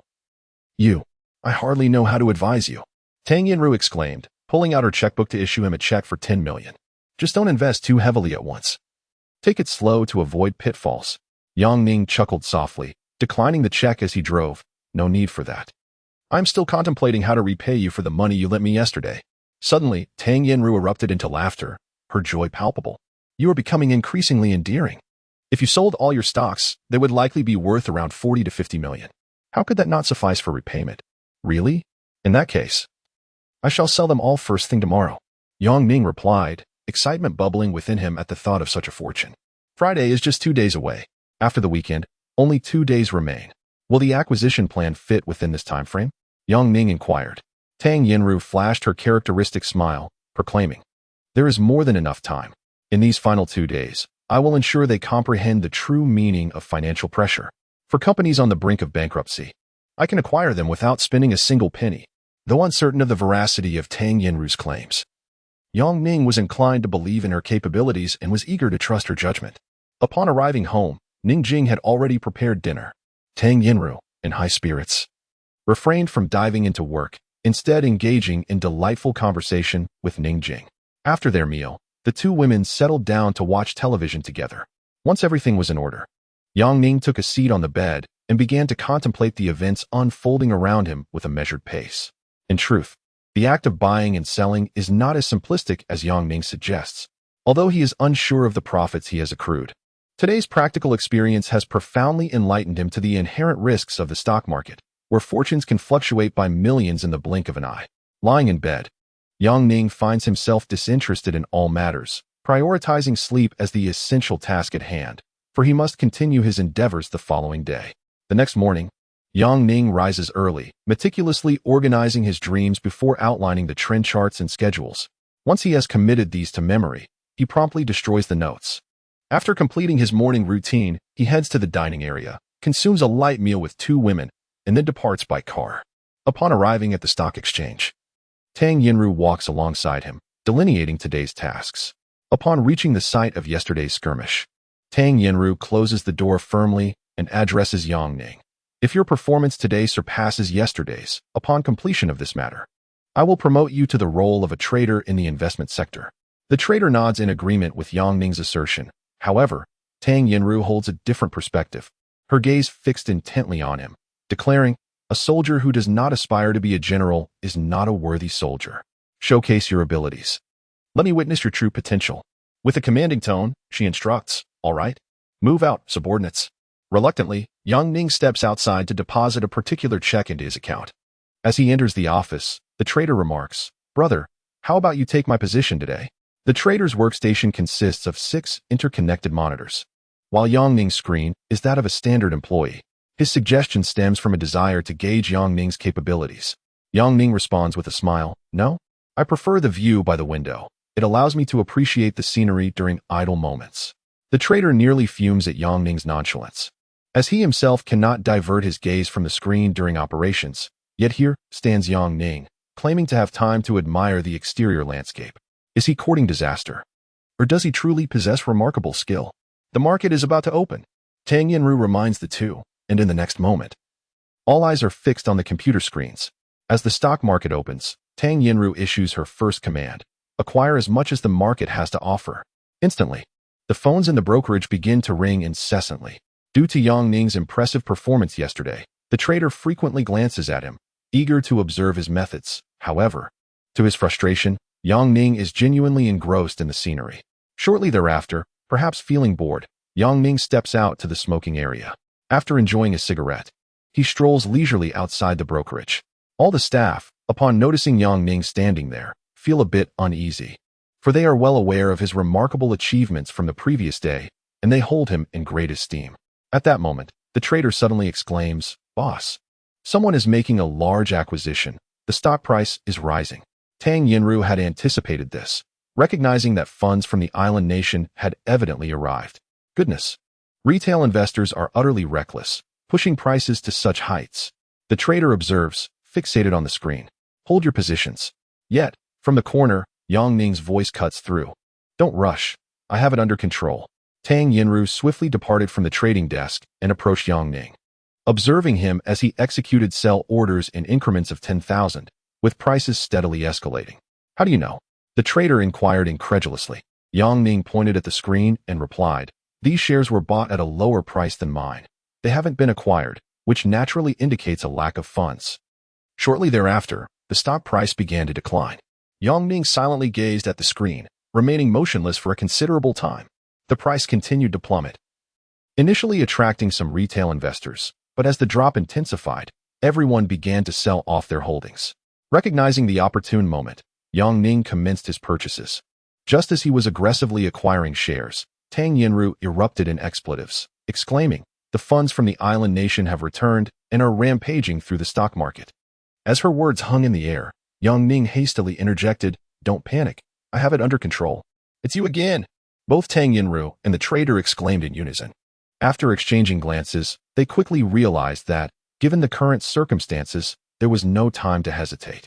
Tang Yinru could no longer contain her frustration and pointed at Yang Ning. Scolding, "Could you refrain from causing chaos?" Leaning forward, Yang Ning queried, "Did you not ask me to prove myself? Yet, this is hardly conducive to that." Tang Yinru found herself at a loss for a retort.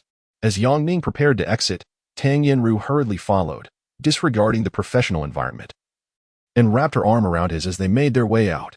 "Darling, what are you going to treat me to?" Hearing her address him in such a manner left everyone startled. What had the president just said? "Darling?" Upon exiting the brokerage, Yang Ning pleaded, "Please, tell me." "My illustrious Miss Tang, how did you manage to time this so perfectly? Even seasoned traders like us cannot compete with you," Tang Yinru directly inquired. Yang Ning tapped his temple and replied, "I mentioned yesterday that I rely on my instincts." Tang Yinru pouted, gazing at him. "All right, if that's the case. This afternoon you will operate with my capital. I am eager to see how accurate your instincts truly are. Is that appropriate? What need have I to operate with you?" Yang Ning questioned. "I shall be your assistant," Tang Yinru retorted defiantly. Hearing her declaration, Yang Ning did not refuse and said, "Let me make this clear. I only possess basic operational skills. I cannot manage remote calls.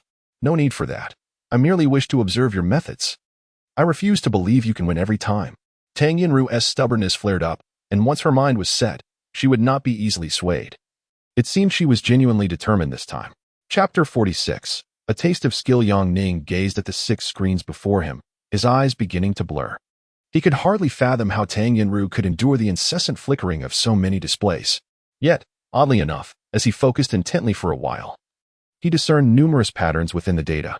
The various upward trends naturally coalesced into a vivid tableau in his mind, akin to an image he had never dreamt of. And he felt as though he could predict the forthcoming market movements. "Have you finished yet? It's been an hour. When do you intend to make a move?" Tang Yinru, having stood behind Yang Ning for an entire hour, noticed his lack of action and was growing impatient. It seemed to her that he was merely squandering time, staring blankly at the screens. Thus, Yang Ning immersed himself in data analysis while Tang Yinru observed him from behind until around 3 o'clock in the afternoon. Glancing at his watch, Yang Ning prepared himself. Funds from the island nation's enterprises had been replenished, and he was ready to sweep through the stock market. Tang Yinru and the traders anxiously focused on the screens, eager to see if Yang Ning's assertions were indeed accurate. However, at this moment of heightened tension, Yang Ning stood up and approached his own computer. Tang Yinru, perplexed, followed him, only to witness Yang Ning release a fraction of the stocks he held. In an instant, they were acquired. Yang Ning intended to continue his maneuvers, but Tang Yinru interjected, "What are you doing? I allowed you to operate on my computer. Yet you, let me test the waters with mine first. After all, my stocks still hold significant value." Yang Ning replied casually, continuing his operations. Naturally impulsive, Tang Yinru abruptly pulled Yang Ning aside, exclaiming, "Let me handle it. You can manipulate my computer. Such a high price?" Tang Yinru was taken aback. "Let them go. Just release them," Yang Ning asserted. Tang Yinru ceased her protests, resigning herself to Yang Ning's decisions. At this height, I doubt anyone would be willing to purchase. However, mere minutes later, a substantial number of shares were listed for sale at 5.8. Upon examining the seller's barcode, Tang Yinru realized it was her own doing. She hurriedly approached Yang Ning, only to find that all the recently listed stocks had been swiftly acquired. Yang Ning continued, "I'm putting 10,000 of my stocks on the market, directly at 7. This time, Tang Yinru refrained from intervening herself and instructed the traders to assist Yang Ning. After 30 seconds, Yang Ning proceeded to sell more of Tang Yinru's stocks. Thus, Yang Ning retained his shares while every stock Tang Yinru listed was promptly bought. Realizing Yang Ning's strategy, Tang Yinru quickly began making phone calls, coordinating with each trader to align with Yang Ning's operations. Within the Island Corporation, a voice reported, "Mr. Mitsushima, there are individuals in the market intentionally driving up stock prices. Our funds are rapidly depleting. Do not worry. A few retail investors pose little threat. We shall acquire extensively, cast a wide net, and purchase everything. Raise the stock price. But what about the company's funds? No need for concern. A substantial influx of capital is expected today." "Not good, sir. The stock has reached its ceiling." "What? What is the current price point?" 9. What? Who are these people? How could they possess such formidable resources? At the securities exchange, all the staff erupted in jubilant cheers, each person excitedly applauding and embracing one another. After an afternoon of relentless efforts, they had successfully stirred the island nation stock market. As the erratic fluctuations in stock prices triggered regulatory scrutiny from financial investigative agencies, the stocks were capped, signaling an impending and unpredictable crisis. Should the financial authorities commence an investigation and uncover economic discrepancies within the island companies, there exists a substantial likelihood that they would revoke the new stock listings on the grounds of artificially inflating stock prices to amass capital. When the investigation results are released, the stock prices of these companies will undoubtedly plummet, marking the opportune moment for action. Tang Yinru laughed joyfully, patting Yang Ning on the shoulder. You truly excel. I underestimated you. You completed in one afternoon what would have taken me 5 days. Yinru, how much have we earned today? Yang Ning inquired. Not much. Just a few 100 million, Tang Yinru replied nonchalantly. What do you mean not much? Isn't that a significant sum? Yang Ning replied, somewhat speechless. Sitting beside Yang Ning, Tang Yinru remarked, this isn't much. The most intense moments lie ahead. Tomorrow, the stock won't recover, and with the weekend approaching, we have ample time. All that remains is to observe the stance of those island shareholders. Let us go all out and acquire their stocks. Yang Ning interjected. Precisely. Tang Yinru snapped her fingers and continued. I'm in high spirits today. Allow me to treat you to dinner. Tang Yinru hesitated for a moment. Perhaps it's best if we don't bring Ning Jing. She wouldn't be able to join us at the place we're going. Why not? Yang Ning asked. You'll find out when you get there. Tang Yinru replied. After work, Tang Yinru drove Yang Ning to the most opulent French restaurant in S City. Renowned throughout China for its lavishness, as it is perched atop the tallest tower in all of Asia. Upon entering the revolving restaurant, the nightscape of S City unfolded before them. Yang Ning, having never imagined himself dining here, felt as if he were in a dream. After they were seated, Yang Ning asked, somewhat perplexed, why can't we bring Ning Jing here? He was still troubled by the question, only to realize that Tang Yinru was pouting with a hint of jealousy. Ning Jing, your thoughts are consumed by her. Can't I have a candlelit dinner with you alone? Yang Ning felt a bit embarrassed, realizing the reason behind her reluctance. Just then, an unwelcome voice echoed from behind. Sister Tang, why didn't you inform me that you were coming to my restaurant? Turning around, Yang Ning recognized the speaker as none other than Chen Ming. Now it became clear to Yang Ning, Chen Ming was the owner of this luxurious restaurant, which explained why Tang Yinru had chosen not to bring Ning Jing along. Yet, Yang Ning felt a twinge of confusion. What ulterior motive could Tang Yinru have in bringing him to this restaurant?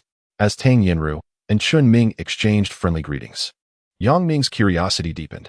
Tang Yinru was not one to engage in meaningless endeavors. She undoubtedly had another purpose in mind. Settling into her seat, Tang Yinru and Chen Ming exchanged pleasantries, and Chen Ming extended a handshake to Yang Ning. Hello, Yang Ning. I heard you had a confrontation with the islanders a couple of days ago. Indeed, they deserve a beating for referring to us as Chino, pigs. Yang Ning explained. Chen Ming's expression darkened as he coldly remarked, well said. Such despicable dogs deserve a thrashing. Sister Tang, I hear you are preparing to acquire a company from the island nation. Is there anything I can assist you with? Tang Yinru smiled lightly, stating that most of the arrangements were already in place. If you're willing, we could collaborate to secure the acquisition together. No problem, I will make the arrangements tomorrow. Chen Ming replied. Tang Yinru chuckled softly. Tomorrow might be too soon. Yang Ning has suspended trading on the island S stocks. A comprehensive acquisition must commence on Monday at the earliest. Oh, Chen Ming looked at Yang Ning in surprise. Is that so impressive? You will need to lend your support on Monday. Not at all. Yang Ning was at a loss for words, merely nodding in agreement. I have friends on my side. You two continue your conversation. Chen Ming excused himself from the two. Yang Ning cast a mischievous smile at Tang Yinru. Miss Tang, your intention in inviting me to dinner seems to be to draw them into your scheme, does it not? Tang Yinru displayed her habitual sly grin. This is called strategic collaboration. The challenge is that with the Tang family's financial chain, it is difficult to swallow it whole. If executed well, we might save ourselves some trouble. However, when it comes to crucial operations, the flow of funds may be too significant for us to manage. After Tang Yinru elucidated her point, Yang Ning finally grasped her meaning. This woman was indeed no simpleton. They exchanged aimless chatter, but midway through their meal, Tang Yinru's expression suddenly shifted, as if she had seen a ghost.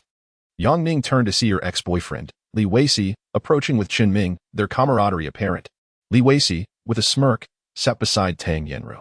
Yenru, I never expected to see you on such a beautiful evening. I am truly delighted. What brings you here? Tang Yenru inquired curiously. Li Weiqi gestured toward Qin Ming, saying, This is my friend.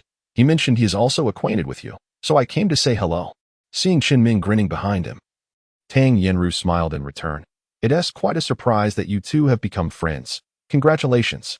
Noticing Tang Yenru's forced smile and pale demeanor, Li Weiqi asked in confusion, Yenru, you seem unwell. Are you feeling all right? Tang Yenru rose with a smile. Indeed, I must take my leave now. Wishing you a pleasant evening. She began to depart, and Yang Ning hurriedly followed suit. Ultimately, assisted by Qin Ming and Li Weiqi, the two left the restaurant in their car. In the vehicle, Yang Ning inquired, Yenru, why did your expression change upon seeing Li Weiqi? Is there something amiss? Tang Yenru appeared pensive. Li Weiqi represents the United States in discussions regarding the new energy project. From my investigations, I discovered that there is a predetermined partner for this project, making it difficult for me to insert myself. Now that I have seen the two of them, I finally understand who that predetermined partner is. Yang Ning, unwilling to see Tang Yen frown, casually remarked, what does it matter? Even if it's predetermined, can't we simply seize it?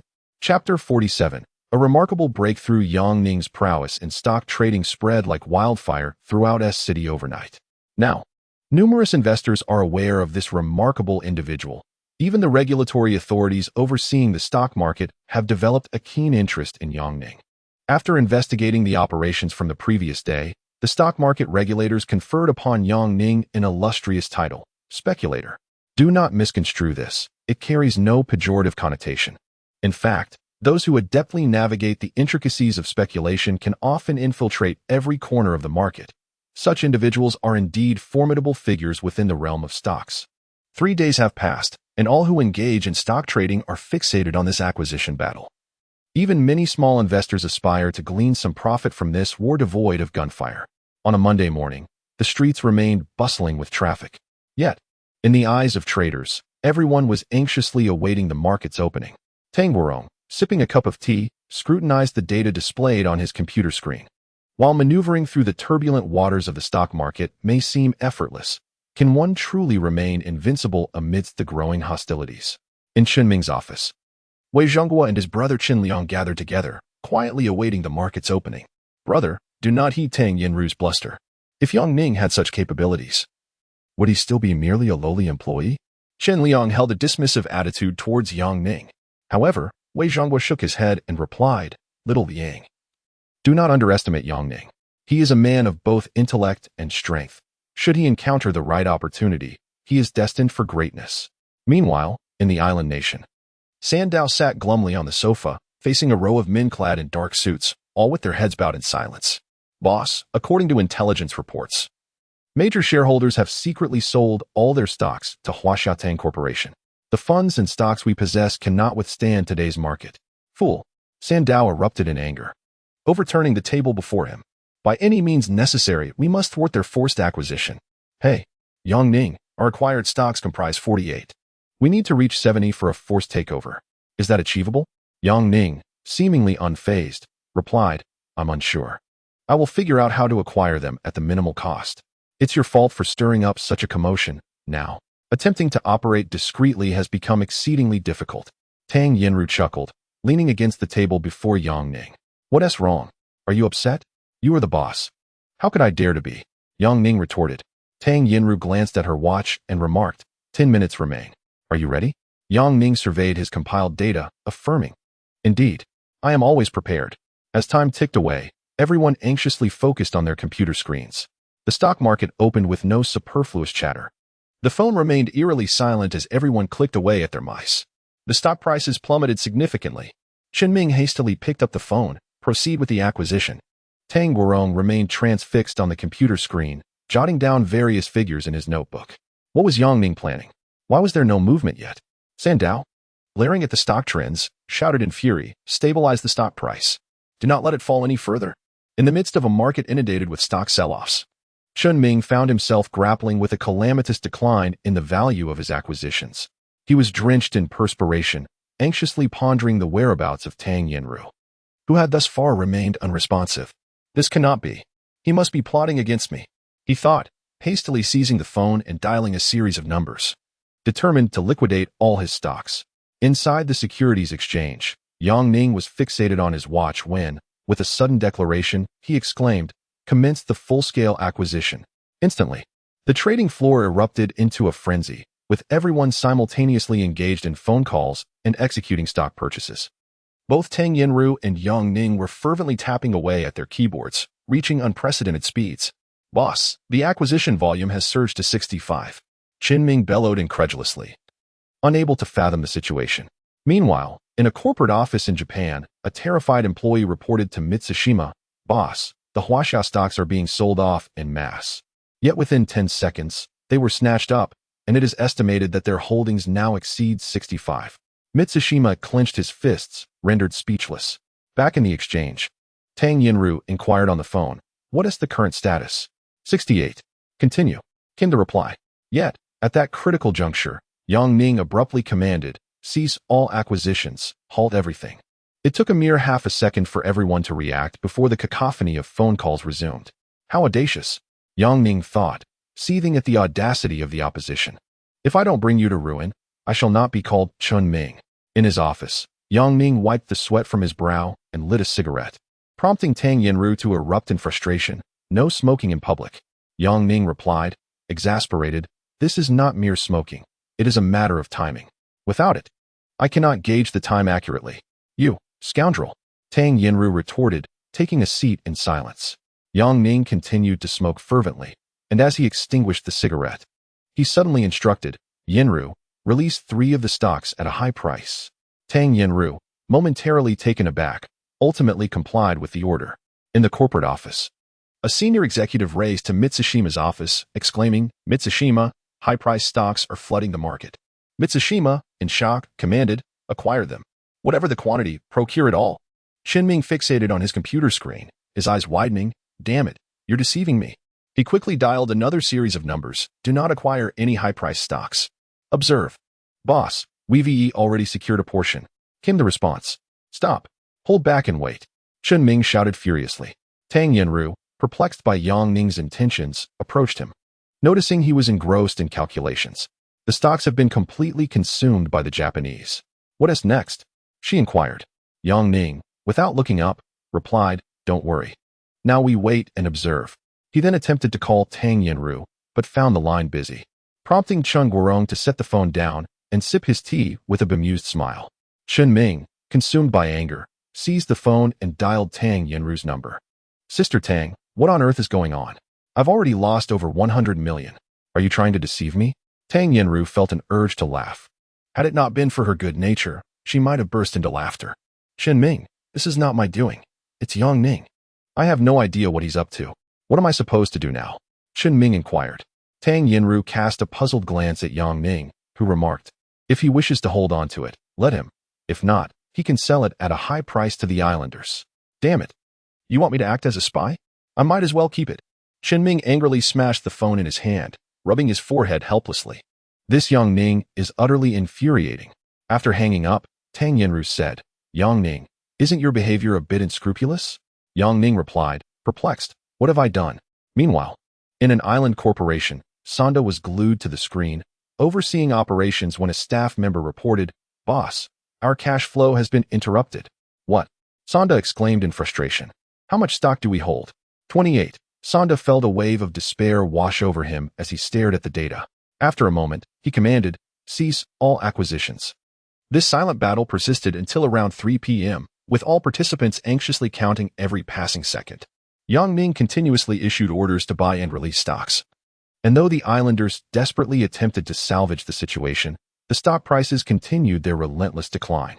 The funds the islanders had invested were rapidly evaporating, rendering their stocks nearly worthless. In just a short while, Sonda, the president of the island corporation, appeared to age decades in an instant, staring vacantly out the window. "Boss, the Huaxiao stock has surpassed 70. They have initiated a hostile takeover." "Huh?" Sonda scoffed, as if mocking his own incompetence. "I see. Indeed." He was fully aware that he had lost this battle, obliterating his fortune and incurring debts of billions to the bank. With his current means, Even selling the company at a premium would not suffice to cover his liabilities. He opened a window and, without hesitation, leaped out. This was the final decision of his life. Boss. In the S-City Stock Exchange, everyone was jubilant, celebrating their victory with embraces, shouts, champagne, and kisses. Each face radiated excitement and exhilaration. Yang Ning lit a cigarette in the smoking area, marking the conclusion of the acquisition. With the Tang family ultimately securing 89 of the shares, becoming the largest shareholder of the island corporation. According to Tang Yinru's inquiries, Qin Ming had displayed remarkable courage at the last moment, acquiring 10 of the island's shares. Now, less than one remained for retail investors. Yang Ning extinguished that cigarette. Just as Yang Ning was deep in thought, Tang Yinru suddenly appeared in the smoking area. This is the smoking area, and now I'm not allowed to smoke here. Where am I supposed to go? Yang Ning asked helplessly. Tang Yinru strode directly to Yang Ning, snatched the cigarette from his hand and discarded it on the ground. Then, she seized Yang Ning by the collar and pulled him closer, unexpectedly engaging him in a passionate and fervent kiss. Yang Ning was momentarily taken aback, bewildered by the sudden turn of events. After their fervent embrace, Tang Yinru, blushing, remarked, "This is your reward." Chapter 48, A Fortune of Millions that evening. The major financial news outlets in S-City extolled the fierce acquisition battle, while stock experts eagerly emerged to share their insights on the unfolding drama. In the ensuing days, the media, both print and online, sensationalized the event, heralding Huaxia Company's acquisition of a joint venture from the island nation, marking it as a pioneering multinational strategic leader. Given that Tang Guorong was the legal representative of this transaction, he was elevated by the media to an exalted status. Consequently, a substantial portion of the 24-hour financial news cycle was dedicated to this topic. Meanwhile, within Tang Yinru's villa, Yang Ning gazed at his bank account with exhilaration, repeatedly counting the sum contained within 10, 2 zeros, 60 million. After allocating 20 million to Tang Yinru, he found himself with a remaining balance of 40 million. Haha, I am destined to be a millionaire. In the days that followed, Yang Ning spent hours entranced by his bank account, as Tang Yinru restricted his outings to evade media attention. Thus, his sole source of amusement became the sight of his ever-growing balance. Overcome with joy, he tossed aside his bank book and hurried to Ning Jing's side, lifting her in his arms and racing down to the first floor. Observing Yang Ning carrying Ning Jing, Tang Yinru's initial elation was swiftly overshadowed by a hint of discontent. "What is it that you need, boss?" Yang Ning inquired as he set Ning Jing down. With a stern expression, Tang Yinru retrieved a stack of documents from her bag and slid them across the table, stating, "Sign this contract." Yang Ning approached and picked up the contract to sign, only to discover that it was an employment agreement. Curiosity piqued, he asked, "What is the meaning of this?" Tang Yinru, her mood slightly dampened, replied, "My father mentioned that this is your new contract." As Yang Ning prepared to sign, he half-jokingly remarked, "So, how much are you planning to pay me monthly?" 20 million annually, with year-end bonuses. Tang Yinru casually responded. "Wow, what?" Yang Ning could scarcely believe his ears. Tang Yinru abruptly turned, her expression fierce. "Do you find that insufficient? I've already paid a commission. You are mine now. Let me be clear, there's no way you can jump ship."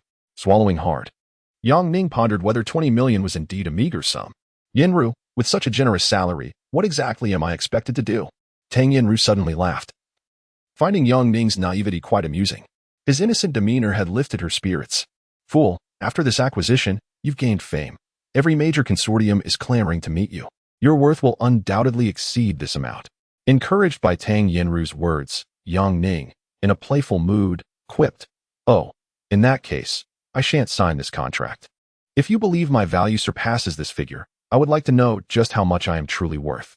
Yang Ning had intended his remark as a jest, but Tang Yinru interpreted it differently. She gazed at him intently for a long moment before abruptly turning to leave. "If you want tea signed, then go. I want tea keep you." Tang Yinru ascended the stairs directly, leaving Yang Ning momentarily dazed.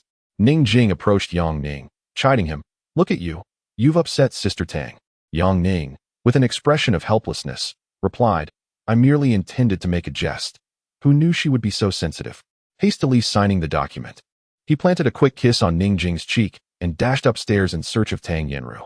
Upon finding Tang Yinru in tears, Yang Ning felt bewildered. "What is happening here?" "Boss, I've signed the contract. It's on your bed." He placed the document on the bed and moved closer to Tang Yinru, who still had her back turned to him.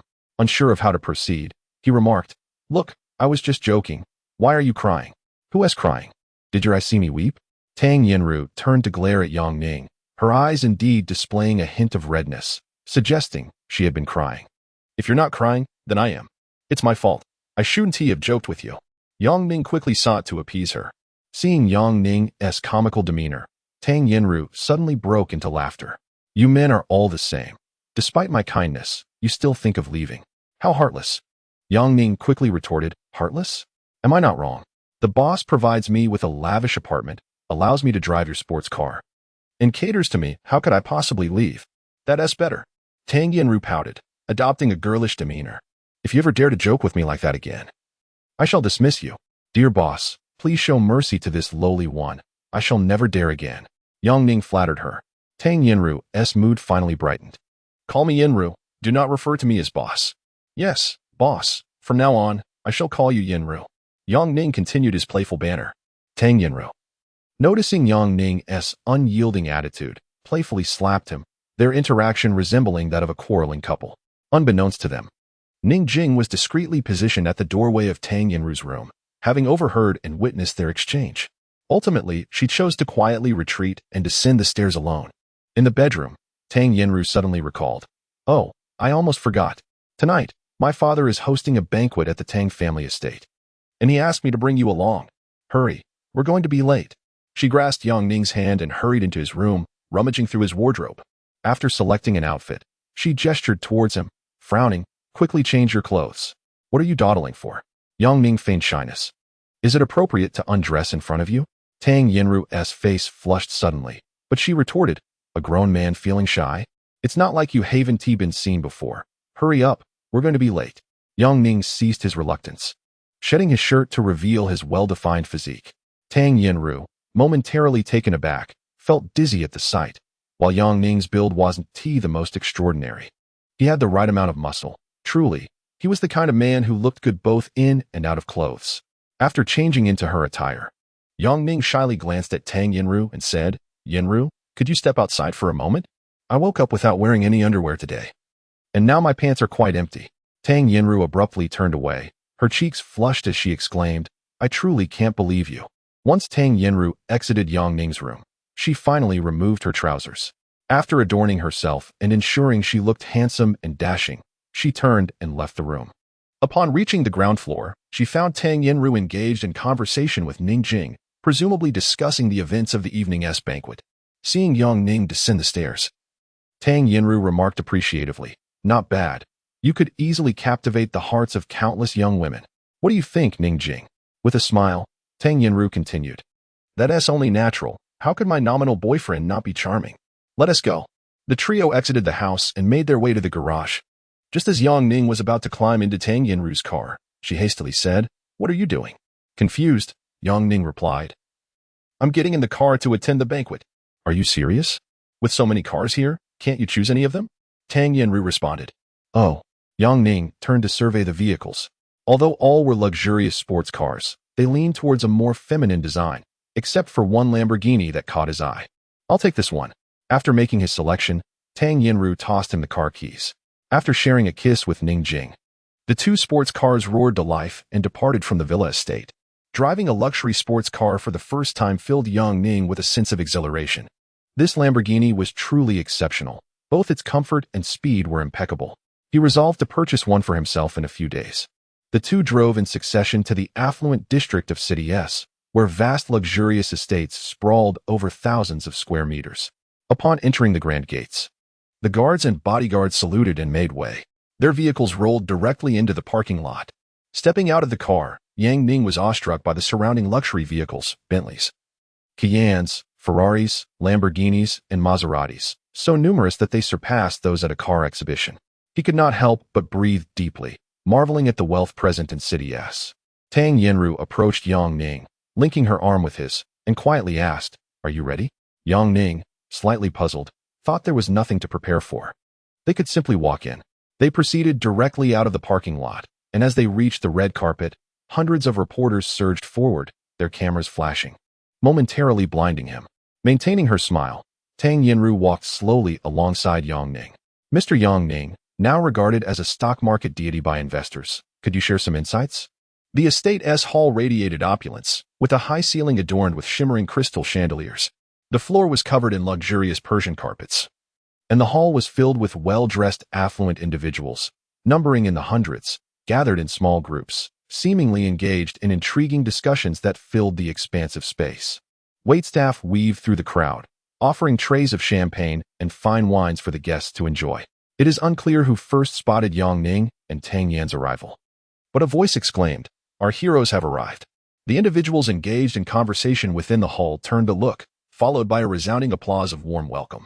Chapter 49, The Lavish Banquet. At that moment, a familiar voice resonated beside him. "Brother Yang Ning, you have caused me great suffering." The two halted and turned to see the brothers Qin Liang and Qin Ming approaching, followed closely by Li Weiss and Wei Zhonghua. Yang Ning extended his hand amicably and inquired, "What do you mean, brother Qin Ming?" Qin Ming reciprocated the gesture, stating, "I had intended to assist you. Yet during the acquisition, you left me no opportunity, resulting in a loss of 200 million. Yang Ning, feeling a twinge of embarrassment, replied, "I apologize. I truly did not pay close attention at the time. Please accept my sincerest apologies." "No need." Qin Ming responded graciously, "To have driven Sandao Sejiro to suicide. I would say that even if it were 2 billion or 20 billion, it would be worth it." Laughter of agreement rippled through the surrounding crowd. Yang Ning looked questioningly at Tang Yanru, as if seeking clarity on the matter. With a slight smile to conceal her embarrassment, Tang Yanru nudged Yang Ning discreetly, signaling him to refrain from prying further. Realizing her intent, Yang Ning turned back to Qin Ming, stating, "Brother Qin Ming, you truly are magnanimous. Allow me to toast in your honor." He seized the glass offered by a nearby server and clinked it with Qin Ming's before both drank heartily. After finishing their drinks, Tang Yanru took Yang Ning's hand and said, "Let us go. Daddy is still waiting." Bidding farewell to Qin Ming, the two once again navigated through the crowd, with everyone smiling warmly as Yang Ning passed. "Don't pay attention to Qin Ming's nonsense. He didn't lose 200 million. The shares he holds are worth no less than 800 million now," Tang Yanru whispered. Seizing the opportunity, Yang Ning quietly inquired, "Sandao Sejiro, who exactly is he?" "The president of a Japanese enterprise," Tang Yanru explained. "Oh, serves him right." Understanding the identity of the individual in question, Yang Ning ceased to dwell on it. The two traversed the hall and arrived at the innermost part where they encountered Tang Guorong. "Daddy." Tang Guorong was still beaming. "Yang Ning, come. Let us toast to Yang Ning. Cheers." Everyone raised their glasses and downed their drinks in unison. Following this was a lively melody, as Tang Guorong linked arms with Yang Ning and they moved to a quieter corner. With a smile, Tang Guorong asked, "Yang Ning, is there anything about that contract that you find unsatisfactory?" Yang Ning playfully replied, "I haven't had the chance to review it yet." Tang Guorong's expression shifted dramatically as he turned to Tang Yanru, his unspoken thoughts echoing, "How could you bring him here without having him sign?" Fearing a misunderstanding between Tang Guorong and Tang Yanru, Yang Ning hastily clarified, "I signed directly, which is why I haven't had the chance to look at it." Tang Guorong then smiled politely, "Ah, I see. The group's intention is for you to manage the stocks, and regarding compensation, we can assess your performance after the new year for a potential adjustment." Though Yang Ning felt uncertain about the stock aspect, he remained undaunted. With a smile, he assured, "No problem. I will do even better." "That's good to hear. You young people are always so ambitious, unlike us older folks, who are often hesitant and cautious." As Tang Guorong spoke, he stood up and patted Yang Ning on the shoulder. "Please, continue enjoying yourselves. I shall not intrude any further." Tang Guorong, holding a wine glass, departed to engage in conversation with other elderly individuals. Yang Ning, with a smile, glanced at Tang Yanru and remarked, "Your father is quite amusing." His intention was to imply that her father harbored some reservations about her. However, the words, once spoken, took on a different connotation. Tang Yanru cast a sidelong glance at Yang Ning, retorting, "My father has done nothing to offend you. Why speak of him?" At that moment, Li Weiss approached Tang Yanru from behind, saying, "Beautiful Miss Tang Yanru, might I have the honor of requesting a dance?"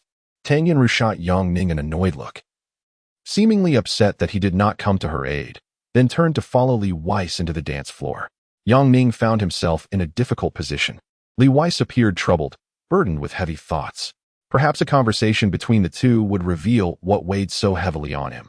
Shortly after Li Weiss departed, a portly middle-aged man approached Yang Ning, flanked by two exceedingly beautiful female models, making the trio the most eye-catching in the crowd. "You must be Yang Ning," the middle-aged man inquired directly. Yang Ning extended his hand, responding, "Yes, and you are?" The man shook Yang Ning's hand and introduced himself. "I am Duanji, the president of the Guangdong Investment Association." Yang Ning recognized the name. He was of a stature in the business world comparable to that of Tang Guorong. "Greetings. It is a pleasure to meet you." Ma Duanji, with an air of arrogance, continued, "Come work for me. Whatever Tang offers you, I will provide 5 times the salary." Yang Ning was taken aback, as Ma Duanji did not appear to be jesting. Nonetheless, his haughty demeanor was decidedly off-putting. "That is a substantial offer. If calculated at 5 times, that would amount to an annual salary of 1 billion. Are you truly serious?" The corners of Ma Duanji's mouth twitched slightly. "That can be arranged. As long as you agree to come, we can negotiate the annual salary." Yang Ning sensed a hint of regret in Ma Duanji's tone. Of course, Yang Ning had no real intention of accepting. He merely sought to dissuade Ma Duanji from pursuing him. However, upon hearing the figure Yang Ning mentioned, Ma Duanji truly began to reconsider. The two exchanged awkward smiles, unsure of how to proceed when Qinming interjected, "Ma boss, are you already trying to poach talent? You may not know, but this is Yang Ning, Tang Guorong's son-in-law. Unless you offer him something substantial, he won't be leaving." Ma Duanji's face twitched again, and he awkwardly replied, "Oh, I see. Yang Ning, you may want to think it over. I shall not intrude on your gathering any longer." Ma Duanji departed with the 2 models, and Qinming chuckled. That old man really tries to poach from anyone. He is a man who rises early for profit. Wei Zhonghua and Chun Liang chimed in with agreement, while Yang Ning smiled and said, "Thank you for helping me out." Qinming smirked. "Don't misunderstand. I simply disdain people like him. It wasn't a deliberate rescue." Yang Ning chuckled lightly, acknowledging the comment, while Chen Liang interjected, "Regardless, it's rather dull staying here. Come on, let us head over there where the young people are having fun." Yang Ning glanced over at Tang Yinru in the dance floor, observing her engaged in conversation with Li Weiss, and ultimately decided to follow Chen Ming and his brother. Navigating through the crowd, I arrived at a gathering of youthful individuals, approximately 30 in number, both male and female, engaged in lively conversation. Upon introduction, I learned from Yang Ning that this assembly represented the affluent offspring of S City, each hailing from distinguished backgrounds. Unsurprisingly, these young elites exhibited no animosity towards Yang Ning. Rather, they greeted him with enthusiasm. They proceeded to inquire about past events, particularly regarding the altercation with Dog. Curious about his thoughts and whether it had been a premeditated scheme to usurp the company, thus instigating the fight, Yang Ning found himself at a loss for words, bemused by the fanciful conclusions drawn by these privileged youths. As the conversation ebbed and flowed, Tang Yinru approached, her demeanor suggesting unease. Yang Ning intended to inquire further, but she subtly gestured for him to remain silent, prompting him to comply. In that moment, Chun Liang turned to his girlfriend and declared, "Sister Tang, my girlfriend is quite proficient at the piano. Shall we have her perform a piece for our enjoyment?" The assembly of affluent youths erupted in encouragement, compelling Qin Liang's girlfriend to approach the piano and play a tune. Upon completing her performance, the audience erupted in applause, yet Qin Ming, visibly dissatisfied, remarked, "Xiao Liang, you must be jesting. You dare present such mediocrity? Those of us who have mastered the piano since childhood are hardly impressed, especially not in front of Sister Tang." Qin Liang, his expression darkening, instructed his girlfriend to step aside, issuing apologies to the group. Under the mounting encouragement, he prompted Qin Ming to showcase a superior performance. Qin Ming, brimming with arrogance, rose to the occasion, stating, "Prepare for a display of my talents. Though I haven't played in over a decade, laughter is strictly forbidden." Despite his self-deprecating words, his performance was undeniably impressive, surpassing that of Qin Liang's girlfriend, a fact even Yang Ning, a novice to the piano, could discern. As the applause for Qin Ming echoed, the crowd clamored for the once celebrated prodigy, Tang Yinru, to play a piece. With a gentle smile, she responded, "Do refrain from teasing. While I did achieve level 8 at the age of 5, I haven't touched the piano since moving to America. Are you eager to see me falter?" The group erupted in laughter, yet Wei Zhonghua was not inclined to let Tang Yinru escape so easily, declaring, "If you cannot perform, let Yang Ning take your place." Yang Ning was left speechless. Having never touched a piano key, he was at a loss. Before he could articulate his thoughts, the affluent youths fell silent, incredulous. "You've never learned the piano? What did you do during your childhood?" Their implication suggested that these privileged offspring had all been compelled to study the piano from a young age, leaving Yang Ning unable to relate or explain his own experience. After a moment of reflection, he responded, "In my youth, I preferred to play. My family was not particularly strict, and while I have not acquired any particular skills, I excelled in various games." Laughter ensued from the wealthy youths, including Tang Yinru. "Playing? Surely, among us, there isn't a game you haven't played. Enlighten us with something we have yet to encounter." Tang Yinru intended to offer assistance, but as she began to speak, Yang Ning interjected, declaring, "The games I engage in are rather sophisticated. They are not for the faint-hearted." What could they possibly be? Everyone's curiosity was piqued by Yang Ning. With a mischievous smile, Yang Ning declared, "Magic." Chapter 50. The Sword of King's Magic? Haraha. The wealthy young gentleman in attendance erupted in laughter, drawing the gaze of everyone in the venue. Tang Yinru also managed a forced smile, astonished that Yang Ning would dare to mention magic. Knowing full well that these affluent heirs relished nothing more than to dismantle any pretense. It mattered not if it was Yang Ning or a renowned magician. They would be merciless in their derision. "Magic sounds delightful. Come on, show us what you've got," exclaimed a young man, no older than 20, striking a pose of exaggerated arrogance. Seeing the commotion, Tang Yinru quickly intervened, saying, "Everyone, please calm down. Yang Ning is merely joking." After uttering these words, she turned to Yang Ning and whispered, "Don't act recklessly. These boys thrive on creating chaos. Don't fall into their trap." Yang Ning flashed a confident smile, assuring her, "Trust me." He then leaned in closer to whisper something in her ear. Noticing his unwavering resolve, Tang Yinru, despite the crowd, refrained from voicing her disapproval. With a resigned sigh, she snapped her fingers, summoning a waiter and pointing to the wall, instructing, "Remove the decorative sword from the wall." All eyes turned to where a decorative sword hung not far away. Its design was quite common, available in numerous gift shops, leaving everyone puzzled as to why Tang Yinru wanted it.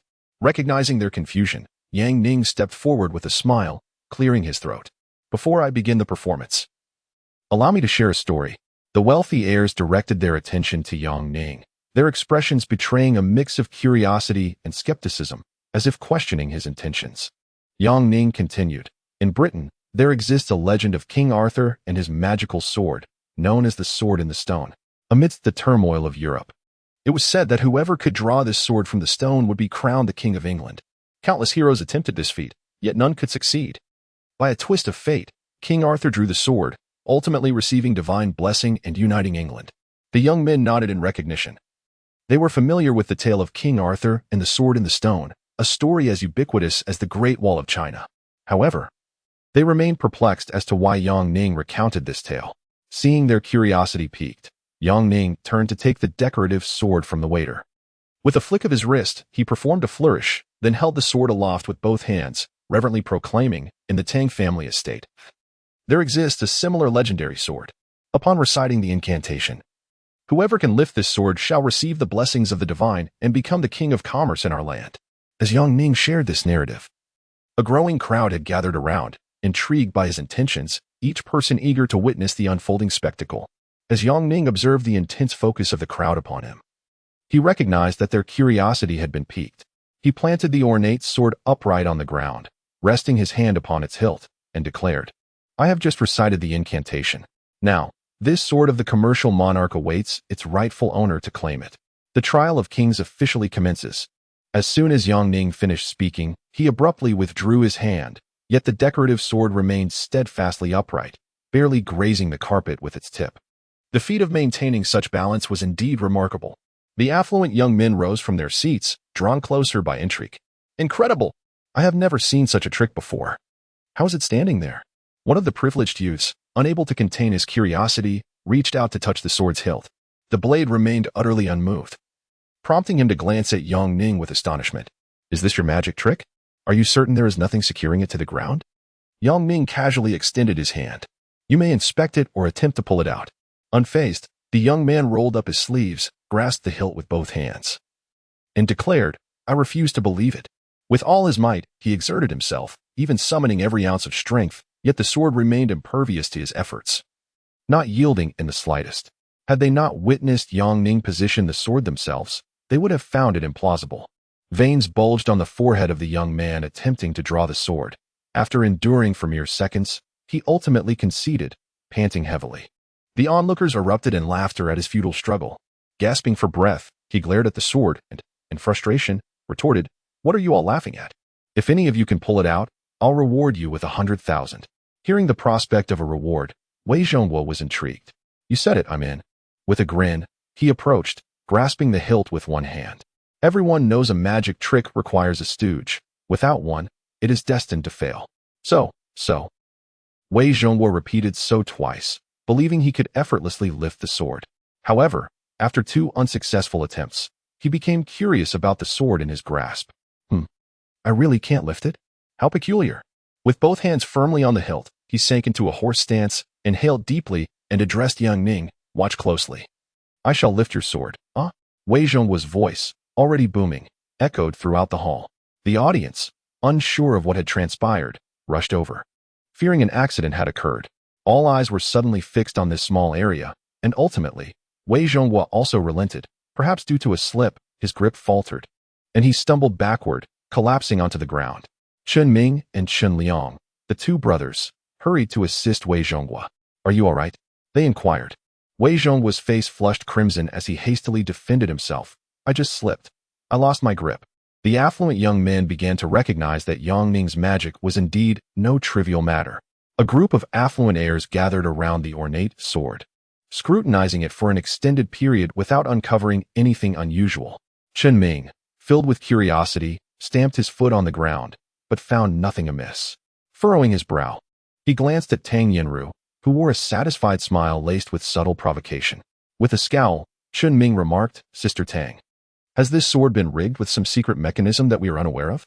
Tang Yinru chuckled. "Shall I dismantle the floorboards for you to take a look?" Embarrassed, Chen Ming hastily replied, No need for that."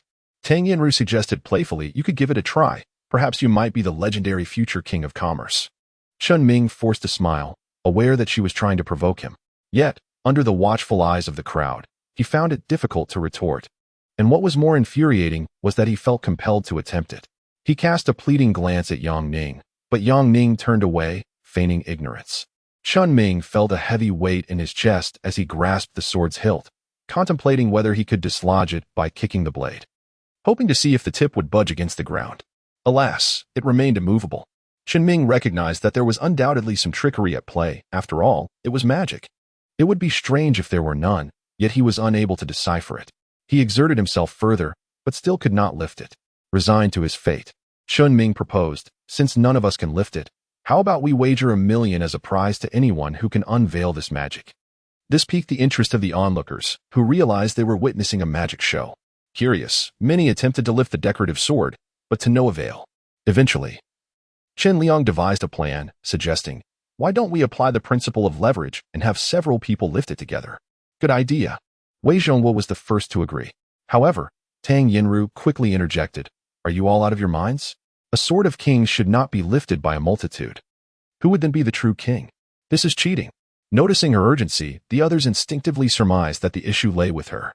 At that moment, Yang Ning smiled and halted Tang Yinru's protests, encouraging them to proceed. "Let as many people as wish to try.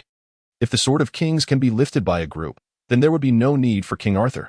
Seeing Yang Ning's unwavering confidence, Tang Yinru fell silent. Chen Liang, Wei Zhongguo, and a few other heirs, 5 in total, each took a position under Chen Ming's direction, and they commenced their collaborative effort to move the decorative sword. "Push harder. Keep going." The spectators cheered them on. As seconds ticked away, the sword remained steadfast, and ultimately, as the participants stepped back, their collective endeavor concluded in failure. The onlookers were left in awe of the sword, erupting into applause, signaling Yang Ning to conclude the magic show. Yang Ning smiled, gesturing for silence. "Ladies and gentlemen, the Sword of Kings must be claimed by its true master, otherwise it shall remain here forever, and I am powerless to change that." Everyone was taken aback. Could it be that this sword would remain upright here for eternity? What a jest. However, Chen Ming understood that Yang Ning surely had more to say. Indeed. With a smile, Yang Ning turned to Tang Yinru, guiding her toward the ornate sword and declaring, "Now, please welcome the rightful master of the Sword of Kings, the future of the Tang family, our esteemed Miss Tang Yinru." Applause erupted once more, with no hesitation from the crowd. Yang Ning held Tang Yinru's hand. encouraging her to grasp the hilt of the sword, casting her a reassuring glance. A hush fell over the gathering, as everyone awaited to witness the strength with which Tang Yinru would lift the sword. Yet, the outcome was unexpectedly astonishing, as all eyes were glued in anticipation. Tang Yinru effortlessly lifted the sword with but a single hand, as if it were weightless, requiring no exertion whatsoever. The applause thundered once again, as the crowd began to congratulate Tang Yinru, as if this legend were indeed a reality. However, among the attendees, there were a few whose gazes were less than harmonious, tinged with a hint of resentment. Chapter 51. A night of passion. Not long after the conclusion of the magic performance, the guests resumed their previous conversations. Perhaps a few wealthy heirs felt embarrassed and made their hasty exits, among them the Qin brothers and Wei Zhonghua. As they scanned the area, they discovered Yang Ning resting in a secluded corner. Approaching him, Tang Yinru inquired, "What is the matter, my great magician?" Yang Ning turned his head, and it was only then that Tang Yinru noticed the pallor of his face, leaving her puzzled about what had transpired. "Are you all right? What's wrong? Where do you feel unwell?" Tang Yinru questioned anxiously. Indeed, Yang Ning was feeling quite unwell. His earlier performance had not been one of mere magic. Instead, he had utilized his extraordinary abilities to suppress the decorative swords, rendering them immovable. Initially, it had not been taxing, but during the climactic moment, several individuals had collaborated to draw the swords, which had drained Yang Ning significantly. Had he not persevered, he likely would have succumbed to unconsciousness much earlier. "I'm fine. Perhaps just a bit fatigued," Yang Ning replied nonchalantly. "Is it acceptable to leave without a word?" Yang Ning asked. At this moment, however, such considerations were trivial. Tang Yinru supported Yang Ning, yet he stumbled, nearly collapsing to the ground. "I can't go on. I need to rest here for a while," he said. Tang Yinru again assisted Yang Ning to his feet, and the two continued deeper into the hall. Given the numerous guests and the prevalence of alcohol consumption, Yang Ning's condition was not particularly conspicuous, and their departure went unnoticed. Navigating through the hall, they ascended the staircase directly to the second floor. Yang Ning's body had grown completely weak, and upon reaching the second floor, he was devoid of strength, his gaze unfocused, barely able to discern his surroundings. "Just hold on a little longer. We're almost at my room." Tang Yinru nearly carried Yang Ning to the door. After inputting the password, the door swung open, but Yang Ning collapsed to the floor, unresponsive. Tang Yinru, in a state of urgency, dragged Yang Ning into the room and, after a struggle, managed to deposit him onto the bed, leaving her exhausted and drenched in sweat. Wiping her brow, she asked, "What happened? Are you all right, Yang Ning?" After retrieving a thermometer and a collection of medications, she first took Yang Ning's temperature. 39 degrees. He has a fever. Tang Yinru produced some imported antipyretics, dispensing 2 pills into Yang Ning's mouth, but the unconscious Yang Ning showed no awareness, failing to swallow. "Water," Tang Yinru suddenly realized, hastily fetching a glass and attempting to pour it into his mouth. However, the water trickled from the corners of his lips, not a drop consumed. "What should I do?" Tang Yinru fretted, feeling helpless as she glanced out the window at the cars below. The crowd at such a gathering made it imprudent to call for an ambulance, so she refrained from doing so, trapped in her anxious thoughts. Suddenly, an idea struck her. She could administer the medication by mouth to mouth. The thought flushed her cheeks, and she sighed. "All right, consider this a debt I owe you." Picking up 2 pills, she tossed them into her mouth and took a sip of water, helping Yang Ning take the medication mouth to mouth. Perhaps due to the unfamiliarity of the situation, the medicine did not go down. Tang Yinru, slightly annoyed, took another sip of water and tried again. After a third attempt, Yang Ning finally swallowed the pills, though Tang Yinru was unaware of this.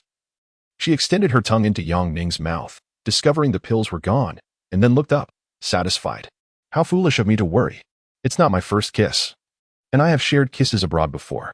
What is a kiss with a man compared to that?" As she paced the floor, she continuously reassured herself. What am I thinking? How could I possibly be attracted to him? I must be losing my mind." In that moment, Tang Yinru resembled a madwoman, panting as she sought to quell her inner turmoil. "You lucky fellow, to have Miss Tang personally administer your medication. What a predicament." Sitting on the bed, she looked at the unconscious Yang Ning and continued, "If you are unaware, then it's fine. But if you were conscious, forget this ever happened. Do you understand?" Yang Ning remained unresponsive, and Tang Yinru spoke to herself. "Consider it an agreement." As she stood to leave the room, she paused after taking a few steps, glancing back at the still Yang Ning, and suddenly exclaimed, "I must be insane. With flushed cheeks, she pondered whether to remove his trousers. Uffed. What have I not seen before? Am I afraid of you?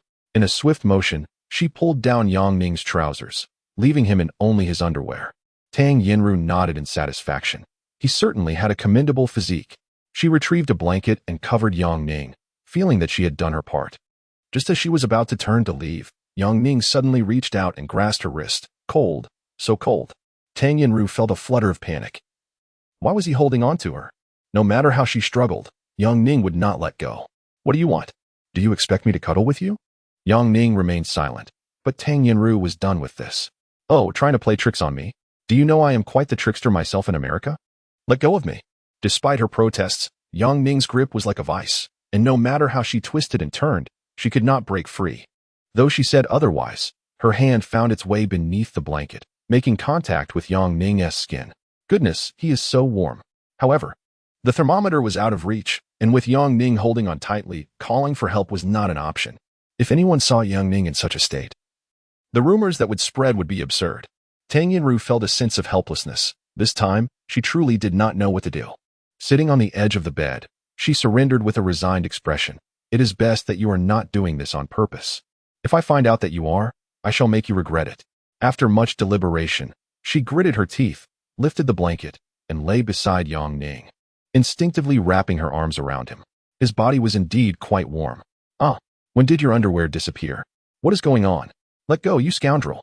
In the early morning, Yang Ning opened his eyes to find himself in an unfamiliar room, lying on a spacious and comfortable bed, enveloped in a soft and delicate down comforter. Glancing around, he discerned that this was likely a lady's boudoir, as evidenced by the large vanity and an array of women's garments scattered about. Most notably a pair of ladies' underwear resting atop the comforter. Shocked, Yang Ning jolted upright, the covers flung aside, only to discover a naked woman beside him. Upon closer inspection, he was utterly stunned. It was none other than Tang Yinru. Good heavens! Was this reality or merely a dream? The pain he felt confirmed the latter. This was indeed real. Tang Yinru opened her eyes, casting a glance at Yang Ning before appearing utterly unfazed by the situation. She gracefully turned over, rising from the bed and revealing an exquisite silhouette. Draping a sheer robe over her form, she obscured her alluring curves and proceeded to the wardrobe. Rummaging for attire suitable for the day, Yang Ning stared in disbelief at the scene before him, recalling the events of the previous night. Yinru, we began. But she nonchalantly interrupted with a simple, forget it. Yang Ning was taken aback. It was as if nothing had transpired. She maintained her regal composure. Had their night together truly been so easily dismissed? I said forget it. As if nothing happened. Yang Ning gazed at Tang Yinru. His understanding of the implications of their one night stand weighing heavily on him. Yet, hearing her articulate the words made him feel as if he had been stabbed. Yinru. He faltered, unsure of how to articulate his feelings. He had not engaged in a one-night stand and did not know how to simply forget it. With a sudden laugh, Tang Yinru remarked, do you need me to write you a check, as if I purchased you for the night? Her words stung deeply, particularly for someone with Yang Ning's strong sense of pride. No, I will forget, he retorted, no longer entangled in the moment. He hastily searched for his clothes, dressed quickly, and stormed out. Once Yang Ning had departed, Tang Yinru collapsed onto the floor, tenderly tracing the bruises on her arms, tears cascading down her cheeks. Why cry? It was merely a one-night stand. What is there to mourn? Wiping her tears, she stood and approached the window, watching Yang Ning's solitary figure retreating across the estate. A sense of melancholy washing over her. She picked up her phone and dialed a number. Thank you for the reminder, she said, before walking to her Lamborghini. Entering the vehicle and speeding away. Inside the room, Tang Yinru witnessed this scene and suddenly felt a lump in her throat. The phone slipped from her grasp and fell to the ground as tears streamed uncontrollably down her face. Chapter 52. The Mission of the Dragon Group in Yang Ning's heart. Tang Yin represented his dream goddess. Typically, he merely entertained the thought of her, never daring to act on it. However, after the progression of their relationship yesterday, Yang Ning found himself in a state of turmoil, uncertain about how to navigate their connection.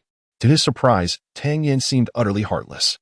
As Yang Ning sat in his room smoking, his mind was a chaotic whirl, leaving him unsure of what to do. At that moment, Ning Jing entered the bedroom. Noticing his troubled demeanor, she approached him from behind and embraced him. What's wrong? What is bothering you? Nothing. He extinguished his cigarette and turned to embrace Ning Jing. In that instant, A realization struck him. Why was he so entangled in his feelings? With a beloved companion by his side, what more could he desire? Tang Yin was merely an illusion, a fantasy to be conjured in dreams, while Ning Jing was a tangible reality. He gently pushed Ning Jing away and looked at her earnestly. Today is the weekend. Let us go shopping. We can visit the mall and buy whatever you wish. Sure. Ning Jing replied, her warmth unwavering. The two tidied up briefly before heading out. Along the way, Yang Ning shared his current salary concerns and discussed his job situation. While Ning Jing expressed her happiness to see him, they both laughed heartily together. The two elders were naturally pleased. After a phone call with Ning Jing, she remained adorably shy. Once their errands were complete, they embarked on their shopping adventure, exploring the mall and cinema, visiting every place they could. At the S-City Dragon Group Space Division, a group of individuals was seated together in discussion. Indeed, our people have infiltrated several companies, yet none have encountered Yang Ning. Investigating him is proving to be quite challenging. Ren Yingying frowned, saying, if conventional methods fail, let us resort to more underhanded tactics. We shall install surveillance devices at his residence to monitor his every move. Leader, we require approval from the relevant authorities for that. Ren Yingying casually tossed a document onto the table, stating, this is an operation sanctioned by the State Council's Special Department. No approval is necessary. Execute it. Understood. By the way, Yingying, we have previously visited that villa. It appears someone is providing protection nearby. Infiltrating it may be quite difficult. Investigate who they are. Ren Yingying ordered. Yes. Meanwhile, at the Chun family estate in S-City, Chun Ming, Chun Liang, and Wei Zhong was sat together, their expressions grim. Chun Ming. That Yang Ning fellow is both eloquent and skilled. We are no match for him. Wei Zhong remarked. With a furrowed brow, Chun Ming contemplated. I refuse to believe he excels in every discipline. Here is the plan. Each of us will focus on our strengths. I will target him in the commercial stock market. Chun Liang, you will organize a party, and Zhonghua, you will find someone who can embarrass him. Got it. The three clandestinely devised their plan of action, clearly with Yang Ning as their target. Just as Yang Ning and Ning Jing finished watching a movie and were about to dine, he received a call from Li Zhonghua. Hello, brotherly, what made you think of calling me? Yang Ning inquired. I've just completed my term and have some free time. Would you like to join me for a drink? Yang Ning placed the phone on his shoulder and quietly asked Ning Jing. Brotherly wants us to go for drinks. Should we go? Let us go. No need to ask me. Ning Jing was not averse to Li Zhonghua. Naturally, she would not decline an invitation for drinks. Li Gu. Name the place. After hanging up the phone, Ning Jing linked arms with Yang Ning and drove straight to the restaurant, speeding along the way, drawing many astonished gazes. Upon arriving at the hotel, the Zhang brothers were also present. They were all familiar faces, and after exchanging pleasantries, they took their seats. Li Gu, what made you think of inviting me for drinks today? Yang Ning inquired. Li Zhonghua chuckled. What a silly question. You introduced me to three formidable individuals. How could I not express my gratitude? Observing the Zhang brothers' jovial demeanor, it was evident they had aligned themselves with the right people. If they continued down their current path, it was likely they would eventually face dire consequences. Lifting his glass, he declared, Brothers, our gathering is fate. Here's to the grand success of your security company. The table clinked their glasses together and downed their drinks in unison. Outside the hotel, the surveillance personnel were reporting, Sister Yingying, the target has appeared. He is drinking with the third target. Ren Yingying quickly instructed, record their conversation in its entirety. I'm heading over now. While Ren Yingying was in a meeting discussing how to approach Yang Ning, he had now presented himself willingly, and without further delay. The group prepared to head to the hotel. Inside the surveillance vehicle parked outside the hotel, Ren Yingying reviewed the dossier on the table. Li Zhonghua, head of security for the Tang Group, a decade of military service, sentenced to death for defying military orders, later commuted to a suspended sentence, and upon his release, led a dissolute life before ultimately aligning himself with the Tang Group to protect Tang Yin for 18 years. In truth, this information merely scratched the surface of Li Zhonghua's background. Ren Yingying had classified him as the third target primarily due to his participation in the Dragon Group selection during his military service. Unfortunately, his combat prowess was rated at an F level, which led to his rejection. After reviewing Li Zhonghua's profile, Ren Yingying inquired, what do you think of this individual? The intelligence officer responded, he is extremely cautious. Although over 30 years have passed, his reconnaissance and counter-reconnaissance skills remain formidable. We expended considerable effort to avoid detection. Ren Yingying picked up the conversation log. noting he has established his own security company. This line of inquiry could be worth pursuing. Find out if they're still hiring. Several members of the Dragon Group received the orders and turned to leave. As in the recorded conversation, Yang Ning had already taken the initiative to inquire. Li Gu, is your security company in need of personnel? Without hesitation, Li Zhongguang replied, absolutely, we are in dire need, especially for female bodyguards. You know how inconvenient it can be for us men when protecting the young lady. Even after resigning, you still care about the job. Yang Ning jested casually. Li Zhongguang chuckled. You may not realize this. Although I am not the exclusive bodyguard for the young lady, my security company is still contracted by the Tang Group. You see, I am too old to continue in this line of work, but do not underestimate me. I have over 200 bodyguards under my command for the Tang family. Upon hearing this figure, Yang Ning was taken aback. So many. What do your bodyguards generally do that requires such a large number? Hello, there are numerous places we require assistance, such as the villa where you reside, which necessitates a rotation of our 20 brothers. You understand, being part of an affluent family attracts many prying eyes. The journalists are merely a minor nuisance. There are private investigators who, lacking any meaningful occupation, constantly attempt to infiltrate and install surveillance devices. Over the course of a year, we managed to capture several of them, which is utterly exasperating. As Ren Yingying concluded her statement, a colleague from the Dragon Group had already initiated a phone call. Meanwhile, within the hotel, Li Zhongguang let out a heavy sigh, expressing his concerns. With my departure, I am uncertain if those lads will be able to manage. Sigh. In an effort to alleviate the awkwardness, Yang Ning raised his glass, declaring, let us drink. We shall not speak of such matters. After a few clinks of glasses, Li Zhongguang patted Yang Ning on the shoulder, saying, brother, there is something I've been meaning to convey to you. Yang Ning, with a smile, replied, feel free to speak plainly. I am not one for beating around the bush. Li Zhongguang's expression suddenly turned serious. What I wish to say is, thank you. Yang Ning was taken aback, wondering why he was expressing gratitude. Li Zhongguang sighed. It was merely a spontaneous act. There is no need for thanks. Suddenly, Li Zhongguang slapped Yang Ning's shoulder, exclaiming, brother, I admire this quality of yours, saving others without seeking reward. Such individuals have become exceedingly rare in today's society. I feel at ease with you by the young lady's side, yet remember, we are but their servants. They are our masters. Always maintain a sense of propriety. Li Zhongguang's words seemed to carry a subtle implication, causing Yang Ning's complexion to pale as he pondered whether Li Zhongguang was aware of last night's events. Observing Li Zhongguang, he deduced that he did not seem to know, yet he questioned why such sentiments were expressed.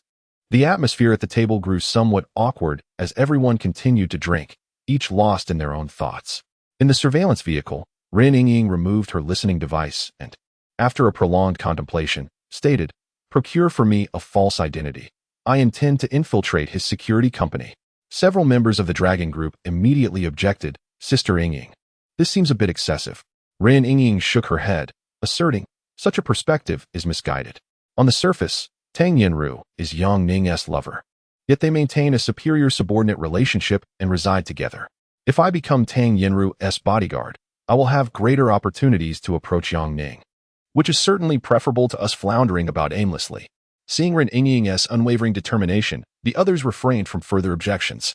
After all, she was an A-class member of the Dragon Group, having participated in numerous international special missions, with countless achievements to her name, far surpassing her B-class counterparts. Employing someone of her caliber as a bodyguard could only be deemed an underutilization of her talents. Chapter 53. Tang Yinru's slight temper. The weekend swiftly passed, and Monday's workday arrived once more. Yang Ning rose early, grappling with the indecision of whether to call Tang Yinru. Logically, she was expected to escort him to the new company, yet after the events of that day, would their reunion not be fraught with awkwardness? If he refrained from making the call, how would he navigate to the company alone? Would he risk being turned away by the security personnel? As Yang Ning wrestled with his uncertainty, Tang Yinru had already arrived outside the villa. Through the window, he observed her entering, and his anxious heart finally eased, lamenting that he had overthought the situation. Upon descending to the ground floor, he was greeted by Tang Yinru's warm smile, as if nothing had transpired. After a simple breakfast, they ventured out, but instead of allowing Yang Ning to drive the Lamborghini, she insisted he take her own car. Inside the vehicle, Yang Ning found himself hesitating, pondering whether to initiate a conversation. Today, Tang Yinru spoke little, creating a palpable tension between them, akin to an insurmountable chasm. At that moment, Tang Yinru broke the silence, stating, "Your new role involves monitoring the stock of the Tang Corporation. You will follow the directives given." The stillness shattered, and seizing the opportunity, Yang Ning replied, "To be frank, I am but a novice in this field. Please do not harbor excessive expectations." Tang Yinru offered her habitual smile, responding, "Regardless of your concerns, this job is quite manageable. As long as there are no significant changes, you should perform adequately. Yinru, could you perhaps guide me for a day? I fear I might encounter difficulties." Upon hearing her name called so suddenly, Tang Yinru's hand trembled slightly on the steering wheel. She had assumed Yang Ning would remain oblivious. Yet he perceptibly sensed the shift in her demeanor. It became clear that she was not indifferent after all, prompting a sigh from him. After a moment of contemplation, Tang Yinru replied, "Yang Ning, knowing that you perceive the sincerity in my words is sufficient. I am not intentionally evading the matter. That is fine. You attend to your tasks, but do take care of your health." They lapsed into another silence. The car arrived at the Tang Corporation's headquarters, the very building where Yang Ning had previously worked, albeit in a different capacity on the third floor. Uncertain of the location of his new position, they parked and took the elevator upstairs. Tang Yinru pressed the button for the 18th floor, where her office was situated. Upon reaching the 18th floor, staff members bowed respectfully to Tang Yinru, who led Yang Ning to his new workspace, a room adjacent to her office. She gestured toward the facilities, saying, "This will be your workplace. I am right next door, so feel free to ask me anything you do not understand." "Thank you," Yang Ning expressed courteously. Tang Yinru allowed him some time to familiarize himself with the environment while she provided insights into stock market trends, which Yang Ning attentively absorbed. Today, Tang Yinru donned a professional outfit, enhancing her already stunning beauty, which now radiated an added allure. As they sat closely together, engrossed in the computer screen, a delicate fragrance wafted from her, causing Yang Ning to lose focus on the stock market, his thoughts consumed by her graceful figure. Noticing Yang Ning's lack of attention, Tang Yinru decided against further conversation, rising in irritation to declare, "You can research on your own. I can't be bothered with you." As she prepared to leave, Yang Ning hastily suggested, "Shall we have lunch together?" Tang Yinru paused at the office door, replying, "I have plans for lunch. May I accompany you?" Yang Ning inquired. Uncertain of her response, he refrained from pressing further, directing his gaze back to the data on the screen. He recalled a dream from the previous night about a particular stock, which he believed might see a slight increase in the afternoon, with no significant events anticipated for the morning. After noting his observations, Yang Ning noticed the ash from his cigarette had scattered across the desk. And with no ashtray in sight, he sighed and stepped outside to summon his secretary. "Do we have an ashtray?" he asked. The secretary, a tad excited, replied, "Yes. I'll fetch it right away." Meanwhile, Tang Yinru was about to print a document when she realized the secretary was absent. Furrowing her brow, she scanned the room and spotted Yang Ning laughing with the secretary in the office, igniting her fury. "What a detestable man," she muttered, storming into Yang Ning's office. "What are you doing during work hours?" The secretary, startled, quickly distanced herself from Yang Ning, lowering her head in embarrassment. Tang Yinru, still fuming, reprimanded the secretary, who was nearly brought to tears, having never witnessed such a display of anger from Tang.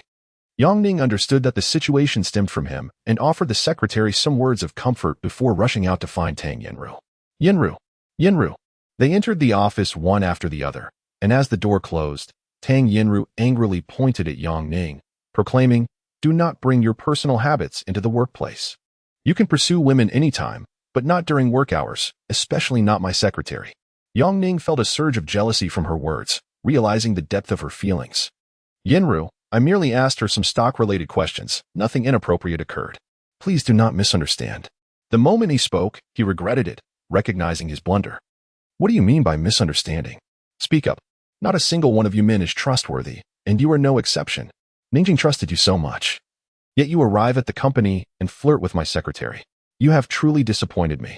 Yang Ning couldn't help but chuckle at Tang Yinru's slip of the tongue. She had just expressed concern for Ningjing, yet now she voiced her disappointment. He felt at a loss for words. Tang Yinru attempted to conceal her emotions. Yet this incident had laid them bare for Yang Ning to see. "I swear, it will never happen again," Yang Ning pleaded.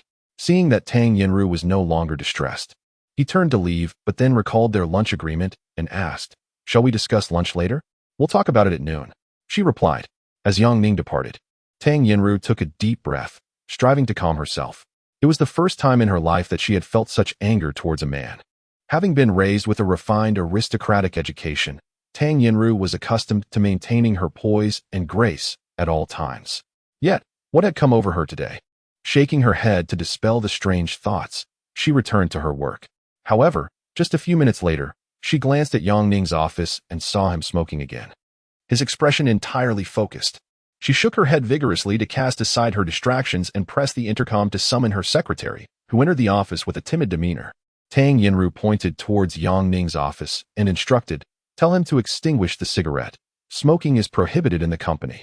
Watching the secretary exit to deliver her message, Tang Yinru felt a sense of satisfaction as Yang Ning reluctantly extinguished his cigarette, signaling for the secretary to leave.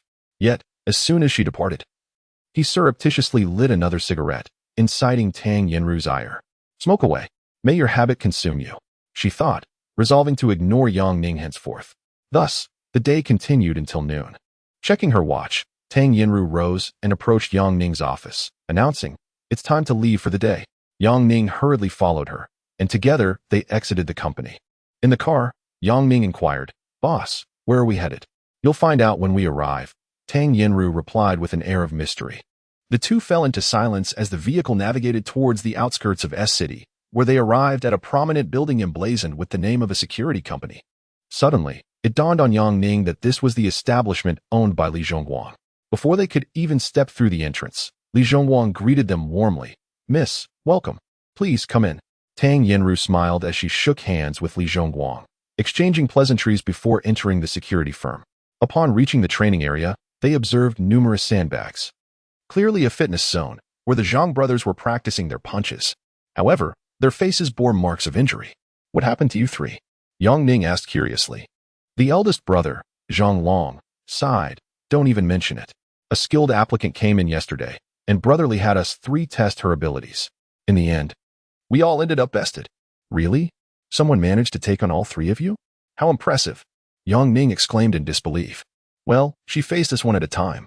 But that girl is indeed formidable," Zhang Long replied. "A girl? She's a woman?" Yang Ning was taken aback even more. At that moment, he turned to see Li Zhongguang introducing a woman to Tang Yinru. As he scrutinized her, his heart raced. It was her. The woman he recognized as the athletic beauty who had single-handedly taken on a group of thugs in Jinghua. Chapter 54. The bodyguard Ren Yingying. Yang Ning, filled with curiosity, approached the scene where Tang Yinru was engaged in a handshake with Ren Yingying. "Hello, I am Ren Yingying, a professional female bodyguard employed by a security company." Upon completing her introduction, Li Zhongguang hastily interjected, "Miss, I have assessed her capabilities. Her combat skills are exceptional, and her counter-surveillance abilities are unparalleled, rivaling those of national agents." Tang Yinru appeared quite pleased and turned to Li Zhongguang, suggesting, "Let us step inside to converse." It seemed that the two were about to discuss Ren Yingying's background, prompting them to depart together, leaving Ren Yingying behind. She resumed her practice on the punching bag, while Yang Ning scrutinized her closely. Today, she donned a fitted black tank top and loose camouflage pants, showcasing her sun-kissed skin and curvaceous figure, coupled with her unique aura emanating from her ponytail. She epitomized the essence of a dynamic and spirited athletic beauty. This was not Yang Ning's first encounter with Ren Yingying, so the initial curiosity had dissipated. He stepped forward and extended his hand, saying, "Hello, we meet again." Ren Yingying turned her head to regard Yang Ning, displaying no signs of surprise. Maintaining her composure, she replied with a cool demeanor, "Hello, have we met before?" Yang Ning smiled, recognizing the complexity of her character. Despite her words, he sensed an inexplicable joy within her, akin to an encounter with an old acquaintance in a foreign land. As Ren Yingying shook his hand, he realized that beneath her standard looks lay an impenetrable pride. In that fleeting moment of their handshake, Yang Ning felt as if a vice gripped his hand, an intense pain radiating through him. Cold sweat trickled down his brow. Yet he managed to conceal any emotions outwardly. From a distance, the Zhang brothers observed the interaction with keen interest, eager to witness the outcome of their handshake. As seconds ticked away, Yang Ning felt a throbbing agony in his hand, pondering Ren Yingying's intentions. Was it truly necessary to exert such force for a mere handshake? Had he not controlled the pressure of her grip, he feared his hand might have suffered a fracture. Eventually, Ren Yingying seemed to recognize her inability to overpower Yang Ning and released her grip, inquiring, "Your name is Yang Ning?" Yang Ning nodded, affirming, indeed. But may I ask what you require? Ren Yingying examined him from head to toe before diverting her gaze. At that moment, the Zhang brothers approached, each patting Yang Ning on the shoulder. True masters, it is impressive that you both could endure for so long.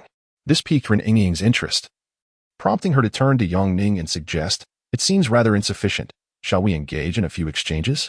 Before Yang Ning could respond, the Zhang brothers began to cheer, leaving him feeling somewhat embarrassed, realizing their enthusiasm for entertainment knew no bounds.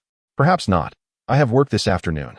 Yang Ning sought to excuse himself, wary that a miscalculation in their sparring might impact his subsequent duties. Nevertheless, Ren Yingying was undeterred, assuring him, fear not. I shall go easy on you. The Zhang brothers, observing Ren Yingying's arrogant demeanor, began to jeer. Brother Yang, look at her haughty attitude. Teach her a lesson. Indeed. Brother Yang, give her a good reprimand. Let her comprehend that there are greater heights and more formidable individuals beyond her. Brother Yang, I stand by you. Yang Ning, however, could only muster a wry smile at this predicament.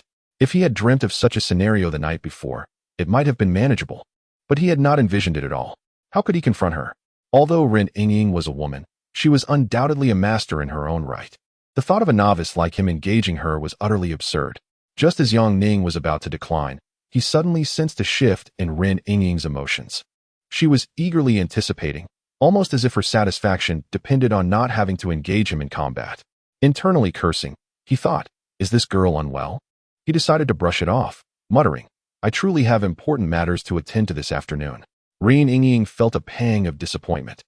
Yet her exterior remained less affected than one might have imagined. She then inquired, are you the bodyguard of Miss Tang? Yang Ning found it peculiar. Sensing that Ren Yingying was not entirely sincere, it seemed as if she recognized him. Her words and actions felt like tests of his character. However, her unexpected question left him bewildered.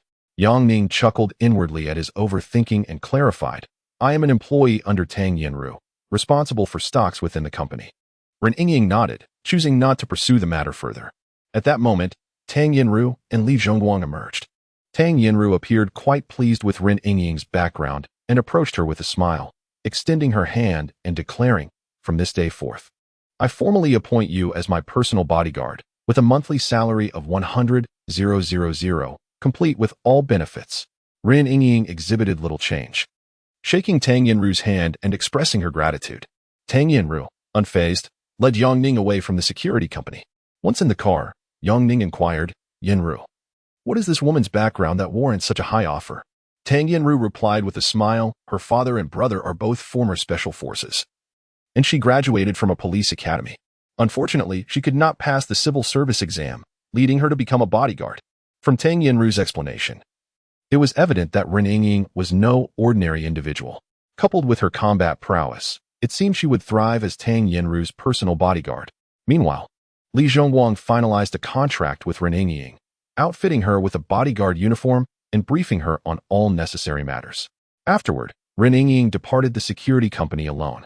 Upon arriving at a secluded location, she contacted her organization, reporting the successful infiltration and instructing her subordinates to inform the higher-ups.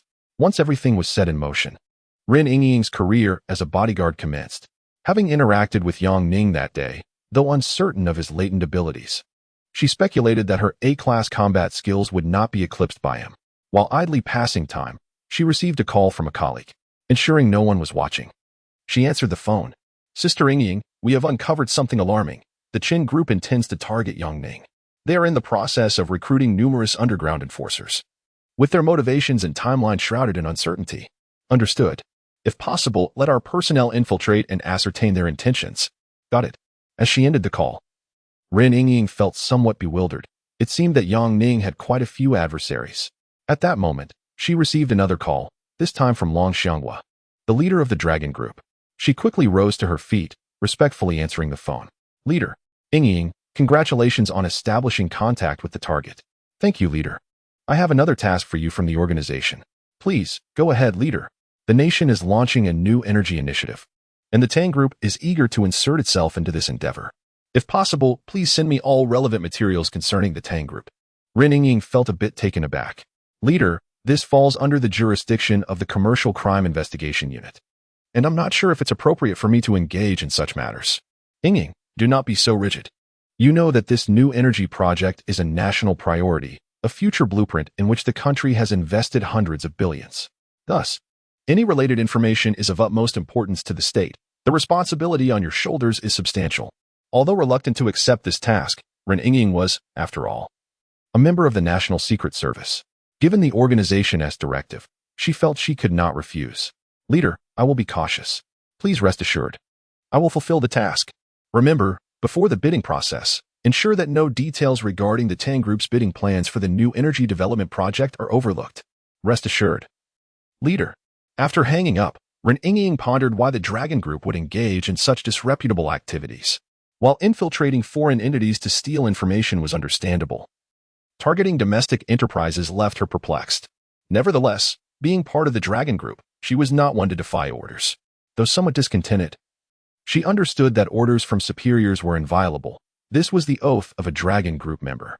Wearing oversized black sunglasses that concealed her eyes, only the perfect curve of her lips was visible, exuding an air of omniscience and unparalleled confidence. Her black and white professional attire accentuated her mysterious yet pure demeanor, creating an impression that was undeniably cool. This was the third encounter Yang Ning had with Ren Yingying, each meeting offering a refreshing perspective, and this occasion was particularly memorable. The professional female bodyguard was indeed extraordinary. Tang Yin approached with a smile, and the two briefly shook hands, indicating for Ren Yingying to follow her into the office. Yang Ning observed them depart, and he proceeded to his office, glancing at the clock. There were still 15 minutes before the stock market fluctuations began. It seemed he had time to indulge in a cigarette. Boss Chun, the funds are fully in place. We can proceed at any time. Qinming smiled as he stood by the window, flanked by 12 elite traders from S-City. He was resolute. With such a gathering of talent, they would surely overcome Yang Ning, unless he were a god of stock trading. Let us move.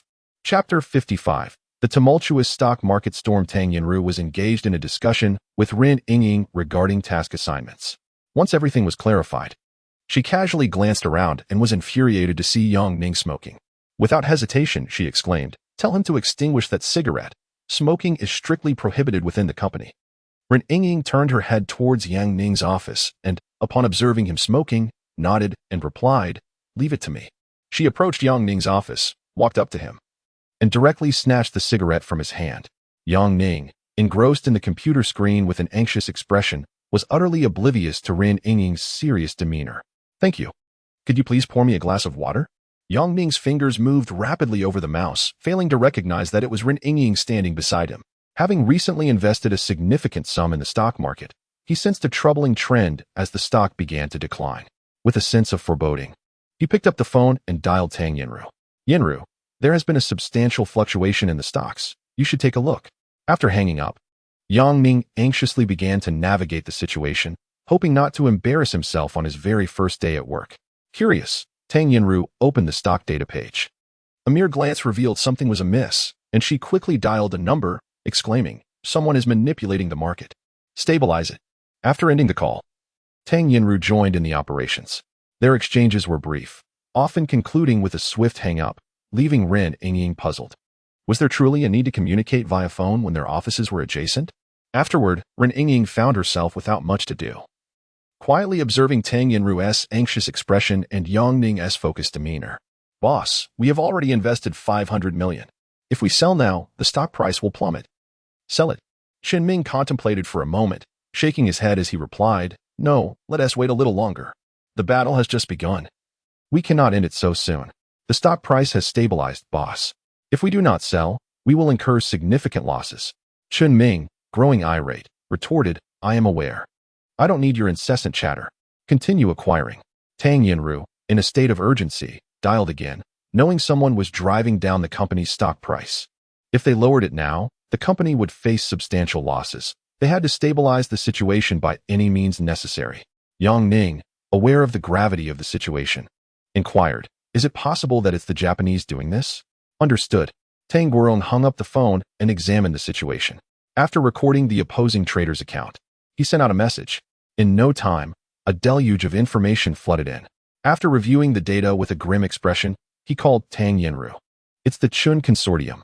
Tang Yinru was furious, genuinely enraged.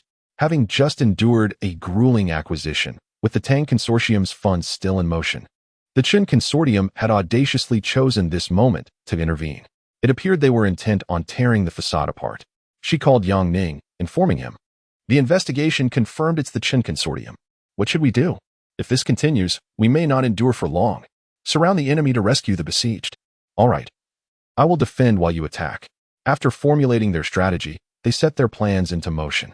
Meanwhile, Chun Ming's faction remained unaware, relentlessly assaulting the Tang Consortium's stock. Yang Ning found it quite laborious to single-handedly manage 20 tasks. However, he was determined to persevere, especially since it was his first day at work.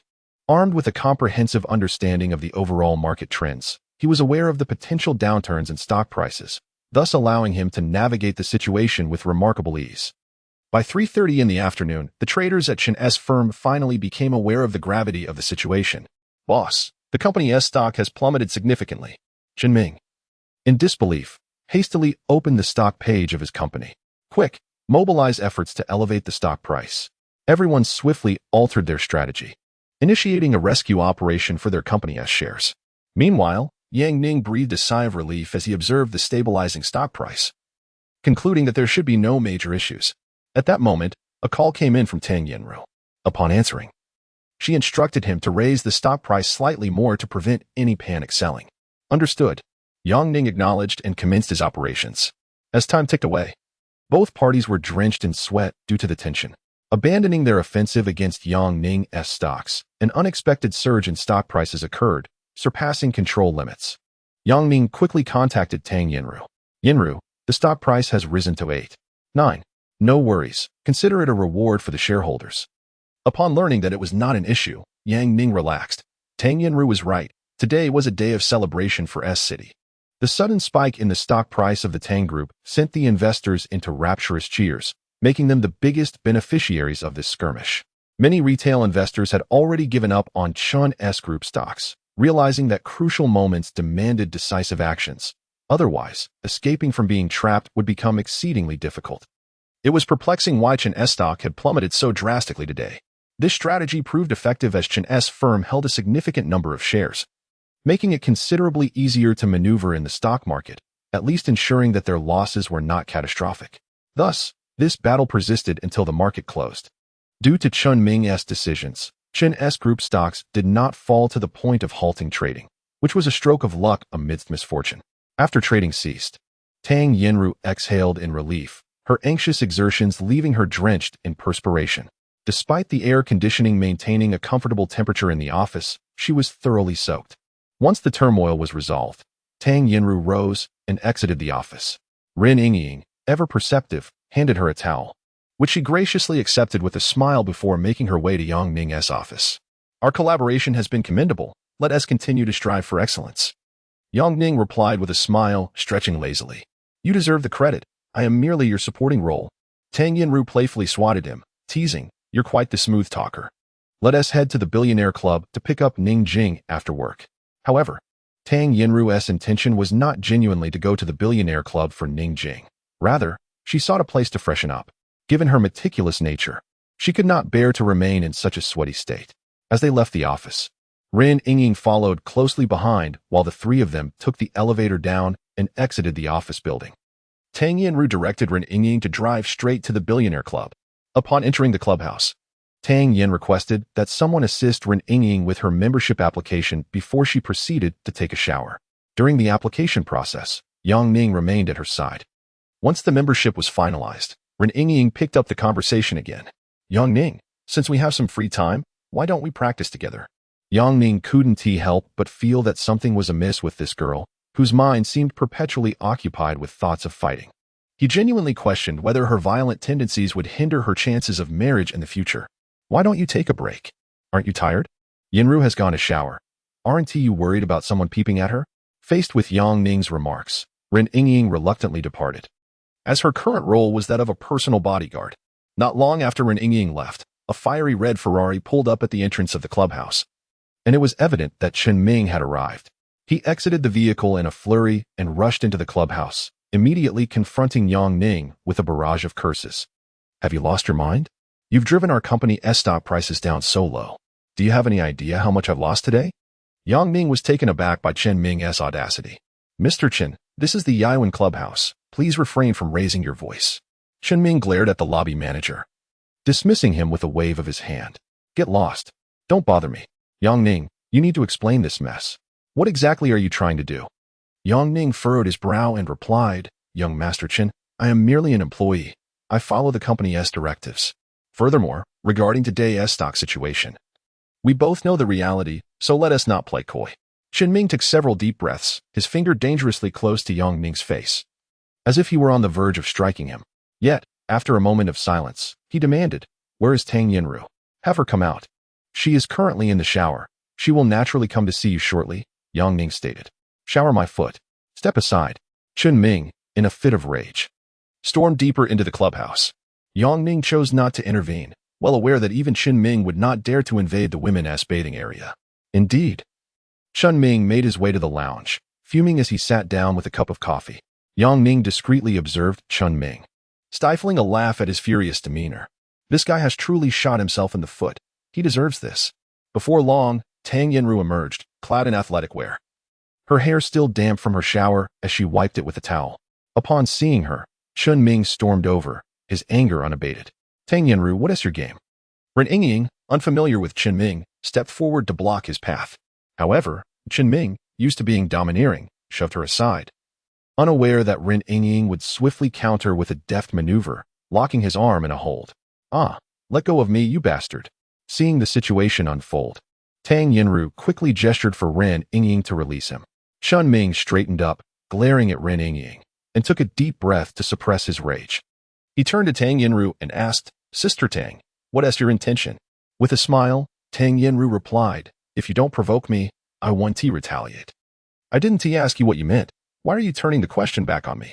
Suddenly, Tang Yinru laughed. All right then. Let us do this tomorrow. Let's take the 10 stake in the joint venture as a trial. I will not allow you to meddle with the shares of other companies. It is settled. It is settled. Chapter 56. Chen Ming's warning. Chen Ming stormed off in a fit of anger. Curiously, Yang Ning leaned closer to Tang Yinru and inquired, How much did he lose today to be so furious? Tang Yinru chuckled softly and replied, A few billion, perhaps. Not much, excluding your earnings. If we tally it all together, his losses could amount to nearly 10 billion. A sum of over 10 billion represents a decade of one's salary. And to think it would require 10 years without food or drink to accumulate such wealth. If I were to lose that much, I might even contemplate ending it all. Yang Ning fell silent, unable to comprehend the world of the affluent, a realm he could scarcely grasp. So, from now on, this enchanting beauty would be residing with them? Surely not. Yang Ning's suspicions were confirmed. The so-called personal bodyguard would follow her employer wherever they went, providing round-the-clock protection. Given this arrangement, Yang Ning mused that her monthly salary of 100,000 was not excessively extravagant. Upon returning home, tranquility enveloped the atmosphere as Ning began preparing dinner while Ren Yingying organized her room. Meanwhile, Yang Ning and Tang Yinru retreated to the study to discuss strategies for the forthcoming battle. During dinner, as they ate and conversed, Yang Ning posed a question. Must the 10 stake be procured in this manner? Is there no alternative method for acquisition? Tang Yinru's stance was clear. Both parties were to rely on their own capabilities. Chen Ming sought to recoup his losses through this 10 stake, while Tang Yinru aimed for a low-cost acquisition. Neither wished to squander unnecessary funds on the transaction of their own shares, thus rendering this financial conflict inevitable. The following day, the trio arrived at their workplace, where Tang's company was facing a liquidity crisis and lacked substantial investment. Consequently, Tang Yinru's first order was to abandon the previous day's maneuvers and revert Chen's company shares. Although Chen Ming had lost over 10 billion, reducing it to 1 or 2 billion was not an insurmountable loss. He began to contemplate the idea of conceding the day's confrontation. However, after much deliberation, he realized that refraining from action would equate to capitulation, prompting him to release a portion of shares at a premium. Once the joint venture shares were listed, they garnered significant attention. Yet, upon reviewing the price, all parties furrowed their brows, hesitant to engage. Tang Yinru was equally incensed. Witnessing such a price made her want to curse, questioning if this was a test of their patience. Yang Ning, disrupt his plans. Upon receiving the order, Yang Ning sprang into action, and both teams of traders became engrossed in their tasks, their phones ringing incessantly as the stock market war reignited. By midday, The high-level stocks Ming had released had plummeted significantly, inciting his frustration. Why was it that his personnel could not outperform Ming? Neither side broke for lunch, each continuing to challenge the other as stock prices fluctuated, yet they remained considerably lower than before. Sensing the moment was ripe, Tang Yinru took control of the acquisition of these shares. Following the public purchase of stocks, Ming erupted in fury, hurling all his shares onto the market. Refusing to believe he could not best Ning, the tug-of-war resumed, with Tang Yinru observing the remaining shares, fully aware that Ming was intent on a decisive battle. And she promptly informed all parties to exert their utmost effort. The battle rages on, and with the aid of memories from his dreams, Ning adeptly manipulates the opponent's maneuvers, causing them considerable distress with each shift in strategy, leading to increasing chaos. Gradually, signs of disarray begin to manifest within Ming's team. Just as Ming's frustration peaks, he receives a phone call from Wei Zhonghua. Ming, how are things on your end? What else could it be? A disastrous loss. Impossible. How can I assist you? Destroy the power supply to the Tang building. What? Are you joking? If you know it's a joke, then stop talking nonsense. I have no time for idle chatter while I'm in such a predicament. After hanging up, Wei Zhonghua finds himself somewhat astonished, contemplating whether he should call his father to request the power company to cut the electricity to the Tang building. Having grown up with Ming, he has never witnessed him so frantic. Clearly, the losses have been substantial. In contrast, Tang Yinru's spirits are considerably brighter. They have achieved a resounding victory in this betting game, and observing the plummeting stock prices, she issues a directive for acquisition. However, Ning intervenes, asserting that the stock price can be lowered even further. This only brings greater joy to Tang Yinru as she heads to Ning's office to observe his operations. Around 4:30 in the afternoon, Ning finally places the acquisition order at a price of 1 per share, reaping a substantial reward. Through this experience, Tang Yinru gains insight into Ning's capabilities. He truly is a legendary genius in the stock market. Though she had already recognized his talents, this event has once again validated his prowess beyond reproach. As Tang Yinru revels in her success, Ning steps outside for a smoke.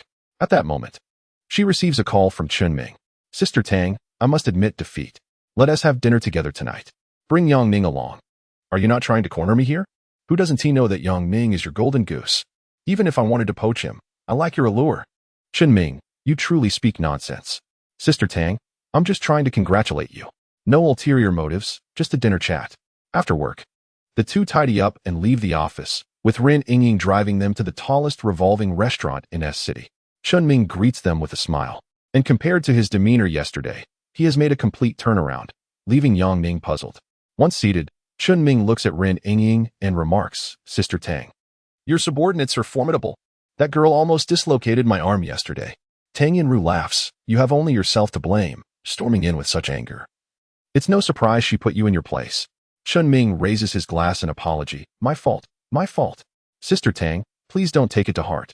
Their reconciliation leaves Ning feeling conflicted. Just earlier that day, they were at odds, yet now they act as if nothing had transpired. What kind of game are they playing? Do not say that Ning cannot comprehend. Even Tang Yinru is bewildered. She assumed that Ming sought to negotiate, perhaps to discuss the return of certain shares or to request some funds for operations. However, Ming refrained from broaching this topic, leaving Tang Yinru's meticulously prepared remarks unutilized. After exchanging insincere compliments and enduring an exceedingly uncomfortable meal, Ming glanced around, ensuring no one was paying attention, before whispering, Sister Tang, there is actually another matter for which I sought you today. Speak. Tang Yinru had already surmised that he had additional motives. Otherwise, he would not have suffered such a loss while attempting to maintain appearances. Regarding the new energy project, my Chun Group is the government-designated partner. I have heard that you have been networking extensively, and I would like you to withdraw. Ming spoke quietly. Tang Yinru's expression darkened instantly as she retorted, Ming, we are all business people here. You cannot simply equate a few billion in shares with hundreds of billions in transactions. Ming replied grimly, Sister Tang, I am merely looking out for your interests. The waters here are quite murky, and your involvement may not be beneficial. Ming sensed that Ming spoke from genuine concern. However, Tang Yinru was resolute in her convictions, a fact Ning had long recognized. Tang Yinru asserted with determination, do not speak of your designation as a partner. Even if you are a collaborating entity, until the government officially announces the cooperative objectives. I can still seize this new energy project. Upon finishing her statement, she prepared to rise and leave, and Qinming made no effort to stop her. Proudly sipping his drink, Sister Tang, I am only offering you friendly advice. This is your temperament since childhood. If you choose not to listen, there is little I can do. Tomorrow, I am hosting a small gathering at my villa, and I hope you will attend. What are you scheming? Tang Yinru regarded Qinming coldly. Qinming suddenly chuckled. Sister Tang, how could you say such a thing? The guests at the gathering will be of our generation. Hosting a small event is no different from before. In that case, I shall attend. May I bring Yangning? Tang Yinru inquired. Of course. He has already proven his worth and is certainly qualified to join our private gathering. Qinming replied, glancing at Yangning. Tang Yinru smiled silently, linking arms with Yangning as they departed. As the trio vanished from sight, Li Weiqi emerged from the shadows. Well, did I not tell you that Tang Yinru would not give up? Qinming's previously cheerful demeanor darkened. I truly do not wish to witness her descend into the abyss. Chapter 57. Temptation in an upscale KTV establishment in City S. 3 men hastily entered a room, their eyes widening at the sight before them. A group of alluring women clad in minimal attire, swaying rhythmically to the music, their figures exquisitely graceful. The trio gazed in awe, barely suppressing their drool. Sa, what brings you here? Chen Liang, appearing utterly disinterested, greeted them with a lackluster demeanor. His spirit seemed dim, as if the presence of these scantily clad beauties held no allure for him. Suppressing their lecherous gazes, the 3 men approached Chen Liang with a semblance of respect. One of them produced a mobile phone, saying, Liang Gu, take a look at this. My friend captured it a few days ago. Taking the phone, Chen Liang cast a casual glance at the screen, which soon transformed into an expression of surprise and eagerness. The device displayed several snapshots, evidently taken covertly, featuring Yang Ning and Ning Jing, images of them shopping together, watching a movie, and other intimate moments. Chen Liang's fury ignited instantly. With a swift motion, he hurled the bottle in his hand, shattering it against the floor, leaving the dancing women frozen in fear, unsure of how to react. Damn it. It's Yang Ning again. What the hell? Chen Liang fumed. He pulled out a wad of cash from his pocket and tossed it forward, barking. Get the hell out of here, you worthless trash. The women scrambled to collect the scattered bills, fleeing the room with their heads down. Chen Liang, panting with rage, stared at the photographs in his hand, on the verge of an explosive outburst. Seizing the moment, one of the men offered him a cigarette. A wicked grin on his face. Liang Ge, have a smoke to cool off. Chen Liang snatched the infused cigarette and lit it with the lighter offered. He took a deep drag, closing his eyes as if savoring the moment. After a lengthy pause, he regained his composure and declared, I'll throw a party tomorrow. Afterward, find someone to take care of him. Understood, Liang Ge. The man replied, departing with a sense of purpose. He recognized this as a prime opportunity to elevate his status, knowing that for those with their ambitions, eliminating an adversary could pave the way for a brighter future. On her way home, Tang Yinru made a phone call. Investigate Chen Liang's party tomorrow. Tang Yinru was meticulous. Having recently crossed paths with Chen Ming, her suspicious nature resurfaced.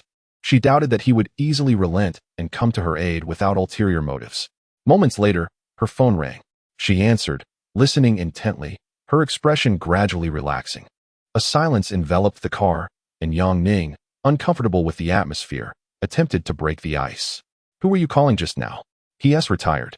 Yet he still assists you with these matters? Yang Ning inquired curiously. He has extensive connections. Consulting him is far more convenient. Tang Yinru explained. Yang Ning pondered the situation. Individuals like Tang Yinru, who are affluent, must tread carefully in their endeavors, for caution is the mother of safety. Furthermore, Li Zhangguang possessed some connections, as evidenced by the last encounter at the police station when his name alone silenced the petty criminals. Is there a problem with tomorrow's party? Yang Ning inquired. Uncertain. It is merely a private underground boxing match, one that involves a gamble, Tang Yinru elucidated. Yang Ning had no clear understanding of such affairs and chose not to pursue the topic further. In the dead of night, Yang Ning abruptly awoke from a distressing dream, yet another nightmare. Glancing at the clock, he noted it was just past 4 in the morning. He retrieved a towel to wipe the sweat from his brow, his heart racing with unease. Since the recent bank heist, this marked the second time he had been haunted by nightmares, suggesting that the scenarios within his dreams might resurface. The more he contemplated, the more fear gripped him. Rising to quench his thirst, he found no beverages in his room. He opened the door and descended to the living room, where he extracted a bottle of water from the refrigerator and drank half of it. As Yang Ning wrestled with his anxious thoughts, he heard a noise coming from the third floor. Who could be awake at this hour? Curiosity propelled him upstairs, where he unexpectedly encountered Ren Yingying, who appeared in a delicate robe, her graceful curves subtly revealed. "Ah, you startled me," Ren Yingying exclaimed, her hand instinctively pressing against her chest in surprise. In that moment, Yang Ning sensed her tension. It seemed as though she was concealing something, akin to a thief caught in the act. He scrutinized her closely but found nothing amiss. "What are you doing up? Why so startled?" he asked. Ren Yingying's anxiety intensified as she stammered. I was looking for the restroom. It seems my toilet is malfunctioning." Yang Ning felt relieved. It was understandable for a woman to seek a bathroom at such an early hour, and her startled reaction was quite normal. "Why not use the restroom in my room?" he suggested. Ren Yingying did not decline, and together they descended the stairs. During this time, Yang Ning sensed the complexity of her emotions, a profound yet inexplicable turmoil. He had noticed that his ability to perceive the emotions of others had sharpened significantly. Whenever someone experienced intense feelings, he could sense it.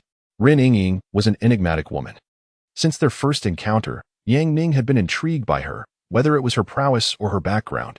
He felt she was harboring secrets within him. She exuded an inscrutable air of mystery. However, Yang Ning did not believe she had any ulterior motives or that she had intentionally sought proximity to Tang Yenru. Yet, he suspected she must possess untold stories, and perhaps, through his newfound sensitivity, he could uncover all her secrets. As Ren Yingying entered Yang Ning's room, he opened the bathroom door, gesturing for her to proceed inside. She stepped in while Yang Ning settled onto the bed, lost in contemplation. In her dream, Ren Yingying sustained 2 wounds on her arm to protect him. Although this event had yet to transpire, the gratitude she felt was already deeply rooted within her. Nonetheless, it was perhaps wiser to contemplate how to unravel the predicament of the evening. Who, after all, sought to harm him? Yang Ning pondered within his room, while Ren Yingying, having taken an early rise not merely to seek the restroom, was in fact scouring for the investment plan of the Tang Corporation's new energy project. Logically, this hour was when fatigue weighed heaviest upon the human spirit. Thus, Ren Yingying's decision to act at this moment should have gone unnoticed. Yet, by sheer happenstance, Yang Ning stumbled upon her. Fortunately, he remained oblivious. Crouched beside the restroom door, listening intently for any sounds, she heard nothing. Only then did she feel reassured enough to retrieve her phone from her undergarments and send the unfinished documents. Completing her task, Ren Yingying exited the lavatory. Upon opening the door, she found Yang Ning smoking and reproached him lightly. "You should smoke less. It is detrimental to your health." Yang Ning extinguished his cigarette with a sense of resignation, his gaze drawn to Ren Yingying's flawless figure, his heart racing uncontrollably. "Shall we have a chat?" he proposed, immediately regretting his words. It was still early, and here was a young woman in his room, dressed quite minimally. Was this appropriate? Yet, Ren Yingying seemed unperturbed. Smiling as she replied, "Sure. I wonder what you wish to discuss?" As she spoke, she approached and seated herself beside him. Yang Ning suddenly felt a twinge of embarrassment. The assertiveness of a woman could be overwhelming, especially one as strikingly unique as Ren Yingying. She appeared entirely indifferent to the nuances of gender dynamics, seemingly intent on teasing him. Lying back on the bed, she playfully calculated, "Let me think. The most I've taken on at once was 18 opponents. I believe my limit is around 24 or 25. Yang Ning's gaze inadvertently fell upon her prominent curves, and he gulped. She was not wearing a bra. Swiftly averting his eyes, he began to glance around the room, as if fleeing from something, his tone becoming increasingly awkward. That asks quite a lot. How is a man to cope with a woman so formidable?" Ren Yingying suddenly laughed, having yet to disclose that the 18 she faced were elite military trainees. However, there was no necessity to share such details with Yang Ning. Observing his evasive demeanor, she concocted a playful notion. Turning to face him, she struck a provocative pose, revealing a glimpse of her long, slender legs and alluring curves. "What about you? How many could you take on?"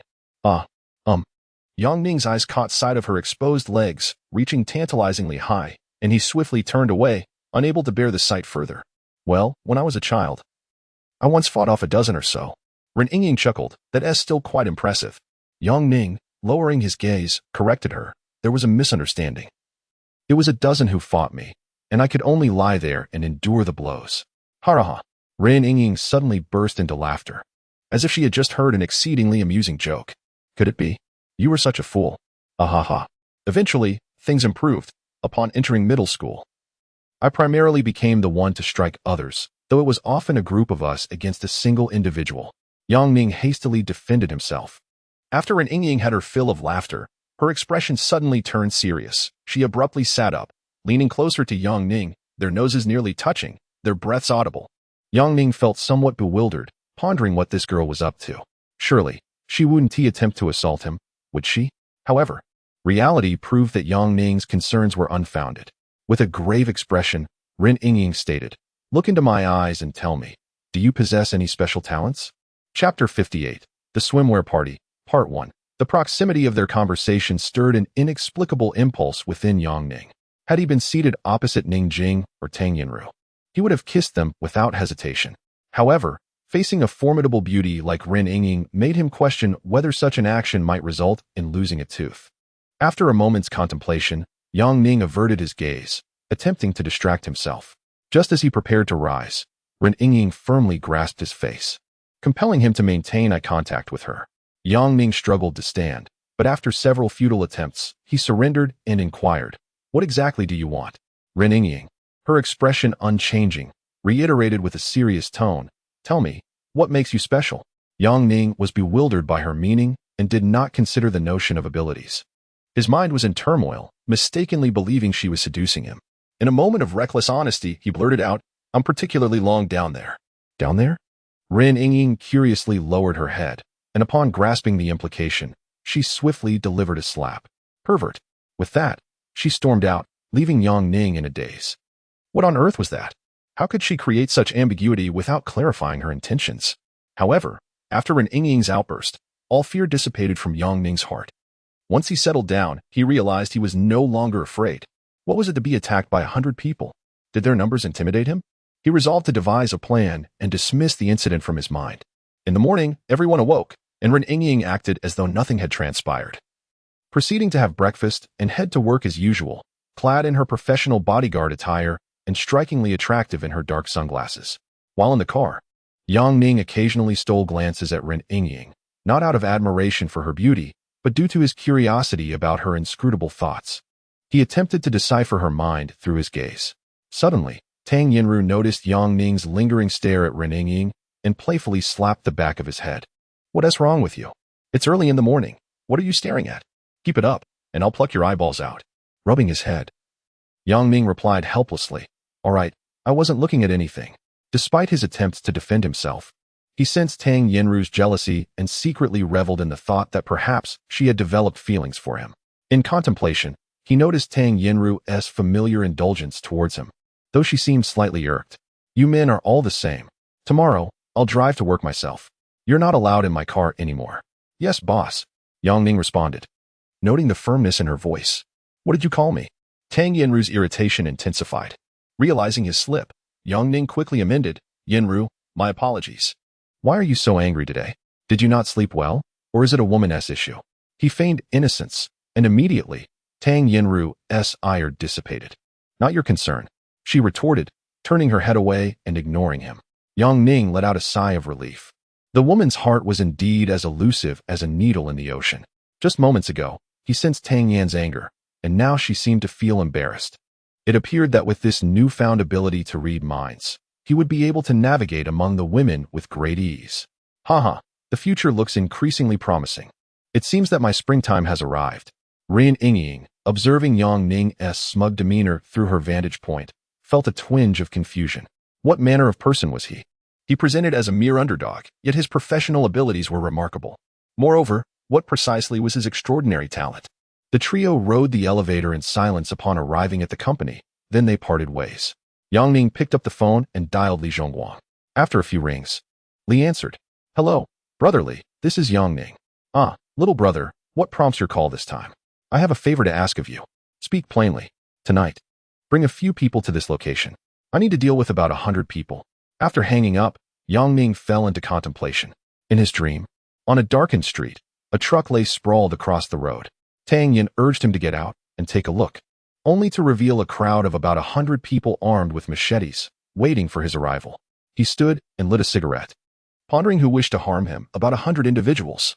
They didn't seem like ordinary thugs. Each appeared quite formidable, likely hired by someone. Wei Zhonghua? Chen Ming? Or perhaps Chen Liang? The most probable suspect was Chen Ming, having incurred substantial losses due to him. If he were in Chen Ming's position, he would likely resort to the same measures. After much deliberation, Yang Ning settled on Chen Ming as the prime suspect. The human heart is inscrutable. Who truly knows what lies within Chen Ming's essence? At the Chen Corporation office building, Chen Ming was at work when Chen Liang and Wei Zhonghua entered his office. Brother, everything is arranged for tonight. The fighters and the enforcers are all set, Chen Liang boasted as he entered. Chen Ming, preoccupied with calculating his stock losses over the past few days, barely acknowledged them. What is the purpose of the enforcers? He asked casually. Chen Liang, brimming with arrogance, replied. I've never liked Yang Ning. I plan to gather a group to beat him up after the party. Chen Ming smiled and finally lifted his gaze. Xiao Liang, let us not go overboard. Yang Ning is a capable individual and I appreciate his talents. It would be best if you refrained from such actions. Brother, Chen Liang stepped forward. Why have you changed your tune? What abilities does Yang Ning possess?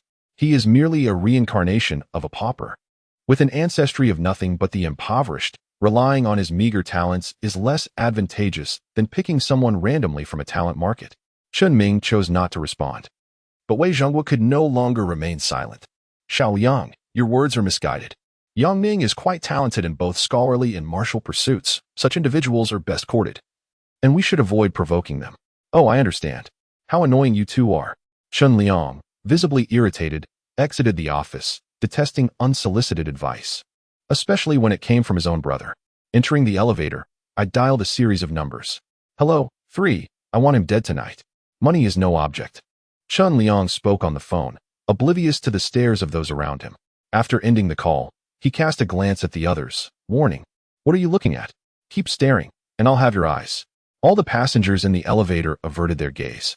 But Chen Liang noticed a rather attractive female employee. He seized her hair and demanded, do you know who I am? The female employee appeared frightened, nodding hesitantly. Chen Liang smirked and said, I'm in a good mood. Would you care to join me for dinner? The employee contemplated refusing, but understanding Chen Liang's temperament, she realized that a refusal might jeopardize her job. As the elevator doors opened, Chen Liang draped his arm over her shoulder, disregarding her consent, and confidently led her out of the Chen Corporation building.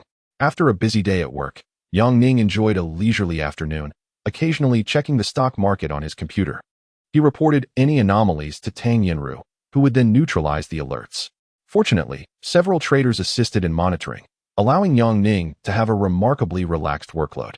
That evening, Chen Ming's party commenced at an opulent villa located in the opposite direction from Tang Yinru's residence. After driving across the entirety of S-City, they arrived at the party venue, now illuminated by a myriad of lights. The villa was lavishly decorated, bustling with numerous attendees, and as the three of them entered, they were instantly surrounded by a throng of people, including several alluring women in revealing bikinis. Before they could exit the vehicle, Tang Yinru remarked, those bikini-clad beauties are hired green tea girls by Chen Liang, serving as the party's hostesses, so mind your gaze and don't embarrass me. Yang Ning's mood soured, possibly due to the impending sense of crisis that night. He maintained text communication with the Zhang brothers, and upon hearing Tang Yinru's comment, he realized they had arrived. Stepping out of the car, Yang Ning surveyed the scene and inquired with surprise, wow, dressed so scantily, you wouldn't dare show up in a bikini too, would you? Tang Yinru burst into laughter at his remark, realizing he had completely missed her earlier warning.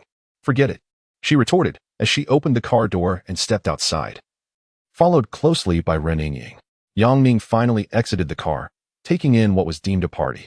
The entire villa was adorned with neon lights, and the courtyard was illuminated by towering floodlights, making every corner as bright as day. From his vantage point in the parking lot, surrounded by an array of luxury sports cars, over 100 in total, it was evident that all the wealthy heirs of S-City had gathered.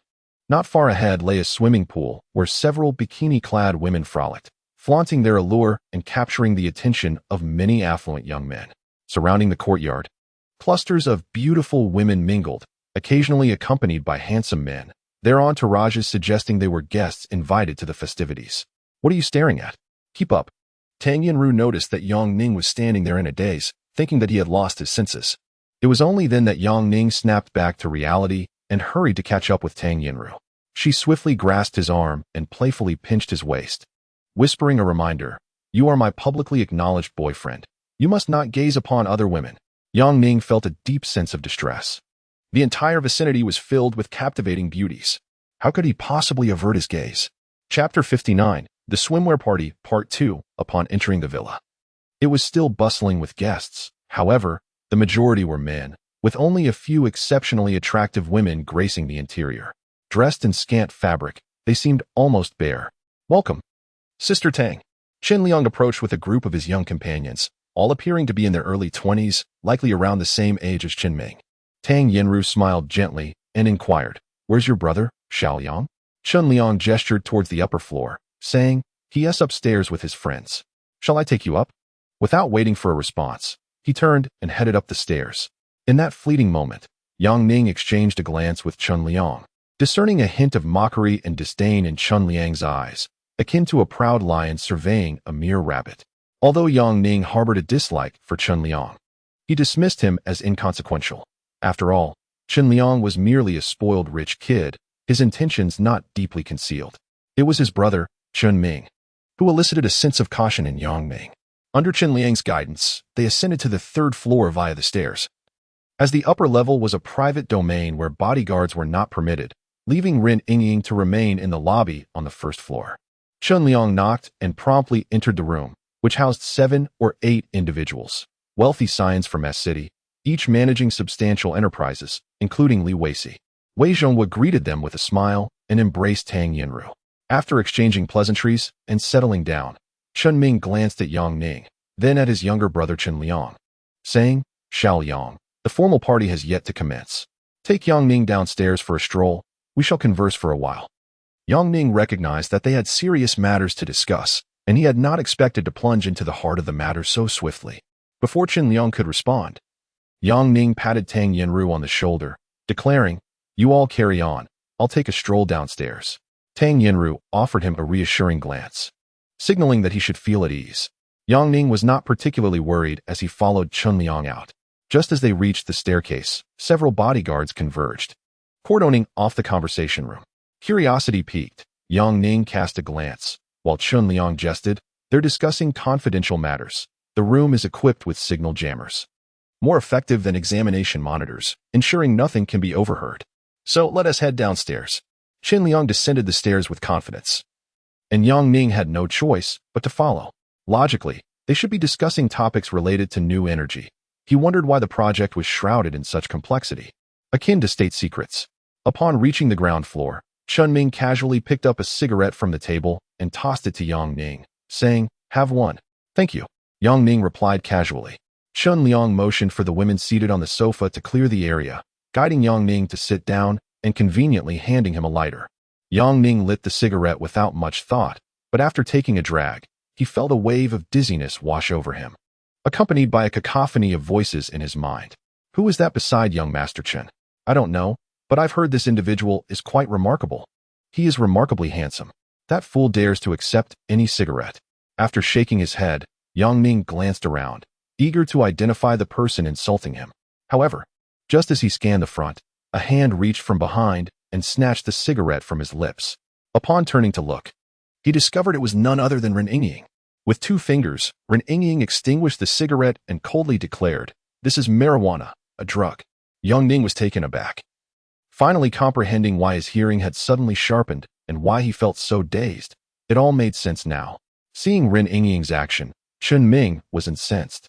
Leaning back on the sofa, he adopted a nonchalant pose and pointed at Ren Yingying, saying, "Hey girl, do you understand?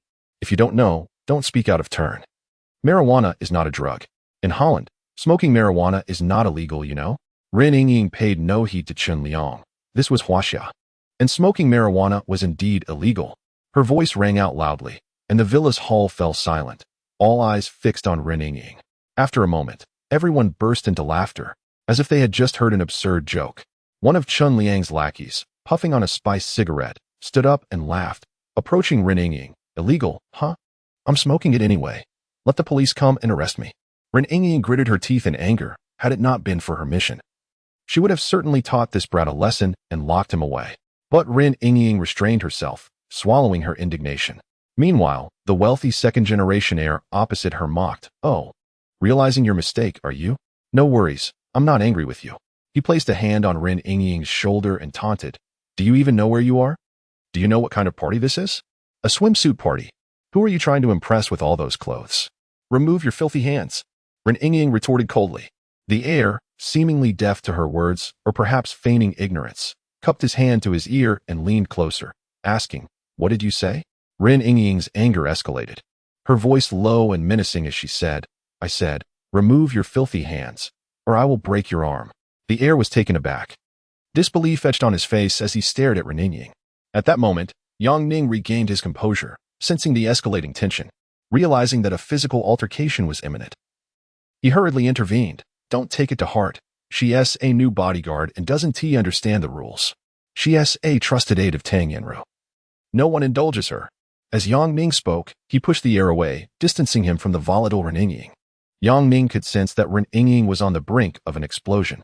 If he delayed any longer, the party would likely be in jeopardy. The heir, visibly angered, glared at Yang Ning and pointed at Ren Yingying, exclaiming, "Did you hear that? Did you all hear? She threatened to break my arm." Damn. The heir feigned an attempt to confront Ren Yingying, but just as he moved, Chun Liang suddenly barked, "Enough. She's from Tangjia. Do you dare to touch her? Don't hold him back."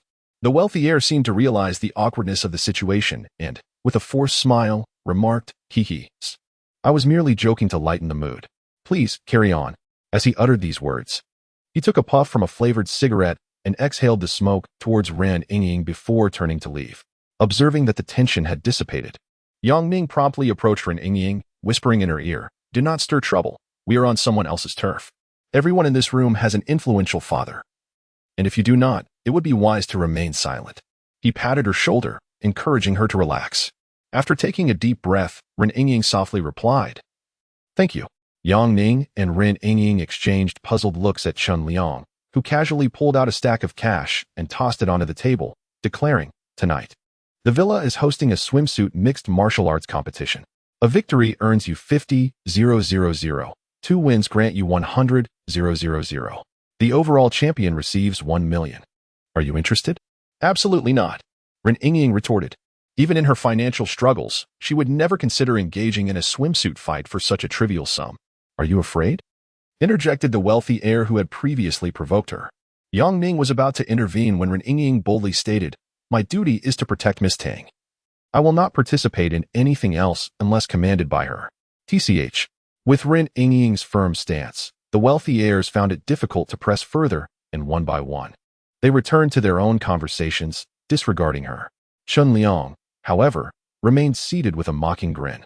After indulging in marijuana, Yang Ning, for reasons unknown, found himself attuned to the faintest whispers around him.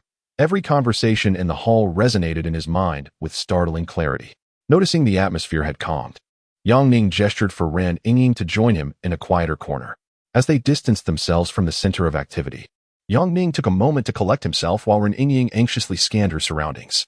He sensed a shift in her demeanor. She appeared to have spotted something astonishing, akin to recognizing an acquaintance yet struggling to believe it. "What are you looking at? So curious?" Yang Ning inquired, puzzled.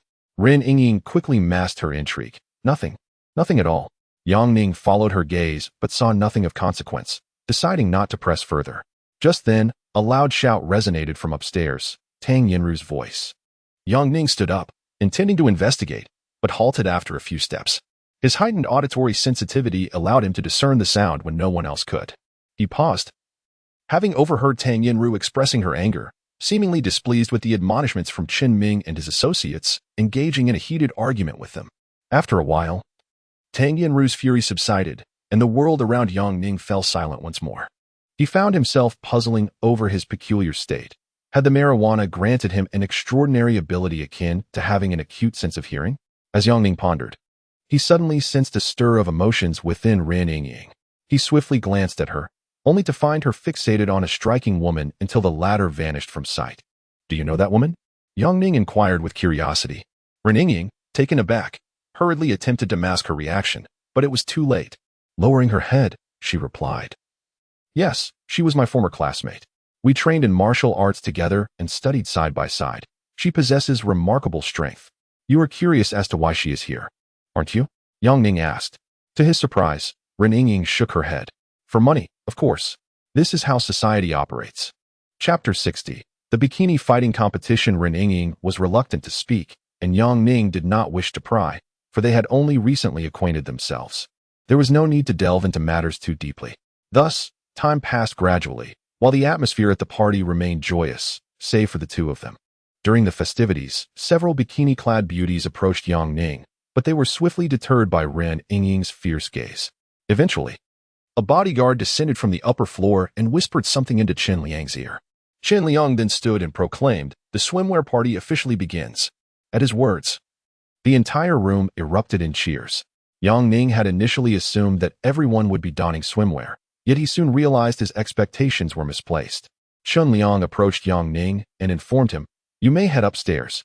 Your seat awaits you on the second-floor terrace." Nodding in gratitude, Yang Ning ascended the stairs, with Ren Yingying following suit unimpeded. They arrived at the spacious second-floor terrace, which was adorned with numerous small, luxurious tables and chairs. The tables were laden with an array of Western delicacies and fine red wine. Several bikini-clad beauties, reminiscent of stars, were attending to guests at each table. Likely a design by Chun Ming to emulate a hotel atmosphere. Yang Ning took a seat at a table where only 2 chairs were present, indicating that it was a spot reserved for him by Chun Ming. Surrounding tables were filled to capacity, with an average of 3 to 4 guests each.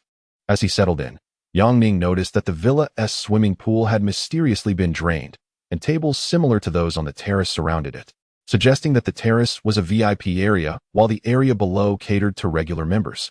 Not long after Yang Ning sat down, a bikini beauty approached to inquire about his dining preferences. Tang Yanru casually ordered a few items, and Yang Ning paid little heed. At that moment, Wei Zhonghua patted Yang Ning on the shoulder and remarked, "Magician, today we shall engage in a game of chance. Soon, there will be a contest of beauty in combat, and as a skilled practitioner, you must predict the outcome." Yang Ning smiled but offered no response, choosing instead to gauge Tang Yanru's expression. However, her demeanor appeared rather displeased, likely due to the earlier conversation that had evidently agitated her. At that instant, Chen Liang approached the edge of the swimming pool and called out, "Friends gathered here. Are you enjoying yourselves?" The crowd responded with an enthusiastic cheer. "Yes. Would you like to elevate the excitement?" He continued. "Yes." The music then surged with intensity, and 12 bikini-clad beauties emerged, each adorned in identical styles, but varying colors, standing in formation behind Chun Liang, as if on a runway. The music abruptly ceased, and Chun Liang announced, "The 12 lovely ladies behind me are the fighters for today's bikini free fighting match. Do not be deceived by their beauty. Each possesses formidable skills, and if you doubt it, they could easily knock out your teeth." Laughter erupted from the audience, while Yang Ning's gaze lingered on the beauty in a white bikini. She was the very woman who had startled Ren Yingying moments ago. She possesses an exquisite beauty, rivaling even that of Ren Yingying. With skin kissed by the sun, her exposed limbs reveal subtle muscles, exuding a dynamic allure that is distinctly captivating. Without further ado, it is evident that everyone is familiar with the rules. Their battle is devoid of restrictions. The victor is determined by who can render the opponent incapacitated or force a concession, with a triumph rewarding a handsome sum of 500,000 yuan. If victorious, one may continue to compete until all challengers are subdued, with potential earnings soaring into the millions. Cheers erupted from the crowd as Chen Liang exited the arena. The 12 enchanting women positioned themselves around the swimming pool, diligently warming up. Some stretched their legs, others secured their protective gear, while a few twisted their waists and kicked their legs, each engaging in her own preparatory routine.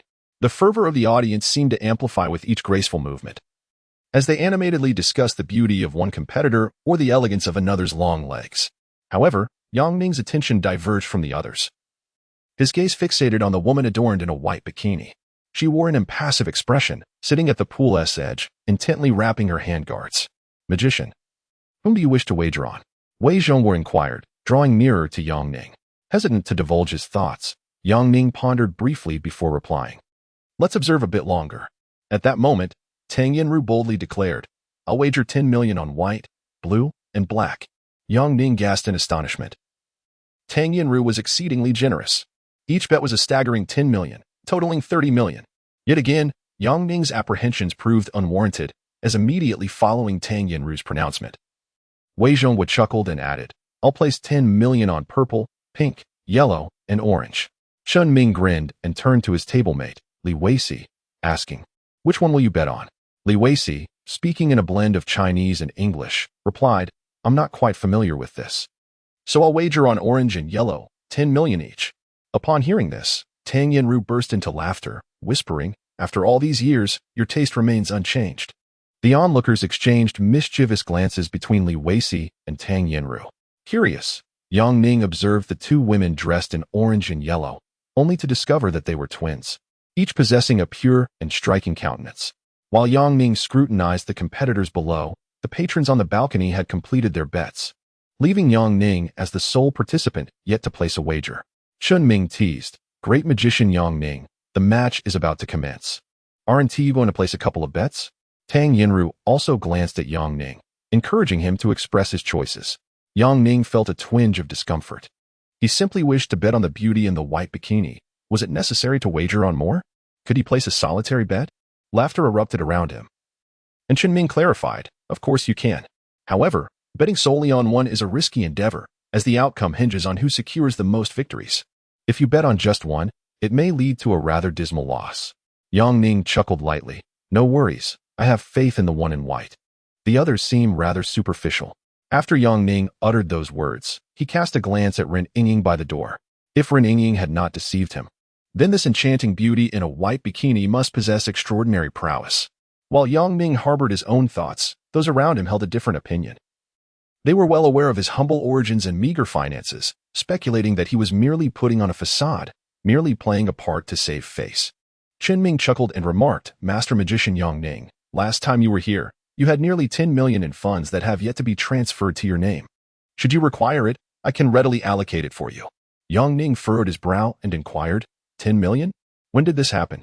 I was completely unaware. Wei Zhongwu suddenly laughed. You truly are one to forget. Just a few days ago at the Tang family manor, your magic performance garnered bonuses for several individuals. Ultimately, those bonuses, having no recipients, ended up in your pocket, did they not? Oh, now I remember, Yang Ning said. I had completely forgotten about that until you mentioned it. Chen Ming sighed. Would you like to place more bets? Yang Ning replied with a smile. No need, just place all my bets on the one in white. I have faith in her. Seeing Yang Ning's resolute stance, the others felt it inappropriate to voice any further objections. Nearby, a bikini-clad beauty noted everyone's wagers and signaled that the proceedings could commence. Suddenly, the music blared, stirring the atmosphere with a rousing vigor. The beauty in the blue bikini was the first to leap into the swimming pool, showcasing her muscular physique, a true product of the gym. She was likely a boxing instructor from a fitness club. Following her descent, the beauty in green bikini dove in next. Her figure noticeably more petite than that of her blue counterpart. The two exchanged glances before launching at each other, with the blue beauty delivering a high kick, while the green beauty swiftly maneuvered forward, utilizing the slickness of the pool to glide away. The green beauty then ensnared the blue beauty with her legs, executing a scissor kick that knocked her down. Subsequently, the green beauty flipped over and straddled the blue beauty, unleashing a flurry of punches. Despite their stunning appearances, it was evident that, as Chun Liang had noted, each of these beauties possessed a certain skill. Although the blue beauty was on the ground taking hits, she tightly shielded her head with her arms, preventing the green beauty's blows from landing effectively. Just as the green beauty reveled in her assault, the blue beauty executed a swift maneuver, unbalancing the green beauty and sending her tumbling. Recovering quickly, the green beauty grasped the blue beauty's leg, only to find herself rolling on the ground. The blue beauty cried out in pain as the green beauty held her leg in a vice-like grip, each forceful tug eliciting cries from her. Yet the blue beauty did not relent. Though her right leg was restrained, her left remained free, delivering a well-aimed kick to the green beauty's face, unexpectedly liberating herself from the hold. Typically, fights among beauties lack excitement. But when they are clad in bikinis and are professionals at that, the spectacle becomes truly enthralling. The competition has merely commenced, with a multitude of onlookers eagerly cheering. Wealthy heirs gathered around the pool incessantly toss money into the water, urging the women to fight with greater fervor. Whoever emerges victorious shall claim the spoils, strike hard. Suddenly, Yang Ning felt a profound sense of revulsion towards this upper-class world, where the only pursuit is exhilaration and humanity is utterly disregarded. The green-haired beauty's nose has begun to bleed. It seems she was momentarily stunned by a kick and now stands dazed. Seizing the opportunity, the blue-haired beauty lunges forward, forcefully crashing the green-haired beauty's head against her knee. The green-haired beauty collapses onto the ground, blood streaming from her nose and mouth, clearly suffering from the brutal blow.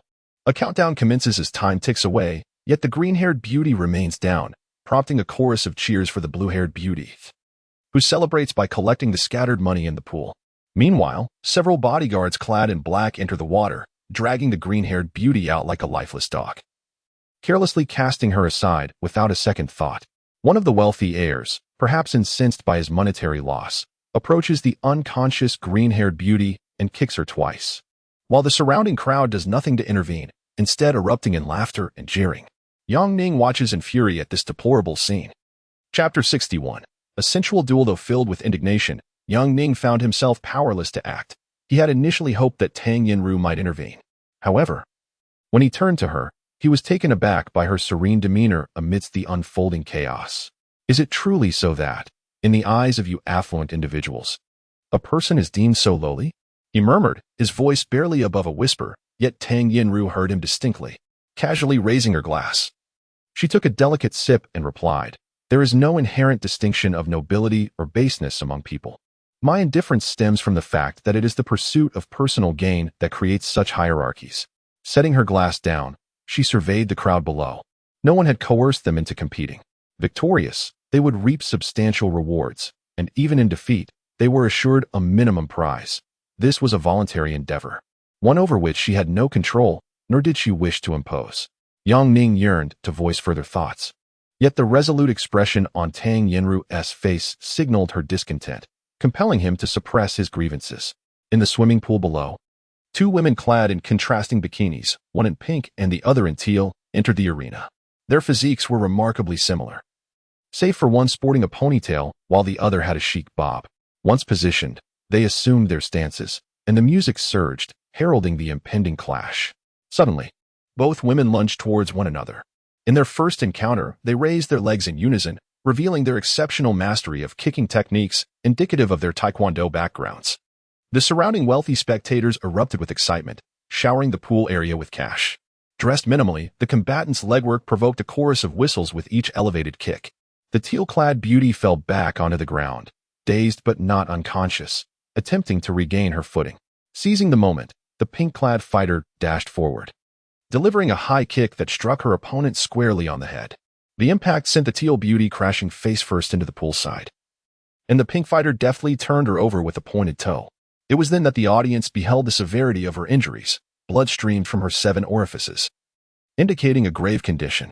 Having decisively triumphed, the pink bikini-clad victor raised her arms in triumph, eliciting applause from the crowd, while several jubilant spectators showered her with money. She seemed acutely aware of the atmosphere, knowing precisely when to elicit a response, thereby securing a significantly greater windfall than in her previous bout.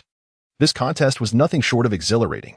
The amalgamation of beauty, bikinis, combat, and bloodshed proved irresistible to the male spectators, with Yang Ning no exception. His heart racing as he observed the spectacle. Once the fight concluded, the pink bikini beauty did not hastily gather the scattered bills. Instead, she approached her fallen opponent, assisting her in leaving the competition area. With several minutes remaining before the next bout, the audience's excitement was palpable, everyone eagerly discussing the match. Wei Zhonghua, wearing a proud grin, proclaimed, "I know the pink girl. She, along with the others I placed bets on, hails from a background in underground fighting. Her skills are commendable." Li Weiqi chuckled. "So, you already know the outcome?" "Not necessarily," came the reply. Shen Ming interjected, remarking, "They all possess remarkable strength. Yet I believe that brother Yang Ning's ability to suppress that girl is quite impressive. Zhonghua, you might be in trouble." Wei Zhonghua chuckled and replied, "What is the big deal? If the girl in white wins, I'll just offer more bonuses." In a chaotic melee, I refuse to believe that she can triumph. Laughter erupted among the crowd. However, Yang Ning was preoccupied, anxiously observing the scene below, for the beautiful woman in the white bikini had just exited the stage, and his opponent was the one in the black bikini. As they took their positions, the music began to play, signaling the commencement of the battle. The black-clad beauty cracked her shoulders and stretched her limbs before suddenly dashing towards her opponent in white. The audience fell silent, their eyes riveted on the pool. The Black Beauty moved with remarkable speed, reaching the White Beauty in mere strides. She launched a sweeping kick, attempting to force the White Beauty back. To everyone's surprise, the White Beauty did not yield. Instead, she leaned forward, deftly evading the sweeping attack. Just as the White Beauty appeared to completely evade the onslaught, she unexpectedly lifted her body, wedging her shoulder against the Black Beauty's leg. With a swift kick from her right foot, she trapped the Black Beauty's right leg while her left leg was struck, executing a perfect split. A collective gasp echoed through the crowd. Relieved that the Black Bikini Beauty had proven resilient, sustaining minimal injury. Yet, the White Beauty seized the opportunity to strike, flipping the leg resting on her shoulder, causing the Black Beauty to tumble to the ground. The White Beauty rolled and, with a sudden elbow strike, aimed directly at the Black Beauty's face. Blood spurted from her nose, prompting another gasp from the audience, while the Black Beauty remained seated in a split position, unable to react in time. The White Beauty followed through with a kick that sent the Black Beauty sliding backward. The impact struck her chest with such force that her bikini shifted, revealing a glimpse of her décolletage. Silence enveloped the scene. The battle, having commenced less than 10 seconds prior, concluded abruptly.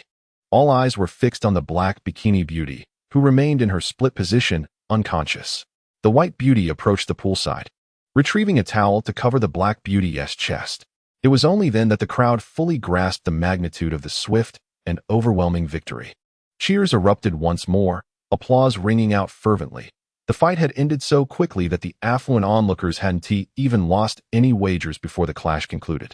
Wei Zhonghua, from the second-floor balcony, exclaimed, "Wow, that ended so quickly. Impressive." The onlookers turned to Yang Ning, puzzled about how he had foreseen the White Beauty's fierce prowess. Did they perhaps know each other? Many were familiar with the Black Beauty, a seasoned underground fighter. If such a formidable opponent could be so swiftly defeated, what was the true identity of the White Beauty? Following this encounter, the White Beauty became the center of heated discussions, as her effortless victory diminished the audience's enthusiasm for the upcoming battles. However, the battle within the pool raged on. A mesmerizing clash of beauty and brawn, where fists intertwined with blood, all set to the pulsating rhythm of exhilarating music that tantalized the nerves of onlookers.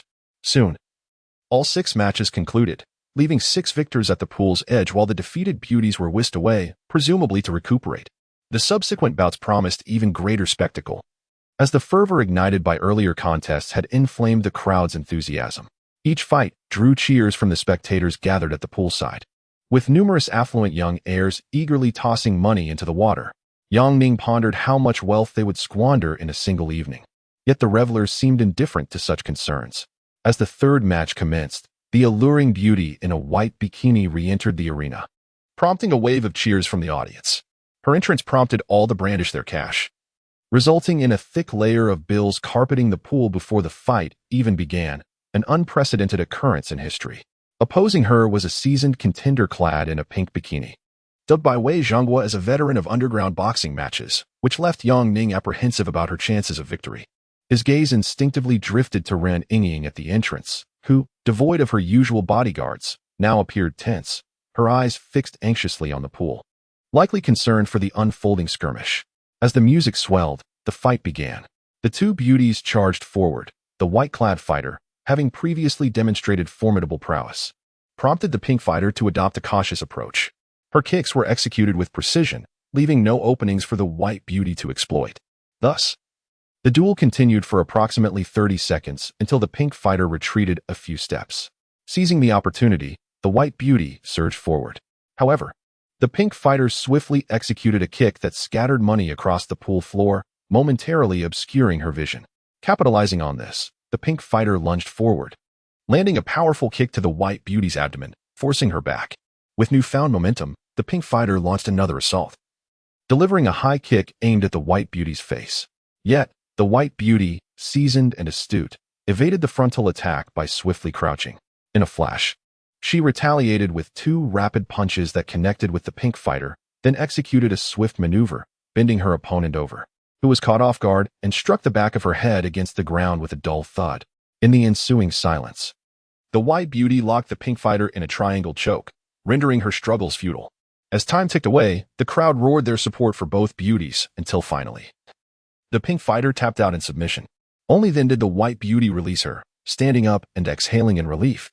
unaware that the pink fighter would suddenly spring back to life, launching a furious flurry of punches upon her. The audience, initially believing the match concluded, erupted in cheers once more as the battle continued. Suddenly, the pink beauty was successfully counterattacked by the white beauty.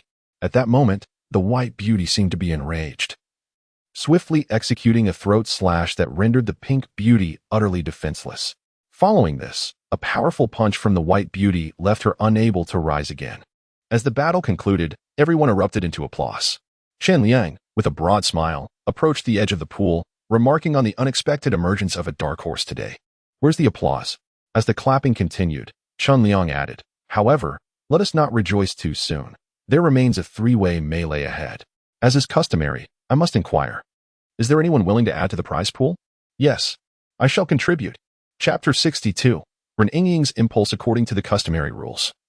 The forthcoming battle would be a free-for-all among three contenders, with the last one standing declared the ultimate victor, entitled to claim the entire prize along with additional earnings from their victories. However, the term huahong implied that someone had invested money to heighten the stakes, allowing additional participants to join the fray against the three fighters, with no distinctions among them. Their sole objective was to incapacitate the trio. Naturally, the three could also seek external assistance, provided there were willing allies, as stipulated by the rules of huahong. After Chen Liang elucidated the concept of huahong, numerous affluent heirs began to brandish stacks of cash, signaling their eagerness to contribute to the prize pool.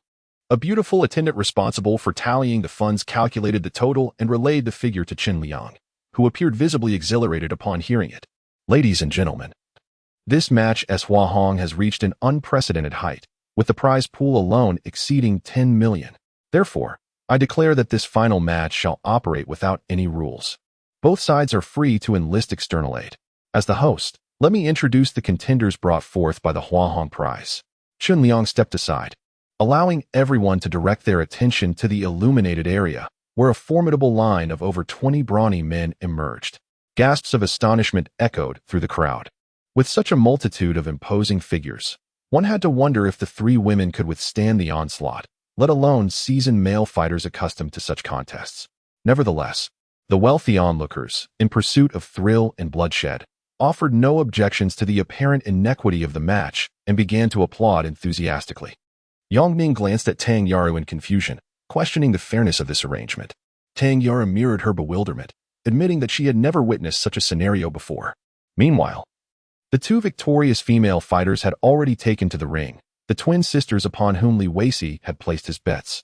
At that moment, the twins appeared visibly apprehensive, nervously surveying the 20-plus men encircling the pool.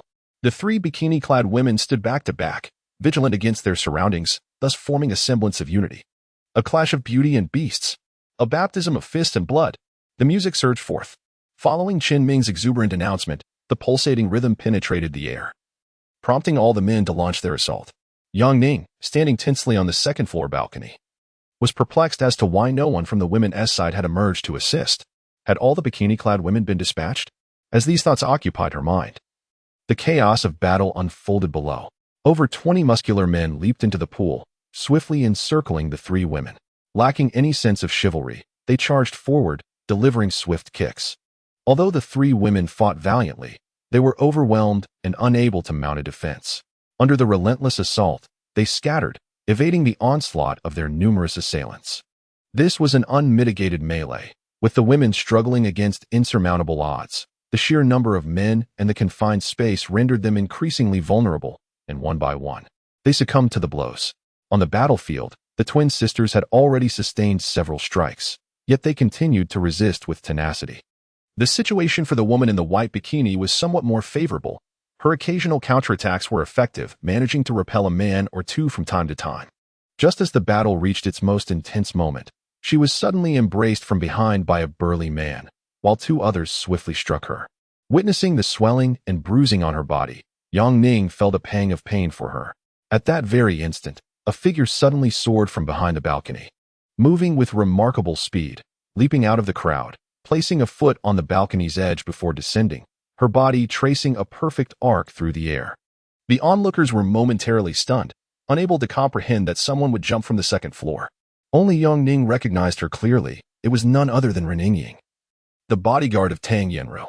While everyone else was momentarily dazed, Ren Yingying was not idle. Upon landing, she immediately launched a kick, causing the nearest giant to collapse to his knees, her knee striking his jaw with such force that several teeth flew out. Ren Yingying's entrance shifted the tide of the battle, her strikes ruthless and decisive, swiftly incapacitating several of the over 20 burly men present. Yingying, the twin beauties, amidst their distress, exclaimed in surprise upon seeing her. Yongning then realized that not only did the woman in the white bikini know Ren Yingying, but so did the twins. Once Ren Yingying entered the fray, her attacks became ferociously aggressive. She targeted the giants with kicks to their groins and dislocated shoulders, dispatching 4 or 5 men in mere moments.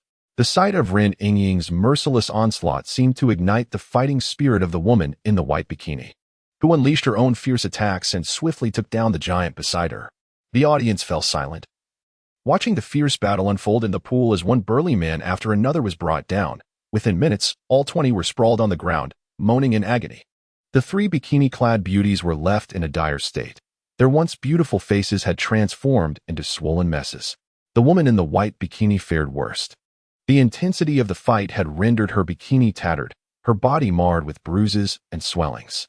As the battle concluded, Ren Yingying hurriedly removed her black suit jacket and draped it over the white bikini-clad beauty to shield her exposed form. The twin sisters leaned on each other as they approached Ren Yingying, tears of distress nearly spilling from their eyes. Yingying, I thought we were going to die here. Ren Yingying swiftly embraced all 3, admonishing them not to cry. Though strong, Ren Yingying could not stem the flow of tears from the 3 girls. The surroundings remained silent as all the wealthy second-generation elites quietly observed the scene before them, at which point Chun Liang approached. Oh, so you all know each other. I just called for you to come down and compete. What's this? You came down on your own. Ren Yingying glared fiercely at Chun Liang, rendered speechless. Chun Liang scoffed. What are you staring at? These 3 infiltrated my estate's party, thinking I was unaware of their intentions? He casually tossed a listening device and a recording pin into the pool. Now, tell me, who instructed you to do this? As a member of the Dragon Group, Ren Yingying, along with the 3 others, could not afford to admit their identities upon realizing their exposure. To do so would bring shame upon the Dragon Group. Let us not speak of it. If you do, I shall ensure you cannot exit these doors, Qin Liang declared, brandishing a gun at the 4 women by the pool. At that moment, Tang Yinru's voice pierced through the air from the balcony. Qin Liang, put away your toy gun. Everyone turned their gaze towards the balcony, where Tang Yinru regarded Qin Liang with an icy demeanor, stating, She is my bodyguard. Do you dare to threaten her with a firearm? Qin Liang chuckled as he holstered his weapon. Sister Tang, I must confess I do not quite comprehend your actions. We are all in the same boat, after all. What is your true intention in infiltrating this gathering? Tang Yinru refrained from responding directly and instead turned to Chen Ming beside her, asking, Do you share this sentiment? Chen Ming smirked coldly, seated with a glass of wine in hand. Sister Tang has her reasons for her actions, given our shared upbringing. Is there truly a need for this? Although he did not explicitly state it, he had already inferred that this affair was orchestrated by Tang Yinru. Tang Yinru replied with a smile, If that is your belief, then what can I say? You ought to ponder why I would take such measures. With that, she turned to leave, followed closely by Yongning. Under the watchful eyes of all, Tang Yinru exited the villa, accompanied by the 3 women and Ren Yingying.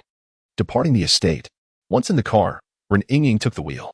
Tang Yinru remained silent, not even casting a glance at the 3 women beside her. She was waiting for them to reveal their motives.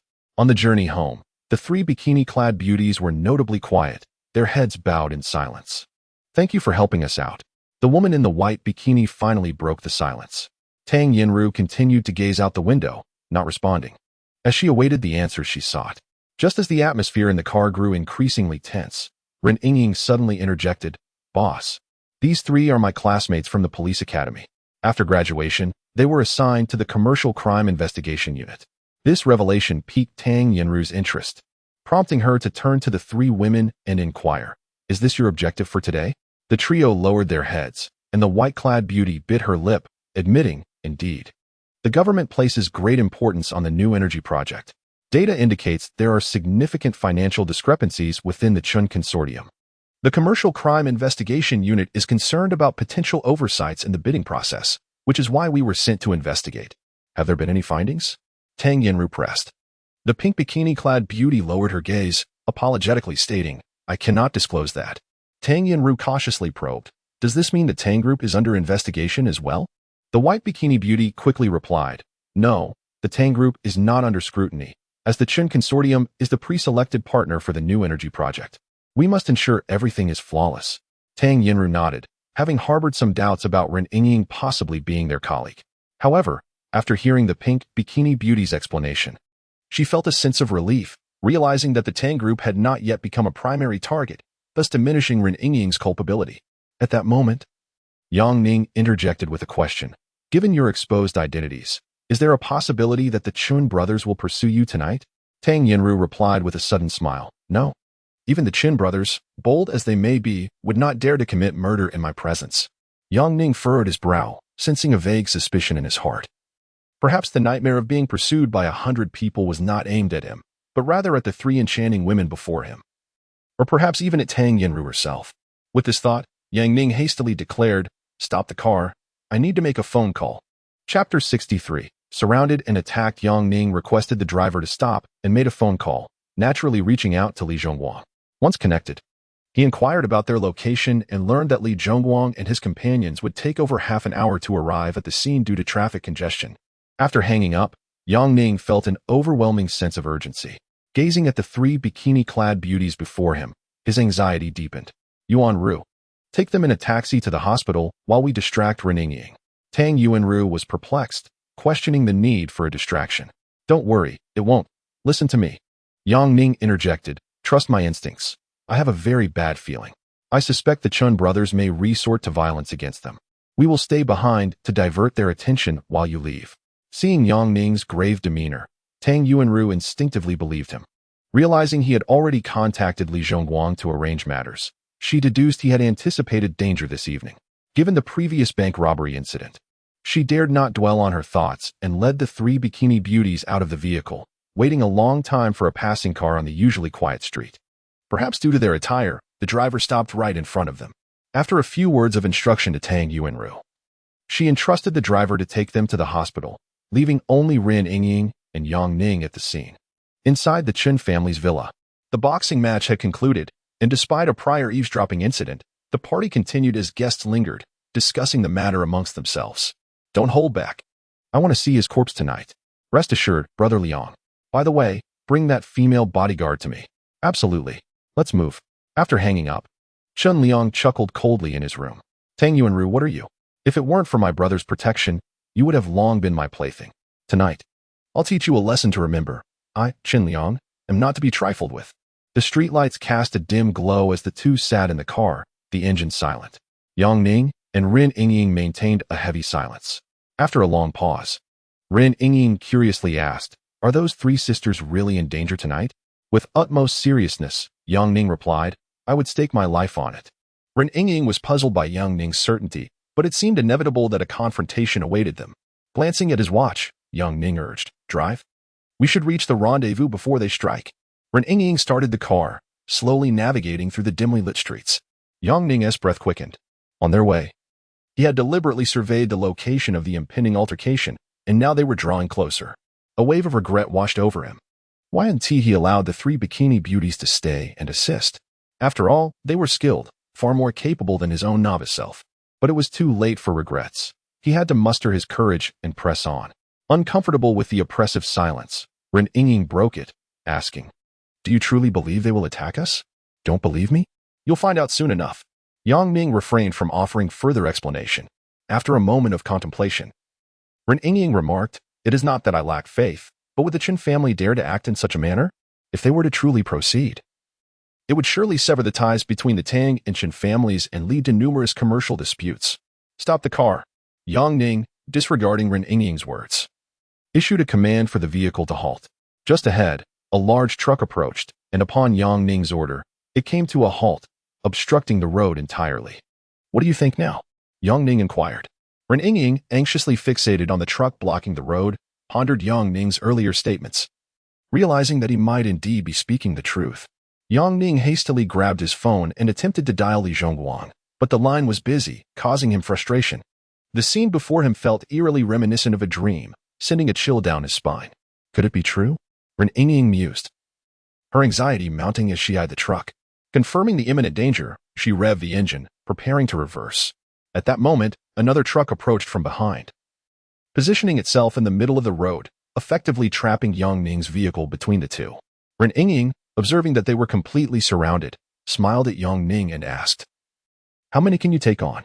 "I have no idea," Yang Ning replied, his irritation evident, likely due to the lack of reinforcements. Yet Ren Yingying, with a playful smile, responded, "No worries, I will lead you through the fray." As individuals began to emerge from both trucks, a command was issued, and they brandished glinting knives. Their numbers seemingly endless as they rushed forward, their raucous shouts echoing ominously. Maintaining her confident smile, Ren Yingying reassured, "Fortunately, they are not armed with guns. There is no need for concern." Yang Ning felt a tearful urge rise within him, questioning when one could ever truly be at ease in such a predicament. Gripping the steering wheel, Ren Yingying observed the encroaching throngs, and suddenly, she accelerated as the two groups surged toward them, knives raised, striking the vehicle. Instead of barreling through, she opted to circle the car on the narrow road, but the limited space only allowed her to spin in place. The assailants hesitated to approach as the engine roared, each brandishing their blades to intimidate those within the car. Indeed, they are members of the Chen family. While driving, Ren Yingying recognized several bodyguards from the Chen family's villa. Despite their change of attire, their faces remained etched in her memory. The sound of blades striking the vehicle resonated like a chilling metallic symphony. Inside, Yang Ning was disoriented, losing track of how many circles they had completed. "Buckle up, we are about to break free," Ren Yingying declared, promptly straightening the steering wheel and directing the vehicle toward an opening. In an instant, several individuals were caught off guard and struck. Yet the sheer number of attackers remained overwhelming, as even after colliding with a dozen, many more loomed behind. Just then, outside, seeing that they could not shake the vehicle, a person picked up a large stone from the roadside and smashed it against the car window. Instantly, the window was covered with a multitude of cracks, rendering the view outside entirely obscured. With no options left, and after colliding with several individuals, Ren Yingying found herself entirely surrounded. The vehicle could no longer be started. She turned to Yang Ning with a smile and said, "You were right." Upon witnessing this smile, Yang Ning understood her intentions and opened his mouth to dissuade her. But it was already too late. Ren Yingying flung open the car door and dashed out to confront the crowd. Yang Ning unfastened his seatbelt, followed suit, and exited the vehicle. The scene outside was a chaotic mass of bodies. Kicks were thrown indiscriminately, and there was no concern about missing. In such a situation, one could strike out wildly and hit someone. The only downside was that Yang Ning was unarmed. Just then, a machete fell from above, and he instinctively ducked. As the blade landed on the car roof, Yang Ning seized the opportunity to slip inside the vehicle, managing to trap the knife and pull it into the cabin, where he kicked and pushed to prevent anyone from entering. In mere seconds, Yang Ning had sustained countless kicks, cursing under his breath. It was clear that breaking through this way was impossible. He would have to exit through Ren Yingying's side. Armed with the knife, Yang Ning squeezed into the driver's seat, threw open the door, and leaped out into a small clearing where many lay on the ground, and Ren Yingying was fiercely fighting back. Her strikes targeted vital areas, aiming for the opponent's groins, and she fought with unrestrained ferocity. Without further thought, Yang Ning picked up a machete from the ground and brandished it as he rushed to Ren Yingying's side. The ground was littered with bodies, and he stomped down as he moved forward. Slash away. Yang Ning swung the machete wildly, fortunate that the individuals before him were mere petty thugs. Had they been bodyguards from the Chen family, he would never have dared to fight so recklessly. As Yang Ning charged forward, they were increasingly surrounded, the distance from the vehicle growing as they edged closer to the roadside. He lost count of how many he had struck. Nor could he tell how many kicks he had absorbed. For now, he had avoided any fatal injuries. However, overwhelmed by sheer numbers, while he was preoccupied with the front, a few assailants struck down from behind.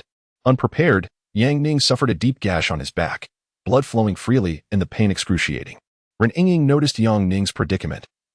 Seeing a group of individuals attacking him and recognizing his weakened state, she rushed to his aid, inadvertently receiving 2 cuts in the process. Ignoring the pain in her arms, she charged into Yang Ning's circle of attackers, fighting back while joking, "You're still standing, impressive. Get lost. And at a time like this, you're cracking jokes," Yang Ning exclaimed. "Li Zhongwang, I can never trust you again." Perhaps Yang Ning's curse had taken effect, for just as his words faded, the sound of multiple brakes screeching echoed from behind a street truck. Yang Ning, aware that reinforcements had arrived, let out a sigh of relief.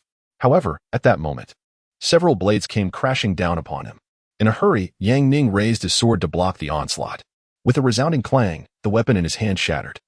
The assailants before him continued their relentless assault. And it was only then that Yang Ning realized the dire situation.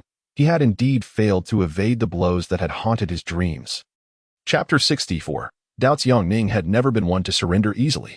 As he watched the two machetes approach ever closer, his subconscious kicked into high gear.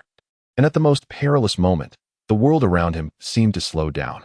This was the second time he had experienced such a surreal illusion since the recent bank heist, and this occurrence fortuitously saved his life.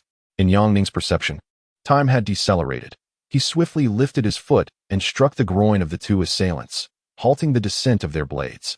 With newfound vigor, he propelled the surrounding individuals away, deftly seizing two knives for himself. This explosive moment, though it felt prolonged, lasted less than a second. Following this flurry of actions, everyone around Yang Ning was sent sprawling, drawing the attention of Ren Yingying, who realized he had just utilized a unique ability. Engaged in a fierce struggle with his opponents. She had not closely observed Yang Ning until that instant when all those nearby collapsed, and it was evident that he had not achieved this through mere human strength. While fending off his adversaries, Ren Yingying kept a watchful eye on Yang Ning, who appeared to have lost his sanity. Wildly brandishing his blades and shouting at the crowd in a fit of apparent madness, which left her feeling quite embarrassed. Just then, a familiar voice emanated from the direction of a truck. Turning her head, she saw Zhang, who standing atop the vehicle, bellowing, "You grandsons, your grandfather has arrived." Following this proclamation, Zhang Hu leapt down, and from either side of the truck, a multitude of individuals emerged, all clad in black suits. Led by the brothers Zhang Long and Zhang Bao. With the arrival of reinforcements, the tide of battle shifted dramatically. They charged into the fray with the ferocity of tigers pouncing on their prey, swiftly overwhelming the opposition. The Zhang brothers showcased their formidable combat prowess. Every punch and kick drawing forth a spray of blood. Even faced with opponents wielding machetes, the brothers showed no signs of retreat, bringing their foes crashing down. Of course, the reinforcements were not solely comprised of the Zhang brothers. At least dozens of men in black suits surged into the fray, transforming the battle into a one-sided affair. "Run!" someone shouted, and the disorganized mob turned and fled. The Zhang brothers, accompanied by the reinforcements, rushed to Yang Ning's side. "Brother Yang, you're injured," Zhang Bao exclaimed, his anger palpable. "Damn it, take them down. Don't let them escape. Chase!" A throng of reinforcements followed closely behind. As the fighting subsided, Yang Ning suddenly felt his limbs weaken. Even the knife slipped from his grasp, clattering to the ground as he collapsed onto the ground. "Damn. If you hadn't come any sooner, I truly wouldn't have made it." Zhang Long hurriedly knelt beside Yang Ning to assess his wounds. Discovering a gash of about 10 centimeters on his back, blood oozing profusely. "Brother Yang, we need to get you to the hospital. This wound requires stitches." Ren Yingying, clutching her arm, assisted Zhang Long in helping Yang Ning to his feet. "Where's Li Zhongwang?" Yang Ning furrowed his brow and inquired. "We ran into Boss Tang on the way. Brother Li took them to the hospital." Zhang Long explained. "Damn, I should have gone with them." Yang Ning lamented inwardly. Reflecting on the future, "I must not act so impulsively again." "Yang Gu, who are these people? How could they possibly injure both of you?" Zhang Long inquired, gazing at the group sprawled on the ground. As Yang Ning passed by a small-time thug, he lifted his foot and kicked him, exclaiming, "Damn. These insignificant pests nearly took my life with their sheer numbers." Zhang Long then comprehended the situation. It was not that these individuals were formidable, but rather that their overwhelming numbers had caused Yang Ning's injury. "What took you so long to arrive? Had it not been for Yang Ning's call beforehand, we would never have dared to confront hundreds of them," Ren Yingying remarked, playfully tapping Zhang Long on the head for his excessive chatter. Zhang Long, grinning foolishly, refrained from responding, aware that their tardiness was undeniable. After maneuvering past the encirclement of trucks, dozens of vehicles were haphazardly parked along the middle of the road. It would indeed be a marvel if their arrival had not caused traffic congestion, thus explaining their delay. The trio started their engines and sped towards the hospital. Ren Yingying, whose arm was wounded, had managed to fashion a makeshift bandage from her suit to stem the bleeding, while Yang Ning's back injury was rather severe, making it impossible for him to sit comfortably. Noticing his evident discomfort, Ren Yingying gestured for Yang Ning to rest his head on her lap, and he maintained this position until they reached the hospital. as their car pulled up to the hospital entrance. Tang Yinru and Li Zhongguang rushed over in a state of anxiety. Upon seeing Yang Ning and Ren Yingying both injured, Tang Yinru urgently inquired, "What on earth happened?" Medical personnel assisted Yang Ning into the emergency room, while Zhang Long provided an exaggerated account of the events that transpired, embellishing the truth due to Yang Ning's injury. After hearing the details, Tang Yinru's face flushed with anger. She had never anticipated that the Chun brothers would actually resort to violence. She promptly dialed her father, amplifying the severity of the attack in her account. Tang Guorong, having already retired for the night, was infuriated upon hearing his daughter's words, his beard trembling with rage. He reassured Tang Yinru over the phone, urging her to remain calm and assuring her that he knew how to handle the situation. After hanging up, Tang Yinru called Chun Ming, and as soon as the line connected, she exploded, "Chun Ming, you truly are something. You had hundreds of people attack me. You think you're so impressive, don't you? Just wait."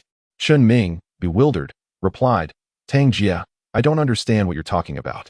Stop pretending. You want to play dirty, don't you? Don't blame me." Without waiting for a response, she hurled her phone against the wall, shattering it into pieces. Li Zhongguang, witnessing Tang Yinru's uncharacteristic loss of composure, was taken aback, as this was the first time he had seen her like this after all their time together. While Yang Ning was being treated in the emergency room, Ren Yingying's injuries were not severe. After receiving stitches from the nurse, her arm would have to heal naturally. Hearing Tang Yinru's outburst in the corridor, Ren Yingying felt it inappropriate to intervene and instead discreetly sought out 3 colleagues. Upon entering their hospital room, the 3 lovely women immediately surrounded her. Ren Yingying signaled for them to remain silent before asking, "What intelligence do you possess that could incite such fury from the Qin family?" The beautiful woman in a white bikini is named Song Shui. She is a B-level member of the Dragon Group's martial arts division.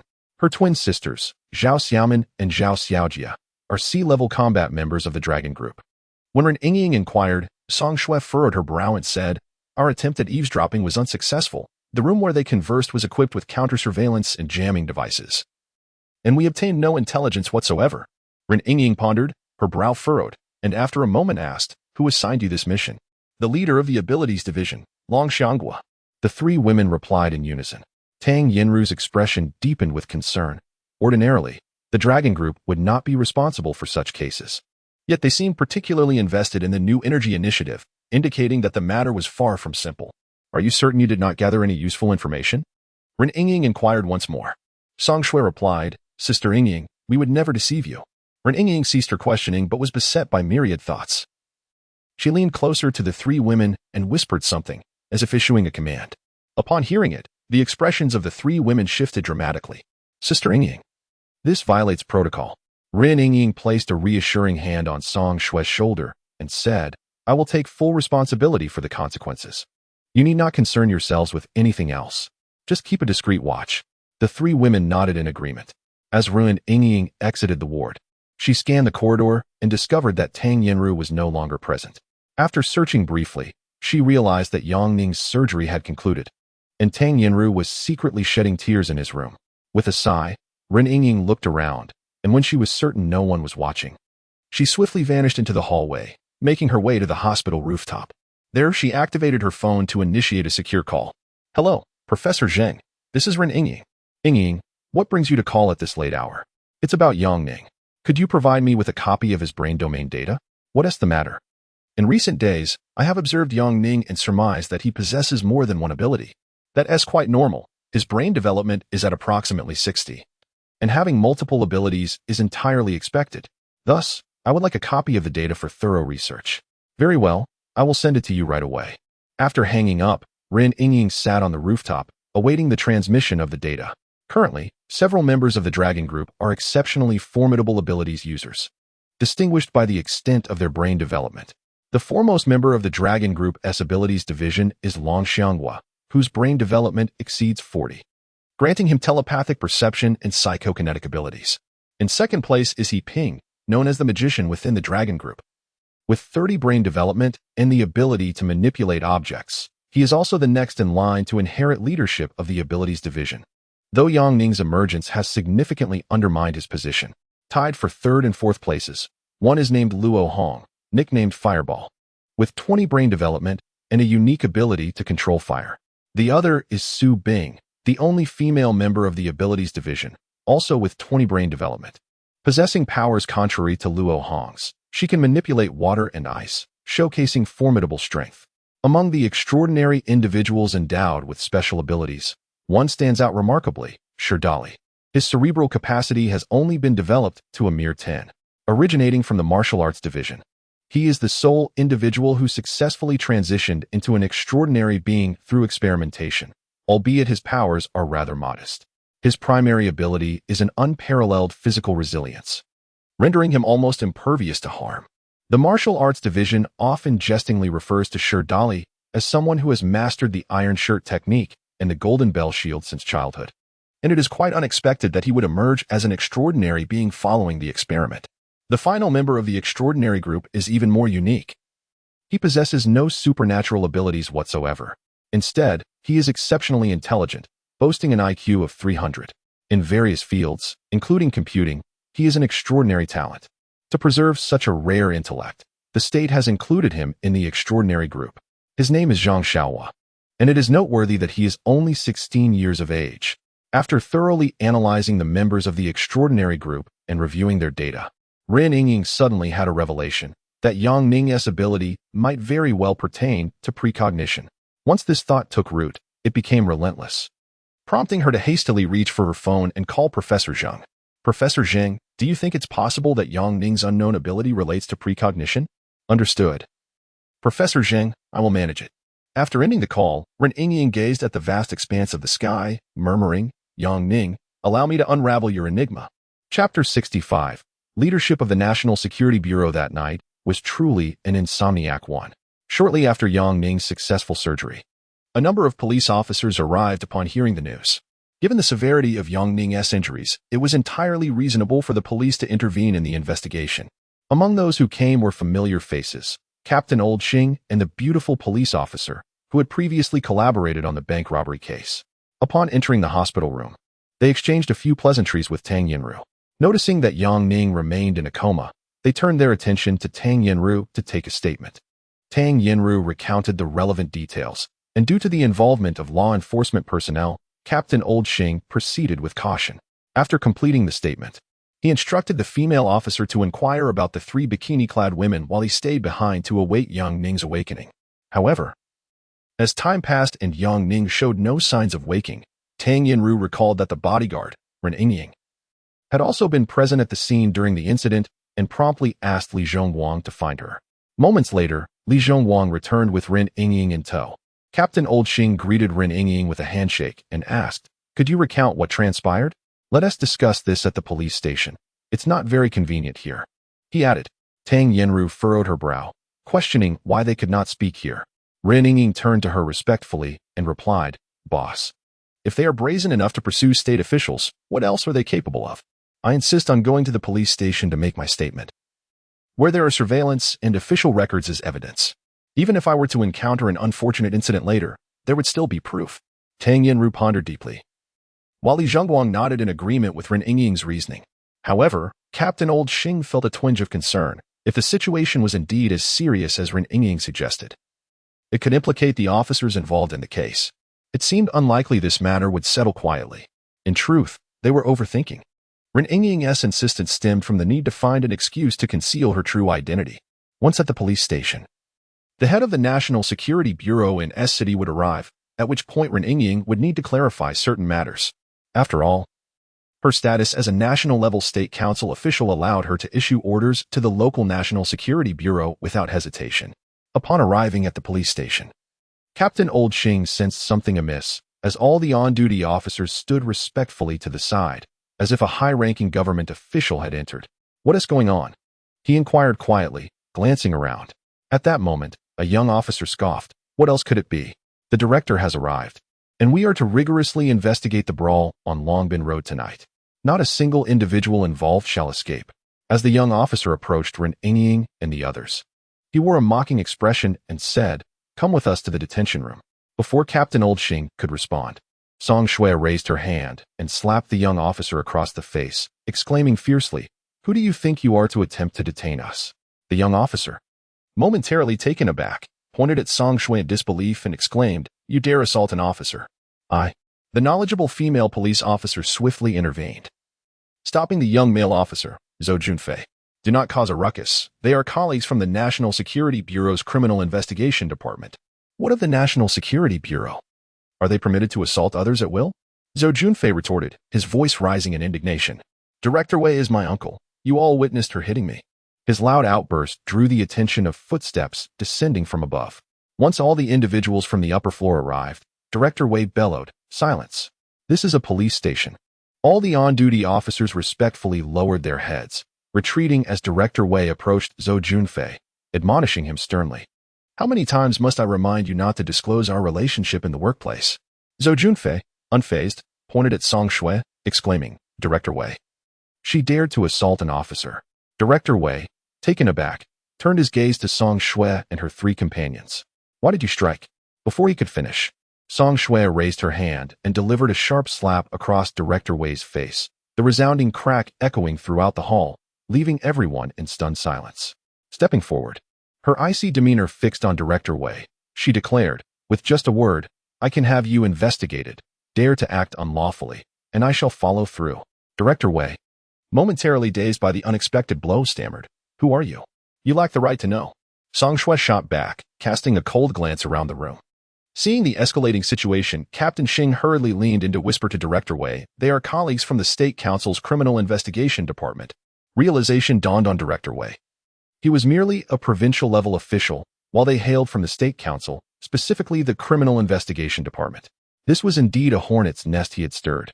However, upon scrutinizing the four women, he sensed something was amiss. State Council personnel could not possibly be so young. Could they be imposters?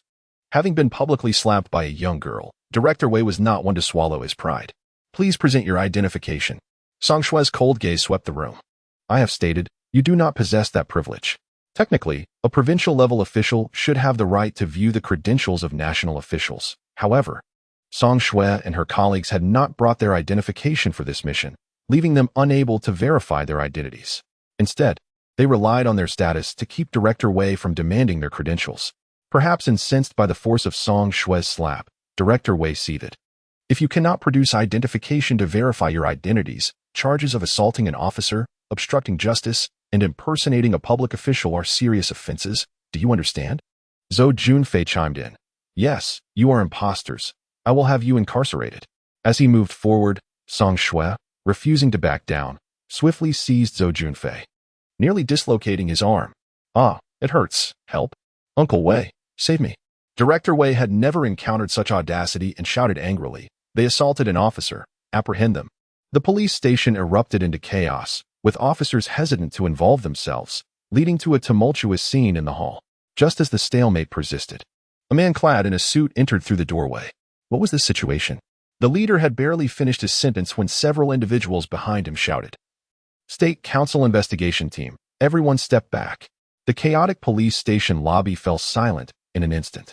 Director Wei, upon recognizing the newcomer, hurried over, bowing and scraping, and said, Director Li, what brings you here at such a late hour? Relax. Who would want to come here at this hour? Director Li retorted with a curse, scanning the room until he spotted Song Shui and her companions, quickly making his way toward them. Leaders, what is going on? The expressions of everyone in the police station darkened immediately. My goodness, the head of the City National Security Bureau is addressing her as a leader. How much power does this young woman wield? Many officers silently mourned in their hearts, suspecting that this time, Directors Wei and Zhou Junfei might be in serious trouble. Song Shui delivered a sharp kick to Zhou Junfei's backside, sending him sprawling to the floor, and coldly declared, Today we were ambushed while executing our mission. And the opposing force appears to have connections even with Director Wei. Director Wei trembled at her words, and Director Li promptly inquired, It can't be. Old Wei wouldn't dare to do such a thing, right, Old Wei? Director Wei hastily nodded in agreement, exclaiming, Yes, yes, yes, it's all a misunderstanding. Ignoring Director Wei, Song Shui turned and walked deeper into the station, seeking a quiet place to report the case. Director Li and his subordinates followed closely behind. Just as Ren Yingying was about to enter, Old Xing grabbed her arm and whispered, Why are you following the State Council officials to report the case? Old Xing, unaware of Ren Yingying's true identity, assumed she was merely a bodyguard. Meanwhile, the twin Zhao Xiaoman interjected, Let her come. She witnessed the entire incident. Only then did old Xing relent and allow Ren Yingying to proceed. Upon entering the senior conference room of the police station, the National Security Bureau staff set up various devices to prevent eavesdropping. Once everything was secure, Song Shui brought over a chair for Ren Yingying to sit. Director Li, this is Ren Yingying, a senior member of Team A from the Dragon Group. She typically undertakes missions of national significance, classified as Grade A or above.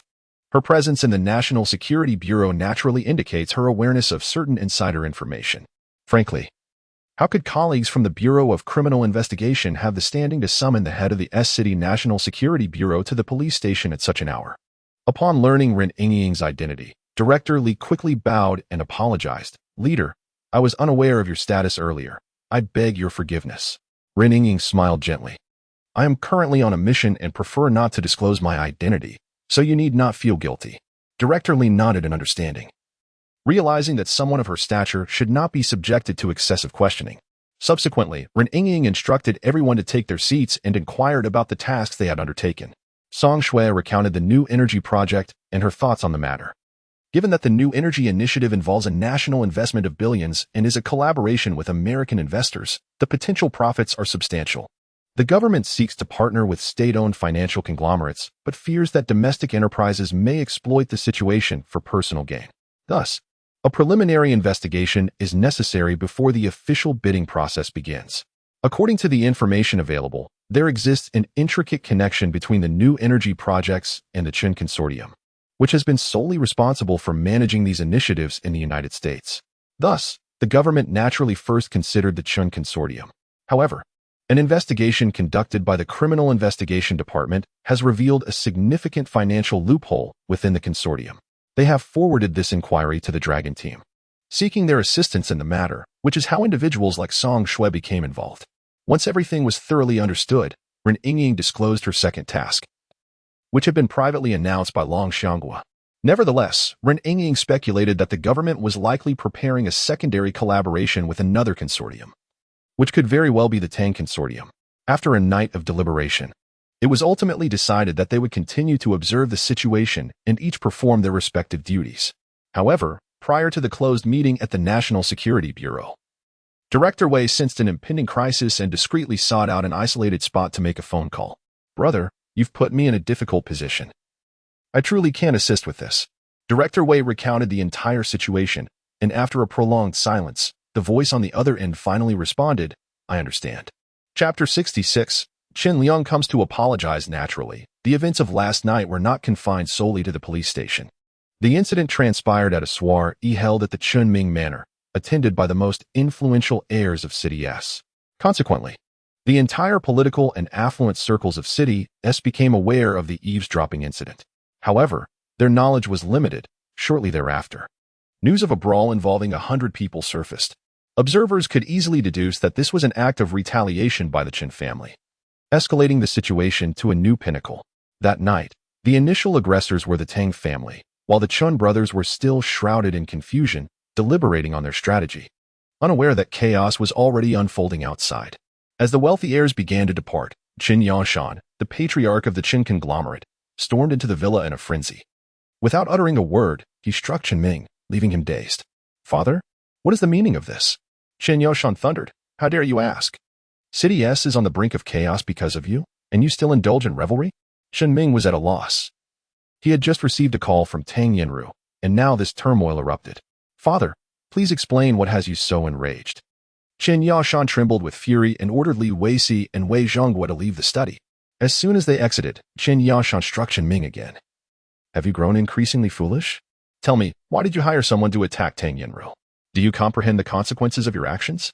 Chen Ming's mind exploded with confusion. Attack Tang Yanru? How could that be?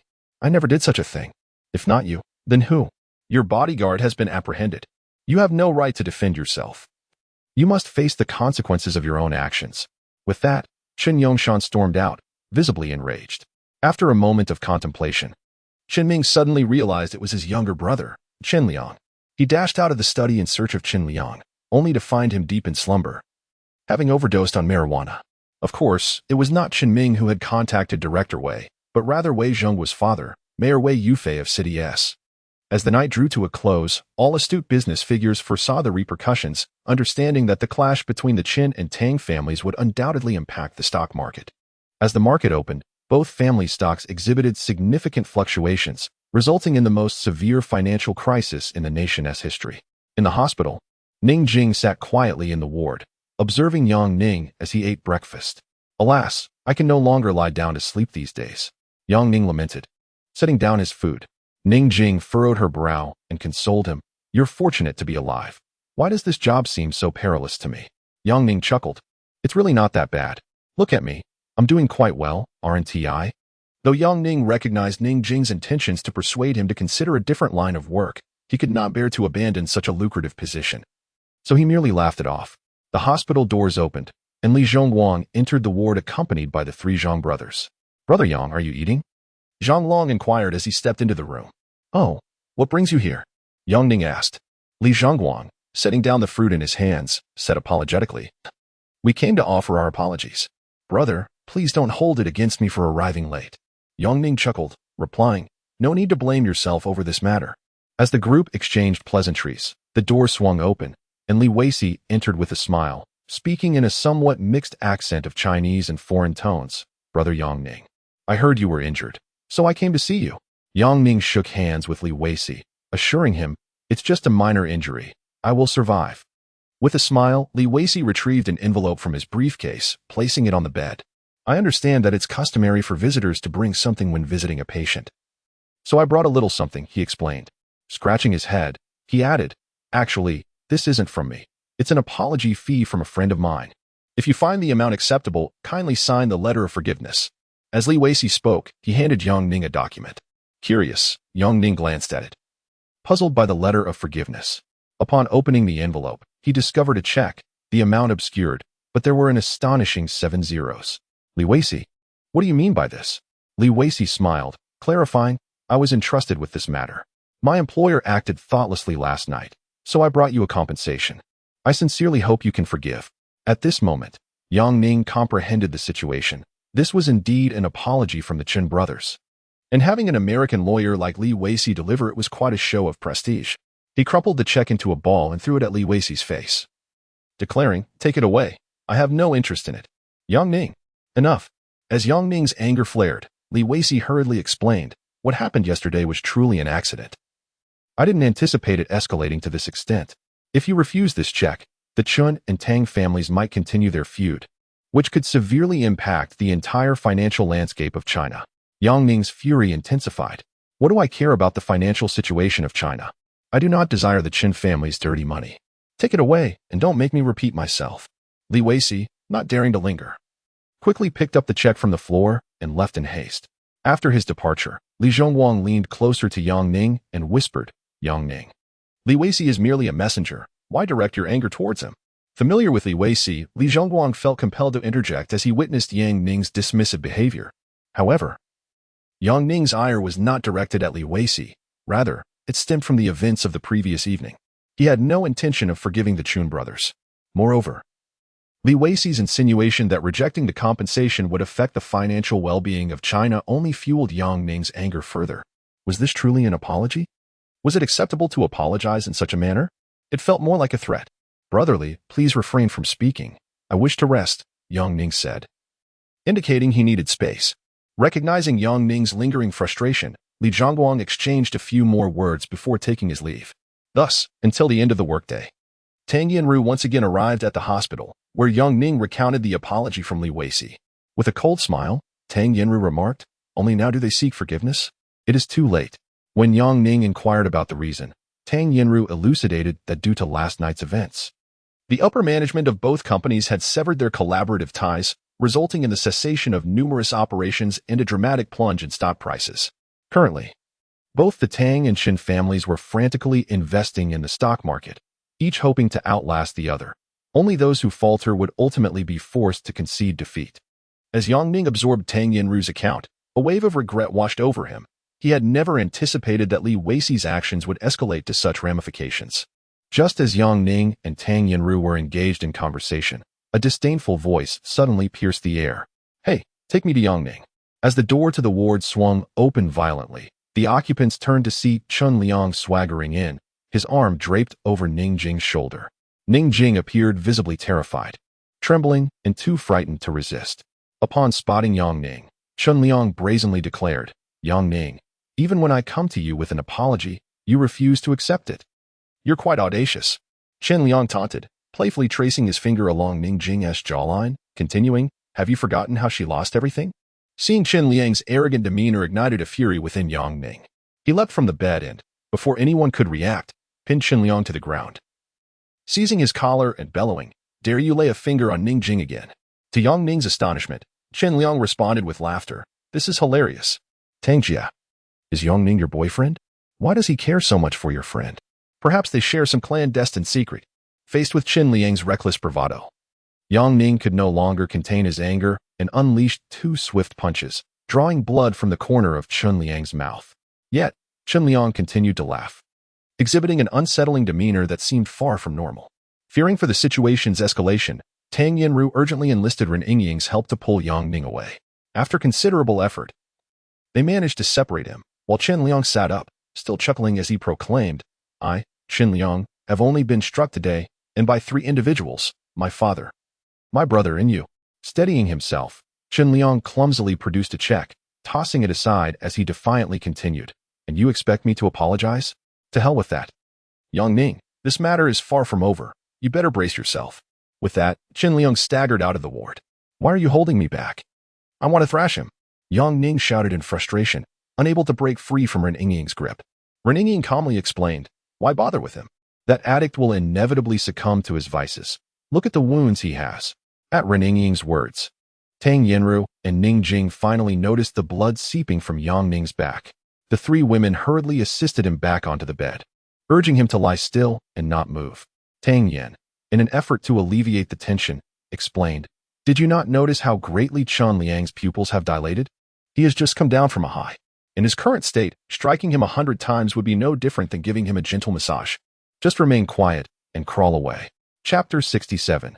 The investigation of Yang Ning. After the recent commotion, several of Yang Ning's stitched wounds reopened, prompting the doctors to suture him once more. However, Yang Ning was quite agitated, and it was only after receiving a sedative that he finally calmed down. Once the stitching was complete, he lay on the bed, holding Ning Jing's hand, offering her comfort. "Do not cry. I shall not allow that scoundrel to bully you again." Ning Jing remained silent, quietly sitting beside Yang Ning. Perhaps disliking the intimacy between them, Tang Yinru approached, holding the check that Chen Liang had discarded. "If you do not want this check, it will be confiscated. The company is in dire need of funds. We can use it temporarily. Take it away. I have no desire for his filthy money," Yang Ning retorted stubbornly. Merely half an hour later, a table was set up in the hospital room, and everyone began to eat. Ning Jing fed Yang Ning bite by bite, which made Tang Yinru and Ren Yingying feel rather awkward. After the meal, Tang Yinru could no longer bear the atmosphere. She did not rush to leave, but stepped outside to make a phone call. Yang Ning sensed the complexity of Tang Yinru's emotions, which was difficult to articulate. As Yang Ning pondered, Ren Yingying curiously inquired, "Yang Ning, may I pose a question? Please answer me honestly." Noticing her seriousness, Yang Ning gestured for her to continue. After a moment's thought, she asked, "The Zhang brothers claim you are a master. Yet I did not observe any remarkable prowess last night. However, I am curious about one moment. How did you manage to send everyone flying with a single move?"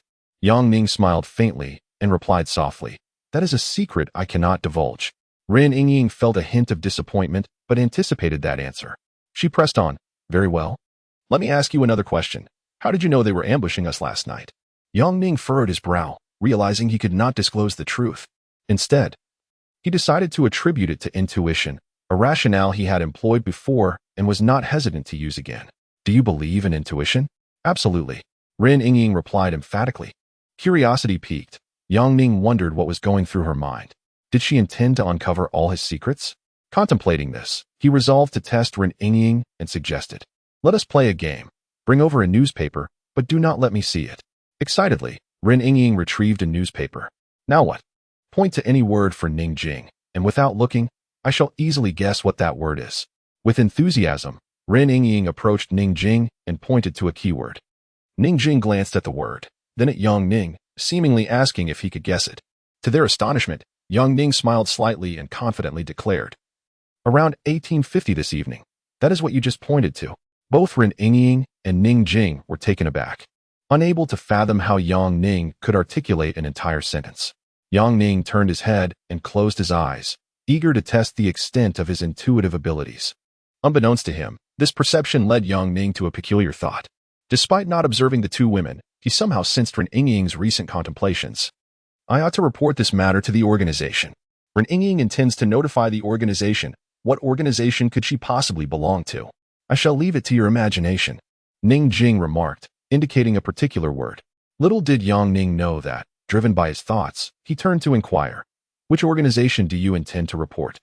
The moment those words escaped his lips, he regretted it, as he sensed an even stranger thought from Ren Yingying, an amalgamation of tension and elation. You are mistaken. Ning Jing chuckled, revealing that you indeed have seen it, and thus memorized it, correct?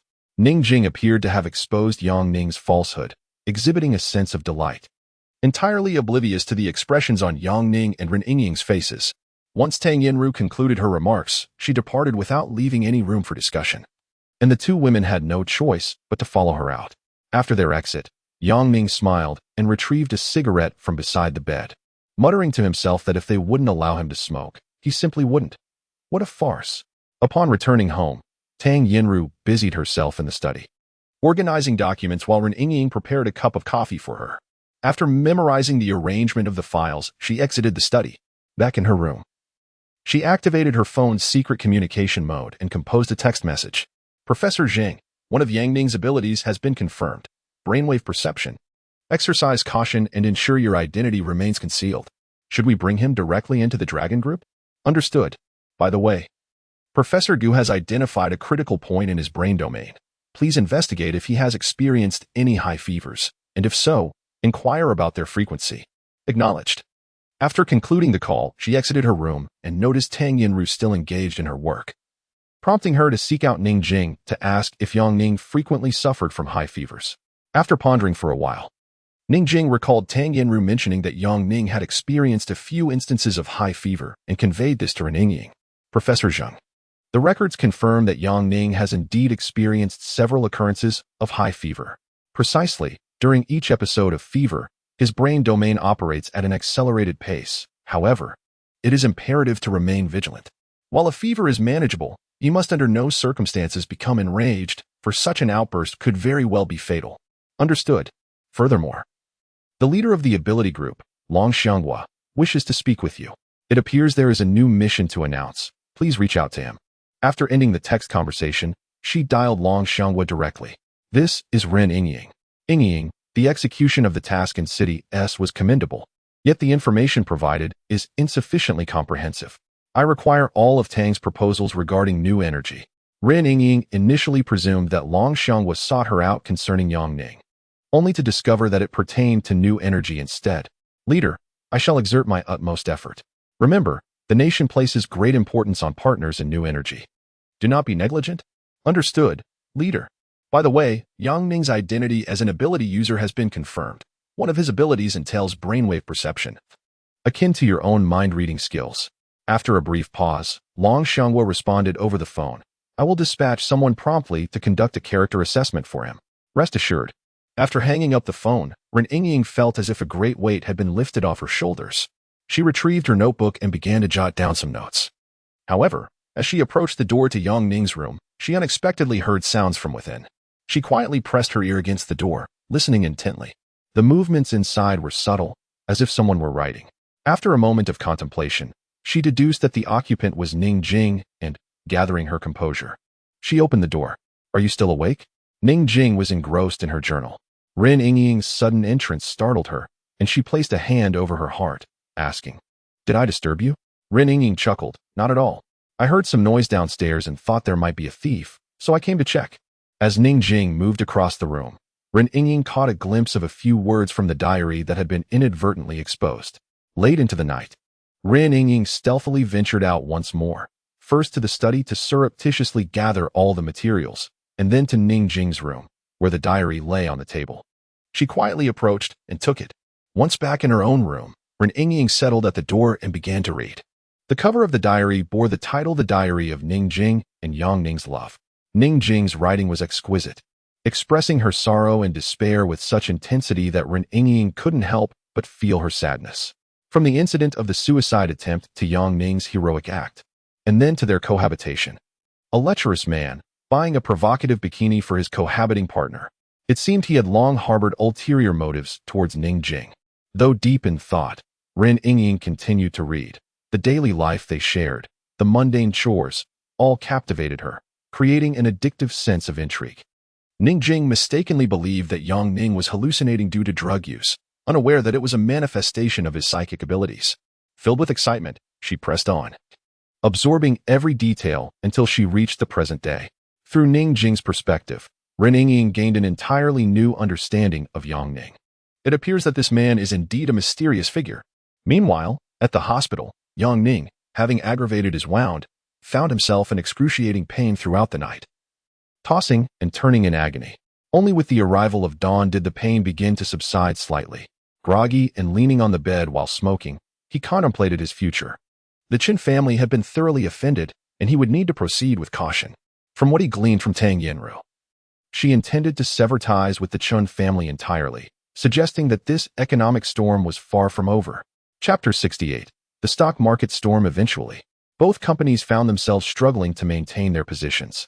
However, in the interest of preserving their dignity, they continued to engage in a strategic standoff. It was only later, with the intervention of the city authorities and central leadership acting as mediators, that the heads of the two companies convened to resolve the matter. Within the Qin Corporation's office building, Chen Yashan sat in his office, massaging his temples, while Chen Ming stood beside him, reporting on the documents in his hands. It was evident that these papers contained disheartening news. Chen Yashan grew increasingly impatient as he listened, and finally waved his hand dismissively, exclaiming, "Enough. Do not continue. Father. The company has incurred significant losses this month. If this continues, it may jeopardize our bid for the renewable energy project." Chen Ming cautioned. Chen Yongshan rose from his seat, opened a cigar box before him, took out a cigar, clipped the end, and lit it, inhaling deeply. After a moment of contemplation, he responded, "The primary aim of the Tang Corporation is to compete for the renewable energy project. It would be advantageous for them to drag us down. If they cannot, they will certainly seek other opportunities. But, Father, the Renewable Energy Initiative is a collaborative project with the state. The project itself is merely a facade." Chen Ming began, but Qin Yashan interjected, "This is known only to a select few. Even the Prime Minister is unaware. Shall I disclose this to that old rascal, Tang Guoron?" In a low voice, Chen Ming tentatively inquired, "Father, if we fail to secure the bid, is there a remedial course of action?" Suddenly, Chen Yongshan had an epiphany. Remediation. Let me ponder this." Chen Ming ceased speaking, quietly standing by as he awaited his father's thoughts. After a lengthy pause, Chen Yongshan broke into a broad, insincere smile. "If we shift our perspective, the problem becomes easily solvable, and we can achieve two objectives at once." Chen Ming, lacking his father's insightful mindset, struggled to comprehend the solution his father alluded to. He was acutely aware that the Qin Group faced a substantial financial shortfall due to the renewable energy project. Without the state's substantial subsidy, this gap would be exceedingly difficult to bridge. If the Tang Consortium intervened at this juncture to seize the renewable energy initiative, the Chen family would likely confront a grave crisis, including potential bankruptcy. Chen Yongshan stood up, wearing a beaming smile as he donned his coat. "Xiao Ming, you will remain here to negotiate with the Tang Corporation. Delay as long as possible, understood?" "Father, if we delay further, the company may not withstand it." Chen Ming replied, bewildered. "Then let it not withstand. Let the stock market crash and see whether the state suffers greater losses or if it is my Chun family that endures the greater harm." Chen Yongshan's intent was unmistakable. He sought to redirect the blame towards the Tang Corporation, making them the target of public ire. Chen Ming, grasping his father's implication, quickly asked, "Father, where are you going?" "To Jinghua. Did you not suggest I devise a solution for our bidding failure?" Chen Yongshan laughed as he departed. Chen Ming remained perplexed about his father's intentions, yet with his father having made a decision, he felt compelled to act without delay. In the hospital, after Yang Ning completed the discharge procedures, Ren Yingying assisted him with all his luggage. Accompanied by Ning, they left the hospital in serene silence.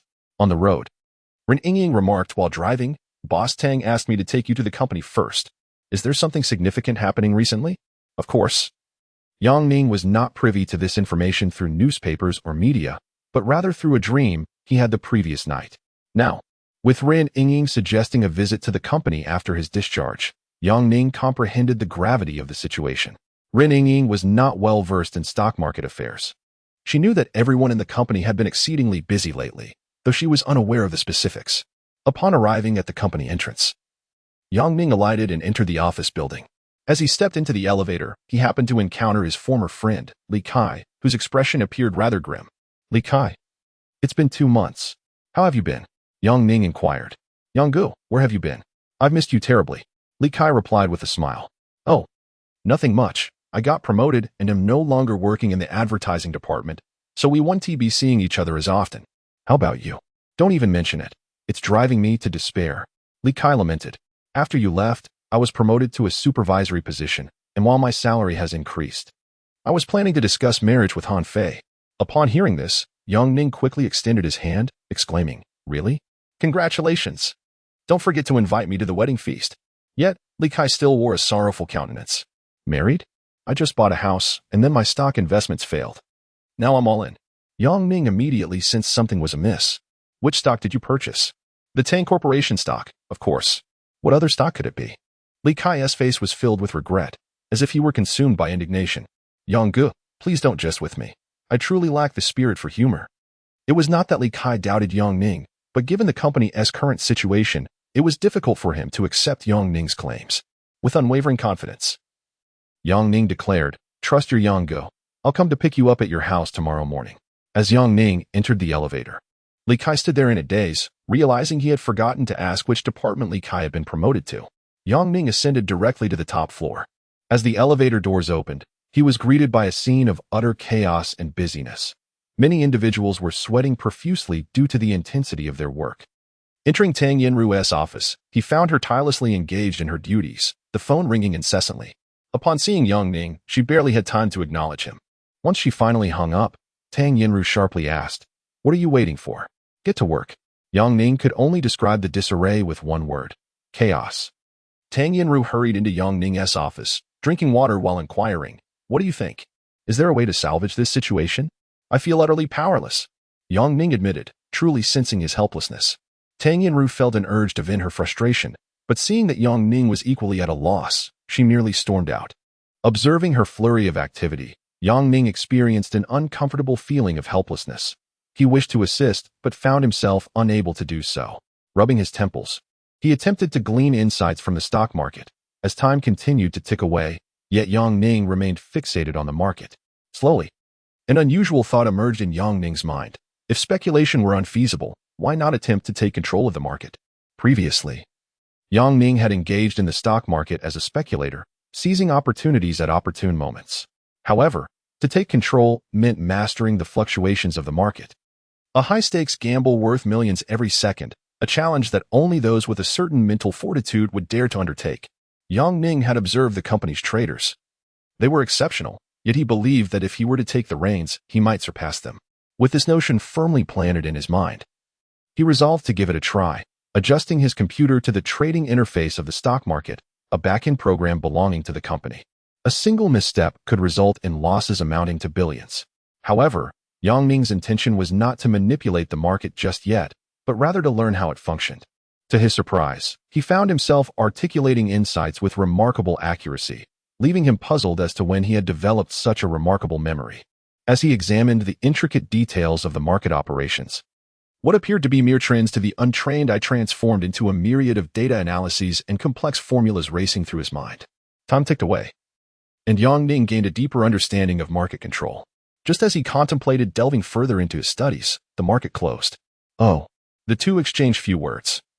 And once they were in the car, Yang Ning inquired of Tang Yinru where she wished to go. As he drove, he occasionally stole glances at her.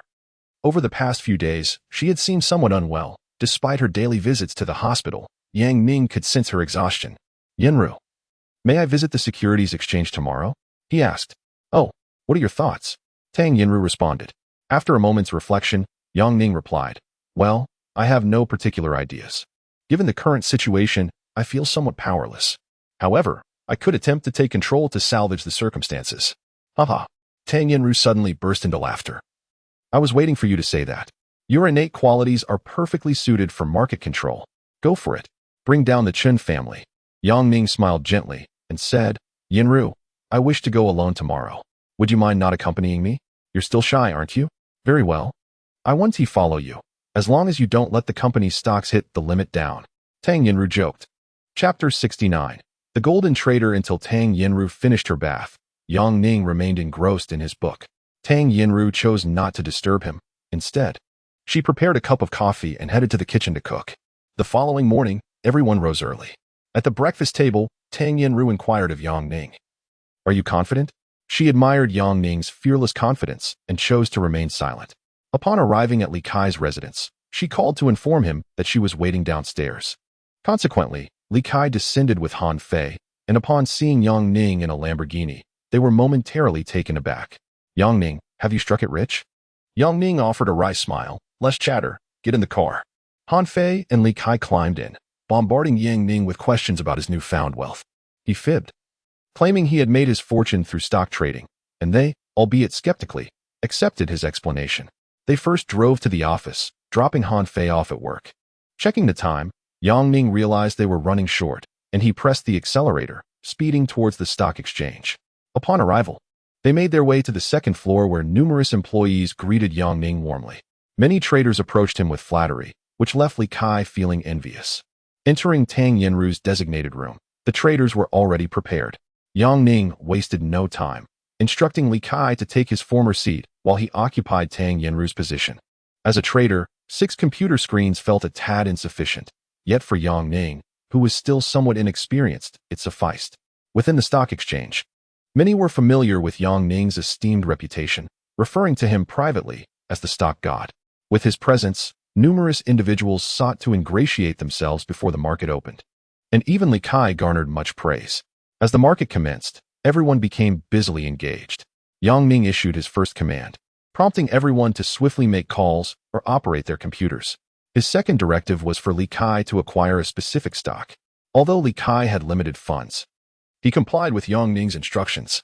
Remarkably, the stock began to appreciate, soaring in value in no time. Sell. Good fortune arrives swiftly but departs just as quickly. With Yang Ning's terse command, everyone hastily divested themselves of the stocks they held. Lin Kai intended to express his gratitude to Yang Ning, but the latter was too preoccupied to acknowledge him, continuing to navigate the stock market's fluctuations. His phone rang incessantly, with brief conversations often ending abruptly. Observing Yang Ning's diligent figure, Lin Kai refrained from interrupting, yet at that moment, he began to genuinely admire Yang Ning. The stock market is indeed ever-changing. Yang Ning, who once had leisure moments, now found himself devoid of time, inundated with various operations and telephone commands. The urgency felt as if his fingers might cramp, and this was merely an hour into the day. Meanwhile, within Chen's holdings, all traders were busily engaged, yet unlike Yang Ning's atmosphere, a cloud of tension hung over each face. Boss, the stock for Feihong Enterprises is plummeting. Withdraw our investment. Abandon it. One morning, Chen Ming had issued countless orders to abandon their efforts. If this continued, the Chen Corporation would face insurmountable losses. However, contemplating the state of his own company, he surmised that the Tang Corporation was likely faring no better. Upon checking the stock market, Chen Ming was taken aback. Although Tang Holdings had not plummeted to the same level as theirs, it still maintained a relatively stable position. With a grim expression, Chen Ming picked up the phone. How much has the Tang Group invested today? He inquired. What? Not a single penny? Who is managing the trades? After hanging up, a wave of helplessness washed over him. Yang Ning, it was always Yang Ning. He spat in frustration and hurriedly called his father. Father, the stock of Tang has stabilized. If we continue to abandon our positions, we may be the first to fall. Do not worry, the government will not turn a blind eye. We shall wait for the bank representatives to arrive, his father replied. After ending the call, Chen Ming felt a sense of powerlessness. The stock market had never been swayed by a single individual previously. When Yang Ning acquired a company in the islands, Chen Ming thought it might have been mere coincidence. He believed Yang Ning's influence in the market was due to Tang Yan's actions. Yet now, it seemed he had underestimated Yang Ning. Amidst the bustle, Yang Ning stole a moment to glance at Lin Kai, who, like him, was gazing out at the stream of vehicles. With a smile, he said, Lin Kai, come over and light me a cigarette. Lin Kai eagerly complied, lighting a cigarette for Yang Ning. Before him lay a screen filled with incomprehensible data. And without uttering a word, he occasionally took the cigarette from Yang Ning's lips to allow him a moment to breathe before resuming. Lin Kai was like a devoted servant. However, under such profit-driven circumstances, any individual would likely be eager to serve Yang Ning. As the morning wore on, Yang Ning issued 4 commands to Lin Kai, resulting in substantial profits. Upon calculation, Lin Kai found that his capital, combined with his earnings, had reached an impressive sum of around 400,000. Overjoyed, he decided to treat all the staff at the securities exchange to a meal. Yang Ning, pleased by Lin Kai's happiness, did not object and encouraged him to go buy lunch while everyone continued their work. In Yang Ning's mind, he was contemplating matters far beyond ordinary concerns. His brain seemed to operate at an extraordinary speed, calculating the entry and exit prices of each stock, as well as the profits from tens of thousands of shares, all within the span of mere seconds.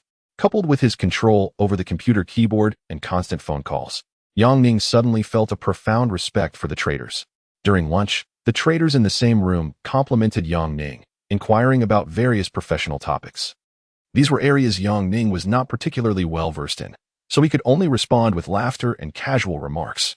However, the genuine admiration expressed by the trader conveyed to Yang Ning a sense of authentic respect, untainted by flattery. "Isn't that how you trade as well?" Yang Ning curiously asked. "None of us can compare to you, Brother Yang. There are hardly any who can rival you in the Huaxia stock market," the trader praised, drawing Lin Kai's attention as he listened intently to the accolades about Yang Ning's formidable prowess. Yang Ning smiled gently, stating that he was merely learning from these esteemed predecessors, and compared to them, he was still a novice. The trader believed Yang Ning was being modest. With his extraordinary skills, he could probably be revered on Wall Street, becoming a prominent figure wherever he went. "Brother Yang," he said, "there's no need for such humility. To be frank, your operations this morning merit the title of Golden Trader." The trader, older than Yang Ning, even complimented him with the title of Brother Yang. Yang Ning masked his embarrassment with a smile, while Lin Kai, curious, interrupted the trader, saying, "Could you elaborate on what makes my brother Yang so remarkable? I'd love to learn from him." The trader pointed to his computer and explained, "Just now, the operation at that particular moment was a matter of split-second changes. Do you comprehend how challenging it is to pivot in such circumstances? Furthermore, during every significant fluctuation, Mr. Yang is able to foresee developments, thus helping us avoid considerable losses. Which domestic trader can achieve that?" Although Lin Kai did not fully understand, he felt a sense of admiration and exclaimed, "Brother Yang, that's impressive." Yang Ning smiled modestly, dismissing the praise. "Oh, come on, you're exaggerating. To put it plainly, I'm just working to earn profits for the company. We're all in the same boat." Yang Ning's words brought some comfort to the trader. It was rare to encounter such an esteemed figure as a stock god or golden trader without an air of superiority. Lin Kai, intrigued, leaned closer to Yang Ning and whispered, "Brother, I've always wanted to ask, which department have you transferred to? Now that I see it, could you share your monthly salary?" Yang Ning clarified, "My salary is calculated annually, but I do receive bonuses monthly." "What amount is that?" Lin Kai inquired, increasingly interested. Yang Ning held up 2 fingers and said, "Excluding bonuses, it's this figure." Lin Kai, excitedly, asked, 200,000? Yang Ning smirked and replied, "Add a zero. Wow. 2 million. In reality, for someone of Yang Ning's caliber, 2 million was relatively modest. However, Tang Yin had no intention of relying solely on salary to retain Yang Ning, as his monthly bonuses accumulated to far exceed 10 million over the course of a year.